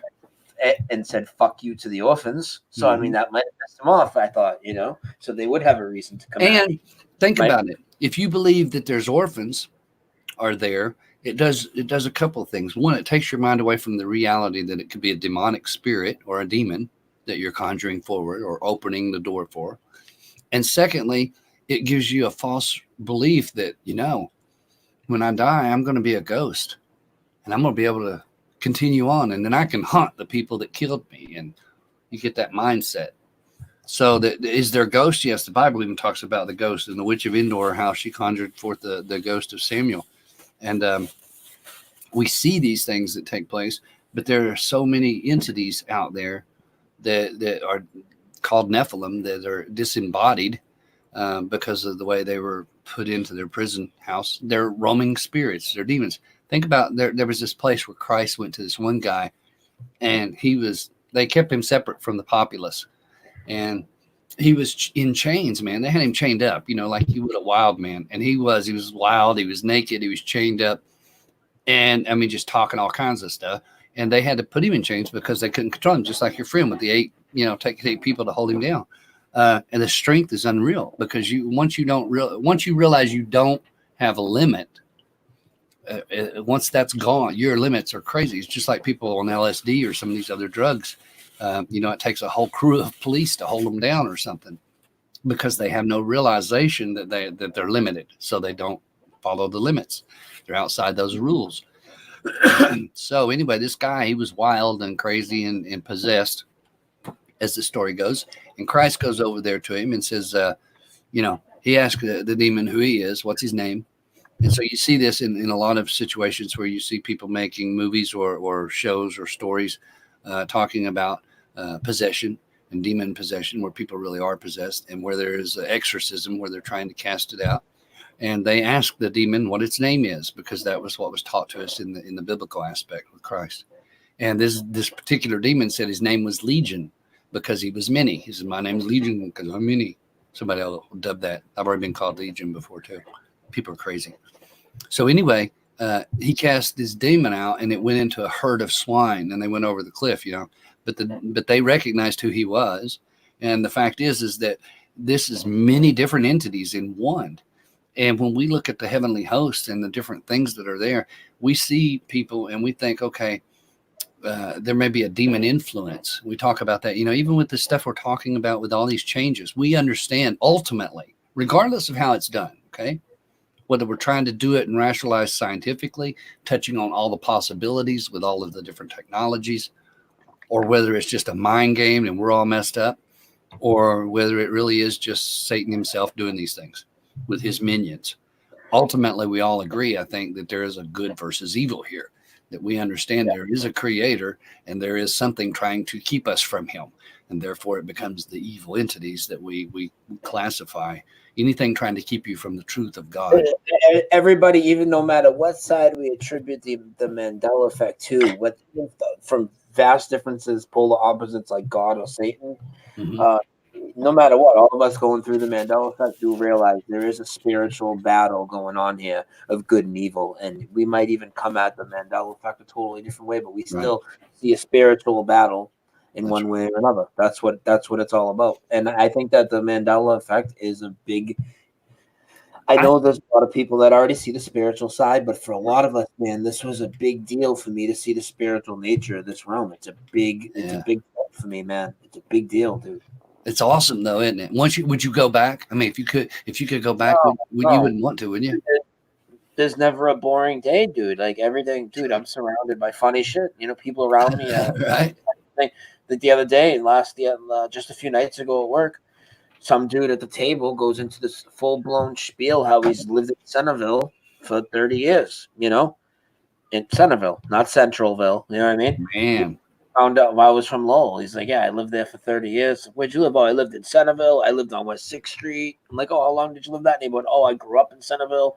Blah, blah, blah, blah, blah, blah. Same night, bartender ran out of alcohol of a certain brand of vodka that he shouldn't have ran out of, whatever it was, right? So one of the other bartenders is like, oh, whatever the dude's name was, got some splaining to do. And he said it like 6 times. Oh, man.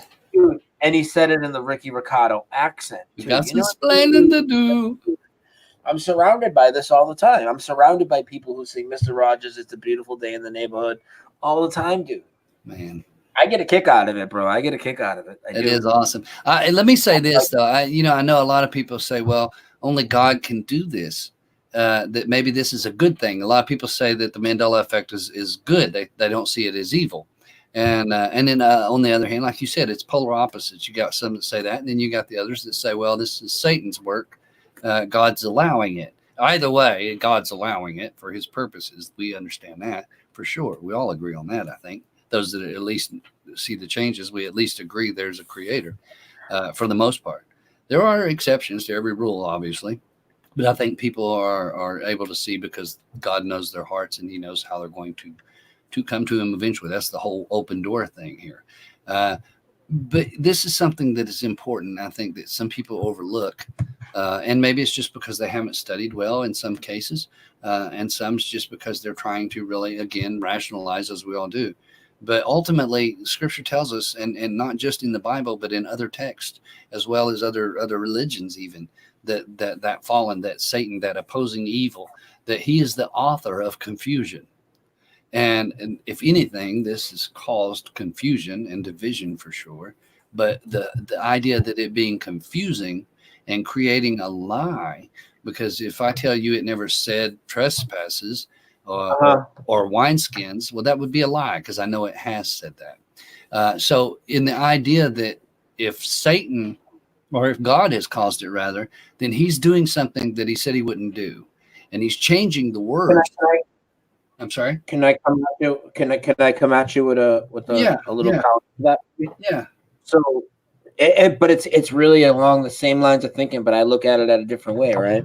Okay. So I'm going to agree with you that Satan is the father of confusion, and he's trying to cause confusion. Mm-hmm. Now we have these things called the backstories. We have the updates that come in. We have these backstories that mock me, like the Mickey Ward one. Just things that have little sarcasm in them and stuff like that. What if could it also be possible that maybe the creator is causing it or has something to do with it, and that the Satan still comes into this, and he's the father of confusion, so he puts the backstories out there and these things to make us doubt that we're seeing changes. What do you think about that? Is that possible? I think it's 100%. I think you're probably dead on that. Anything that where we get tripped up and lose ourselves or lose our way, God's not doing that. God's not trying to trip us up. Here's something though, but God created Lucifer. We got to remember that from the very get-go. He created everything. It says nothing exists that he did not create. And scripture tells us he's going to allow this system to do this very thing that we're seeing, and it will create confusion. He gives us warnings that this is what's going to happen so that we're not confused, so that we don't fall prey, and so that we can see the truth if we're truly seeking, and he knows our hearts. That's exactly what God has done. However, in that guise, Satan wants to be worshipped as God, for one. He wants to bring forth his leader into this world or this realm. And the only way he could hurt God is to destroy what God loves, and that's us as human beings. God loves the world, or the people in the world, rather. Not the world itself, but the people. So if Satan has got the idea that, okay, he can manipulate time because he's outside the timeline. Remember that. This is all the whole point. If it's not technology, even though Bible says now man would be the one that thinks to do these things and would be given this ability. And the power he gets, though, tells you that, is from Satan. Satan is the one that gives him his power. This power comes from the dragon himself, man. And this is the kind of stuff that we see in whether it's technology or supernatural. They don't even have to use technology. I mean, for that part, or that most part, I think the devil could do it however he wants. But he has limits. He does have limits. So that he can't touch those that God has already sealed and God has chosen or picked or leading. Those that trust him, God will lead them through for whatever the purpose and reason. And all of these things, it says scripture, it says all things work to the good of them that love the Lord. Think about this. Say it's the devil that did this. We'll use the God and devil thing. Say the devil's the one that created all this mass confusion, okay? And in the middle of changing all reality to mess everybody up, to wipe God out, it caused you to say, whoa, there really has to be a God for this to be this malleable. And so for the good, it turns you to seeking a deeper truth and understanding of your reality or your creation. And so that's taking the bad and working it for the good. Look at this show. Look at how many people that we are trying to reach out and help. How many people are helping us even as we reach out back and forth. And so it's a good thing. It's brought people together that might not be together otherwise. It's brought people to the knowledge, just like I think the flat earth is another instance or example. A lot of people who may have questioned whether or not they were the center of earth and maybe didn't believe there was a God. If you believe it's flat, you have to believe there's a God. You have to. There's no way around that, because people will tell you they don't.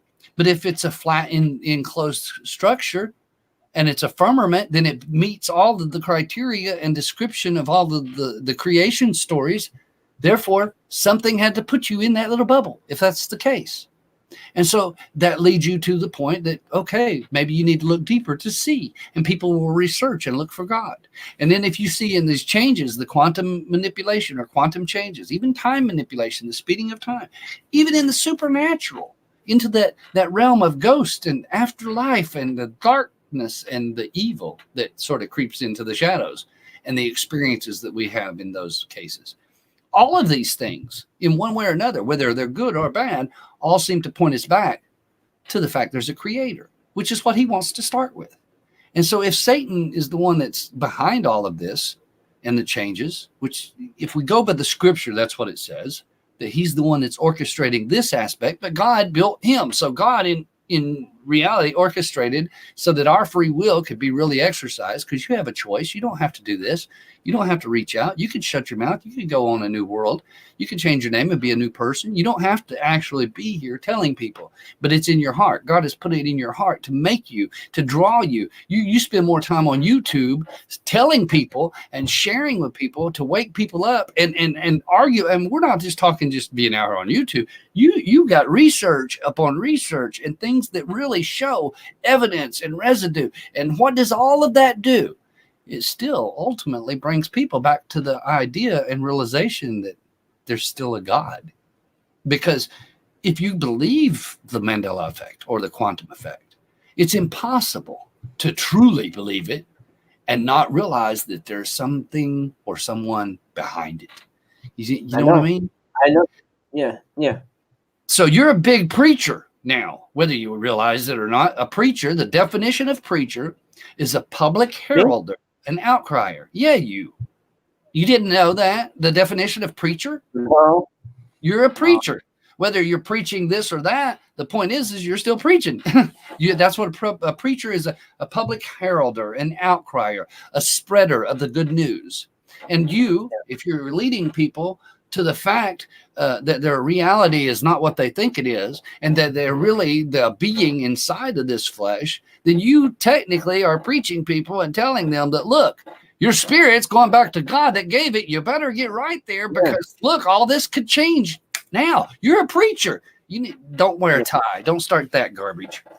But I mean, and no offense to people that wear ties. I got ties. I'm not knocking that. I'm just saying I can't see you with a suit and tie. I mean, you could do it. I'm not saying you can't pull that look off either, bro. I'm just saying don't get into that kind of thing as what these money tell me to plant my seed, get rich, and buy you a jet, right? I'm not going with the Joel Osteen approach.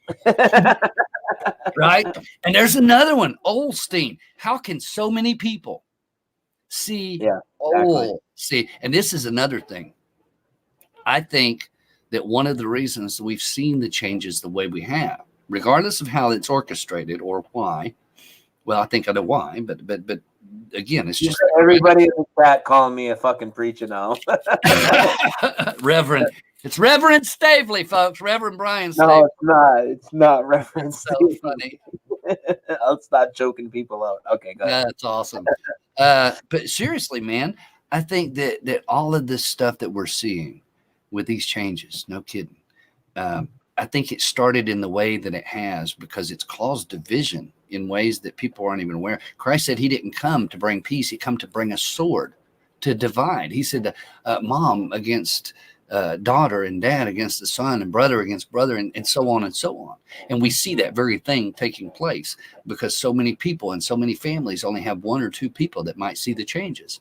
And it automatically separates them, the wheat from the tares. People are being separated whether they want to be or not. Nobody chose to see the changes. Nobody's really elected that I'm aware of. Most people that see it have seen it from the start.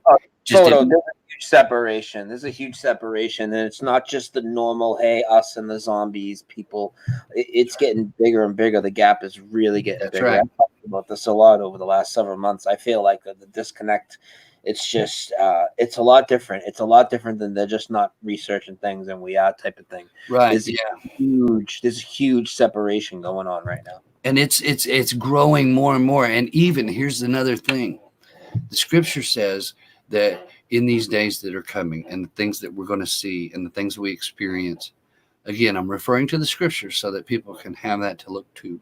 But it says that in these days that even the elect may be deceived if it were possible. And so to say that if it's possible, some of these people are going to be deceived, even those that can see that even the elect, even those that are, what is elect? If we elect a president, means we select them or we pick them or we choose them. So even those that are chosen, it says many are called, but few are chosen. We've put out an invitation to everybody to come and know God, but few are chosen to actually say, look, let me show you something, grab you by the neck and say, hey, look, Brian, your world, not what you thought it is. See, malleable. It can be round, flat, or even non-existent. All of this is changeable. Brian, wake up and set you back down. And then you're like, what happened to my Fruit Loops and Looney Tunes, man? That's not right. And so we're woke up and put into a position. We didn't pick it, but we were selected or elect. And if that's the case, again, it's a hypothetical show. If that is the case, then even the elect themselves may be deceived if it were possible. And what we're seeing now in the overall scope is that even those who can see the changes still refuse to acknowledge God. And if all God wants is acknowledge. How many people do we have in the Mandela Effect community that are atheists? Well, I'm not saying they're atheist. Listen to my point here. It's not that they're okay, not that they don't acknowledge God. I guess that's a word. I should change the way I use that. They don't serve him. They are teaching things. The way they act. Yes, the way they live their life. They teach people that you're a God, the creator God. And this is people that can see the changes. Because they can see, they think they're manipulating it themselves. Even though we do have free choice and we do change things on our own. I can make a decision whether I get in the car and drive to the office or I can stay in home. And that's up to me to get in that car. That's my free will. Once I get in that car, if I'm in a car accident, I may not have chose the accident, but I chose to get in the car to start with. The point being is that we still have free will. What happens and occurs throughout that time is, is whatever, depending on other people's choices and stuff, and it all intermingles. But people who can see the changes didn't ask for that. Nobody wanted to see differently. That wasn't what we were looking for. We were looking to show truth or to understand truth and to reach out to each other. But then all of a sudden, when reality changes, we find out that we're mixed in now with a whole different community, a whole different group of people. Like I said, when I first did this and the first Mandela Effect, I lost 10,000 subscribers like that, man, overnight, and then come back with 30,000. It was amazing. Because I thought, whoa, man, I'm not the only one that sees this. And sure enough, there was very few people. And now look at how many people see. And we all see the same. And so in that scope of things where we've all come to this thing, we're selecting. It's accelerating, and this movement's growing fast. It is. A lot of people making Mandela videos. There's little kids making Mandela videos. People, little ones. I mean, and young ones. And all over the place. So here's the thing. When we look at what's happening, that we believe in many cases, people say we believe that there's the wheat and the tares. And a lot of people think that those who can see and hear are a part of the wheat that is growing up. But if that's the case, and they're the elect, again, just going by the scriptures and what we believe or what we think or what people say, just the idea to lay all the cards on the table so that everything should be considered. But if it is that way and that we are a part of the wheat, it says even the elect may be deceived if it were possible. Then we look into it and see what is it that they may be deceived. It says many will come in my name saying that I am Christ and shall deceive many. It says many are going to come as in sheep's clothing, again, to deceive many and be ravenous wolves inside, to mislead or lead the sheep astray. And why the sheep? Because Christ was the ultimate lamb, you see. So we are his sheep. He's the good shepherd. And the point being is that if everybody is seeing the changes, rather than us all coming together, you got people out here that's more concerned about, oh, I need money, or I want fame or fortune, or I'm a know-it-all. There's people out here that aren't even part of this. They don't see it at all. They're just going, they're getting a paycheck. The whole materialistic system that we live in that's put upon everybody is like one of the devil's biggest tricks. That's a fact. Oh my gosh. And the scripture says the love of money. And now money ain't bad, but it says the love of money is the root of all evil. It's because they love it so much that people will destroy you or put you under a bus if they think they can get $1 out of it. It's sad, but it is true.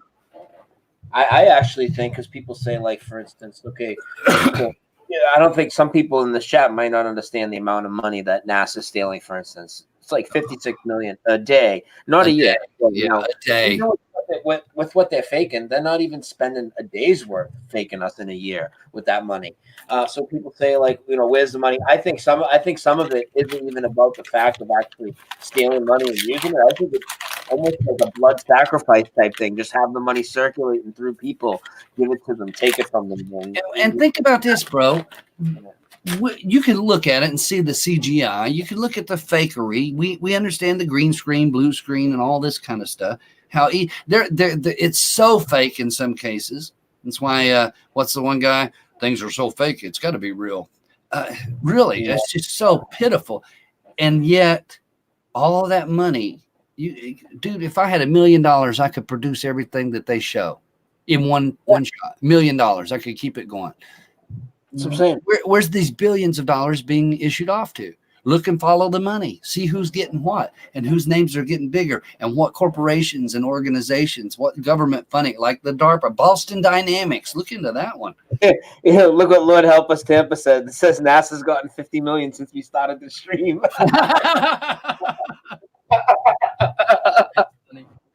That's good. Reverend Staveley, PG, yeah, that's funny. Yeah. Gosh. Oh shit, that's good. That is fun, man. Hey, listen, we gotta get to chemtrails. Let's go. Come on. Okay. When you first learned about chemtrails, what you thought then, I'm imagining is different than what you thought now. Kind of like my ghost thing.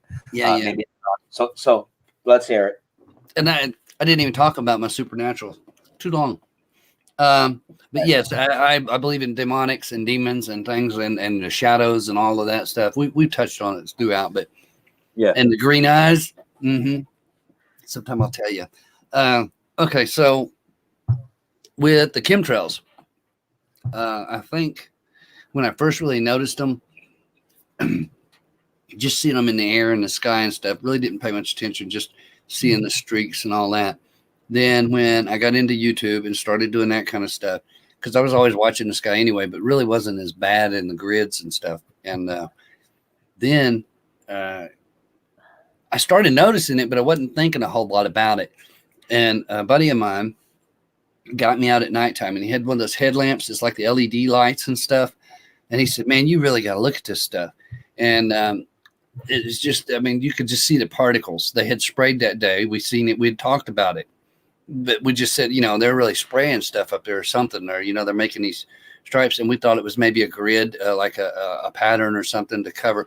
The Bible also says the sun, let me say this, the sun is going to become so hot that it will scorch men in the future. And so we've seen the sun. When we were in school, they told us it was going to be a phasar kind of thing. You know how it would burn out or get bright before all that. And now it goes from yellow to white. Everybody sees it. You can't look at it. It's like a fluorescent light bulb now. So we've seen that literally progress through prophecy as well as our education and the reality being changed. So if there's that merging of dimensions, if you will, there's more to that too, the Tesla. But anyway, so me and him was talking, and he says, man, you got to look at this stuff. And he had me out there, and he had that little headlight on, and it was like such a white light, and it showed all of this dust, man, in the air. I mean, you could turn a light off, and a regular flashlight, you really couldn't see it. It was black night. You turn that light on, and the whole air was just so full of it. And I was like, man. So I was like, let's get out of this. I don't want to be breathing this. And so then I started looking into it, and on YouTube, there were people putting out different videos about the chemtrails and the stuff they were spraying. And one of the things that came to surface was where they had this, it's called Morgellons, and people were getting this worm kind of thing in their skin, or there's this fibers that were protruding. Their body was trying to reject it. But then when you start looking into it, there's a lot of people that say, oh, well, you know, it's not affecting everybody. It's just one out of a few. The problem is they're calling Morgellons for the people whose body is rejecting it. That is to institute or imply basically that the other bodies are accepting this. So the stuff that is being sprayed in nanotechnology, dust particles, computer type things that's in, and you can look all this up. Even the military has applications of what they call nanodust, because they can fly over an area and spray this out, and it just encompasses everything, and everywhere it goes. And then they can come through with AI, sort of like what they do with Jade Helm and that kind of thing, where a computer or a robot reads the environment and can tell of different places. And if people ingest it, it goes with them. So now they've got particles setting, and it can paint a complete picture of the town through an AI computer. Now, this is all, you know, as soon as it hits it, they can turn it on, and it's boom. And this is dust you can't even see. And it's all over. It lights up the whole grid, and anything moving shows the shape. It's a human. There's a human and that rabbit over there on the ground. And this is all within a computer screen. Now, that's nanotechnology. And they've got this everywhere. And we're being sprayed with everything. So then I really started looking into this Morgellons. And there's a lot of stuff going on. It's really creepy. And so then there were people starting to have council meetings in these different towns and cities, because people were getting sick, and they were having their blood tested, and it was too heavy with aluminum, and barium and strontium and magnesium and some of these different things that they had in there that's just really not belongs in your body. And so, and the government council heads or whoever they were talking to, these different representatives, if you will, weren't saying a whole lot. And a few people that were into doing chemtrails on the earlier days end up dead or missing. And there was one particular, I can't find it nowhere either. And I really would like to have that back. But there was this one gentleman, he was talking with a woman, they were having this interview, and he was showing the inside of one of the planes, which you don't get to see very often. And he was discussing this very stuff about how the tanks work and what they were doing and how one tank might spray one thing and another tank spray the other. And that once that particle mixes in the air, what it does. And they explained that some of it is for radar gridding. They can fly over and create a grid, and it creates a pattern for radar. How it also works with the ionosphere, like with the HARP program, where it can bounce off. They can have that. And remember, we were talking about all the other stuff of bouncing with CERN, and CERN's not the only one. I'm just using that one, but all these different magnetic places where they can fire stuff off. And in Russia and China and the HARP program in Alaska, all these things can be angled and cause anything from earthquakes to tsunami kind of style stuff. Russia even claimed responsibility for the one in Fukushima, actually. They did it nonchalantly. I mean, it's not just dead straight out that they did it, but I keep saying all this stuff. I'm going to end up dead too. But sure enough, man, the HARP program, the way it works and goes up on that ionosphere and stuff with the chemtrails when they're sprayed, it gives them more bounceability, if you will, as well as it can also keep, if they shoot above it and they've got the ionosphere above and the chemtrails below with all the heavy metals, the understanding signals and frequencies, as it hits the top, it can go like this and bounce so that it creates a wall of whatever it is that they're shooting in between the chemtrails. So in other words, they shoot the chemtrail, okay? Chemtrails here. Above the chemtrails, your ionosphere, which is already electrically charged. This here has all the particles to be electrically charged. They fire HARP, the high beam. It goes up, hits the ionosphere, bounces back, hits this, charging it. So it creates an electric charge in the ionosphere as well as in this. And in that area there, they can do all kinds of things. There's anti-gravity, some of the spy planes and things that they use, crazy stuff. But anyway, in the process of doing all that, you have what they decided to, even though chemtrails is listed in some of the documentation from governments, they call it geoengineering. When you think about how the land masses are moving and everything else and all the other stuff, engineering, geoengineering is interesting terminology. But it also helps to poison the populace, if you will, slow kill. Are they breathing the same stuff? Of course they are. But are they really trying to kill us? I don't know. You know, if we're so used to it and we see it, then we don't have a problem. So then when they come by with one that's poison, we wouldn't know the difference. We just get sick. And so that's very feasible that it is a slow kill or a weakening. We know if we have too much heavy metals in our blood system, not talking about just the Morgellons, but literally the heavy metals, if we have too much of that in our system, it automatically depletes our immunity. So that if they do want to do a kill or a population reduction or a dirty bomb or whatever the case may be, it would be an easy wipe without having to destroy the environment necessarily. Plus, at the same time, with the nanotechnology and the particles, two things happen here. One, your body becomes an antenna so that you're easily monitored when they're doing all the face recognition with G5 and all of that, all of these different things, because the G5 signal bounces. And so as it's coming out, it's hitting everything that's wired. And your body is wired. You're a walking antenna now. That's a fact. Go get your blood tested and see what the heavy metal says. So as you're bouncing around, then they come along with this new monetary system. Remember, this is also still part of scripture and the prophecy. It says they're going to issue a mark. The word is charagma, and it means an implant or an engraving, a mark or an etching that is going to be to show the sign of ownership. And that is referred to by most as the mark of the beast. And it says without this mark that you would not be able to buy nor sell except you have the mark. So if you don't have it, you're not going to be able to buy or sell. So it's going to be a monetary thing. You got to have it. And it'll be in the right hand or the forehead. And we're seeing this in Sweden, and some of the other places where they're already doing this and instituting it and making it an experimental kind of case. And I think Sweden is already all over on it for a national ID kind of deal. And by doing that chip, remember the Congress, the PIN dot of the Congress, all that information, your medical information, your financial information, everything can be put on that chip. So if we have the Gog and Magog war and war breaks out, everything goes haywire, you've already been sprayed. So you remember, we're talking about chemtrails and how it works. Once that war breaks out, that says they'll throw, in Zechariah, it says they'll throw their money or their gold and silver to the streets. Zechariah, Zephaniah, read all those. It says they'll throw their gold and silver to the streets because they're going to be put on monetary. What does it say with the Rothschilds or Rockefellers, rather? Their main goal is to get everybody chipped. So once you're on the chip, they can give you enough money to keep you or whatever, all on that. You don't need real money no more because most of the money we have in the world today is really on a computer screen anyway. It's not even factual money. It's just numbers on a screen. So if we can put that in and institute it on the mark, well, here's the deal.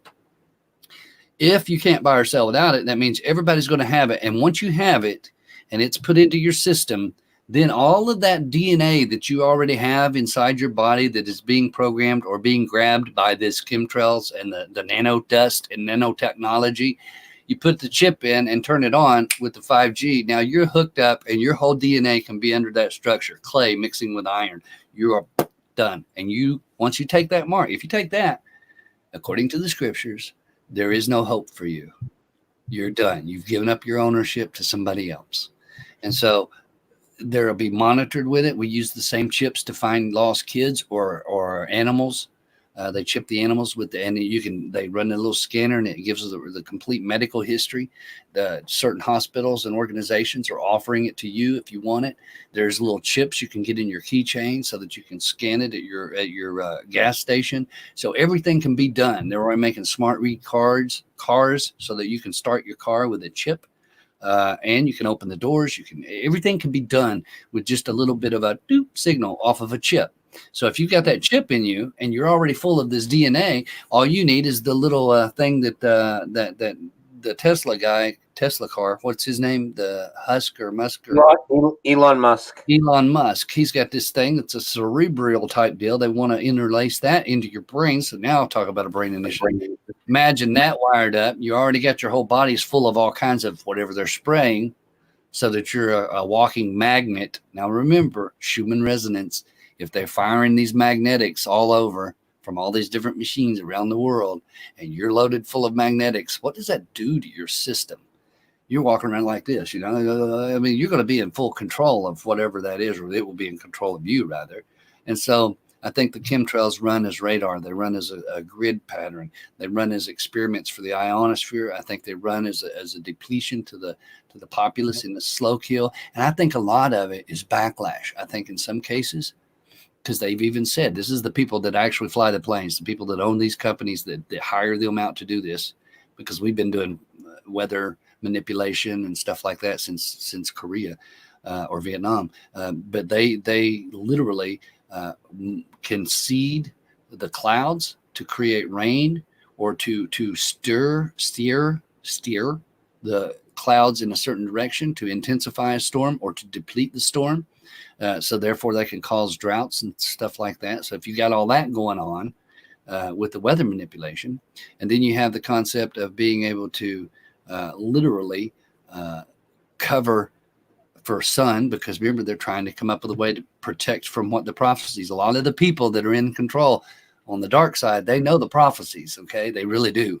They follow it too. And a lot of people say, well, it's just a playbook they're going by. They wrote the playbook. And well, if it is, then they're doing it. You better pay attention. So anyway, if they're shooting all of this stuff and spraying it rather for us to breathe in, and it's doing all of it's doing, and maybe they have good intentions, the bioengineers that actually are doing this, they said, according to them, in their speech and their talks, like TED Talks and things like that, where people will talk and speak about what they're doing, in the bioengineering, that sure, they may lose 10,000 people in the overkill spray, but it may save 10 million people. And so the loss is not a big deal when you think about that the ends justifies the means. In other words, they don't mind killing 10 million people if it's going to save 10 billion down the road, and so on and so on. And so in their ignorance, trying to shade the earth because of global warming, even though they're probably making it more intensified, and we're seeing the spray. You look at what happened out in California. Look at out there at those skies where they've been spraying and stuff. They're almost, I forget what the number was. There's somebody had done a study in the arbor people, the trees study. Anyway, I forget how many trees are actually dead in the state of California alone, just in that one state. That how many? It's amazing. The numbers is really high. That trees are either dead or dying, and including grass and brush and other things out there. It's another reason it burns so easy. And don't get me started on the PG&E. That's a whole new ball game. Hey, But listen, sure enough, we gotta take a break. I have to go to the bathroom. I do too, man. I got a potty. Now listen. There's a chance this stream is gonna cut us at 10 hours. That's the rumor I'm hearing. Okay. And there's two very important questions I need to ask when we get back from break. After we get those in, then we can shoot the shit until it cuts us off or until we're ready to get off. Okay. All right. 5 minutes. 3. So we can come back to chemtrails 5 and all that. Okay. All right. Quick. Okay. Dose 5 or reality. 3. About 5 or 6. 5 or 6. Okay.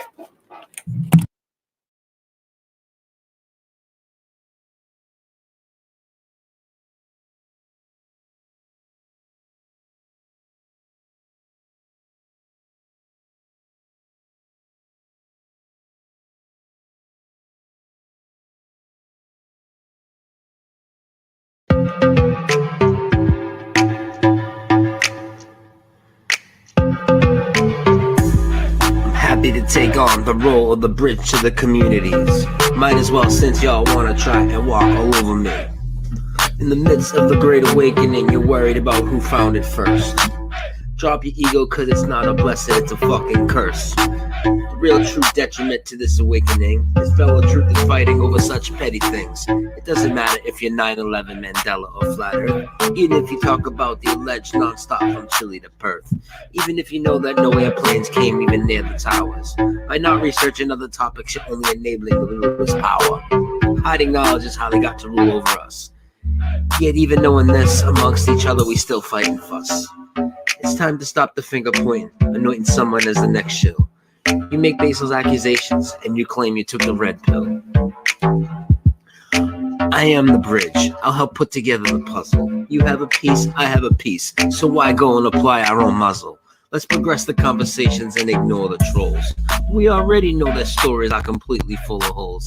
Not their fault, it was pushed by satanic assholes. Let's pool our research and drop the infighting.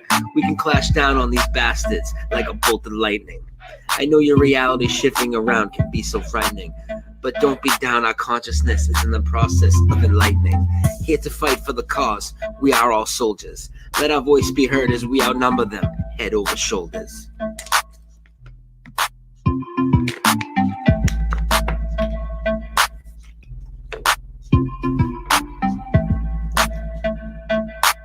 There is no one ultimate truth. I thought that was 9/11. This was before digging into NASA and all the maskings of heaven. We don't know what happens when we die, or how the celestial bodies even hang in the sky. Don't act like you know it all, you're starting to sound like Bill Nye. We need to know who put us here and why. Do you see what I'm saying? The game is far from over, and we're all still playing. In the grand scheme of things, we don't know shit, but at least we admit NASA and this did the opposite. And with the truth, they always hit it. Our strength is the truth is on our side, so our differences are futile. These are the people that showed us ridiculous debris pile. Planar, no planar, dome or no doma. Who gives a fuck from here to Oklahoma? We know it's flat, we know it wasn't Arabs. They had our minds in a coma. We know we had been deceived. Time to have a triumphant battle like Superman, Chris Reeves. We don't have to sit around and sing Kumbaya, but open your mind and research more than one topic, would ya? It's all connected and essential to our progression. So I deal with all the infighting and pointless opinion, but respect others. And when you hear a topic you think is nuts, don't just hide under the covers. Where's your discernment at? Isn't that what you told that Globy when your gums were flat? Another thing you should know is we aren't having false memories. Time to trust your senses or get caught in their web and be stuck in their trenches. I'm here to knock down the fences and borders for them to hoard us into some camp, give us some stamp. Come on, that shit is straight out of Alex Jones' FEMA poor camp. Mark of the beast, he already tracked like that. Don't believe me? Where the hell's your motherfucking cell phone at? I'm here to broaden everyone's horizons. If you don't agree with all my points, I'm just fine with it, as you should be, able to sit down and still discuss it all with me. Sharing knowledge is the key, and ultimately how we're going to finally break free. Like what I'm saying? I'm Brian Staveley, host of the rawest truth show around, Dose of Reality.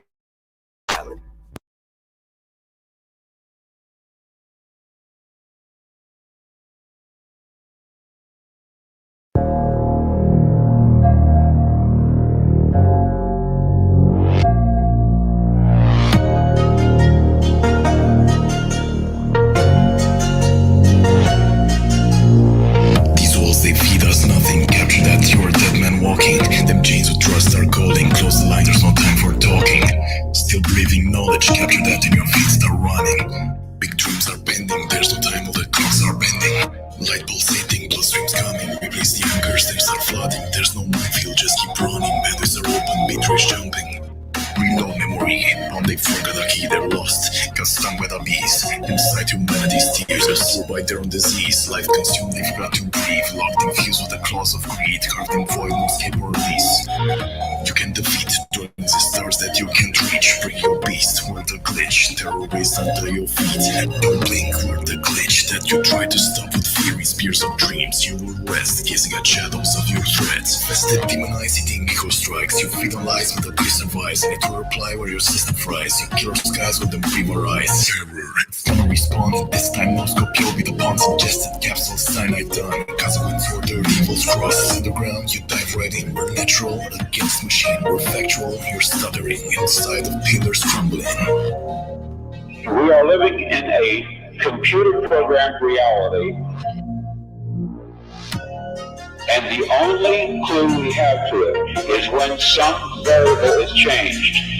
This is the age where things are changing. History is in the making. We stand up, our guns are blazing. No more sleeping, no obeying. They live, and it's time to know that. I woke up and I won't go back. Fuck the elite, don't cut them no slack. Get them at the roots and they won't grow back. And I won't miss them. For way too long we've been a victim. Now we're glitches in the system. Clawing our way up just to get some. Look at how they treat us. Programmed since you were a fetus. I see reptiles, I see demons sucking on some baby penis. Welcome to the Matrix. This is the base of your enslavement. Most people just don't want to face it. They'd rather be taxed and stay complacent. Not me, not ODD. Wait till the CIA gets a load of me. No Agent Smith controlling me, but for me, that's the way that it's supposed to be. I'm watching. You gotta use your eyes all the time because the one-eyed man is king in the land of the blind. You could come with me and you will find that you are the master of the construct of your own mind. On the walls within you, never press pause, don't stop, continue. Just look at the mess that we got us into. Now it's time to fix it, otherwise we're mental. We stand our ground, you dive right in. We're natural, against machine, we're factual. You're stuttering, inside of pillars crumbling. And I will even say this, such an impression is a clue that at some past time point, a variable was changed, reprogrammed as it were, and that because of this, an alternative world branched off. All right, everybody.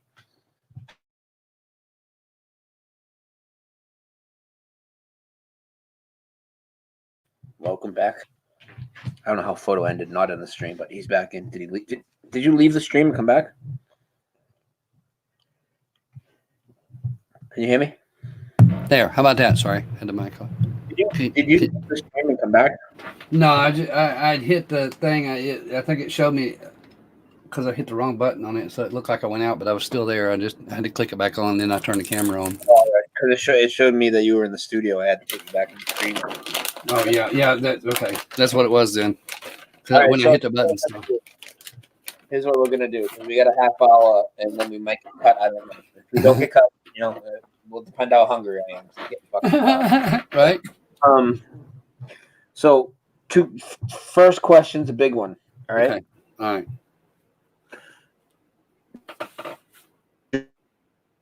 Journey, right? You. Okay. Hold on. You don't trust the agreement. You there? Yeah. Yeah, I was getting the lag again. Yeah. So this journey, right? Yeah, I guess if I'm talking when it happens on my end, it fucks it up. So this journey, you've seen that pretty much this deception everywhere, all around us, from the media, from the government, everywhere, right? and you have to like, how has this gone? These topics, like dealing with it with family members, brothers, sisters, parents, kids. You know, how do you teach it to your kids? Do you not teach it to your kids? How has it gone between you and your spouse? How has Family Matters gone since you've gone on this journey between you and your close family? Okay. This is a crazy one. People might not buy it, but it's the truth. Everybody around me can see. My mom sees, my wife sees, my daughter is the one that brought the Curious George monkey to me. She said, "Dad, Curious George's tail's gone."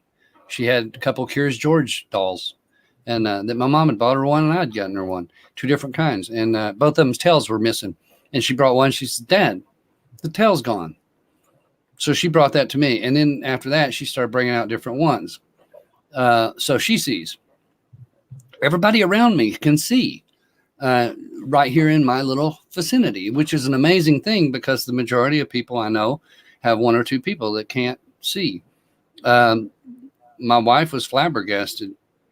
Another story, I'll tell you this one.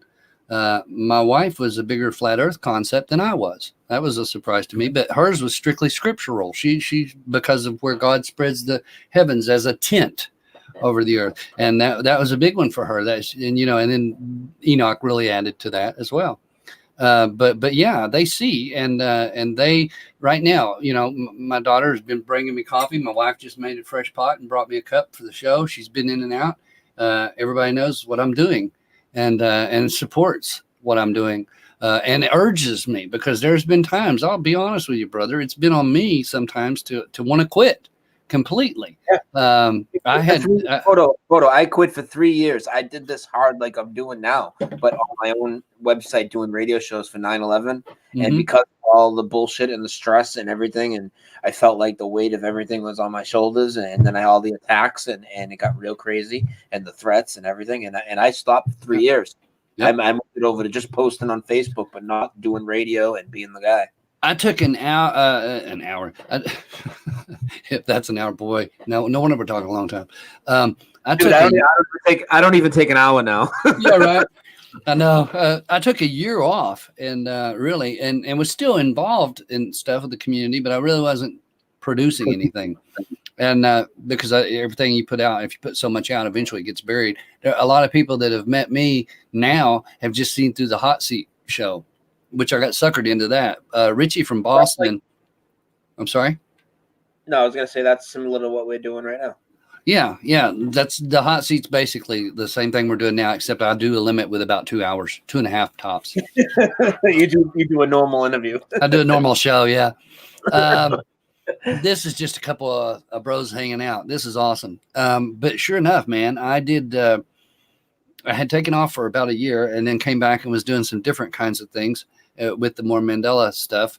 Had to do that, and then took off another year because I was trying to help a few other channels build their channels up, and because that's what I've always been about, is trying to help other people to be successful with spreading seeds and whatever it is that they're trying to do, to find truth, to pray. Process of elimination. You eliminate all the false, then you find some truth.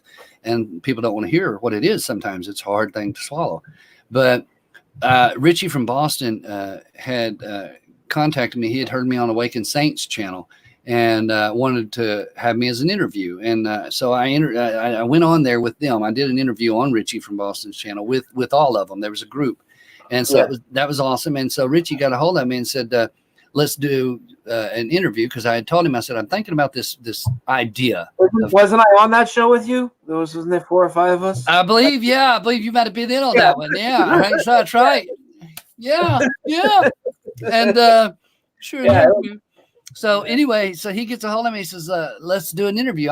We'll do the hot seat thing you're talking about. And I said, okay, because he was going to let me interview him. He was going to be my first. And I did. I thought it was going to be another deal on his show. I thought I was going to interview him on his channel, just like, him hosting. Then about 2 hours, because I went back and looked at some of the text messages that we had sent, and I got to looking at it, and I thought, wait a minute, I may have misunderstood this. And so I asked him, I said, are we doing this on your channel or my channel? And he said, we're doing it on mine or on me on Photohelix. And I was like, you guys had a lot of audio issues, but it was oh, it was horrible. Yeah. It was the very first live stream I'd ever done. I've been on a bunch of them. I just ain't never hosted one of them. Yeah. And so I had to throw it together. My wife helped me to do it and monitor. And I was just a nervous wreck, and it was horrible. I mean, the interview was fun. It was good with Richie, and he'd been on there. He'd done another show where he actually hosted the hot seat, put me in the hot seat, which was a fun one. That one worked good. And I'm going to get him back on the show. I'm going to do him in the hot seat again. I want to have you back on again. A few different people that's been on, I'm wanting to have back. And I like to get people that some people don't know. And then I like some of the bigger names that people do know, so that people come back and forth. The idea is to bridge the gap, to show people that who can see. Most of the people that are in the hot seat are people who can see the changes. So that people can really. Hold on, let me stop right now. I'm going to give a shout out to Richie, because way back in March, when I first went on Richie's show and he had me on to really go deep into the Mandela effect and lay it on thick to everybody, that brought me like half of the subs that I had on my channel for a while. Like that brought me like 2,000 subscribers. That brought a lot of people to the community. And countless times people come over here and tell me, yo, Richie just shouted you out again on the channel. And he's always sending people over. And that's awesome. It's been a big help to the community. I know a lot of people, they don't like him or whatever, or Richie's a shill or I'm a shill, or the whole fucking deal. But right. He's brought a ton of people over here, and he's come a long way in the Mandela effect from where he was just not that long ago. Yeah, that's right. And he's seen them, and he's like all of us. We want to rationalize because some of it is just so hard to swallow or believe. And then when you start realizing there's certain ones, all you need is one that affects you. Just one. That's all you need. And, there's people out here hunting a bunch of them and one after the other. And there's, again, some people get messed up. I don't think they're all the same.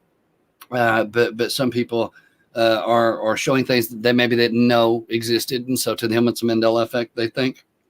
But then there are those that really hit home. There's some that are really big and they go a long way. And it helps people that are trying to find their way, so that when they do find one that really works for them, that they realize that this is real, then it changes their life. It really does. And so, I'm not really about showing all the different changes. It's never been my gig, as it were. I mean, I've showed a lot in some of the videos I've done. A lot of the before the hot seat episodes, those were really where they were at. But since I started in the hot seat, it's just more about talking to people that are experiencing it, like what we're doing, and try so that people can relate. So to the question, how has it affected my life? Complete support around here. My wife even helped me do the hot seat. She's usually in the room. And even in amongst all of the different stuff, my family is just fantastic. My mom had brought food, and my wife, coffee, and the daughter and all this, and everybody's just really wonderful. And saying all that to say this, I've been blessed. A lot of us, there's an old saying, the family that prays together stays together. And, I've walked a world of sin. I've lived my life. I've done the things. I've sowed the wild oats. I've paid for it in more ways than one. And I've given the devil fuel to be able to use against me. But God is forgiving. I can ask God to forgive me and move forward. And he leads me in different ways that I could never even fathom.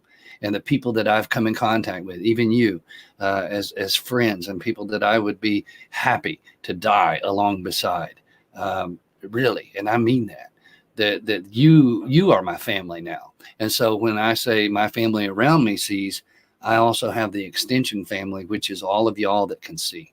And that to me is greater than anything. So I'm not worried and fearful of all the different stuff that's happening now, because I understand it from a prophetic aspect that all these things must be. I know there's other things that are getting ready to come. One of the reasons of the sense of urgency, I think everybody can feel something in the spirit realm. I think that we all have this feeling somehow of urgency and something that's weighing upon us, that we know there's. I've been telling people it's what I would call a disturbance in the force. And you can feel it. You really can. And the more attuned we are to that supernatural and to God and to the spirit I think the more that our spirit bears witness between us, that we can come to the same table. We don't have to see eye to eye. We can't.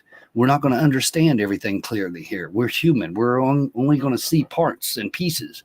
But as we come together, we can at least bring all of our pieces together. We might get a bigger picture, even if we still don't understand it all.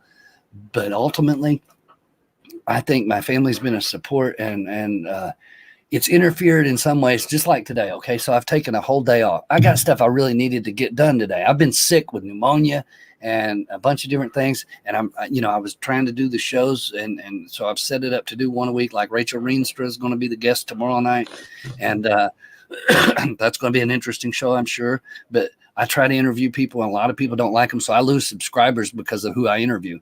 I lost subscribers and gained subscribers. It's back and forth. I don't even care anymore. I skipped right when you said who you having on tomorrow. I couldn't hear you. My internet skipped. Rachel Reenstra is going to be on tomorrow night. She was the Hollywood deal.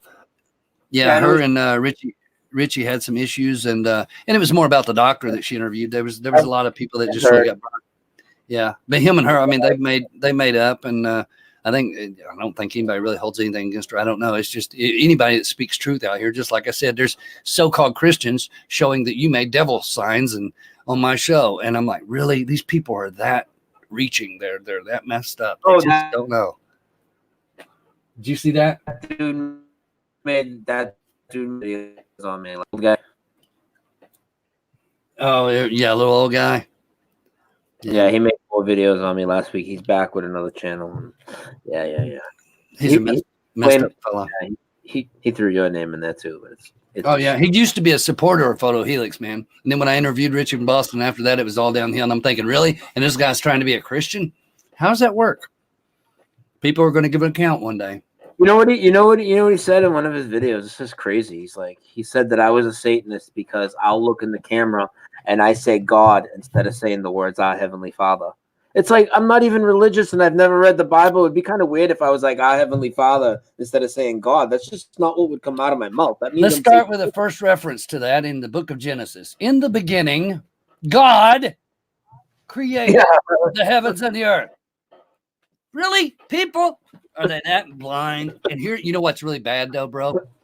Is there are people that are so lacking in intelligence and so lacking in the Spirit of God that they literally believe the garbage that these people use. And this is where I say that they're being used, thinking they're doing well, thinking they're doing good, and they're being used by entities of evil that they don't even realize has got them.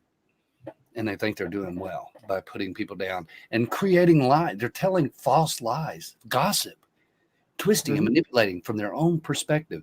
And they're trying to get good people down for no reason. People that are actually doing things. What all these people that do this, what are they doing to help anybody? I'm not saying I'm anybody special here, anybody special, but we're at least trying to help people. And there's still 142 people here right now watching. That's pretty damn good for a channel this small. You know what I mean? So there are and you look at all the channels that or look at all the videos rather on my channel.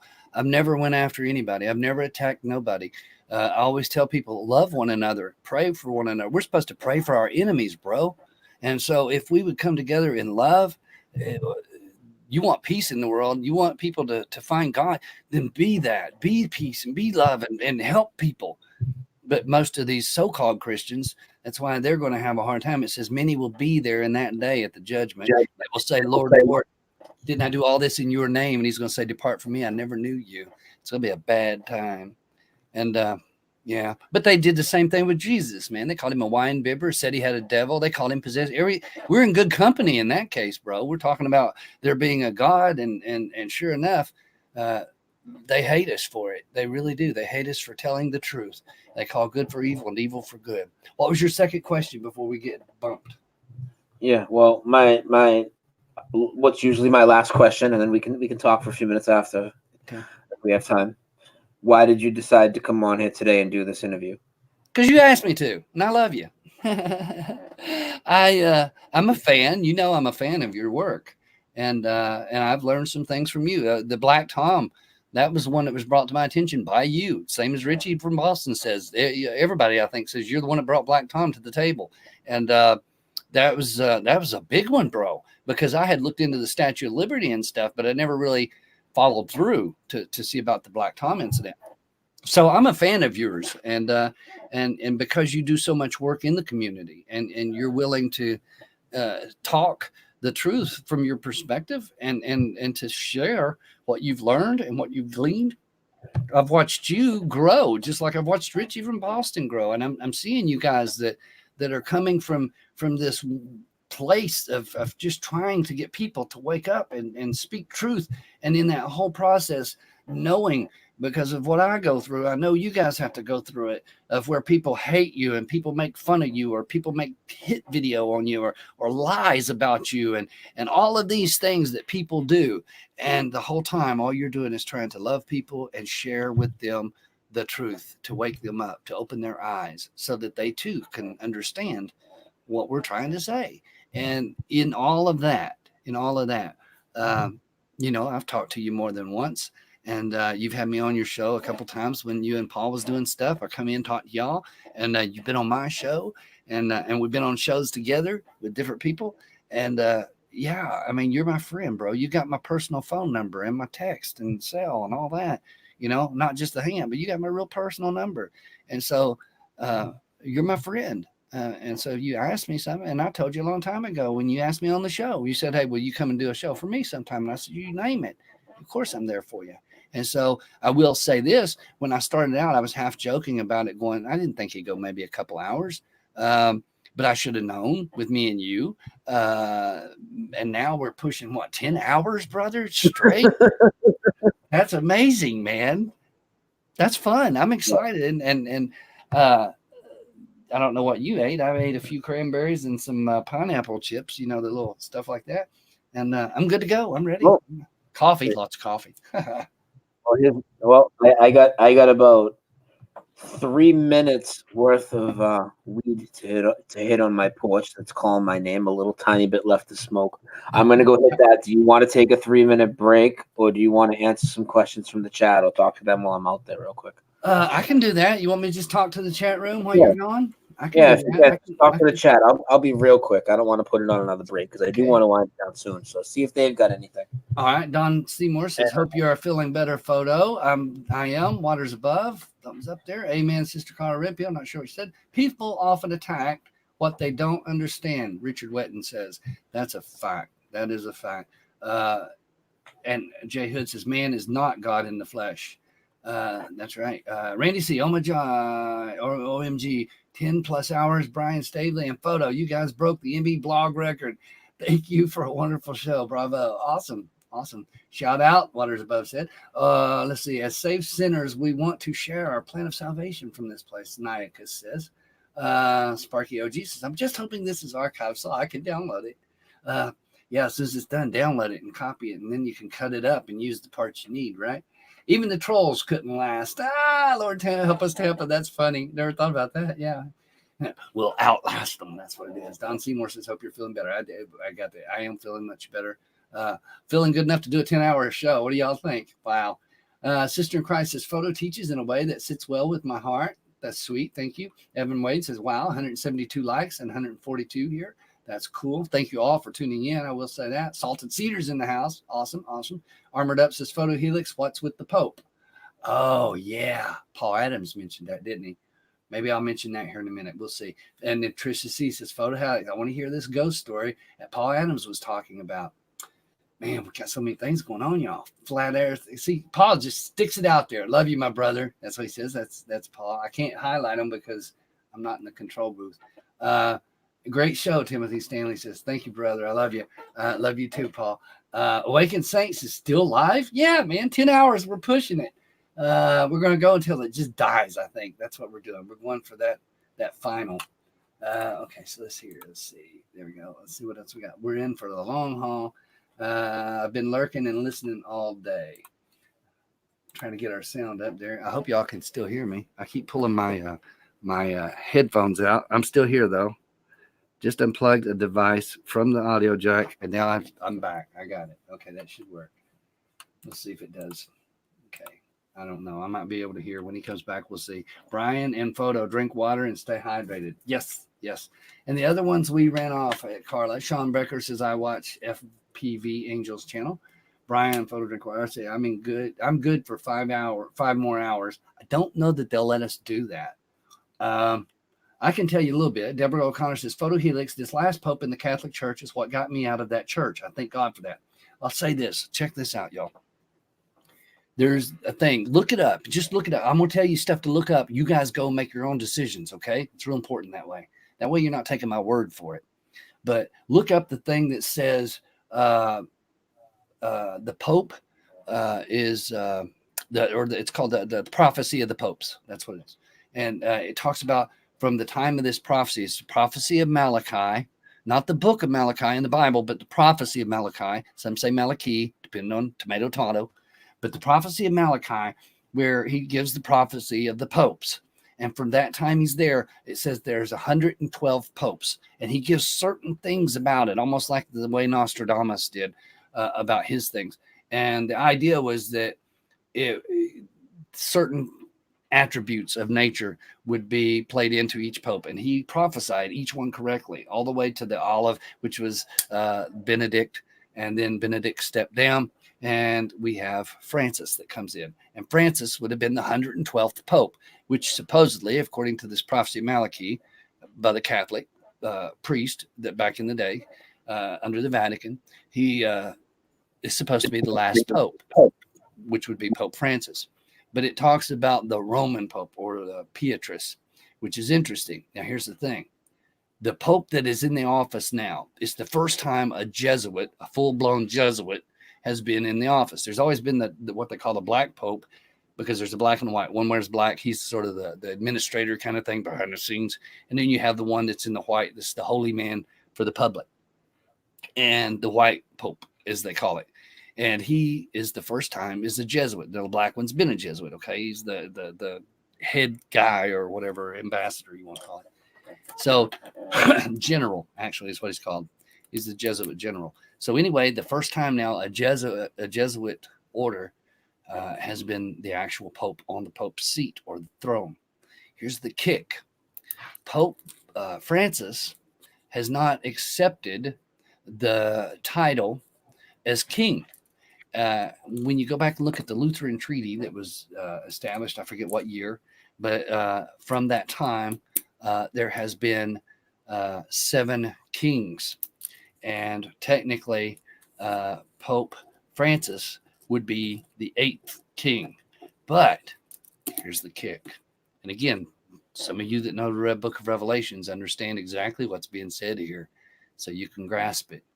But go look up the prophecies of the popes, okay? The prophecy of Malachi, the prophecy or lineage of the popes. The last pope is supposed to be the final king. He's the 8th king, and he is of the 7th. Revelation says there was 5 kings. Now, the kings didn't start until that treaty was done back in the day when the Vatican became its own little city and country all in one. It's a city on 7 hills, reaches out to all the world. It's called the Holy See. The people are the sea. That's what that means. And Scripture and Revelation is very clear about this. Thousands of years before the Vatican existed. Think about these things, folks. So then, can you hear me, bro? I can hear you. I got some yoga. I gotta get my headphone. Hold on. My headphone ain't working.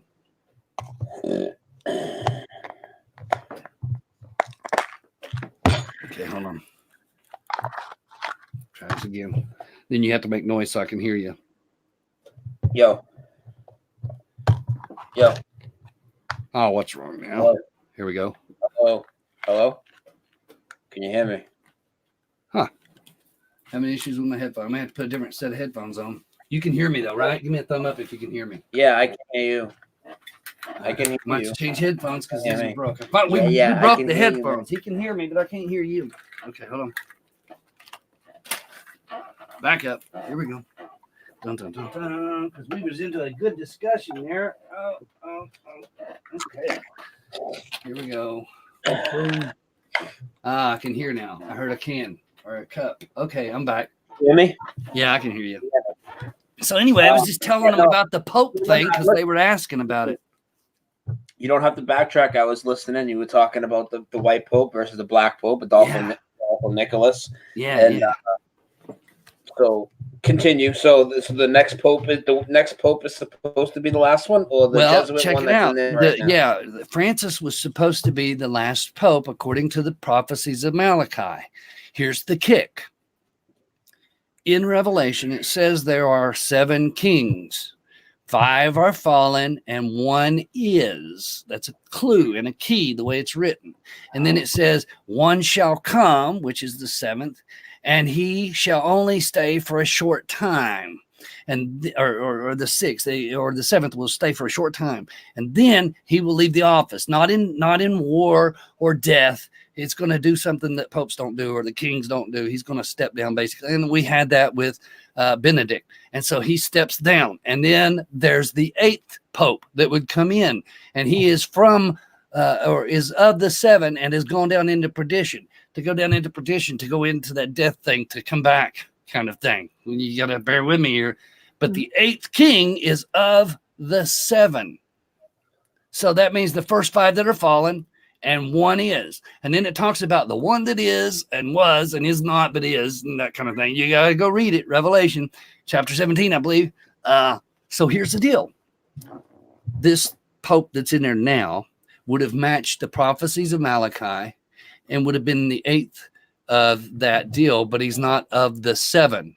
The only one living of the 7 would Benedict, but it doesn't say he is the one that is. You got to get it. He steps down for a short time. Then the 8th pope would be, or the 8th king goes down into perdition, and he is of the 7. It's real important you get that. Now, 2 things here to consider. 1, Pope Francis has never taken the office. He sleeps. He's a Jesuit, and in that order, but he sleeps in the servants' quarters. He doesn't sleep in the king's chambers. Okay, he refuses to do that. He wants to be a servant to the people as a prophet, kind of thing. Many call him the false prophet because of his situation. Okay, this could get me killed. Here's the thing, so I got to be careful how I say things. Y'all go look it up yourself.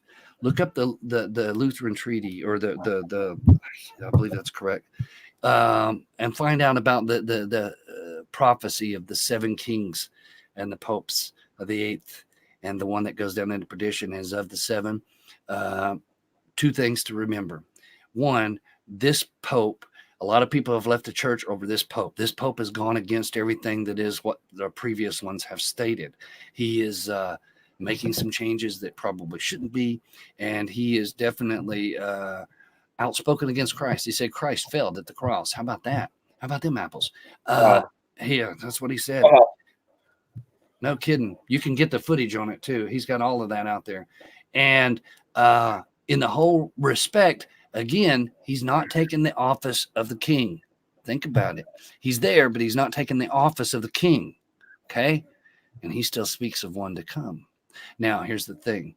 In that place, now you want to talk about supernatural miracles. The Bible says when this guy comes forward, that the whole world will marvel after him. We're talking about the one world leader, that Antichrist that will have all the answers to the world. And according to the scripture, it describes him as being a king over a kingdom, over a holy sea of people. City on 7 hills is where this is at, where they're clothed in garments of scarlet and purple. Think about it. There's only one place that does that, and that fits all that point. And it says that this guy, this leader, is the 8th king, and he is of the 7.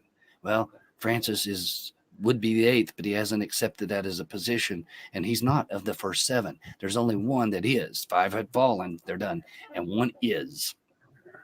And it says this out of these kings, 1 would take a wound into the head. One of the heads would be wounded, and the heads were the kings. That was what it was describing. One of them would be wounded even unto death, but would survive.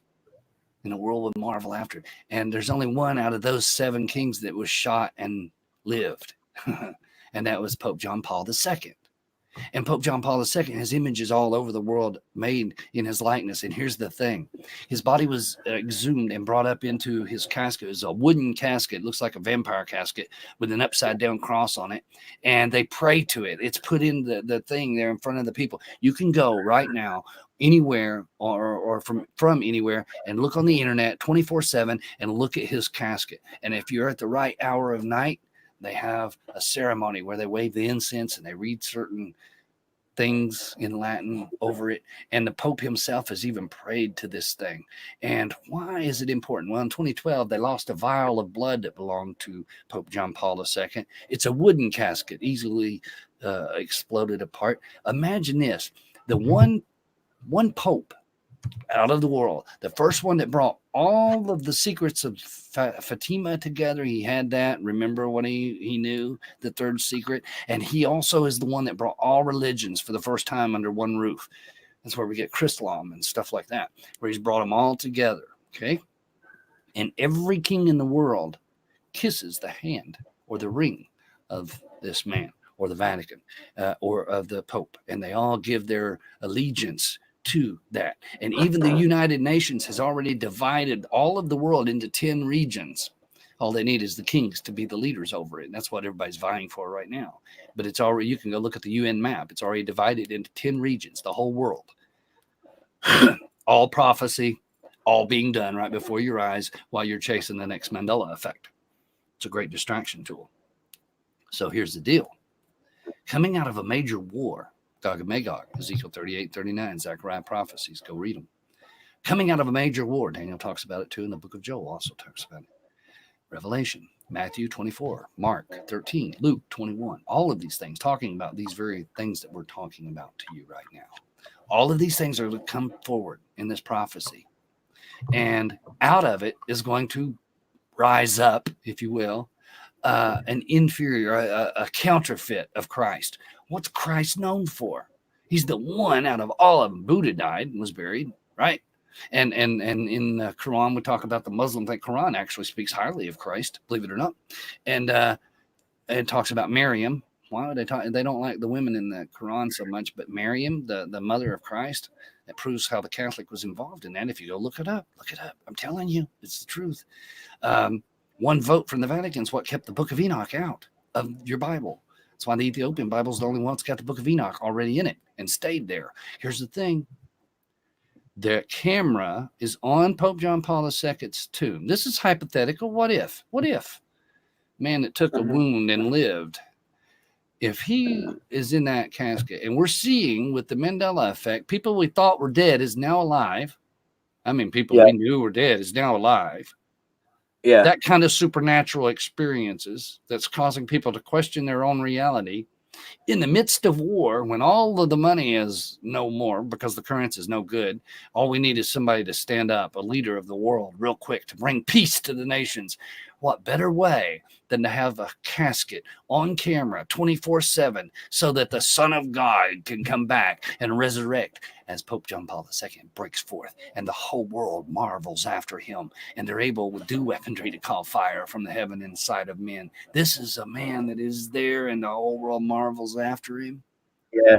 What great counterfeit than to blow it apart on camera so the whole world can see at the same time. It'll be played over and over and over. Yeah. Hypothetical. It's a hypothetical. What if? The point is it would fit, and it fits exactly the prophecies and would explain how the guy, the Jesuit that's in there now, could be the actual false prophet rather than the Antichrist. And the Antichrist would be of the seven and has gone down into perdition. Is the eight and is of the seven, because the sixth king was Pope John Paul. The seventh king stayed for a short time. That was Benedict. He stepped down, not in sickness, not in war. And the eighth is of the seven and going down into perdition. But he's going to have a false prophet leading the way. Well, wow.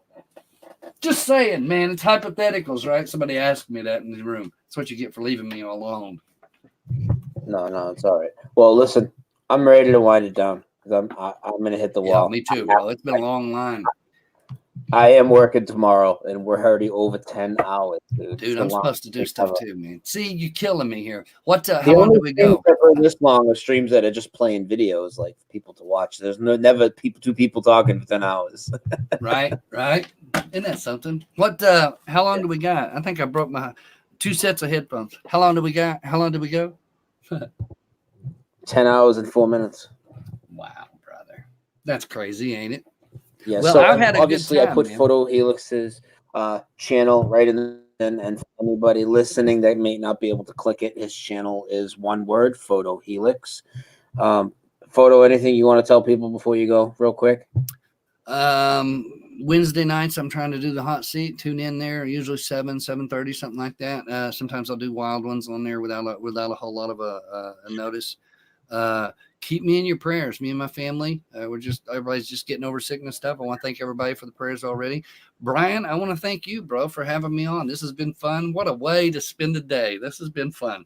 After I get done with you, I'm going to eat a sandwich. I was planning on going 4 or 5 hours. I didn't think we would go 10. This is and wow. But see, you probably should have known because everybody always talks about how Photohelix talks so much. You can ask me a question and take me an hour to answer, I guess. I don't know. I asked you a question that took you about 5 hours to answer. Yeah, right. I will say this, folks. Let me say this before we go. Look, it doesn't matter how things are happening, and not even really why things are happening. The fact is that you know that things are happening, and because of that, I'm just saying to you, make your ways right with God. That's all. Just get right with God. I talked to Jerry Runk, and he was 46 years old. He died the day before yesterday. I just found out yesterday. We did a little video. If y'all can go over and watch that, it just says community alert, Mandela Effect community alert. If y'all could go in there that knew Jerry or seen him in the chat rooms, just give condolences. His family's reading that. There's links there if you want to help the family. He didn't have insurance, so they're trying to get things done there. There's a PayPal and a GoFundMe all on his. That's theirs. There's nothing for me in there. It's just links for them so that y'all can see it. So give condolences, if nothing else. Pray for that family. Jerry was a good guy, and he hung out in all these rooms. He knew all of us. So just be praying for that family, sure enough, and lift each other. Y'all don't be, if you don't agree with somebody, it's not a reason to try and hurt them or knock them down. Lift each other up, love each other, help each other. And that's the only way we're going to make it through all of this when it's all done and said. Just be right with God and ready, because you never know when it's your turn to go. And Brian, again, thank you for having me on, brother. I hope we get to do it again. You are going to come on my show, though, right? Again? Dude, all you got to do is ask me. Have I ever said no? All you got to do is never ask. said no. That's it, man. You're so awesome. You really are.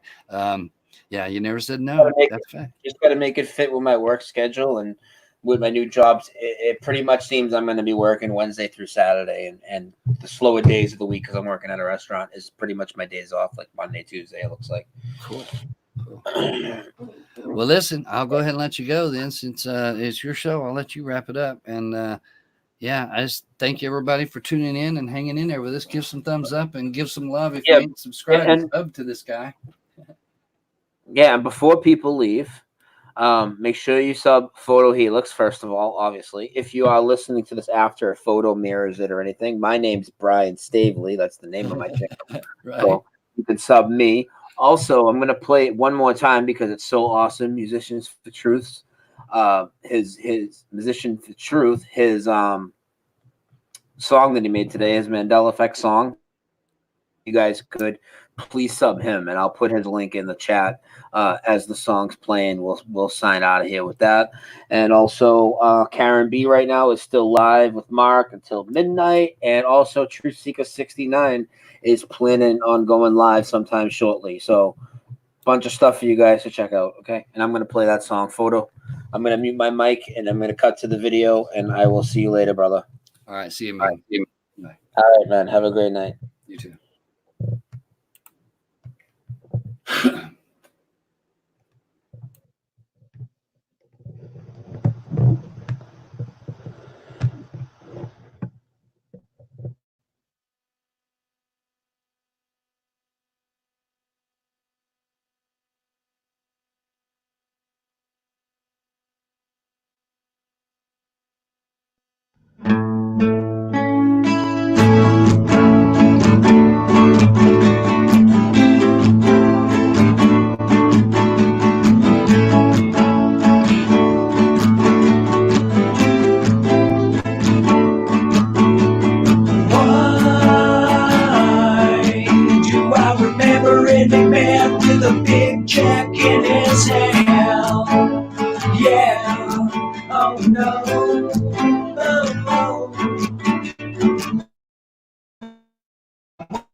with a pipe in his hand.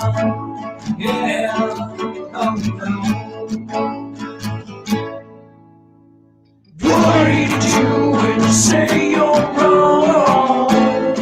That your mind is gone. What do you think when you change your song? Hold your breath, hold your breath, trust yourself.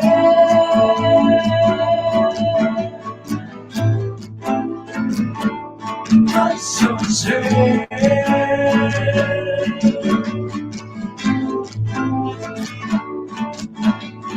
Why? Your recollection's not in line. Things are changing overnight. Yeah. Oh no. No. Why did the braces fade away, but the memory remains? Yeah. Oh no. What do you do when you say you're wrong?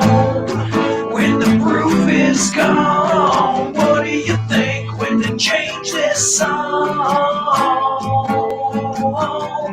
Hold your breath, hold your breath, hold your breath, trust yourself.